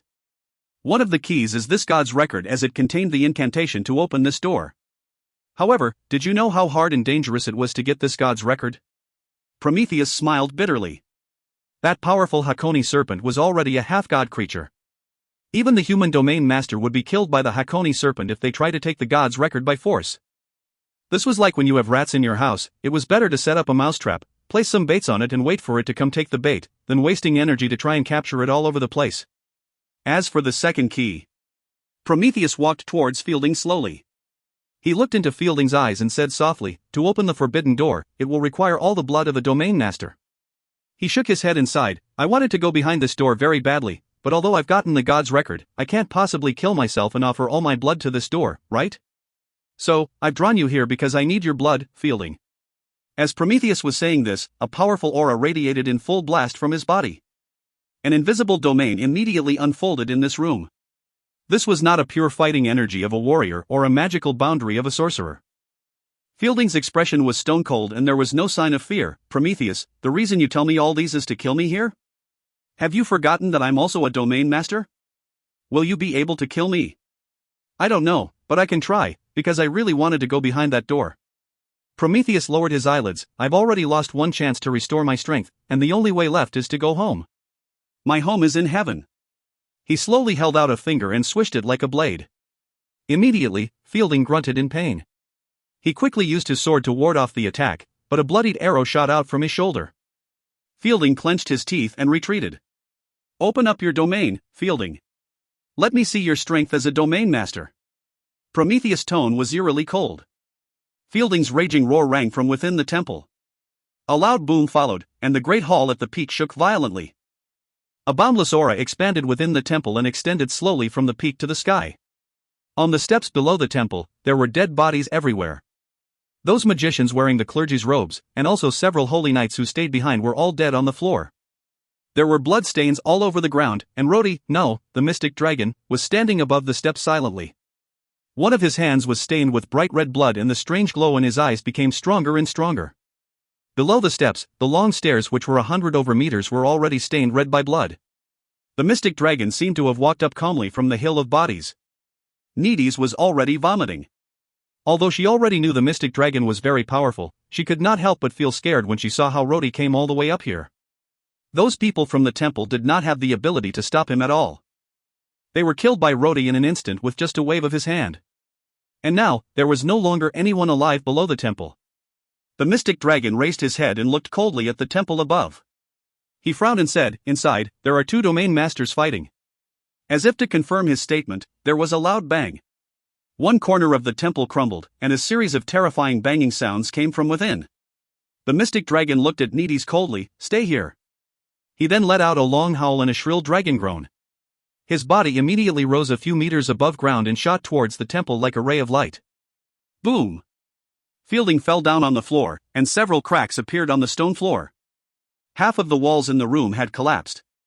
The battle between two domain masters was about to overturn the temple. Fielding's sword had already been broken into half, the armor in front of his chest had disappeared, and one of his arms was broken. Blood was all over the left side of his face. Prometheus was also very wretched. He knelt on the floor with one knee and kept panting. His robe was torn beyond recognition with bloodstains on his collar, and he just spurted a mouthful of blood. Fielding, you're not my match. Even though you've reached the domain level, you're just a warrior. But me, I not only possess the domain powers of a warrior, I am also a sorcerer. Humph. Fielding snorted and stood up. The broken sword in his hand suddenly shattered, and countless fragments shot towards Prometheus like shooting stars. If you find any errors, ads pop-up, ads redirect, broken links, non-standard content, etc., please let us know. Report chapter so we can fix it as soon as possible. Chapter 334, Entering Heaven. Chapter 334, Entering Heaven. Translator, Gaming Life Editor, Frappe. A black figure rushed in like a whirlwind. The wind broke the already crumbling walls on both sides of the passage. With a loud sound, the 5 meters tall door was crashed open. The shattered stones crashed. The mystic dragon stood there looking indifferently at the forbidden holy area of the temple. The blood on the ground had not yet dried up. Fielding was sitting there with his back against the wall. Beside him was the forbidden door. At that moment, the door was completely out of shape. The surface of the slab stone door rippled like the surface of the water and shined with a silver light as though something had just been put into the water. Fielding looked as though he had fallen asleep. His hand was holding the hilt of a sword with the blade missing. His head weakly leaned on his shoulder. His other clenched fist was dripping with dark red blood. A trace of resentment and anger could be seen on his face. His messy hair dropped down his forehead and covered his eyes. However, his face looked lifeless. The mystic dragon stood there and stared at Fielding. He suddenly had a strange sad emotion. "Rhodey, are you feeling sad right now?" the mystic dragon muttered softly. He slowly walked past and put a hand on Fielding's head. "He is already dead." A trace of hellfire appeared and burned off Fielding's body. A few sparks flew in front of the mystic dragon and his expression turned a bit complicated. "Did you wake up, Rhodey?" The mystic dragon smiled bitterly. His voice was a bit hoarse. "I suppose you know this person." "I know your memories." In front of the forbidden door, Prometheus was lying on the ground facing upwards. He looked so calm to the extent that he was excited. His silver mask was broken and unable to cover his face. The mystic dragon quietly looked at Prometheus as though he was in a trance. "Rhodey, you do not want to fight with me for this body?" "Mystic dragon, now is not the time." A sneer appeared on his face. The mystic dragon pointed at Prometheus and said in a dry voice, "He is gone in. Through that door is heaven. In heaven, the body is not needed. Only the soul. Now, let us enter too." Broken to pieces on the ground was the god's record. He stretched out his hand to touch the forbidden door. His fingertips slid over the surface of the water, causing ripples.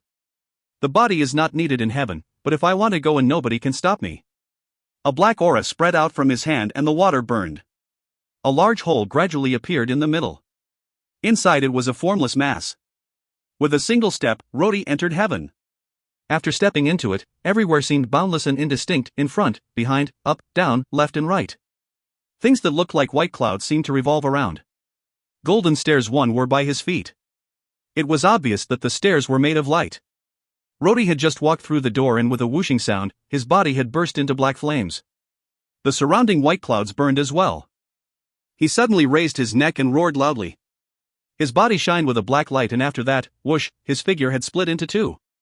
Rhodey inconceivably looked at his hand.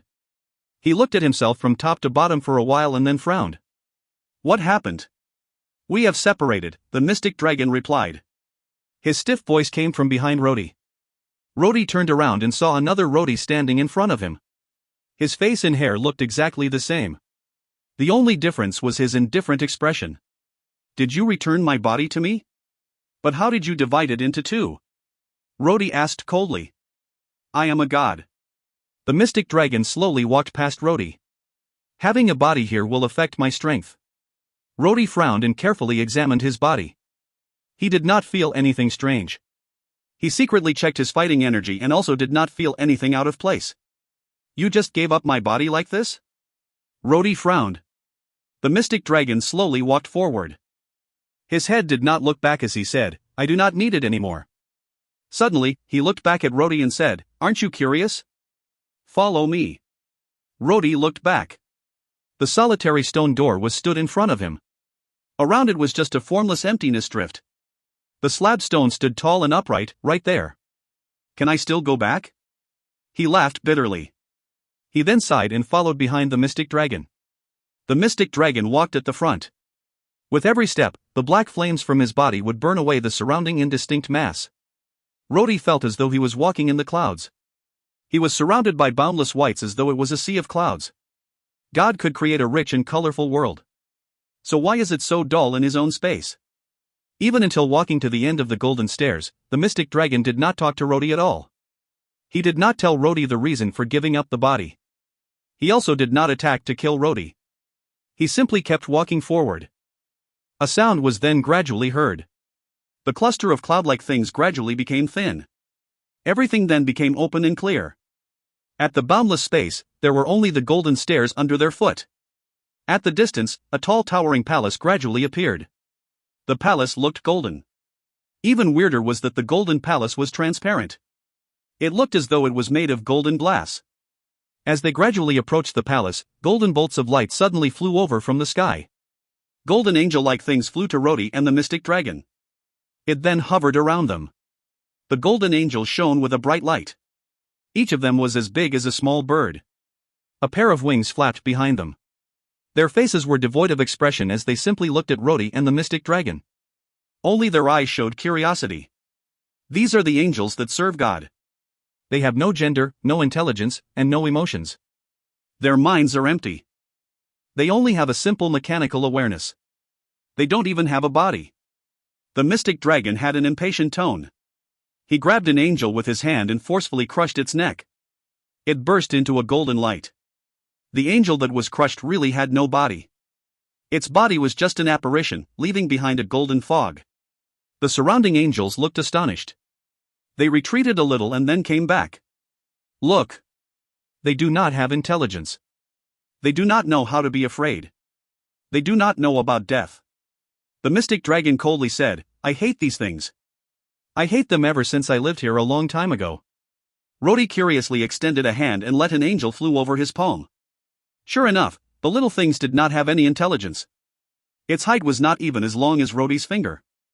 It had an exceptionally good-looking face with curious eyes. Cute little things. Rhodey sighed. Nicole and Mouse would like it if I could take them back.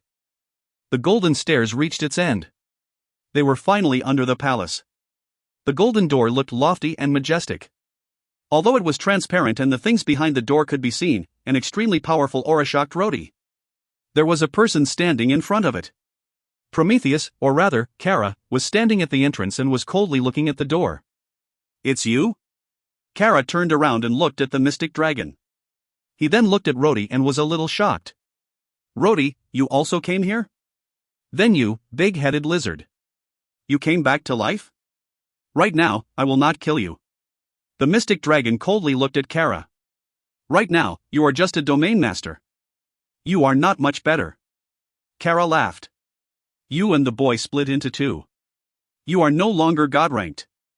You had split into two, so half of your power is given to the boy. Right now, you are only about as strong as that Hakoni serpent. Rhodey was shocked. He looked at the mystic dragon and could not help but ask. You lost half your strength when you came out of my body? Having a body here will affect my strength, the mystic dragon replied coldly. Kara coldly looked at Rhodey. Boy, you are very lucky, but you are also misfortunate. He laughed with a bit of a mocking smile. You have one half the power of a god, but because you physically entered heaven, you are not able to use any of it here. Soon, there will be a huge battle here. See if you survive and return back to the human world after that. Kara then looked at the mystic dragon and frowned. I really do not like your current appearance. Did you get addicted to the human form? The mystic dragon was silent for a while before replying. This is because I have already understood. The mystic dragon looked at the towering palace and then looked back at Rhodey. You know it best. Dragons have 9 transformations. Right now, we have already transformed 8 times. Yet, we already have the power of a god. Don't you find it strange? What will happen when I reach the 9th transformation? Without waiting for Rhodey's reply, the mystic dragon smiled as he looked at the door of the golden palace. His voice was filled with a deep anger. After 1,000 years of sleep, I finally understood how cunning the god that created me was. The mystic dragon does not have a 9th transformation. What they call the 9th transformation is a lie. Kara sighed. Is it really like that? There is no 9th transformation? The mystic dragon was silent for a while. There is. There is a 9th transformation. He looked at Kara and coldly said, at the start, when I first went to war with you. That is the 9th transformation. What they call the Mystic Dragon's ninth transformation is a lie. A deceit. A joke that made me shackle my own neck. God created me, but he was afraid of me. So he gave me the falsehood of the ninth transformation. I already had the same ability as the gods at the eighth transformation. However, the ninth transformation would make me lose my rationality and become a mindless beast. A beast without wisdom. With my ability, I no longer need to be limited by the form of a body. To pursue the transformation, I ended up remaining with a dragon's body. Things would turn the opposite way when they reached an extreme state. Rhodey replied and coldly asked, "What is the use of you bringing me here?" "There is none." The mystic dragon shook his head. "In the human world, we are unable to separate. I was only able to break away from you in heaven." "Break away?" Rhodey gave a wry smile. "I never wanted to break away from you? You are the one occupying my body." Kara glanced at Rhodey with eyes of pity. "Boy. You only have one choice left. That is to wait here. Wait for us to kill the gods. Maybe after the battle, I will break open space for you to go back. Or perhaps you could follow us in and watch us get defeated together by the gods. After that, you would be destroyed as punishment. In other words, you would not be able to return by yourself." After a pause, Kara sneered. "Of course, you could also discard your body now and cross the forbidden door with your soul. However, without a body, how would you survive in the human world?" Rhodey became gloomy and asked. "I cannot go back anymore?" Kara smiled slightly and extended his palm. "Give it to me." "What?" "My divine primordial spirit." Kara smiled calmly. "Return to me what's mine. When I and this dragon defeat God, I will send you back." Rhodey sneered. "Really? Right now, at the most, you are just a domain master, but you ran all the way to heaven. Are you not afraid of courting death?" Kara shook his head and pointed to the door. "I came here much earlier than you two. Do you know why I did not enter?" "This is because I was already prepared to wait here." "This is heaven. The difference it has with the human world is that the passage of time here is much faster. 1 day in heaven is 1 year in the human world. I am ready to slowly cultivate outside this door. It is much faster than cultivating for a century in the human world. Either way, I have already overturned the temple on the Roland continent. God's agents in the human world have been destroyed by me. My only wish is to return here and pull that guy out of his throne. Not only do I not need to worry about other things by cultivating here. Cultivating here for a few tens of days is like cultivating for a few decades in the human world. With my godly knowledge, I can soon cultivate a new divine primordial spirit and once again become God-ranked." Rhodey frowned. "You can cultivate in front of this door?" Kara laughed calmly. "Why not? For ordinary people, standing here would cause the guardian angels to attack. But I am different. I had reincarnated under the light system. The guardian angels would not attack me and the old guy in there would not come out." Rhodey frowned. "Guardian angels? What is that?" "It is them," the mystic dragon suddenly said as he pointed to the angels flying everywhere. "Them? They can attack?" The mystic dragon suddenly looked at Rhodey. He suddenly extended a finger and forced out a mass of black air at his fingertips. It then magically changed into a human form with an evil aura. However, the aura was much weaker. The angels in the sky immediately uttered an extremely shrill cry at the same time. Countless angels flew towards them at the same time while little bows and arrows appeared in their hands together and their shrill cries filled the sky.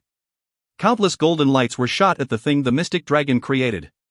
The human-like gaseous figure was instantly riddled with the gold lights and was instantly crushed. Did you see that? Those little things are not just birds flying around. Once there is something evil, they would immediately destroy it. The fierceness of their attacks are not things you could imagine. More importantly, they are unable to die. Even if you kill them, you would only disperse a ray of light. But the golden light will quickly just turn into an angel again. Kara sighed. Although I hate these dumb things, they are really useful. Rhodey looked at the angels flying around in the air, packed densely like locusts, and asked, "Why do they not attack me? Why do they not attack the mystic dragon?" Kara sighed. "They did not attack you because you have my divine primordial spirit. They did not attack the mystic dragon because..." The mystic dragon coldly looked at Kara and said, "Enough." Kara laughed. "Old dragon, are you afraid I would tell him your most embarrassing story?" He then looked at Rhodey and continued. "They did not attack the mystic dragon because the mystic dragon has God's mark on his body. When he was created, he had that mark to say that he is forever God's slave and servant. The mystic dragon's expression turned bad and looked a little bit angry. But he simply looked at Kara for a while and said somberly, "Enough." Rhodey took a deep breath and asked, "What about me after I give you back your divine primordial spirit? What would happen to me?" Kara narrowed his eyes and said, "Those angels will attack you. However, with me and the mystic dragon here, they would be unable to hurt you. However, without the divine primordial spirit, you may return back to becoming a domain master, but you would not be able to use the mystic dragon's power even if it is in your body. I will return you your divine primordial spirit if you send me back out." Rhodey coldly said, "Deal." Kara then sighed and added, "However, we must wait until everything is finished. Otherwise, I will not be able to send you back." "Why?" Kara gritted his teeth and slowly said, "Obtaining the divine primordial spirit would restore my strength to semi-god ranked. However, I would still not be able to cut the space and stand you back. Did you think it would be easy to return to Earth from heaven?" Rhodey shook his head. "I don't believe you. I have seen gods vanquish before. You can forcibly separate the passageway to heaven." The mystic dragon suddenly said, "He is not lying. The only passageway to the human world is inside. We cannot leave through the door we came in." Rhodey sighed. "In other words, I would have to follow you in." A black fire was shot outside the palace. A black screen spread out and protected the three inside. Rhodey had already spat out the divine primordial spirit from his body. He initially did not know how to spit it out and needed Kara to teach him. Kara held his divine primordial spirit with excitement and muttered silently in a strange language. The angels now sensed Rhodey's aura and flew down. Countless golden arrows were shot towards Rhodey. However, the mystic dragon's protective screen was like a huge umbrella. The light arrows fell onto the screen, pitter-patter like raindrops, and exploded. The sky lit up as though there were fireworks. "Boy! Cover your ears," Kara said with a somber expression. The divine primordial spirit slowly became dim, but his face shined with a holy brilliance. "Hoof! Did you think the divine primordial spirit was something to swallow? Without my incantation, you would not be able to use the power inside. Now cover your ears if you do not wish to break to pieces here." Rhodey saw the mystic dragon took a deep breath and he quickly covered his ears. Suddenly there was a long and loud cry filled with anger and a hostile aura. Although Rhodey covered his ears, he still felt his body tremble and his heart shook. The angels in the sky were all destroyed by the roar, lighting up the sky shine with a golden brilliance. Only Kara coldly smiled as he stood at a side. "Hoof! This dragon is still as bad-tempered, just like 1,000 years ago. Are you calling that guy out to challenge him?" Kara had already stretched out his hand to gently tap the golden transparent door. His movements were very gentle, and he lightly knocked twice as though he was visiting a neighbor's house.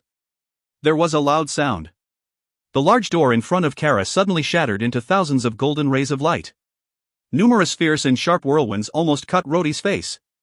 Rhodey was sure that if his body was not strengthened by the mystic dragon's blood, he would have been long cut into thousands of pieces. Kara's cold voice resounded. "Mystic dragon! Let us cancel off our enmity with each other from 1,000 years ago. You were sealed off for thousands of years and my body was imprisoned after being destroyed. After we get rid of that old guy today, we can each go our separate ways." After that, Kara led the way and took a step towards the palace. The mystic dragon coldly smiled. He pulled Rhodey lightly and walked into the palace. What was behind the door was a different world compared to what was outside. Rhodey took a step in and immediately felt a calm and peaceful atmosphere. He looked around and saw that it looked like a fine spring day. There was lush and thick grass, the trees were blooming, the leaves and flowers were lush and flourishing. The sun and the moon coexisted in the sky. He clearly knew that this place was heaven and it felt like a paradise. "Aren't we inside the palace?" Rhodey frowned. "Hoof! Did you think heaven is a broken palace? This is just an illusion. It is also the place where God breathed the mythological beasts." Kara coldly sneered. "Yes. You released the mystic dragon, so I suppose you have seen the Sphinx? That guy is also a mythological beast. Similar mythological beasts like it are plenty here." Kara then pointed to a towering tree and laughed. "For example, that bird on that tree is also a mythological beast. These guys can be considered God's watchdogs." Just as soon as Kara said that, a shrill whistle came from the tree. A rock with 7 colored wings flew over. A flap of its wings brought forth sharp, cutting winds. The mystic dragon waved his hand and the bird immediately gave a blood-curdling scream. Its wings broke into two. Its golden-colored blood sprayed out as it fell from the sky. "Let's go," the mystic dragon coldly said. "I don't like the atmosphere here." Kara sighed. "Oof. You do not like a clean and peaceful place like this, but you like the scorching hell?" A man, a god and a dragon walked into the depths of the fairyland. If you find any errors, ads pop up, ads redirect, broken links, non-standard content, etc., please let us know. Report chapter so we can fix it as soon as possible. Chapter 335, Dragon Egg. Chapter 335, Dragon Egg. Translator, Gaming Life Editor, Frappe. How much further? Rhodey sighed. He had already been walking for 2 hours. 2 hours was enough time to walk around an entire palace one.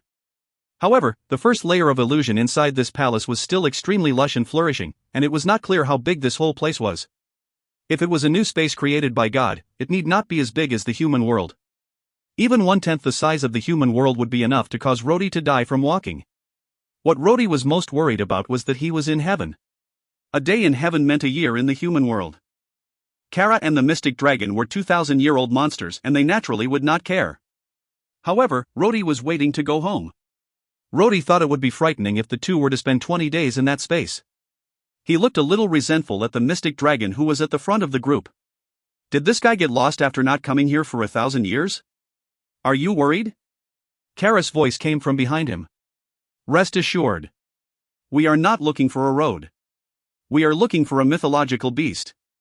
A mythological beast? Yes. Kara smiled. This illusion has no fixed exit. When God created this space, he left behind one of the most powerful mythological beasts to guard it. The only way out of here is to find it, kill it, and capture its magical core. Then only would we be able to break out of this fairyland to leave. Rhodey was silent for a while. He then asked, the most powerful mythological beast? It's a dragon. Kara sighed. Didn't you notice? Why did none of the mythological beasts attack us again along the way? Oh, I have almost forgotten. You have the mystic dragon's aura too, so you did not realize it. Can't you feel the mystic dragon's extremely heavy murderous aura? The murderous aura made the ordinary mythological beast move further away and not come closer. This saves us a lot of trouble. In addition, another important method would be to attract the dragon over. Dragons are very territorial. If there were other dragons not from its group, it would take the initiative to attack.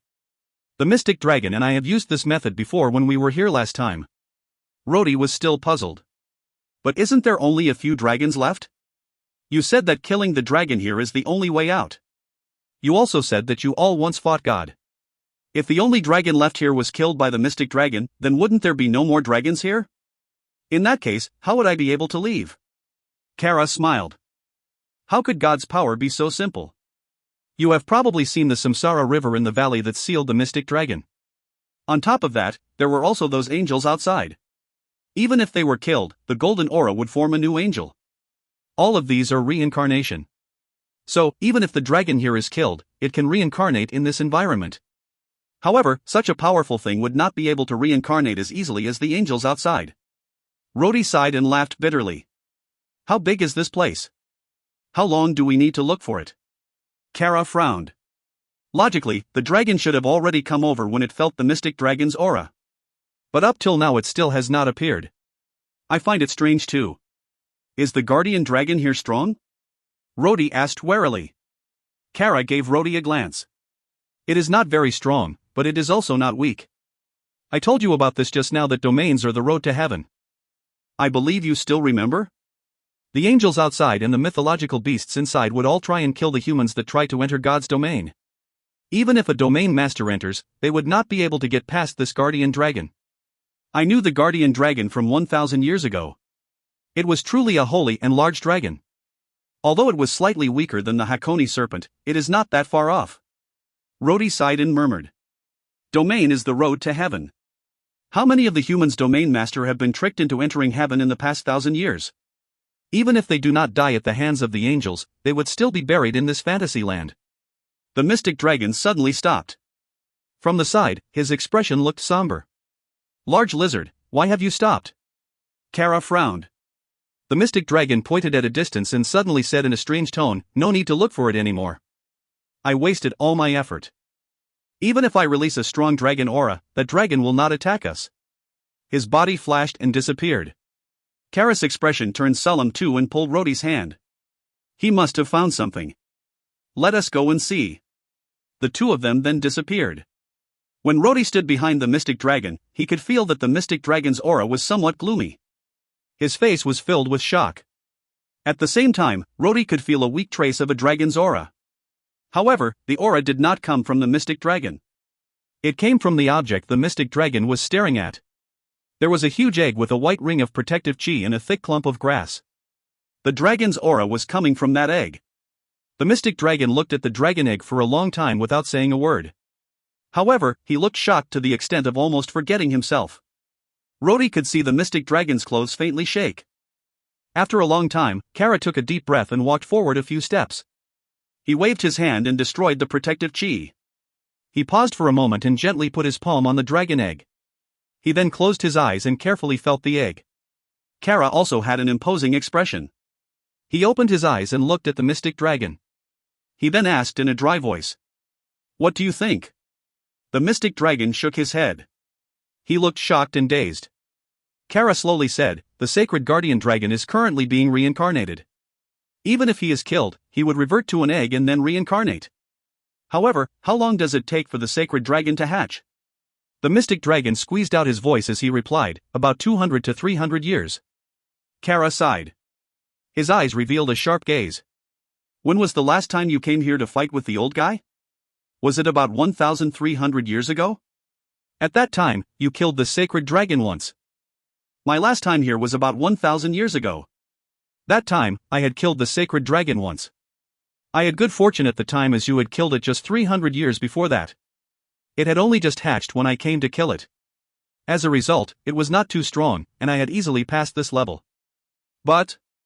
Kara's tone then became stern. "However, since I had killed it 1,000 years ago, there should not have been anyone else who came here. The guardian dragon immediately becomes an egg after being killed. However, the egg has not yet hatched. In other words, it was killed in the past 300 years. But in the past 300 years, you were sealed and asleep at a remote mountain. My body was destroyed, and my soul was wandering around. The only other thing that could kill it was the Hakone serpent that was sealed at the Dwarven Kingdom. Besides us, who else could have come here? Who else has the ability to kill this guardian dragon?" The mystic dragon was speechless. Both he and Kara became even tenser. Since someone has come here before and killed this dragon, it means someone has broken through this fantasy land. The atmosphere became somber. The mystic dragon and Kara both did not speak, but their breathing gradually became heavier. Rhodey had a suspicion in his heart. He could understand Kara's words and he was also puzzled. "Kara, I have something to ask you." Rhodey suddenly spoke. He looked at Kara in the eyes and continued. "I know my strength is not worth your attention, but I have a question." Rhodey then looked at the mystic dragon and slowly said, "Recently, I experienced the war between the two continents. The Roland people has learned the legendary combined sorcery. I heard that a miracle happened in the temple. They said that God had shown his might and once again taught the humans a trick used by the ancient humans that were lost. I presume this is your doing?" Kara immediately nodded without hesitation. "That's right. I am the one that taught them combined sorcery. Otherwise, they would not have come out and would not dare to cross the ocean and attack you." Rhodey's tone gradually became heavier. "What about the combination spells and the God's vanquishing spell from the Radiant Continent's church?" Kara looked at Rhodey and sighed. "That was also me. At that time, I looked at both continents and saw that there were no domain masters aside from me. I feared that if the Roland continent had mastered combined sorcery, their power could not be suppressed.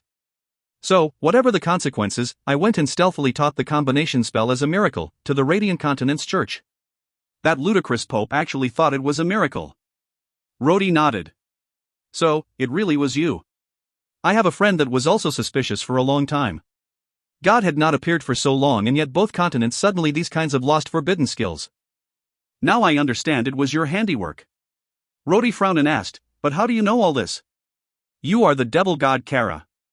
You are not God. Both the combined sorcery and combination spell were something taught by God. How did you master it?" Kara's expression gradually became strange as he looked at Rhodey. However, he remained silent. "This is because The mystic dragon suddenly spoke. This is because he was once a part of God. What? Rhodey was really surprised this time. Kara looked a little angry. He looked coldly at the mystic dragon. The mystic dragon's cold expression remained unchanged as he continued, Rhodey. Don't you find it strange? If the world was created by God, where did the devil god Kara come from? Let me tell you. A long, long time ago, there was only one God. One day, God suddenly went crazy. The two consciousness in his mind fought and then one of them left and took along some part of the godhood. So, the gods split became two. They both fought in heaven. The winner became God while the loser occupied the southern radiant continent as devil god Kara. The mystic dragon then looked at Kara's angry eyes and coldly said, Earlier, you spoke about my mark. Now we are even. Rhodey was silent for a moment before he suddenly laughed wildly. He pointed at Kara and laughed extremely wantonly until he could hardly catch his breath. But anybody would know that Rhodey's laughter was not a cheerful one. You guys. Rhodey suddenly stopped laughing as he coldly looked at the mystic dragon and Kara. You gods and devils are spoken of so loftily, so mighty and majestic. The ridiculous humans went on war expeditions for thousands of years. Countless people spilled their blood and were just sacrificial offerings for you all. What a joke. Ha ha ha ha ha ha.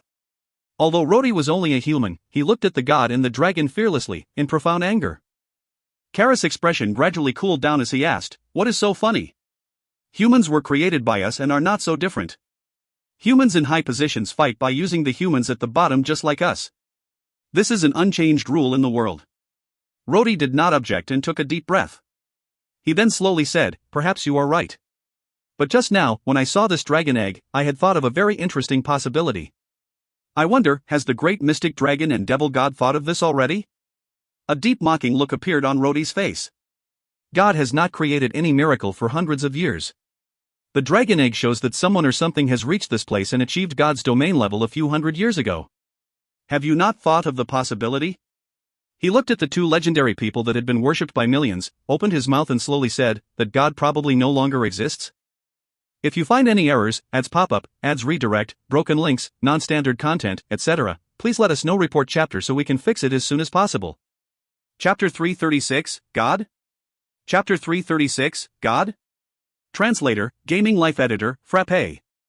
Nonsense. Kara coldly rebuked while the mystic dragon seemingly turned pale. Rhodey smiled calmly. Then can you explain the dragon egg? You said that nobody would come here, but you had forgotten that the saying domain is the road to heaven. Kara frowned as he thought to himself. He then shook his head and said, Even if a human comes here, a domain master cannot kill this guardian dragon. The mystic dragon then coldly said, There is no point in continuing to guess. We might as well go in and see the answer. He sent out a wind blade to cut open the dragon egg. This was the first time Rhodey saw a young dragon that had not yet been hatched. The embryonic form of a dragon could be seen and was about the size of a small kitten. It was completely covered in a silvery mucus and its eyes were closed. There was a horn protruding on his forehead. The pair of wings behind its back has not yet opened. The mystic dragon looked at the young dragon inside. He sent a wind blade to the young dragon's head, creating a splatter of blood. A 5-colored crystal slowly rose from the young dragon's front horn. The mystic dragon then held it in his hand. An incantation was spoken by the mystic dragon. Rhodey felt a wind blow under his feet. The surrounding lush and green environment started to fade. It was as though the scenery was a thin paper that disappeared after being blown by the wind. The three found themselves standing in the Golden Hall, less than 100 steps away from the palace doors. How do we go up? Rhodey asked. There doesn't seem to be any stairs. Kara snorted. This is heaven. Don't use human rules to make guesses. Just open that door in front of you and you can immediately go up. At first, Rhodey did not believe it. However, when the three reached the door, he could not help but look around with wide eyes. The door was opened and Rhodey already found himself on the castle terrace. Kara's expression was somber. He had just accused Rhodey of speaking nonsense, but he himself felt that it was peculiar. In front of him was a flight of stairs that numbered hundreds of steps and was 20 meters wide. They would reach the Heavens Hall after walking up those stairs. What made Rhodey apprehensive was the armored warriors at the side of the stairs. Their armors and their bodies were like the angels outside, made of pure light. The armored warriors looked exactly like the ones summoned by the Pope's God's vanquishing spell. Right now, they appeared to be standing at the side lifelessly. Rhodey could not help but wonder if they were real warriors or just statues. You have not found it odd? Kara pointed at the warriors on the sides and laughed. These are all real, just like the angels outside. However, they are even less intelligent than the angels and will only obey God. They are simply naive thugs, right? Rhodey added coldly. Kara laughed, but his eyes looked anxious. It is very strange. Last time when we came here, these golden armored warriors would have long attacked us. On top of that, Heaven's Valkyrie one is also missing. Rhodey's heart stirred. Heaven's Valkyrie? It is the leader of these thugs. Oof. As something created by God, its job is to guard the highest layer of heaven and also to inspect for evil and disrespect against God in the human world. In ancient times, those devout to God could summon the Valkyrie to eliminate the so-called evil such as the vampires, the Kara race, powerful mystical beasts and others. That guy has a little bit more intelligence than these fellows. It is also stronger. You should have also seen it before. The so-called God's vanquishing spell summons the Valkyrie. Rhodey laughed and glanced at the mystic dragon.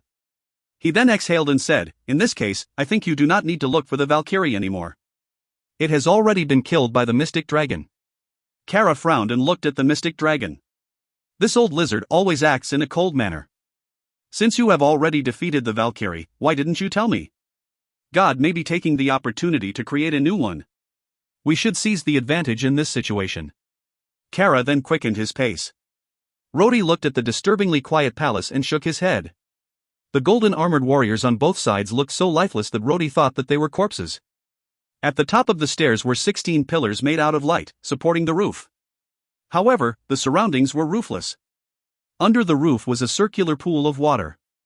The waves were golden and calm like a mirror. Something is strange. Kara looked around suspiciously. It does not matter whether it is me or the mystic dragon. To reach here, we would have already encountered a fierce battle. Those armored warriors seen along the way up here today looked dead. Kara then could not help but said, that old guy is clever. Did he hide because he saw me and the mystic dragon coming here together and knew that he could not win? Suddenly, the light rays on Kara's body became dazzling. A halo appeared on his head. His white robes fluttered calmly as though something was slowly moving in his robes. He immediately created a golden curtain of light.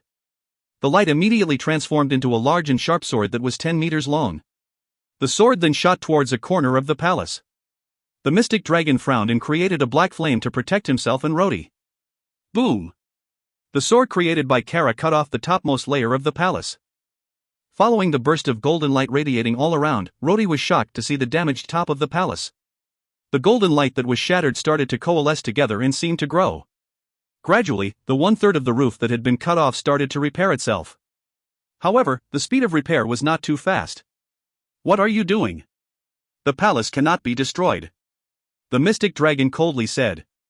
Of course, I know that. However, I can force that old guy out. If he doesn't come out, I will break it 10,000 times. The moment Kara's voice ended, an imposing voice came out from inside the palace. Who? Who destroyed my bedroom? Shit. Where is that damned Valkyrie? Did it slack off in the mortal world? I am going to punish you 100 times. The voice was dignified and majestic. However, saying such things in that tone made Rhodey show a strange expression. Kara's face turned strange and looked at the mystic dragon with surprise. The mystic dragon was dazed. It was as though they do not recognize the voice. This is God? Rhodey resisted his urge to laugh wildly. Kara shook his head looking confused. His voice sounds alike but... The moment that was said, a burst of golden light shot out from the distant broken roof with a booming sound. It transformed into a person's figure as it that flew towards the three. A slender old man stood in front of them. This was the first time Rhodey saw the real God. God's appearance looked like what was described in the church's records, the pictures, and the sculptures. He wore an extremely simple robe. His long hair and long beard almost reached his chest. His face radiated a holy light and his body faintly carried a holy aura. He was barefooted. His eyes, especially, carried a trace of godly majesty. His gazed over, making Rhodey feel somewhat shocked. At that moment, God had an angry tone and his voice carried a fierce wind as though handing out punishments. He shouted, "Who destroyed my bedroom?" The moment God said that, he saw the three people in front of him and froze for a moment. Who are you? No. No. Are you people or something too? Should it be what are you? Or maybe you are not anything? Kara and the mystic dragon turned stiff. They looked at the god in front of them as though their eyes were about to drop out. God waved solemnly and brought his sleeves together behind his back. He narrowed his eyes and said, One is semi-god ranked. One has a dragon aura. Are you twins? How do you have the same appearance? No, that is not right. One is a fake human with a dragon's aura while the other also has a dragon's aura but is human. How did you physically enter heaven? How did you come here? At that moment, the anger on his face turned into a happy smile. This is great. It has already been more than 200 days. I feel suffocated being here alone. Every day I only interacted with these corpse-like things. It is not joyful at all. No, that is not right. 200 days would mean. He then pulled out his 5 fingers and counted. He frowned. It should be more than 200 years. After all, 1 human year is only a day in heaven. When God finally finished speaking, Kara and the mystic dragon shouted out at the same time. Who are you? Me? God raised his eyebrows. He revealed a solemn expression and gently coughed before saying loudly, I am this world's God. I am the omnipotent, noble, and greatest existence. You all do not need to kneel. I am not fond of formalities. Kara could not take it anymore. He raised his palm on the large sword in the sky, then slashed down at God. Boom! God moved one of his hands from behind him. His hand was holding a small unknown object that suddenly shot out a golden light. The giant sword coming down from the sky was shattered. Aha! You guys are really malicious. God showed an excited expression. Come. Since you came to heaven, it must be to challenge God. No. The aura in Kara's body spread out as he gave a loud cry. The body of the temple's pontiff suddenly shattered, and a golden light shot out from within to form a huge body. Kara stood in the sky. His upper body was human, his lower body was that of 6 different monsters. He held a huge silver sword in one hand and a giant flaming hammer in the other. It was as though the sky was covered in his sad howl. Next to him, the mystic dragon also gave a long whistle. The black flames around his body grew more and more intense.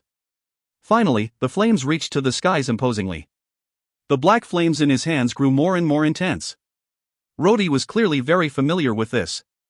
The mystic dragon was clearly ready to release the mystic dragon's purge. Oh, so it was the devil god Kara and the mystic dragon of ancient times. God narrowed his eyes and looked somber. He glanced at Rhodey. What about you? What kind of transformation do you have? Rhodey laughed and stepped back a few paces. I am a human. I am a pure human.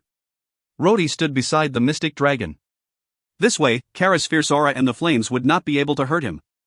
The mystic dragon's hellfire naturally did not hurt Rhodey, who also had the mystic dragon's body. I will ask you again. Who are you? Kara's voice resounded like thunder in the air. God took a step back. He frowned and looked at the 2 angry mythological monsters. His gaze looked strange as he sighed. Trouble has come. The predecessor's debt also needs to be cleared by me. This is not fair. He suddenly raised his hands and laughed gently. You too. Wait for a moment. I surrender, all right? Everyone is either a god or a devil, or even the mystic dragon. Such a huge fight would not be meaningful. He then laughed bitterly and said, I am indeed God. However, I only obtained this position for about 200 days. It should be 200 years. If the previous god had offended you, you can destroy or take whatever you want here. Is that all right? When these words came out, Kara almost fell from the sky. The mystic dragon's black flames also stopped burning. Rhodey stared at God with his eyes wide. You all asked who I was, right? Let me tell you. I am God. A more detailed explanation would be, I was the one who challenged the original bastard and took over his position. In simple terms, a successful rebellion. As these words came out, Rhodey's suspicions became more intense. Rhodey felt as though the old man's manner of speaking, his demeanor, and his tone, were very familiar. It seemed to be someone he knew. Finally, as if by instinct, Rhodey blurted out, Andy?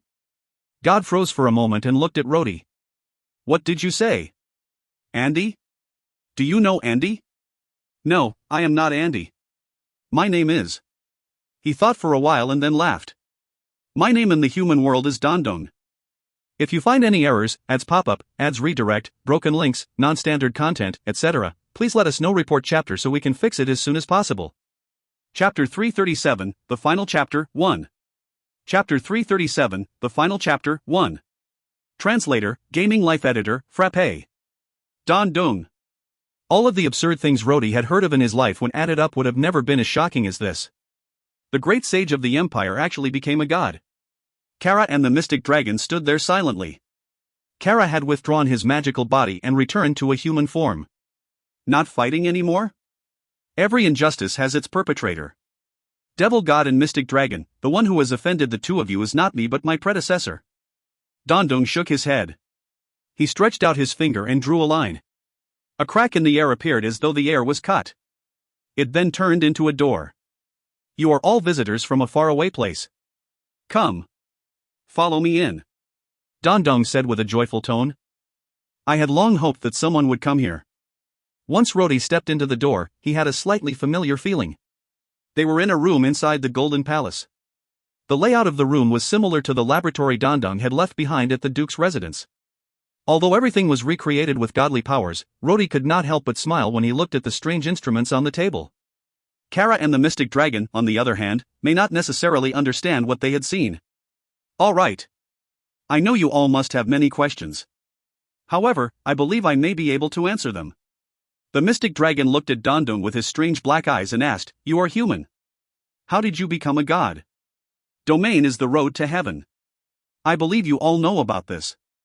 This ridiculous lie was just a trap that deceived even me. Dandong sighed. Fortunately, I was no longer a domain master when I heard this lie. Then what were you? Rhodey asked. God ranked. Dandong shook his head. Or so it should be, as God is not the only one that is God ranked. I spent a lot of time researching and found out that those myths and legends actually existed. Since those existed, then Mystic Dragon, Kara, and God should also exist. So, since God ranked isn't limited to just the God spirit, why can't I do it as well? Rhodey was speechless. He could create a completely new creature, Andy. He could create a new space. Wasn't the mask a key used to store things in a space? He also found a way to make the soul transfer bodies and keep on living like old Mark. Weren't these God-ranked powers? Rhodey suddenly asked, Are you researching for a way home? Dandong showed a surprised expression. You read my notes? Rhodey nodded. Andy is my friend and the daughter of the Tulip family is my wife. Dandong nodded. He showed a very weird smile and asked, In other words, you studied the sunflower treasure? Rhodey naturally did not know the meaning of Dandong's weird smile and just nodded seriously. Dandong glanced at Kara and the mystic dragon as he said, The story of God and the devil god, I know about it. The two of you getting free of the 1,000-year shackles and coming here is to presumably settle your score with God. However, that guy no longer exists. So, if the two of you still have something else, please speak up. Frankly speaking, I have no interest in being God. My only purpose is to find a way home. The place I seek is probably in another space.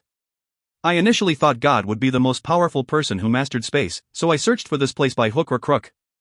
Unfortunately, the God spirit did not give me a way home. Dandong smiled bitterly. Rhodey then asked, Where is that God spirit? Dandong gave an evil laugh and said, If I tell you I ate him, would you believe me?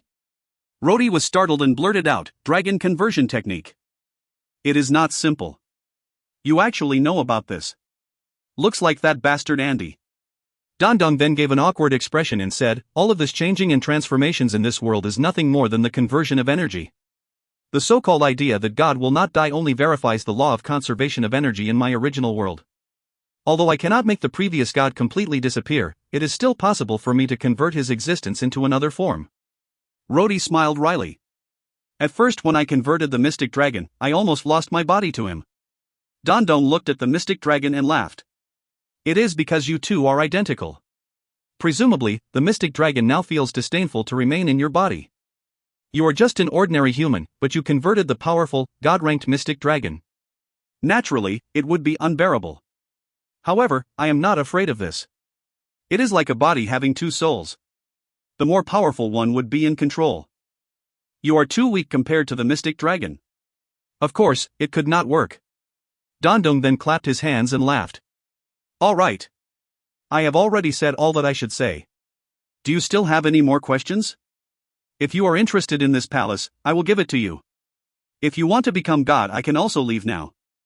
After that, Dandong sighed and said, if the two of you really want to fight me, I will also let you break these old bones apart. However, this is heaven. Even if we tear each other apart, we will just reincarnate again.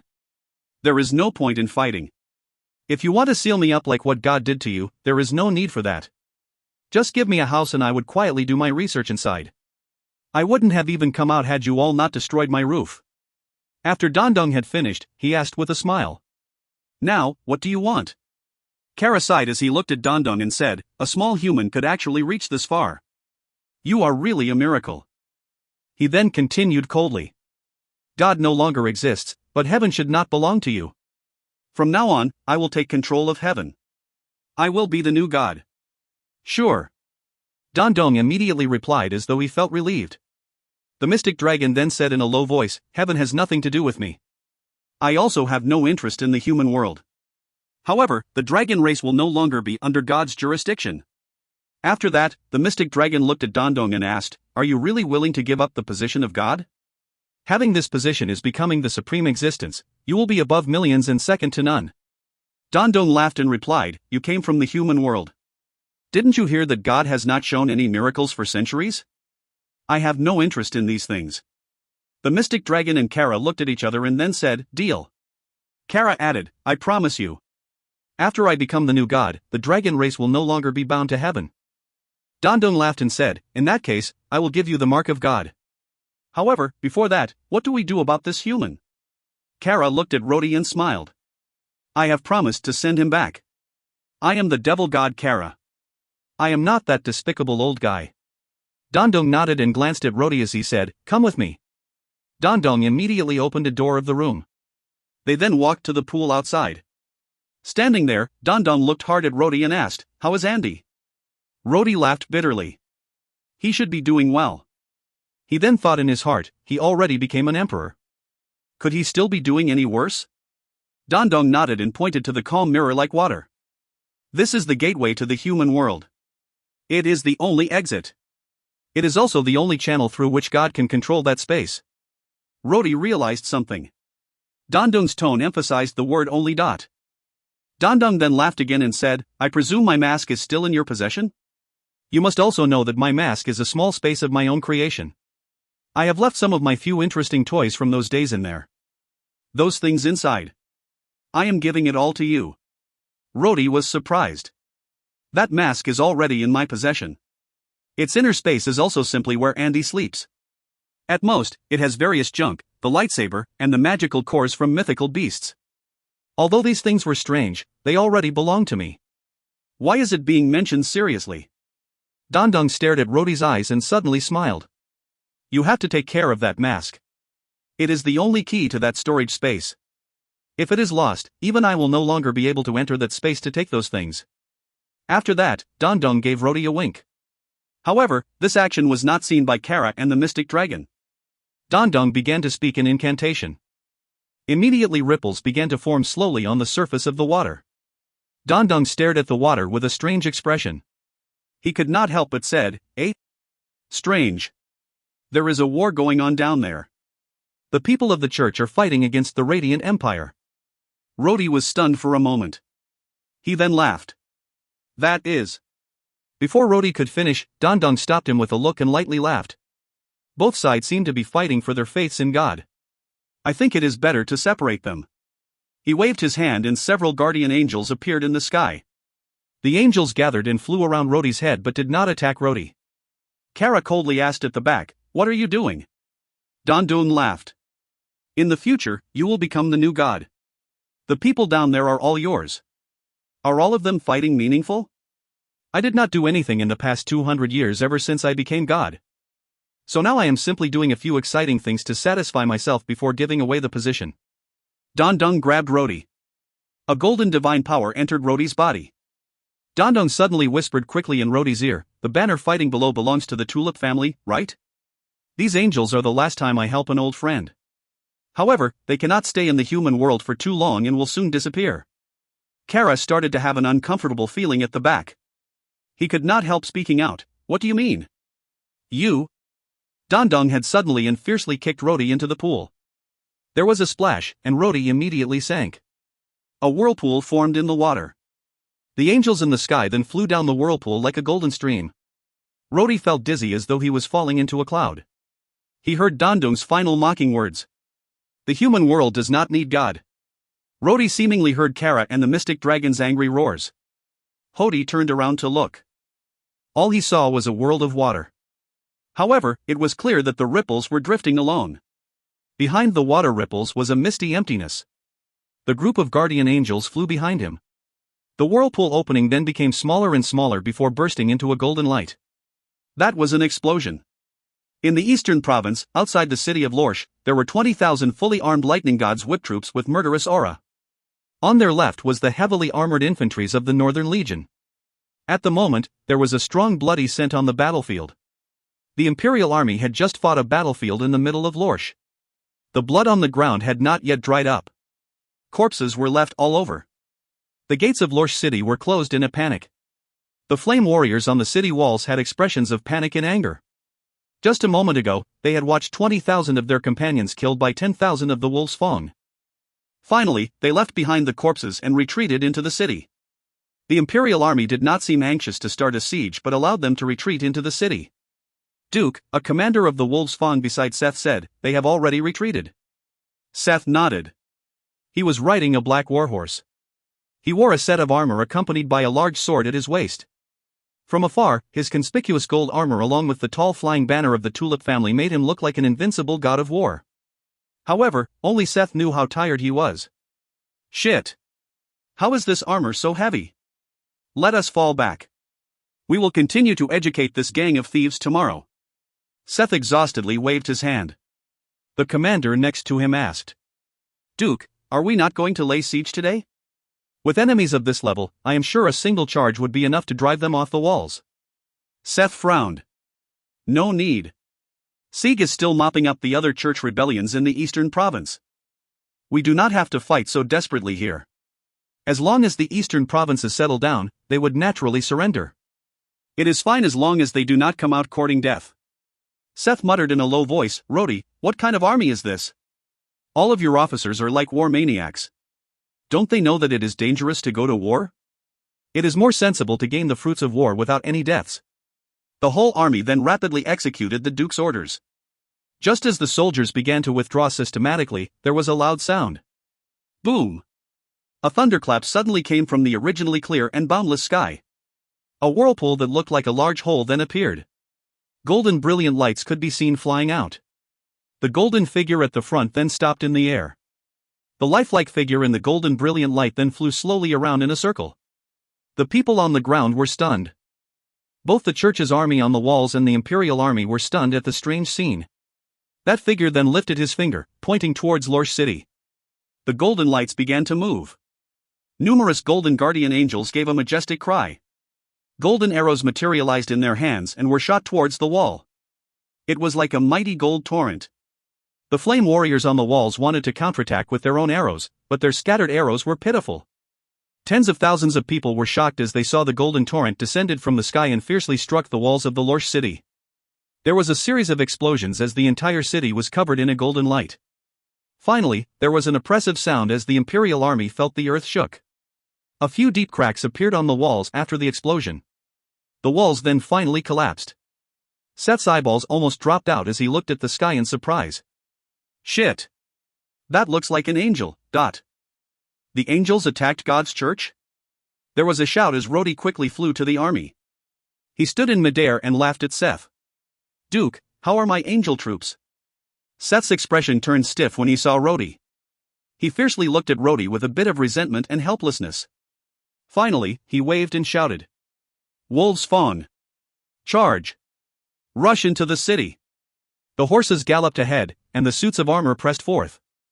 If you find any errors, ads pop up, ads redirect, broken links, non-standard content, etc., please let us know. Report chapter so we can fix it as soon as possible. Chapter 338, the final chapter, 2. Chapter 338, the final chapter, 2. Translator, Gaming Life Editor, Frappe. Under the setting sun, Rhodey stood under the ruined walls of Lorsch. The heavenly angels had already disappeared. The angels naturally could not survive for long without a complete body. After some time passed, they vanished and became golden rays of light in the sky. Seth stood beside Rhodey and gritted his teeth. You finally came back. Did you know this was supposed to be your fight? Yet, those guys actually forced me to come here. Rhodey shook his head. You are now the Duke of the Tulip family. The army would not even have half of their fighting spirit if they cannot see the Tulip family's banner. Even if I was the one leading the troops, the war would end so easily. Rhodey paused for a while before he suddenly asked, how long has this war been going on? It has been a month. Seth looked around at those cleaning up the corpses after the war as he softly said, the preparations for the war took 15 days. Most of the lightning god's whip was commanded by Sieg. Meanwhile, I led this army to the eastern province to attack their headquarters. Rhodey nodded. Separating Seth and Sieg was correct. Amongst those in the Empire, Sieg was with him the longest and knows him the most. If Sieg and Seth were together, the perceptive Sieg would surely be aware that something was not right with the Duke. There was a moment of silence. Seth subconsciously asked, was what you said earlier true? Dandong is God? Heaven and this world have now separated? God would no longer appear in this world again? Rhodey smiled as he replied, I know you are very curious. If you want to go to heaven, there is still a way. There is a forbidden door at the Roland Temple. You can walk through that door, but you will not be able to come out. Seth thought for a moment and shook his head. I won't go. You said we need to abandon the body to go to heaven. Without a body, there must also be no fun in heaven. On top of that, even if I want to go, did you think I can? He suddenly laughed and said, besides that, Rhodey, when you return to the capital, you will have trouble waiting for you. Trouble? Rhodey froze for a moment. What other trouble is there? Seth restrained his laughter and said, after you became crazy and disappeared without reason, the women in your home quickly went mad. Strange news kept coming from the east. If Sky had not forcibly detained the Black Veil Saint, nobody could have stopped her from going to the east to look for you. But after that... At this point, Seth paused and sighed. You are really a flirtatious fellow. Several days later, a woman suddenly came to the Empire and told us that you went to the Roland Temple. When we found out that you, the demon, is no longer in the east, we finally dared to dispatch soldiers to fight against the church. That woman now lives at your residence at the imperial capital. It is Needy's. Rhodey immediately remembered. Although his body was possessed by the mystic dragon, he was still aware. It was merely his body being controlled by someone else. He was initially worried about Needy's. However, the people at the temple had already been killed by the mystic dragon. He believed that Needy's would not encounter any more danger. However, he did not expect Needy's to go to the imperial capital and inform the others. Yes. That woman seems to be called Needy's. At first, my sister was very hostile to her. However, the fatty said something to my sister and then her attitude suddenly changed.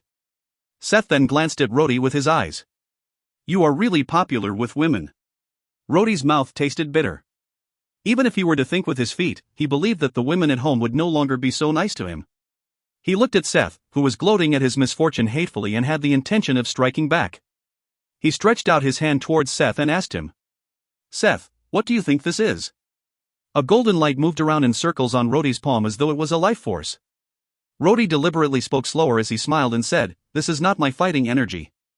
It is also not sorcery. This is a trace of divine power. Dandong has given me some divine power. Let me tell you this. The God Spirit has no body. At first, I struggled to find God's blood. However, after finding Dandong, I learned that the God Spirit has no body. How could there be blood? That is why God's blood must be the trace of divine power from their body of light. When he saw Seth's uncertain expression, Rhodey deliberately laughed and added, this divine power is the God's blood. I heard that as long as the body is well preserved, God's blood could even revive the dead. With a long laugh, Rhodey took a warhorse next to him and got on it. He then lightly said, you have been restricted by the Black Veil Saint's sorcery, so you are unable to escape. I will go back to the imperial capital first and wait for you there. When you come, I will personally send you a surprise. Seth felt uneasy as he saw Rhodey rode off towards the setting sun. Even though he felt uneasy, the mighty Duke of the Tulip family commanded the equally mighty Lightning God's whip to overrun the remaining armed rebels from the church. Naturally, the current church was then classified as evil heathens by the emperor. When the Duke of the Tulip family led his army for the final battle against the heathens' headquarters, even angels came down from heaven to help. Such a miracle was unprecedented. Even when humans fought against the Kara race in the ancient times, angels did not come down to help. For a time, the people believed that the Duke was God's envoy that came from heaven. The Duke of the Tulip family was invincible because he was protected by God. Of course, a certain person hiding in the imperial palace laughed himself off the chair with this kind of rumors. A month later, the Duke of the Tulip family withdrew his army from the east after stabilizing the area and returned to the imperial capital. The ceremony for the triumphant return of the god of war was extremely grand. Tens of thousands of civilians went to the streets outside the city hoping to have a glimpse of the graceful patron saint of the empire. A huge crowd could be seen from a mile away leading to the entrance to the imperial capital. Seth was still wearing the gorgeous but heavy armor as he rode his black warhorse at the front of the convoy. His loyal wolf's fawn was on both his sides. The golden fluttering banner of the Tulip family was behind him. Countless flowers flew over alongside the cheers of the crowd. Countless people took off their hats and screamed their cheers. They almost deafened the ears of the wolf's fawn warriors. Without a doubt, the ones having the hardest time were the public security soldiers of the empire. However, when the Duke of the Tulip family saw the important figures waiting for him at the gate, his eyes grew wide. Although his pale face was hidden behind the thick helmet and nobody noticed his body shook on the horse, it was a fact that the Duke had an uneasy and shocked expression. A slim and graceful woman slowly walked up. She smiled and looked around. Her powdered face was filled with joy and expectation but looked a little pale. It made her look gentler and touching. When Seth saw this woman, he almost had the urge to turn around and escape. His Majesty the Emperor, Abbas XI, or rather, Andy, laughed as he looked at the young woman. He desperately suppressed the urge to laugh and whispered, "Jojo, do you remember my words earlier?" Jojo, the young woman who had just been resurrected, bit her lips and said, "But Seth hates people forcing him to do things the most." Rhodey, who was standing behind Andy, coughed gently. Nicole said, "Rest assured. My little brother has a weakness. In this, there will be someone helping you to make decisions." The Duke's group then arrived at the front. Jojo trembled with excitement, but her eyes were firm. She took a deep breath and slowly went to greet Seth. Jojo. Hello. Seth got down the horse while being revered by many. Jojo smiled magnificently, but her eyes were moist with the excitement. "I am back. Are you unhappy?" "I am happy." Seth sighed. He knew how Jojo died. Although he had a heart of stone, he could not turn away the girl who was willing to die for him. For a time, Seth's feeling of frustration against Rhodey for saving Jojo had turned into feelings of gratefulness. There were joyous voices as the two embraced each other. All the people watching felt happy for the patron saint of the empire. It was at this time when His Majesty the Emperor coughed solemnly. "I declare that 3 days from now, I will personally host the wedding for the Duke of the Tulip family." Seth's legs turned soft and he almost slipped. He looked at the Emperor with pleading eyes. 3 nights after. The carnival had ended. The Duke of the Tulip family's mansion grounds were full of colored ribbon and cut flowers fluttering in the wind.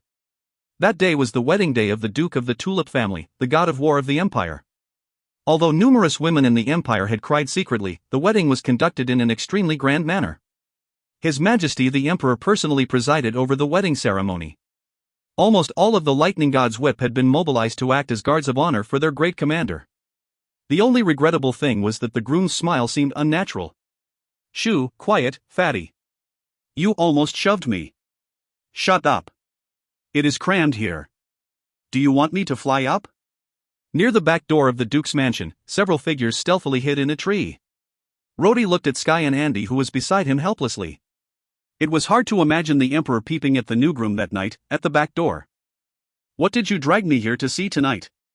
Andy gave him a glance and said, "Right now, you are Seth's relative. Don't you understand that person? A playboy like him was forced to get married by us. He might try and run away." Rhodey's eyes lit up. "So we are waiting to catch him here?" Sky shook his head and replied, "Of course not. We are just here to watch the excitement." At this moment, a slender figure slipped out from a side door. He looked around for a moment to see the situation. "He is here." The 3 guys hid at a dark place behind the branches. Just as the figure felt relieved, he heard a shout from the courtyard. "Seth!" The figure quivered and the 3 guys hiding at the tree immediately chuckled. However, Sky was too huge. When he laughed, his body shook. The branches could not support him and it snapped. The three of them then crashed from the tree. According to common sense, these three guys, one was a super magician, one was a domain master, one more was a demigod, would not fall to the ground. But Sky was holding on firmly to Rhodey in the darkness.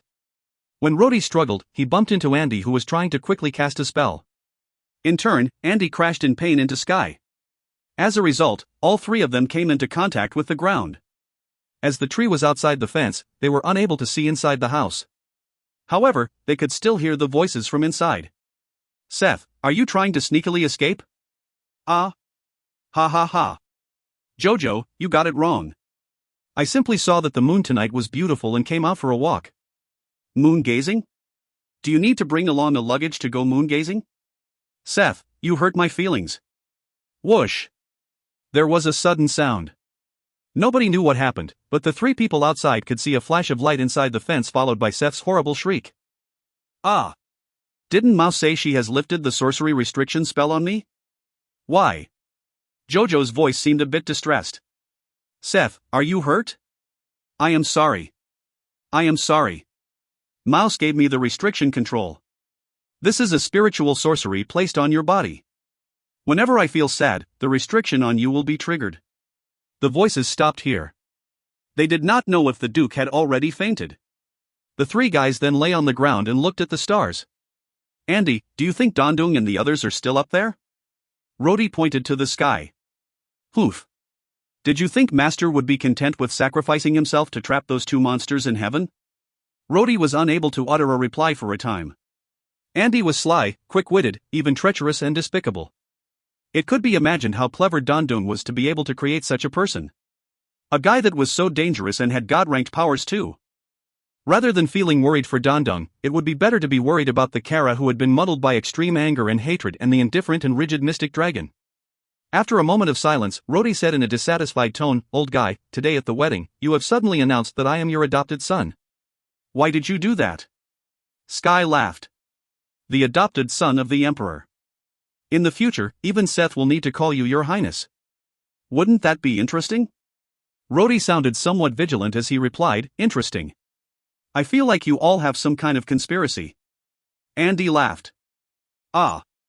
Initially, I did not intend to do that. However, the Empress gave birth to a girl, and I am a skeleton. I can never father a child. Think about it. Even if I could live for a few hundred years, don't you think it would be too absurd for an emperor to live for a few hundred years? At most, I can help the empire for about 20 to 30 years. Then I would find somewhere to be free. At that point in time, who could I let to manage the empire? Who would inherit the title of emperor? My adopted son. The skeleton laughed proudly and sinisterly. Rhodey was silent for a moment before he wailed mournfully. The sky was beautiful, and the night was splendid. Sky was happy, and his unbridled laughter could be heard in the distance. With his gruff voice, he began to sing. Toads in the river creating a racket. Croak. Croak. Croak. Croak. The old man was driven mad by the racket. Why don't I catch some to go with my wine? Croak. Croak. Croak. Croak. They all ran away. End of novel. If you find any errors, ads pop-up, ads redirect, broken links, non-standard content, etc., please let us know. Report chapter so we can fix it as soon as possible.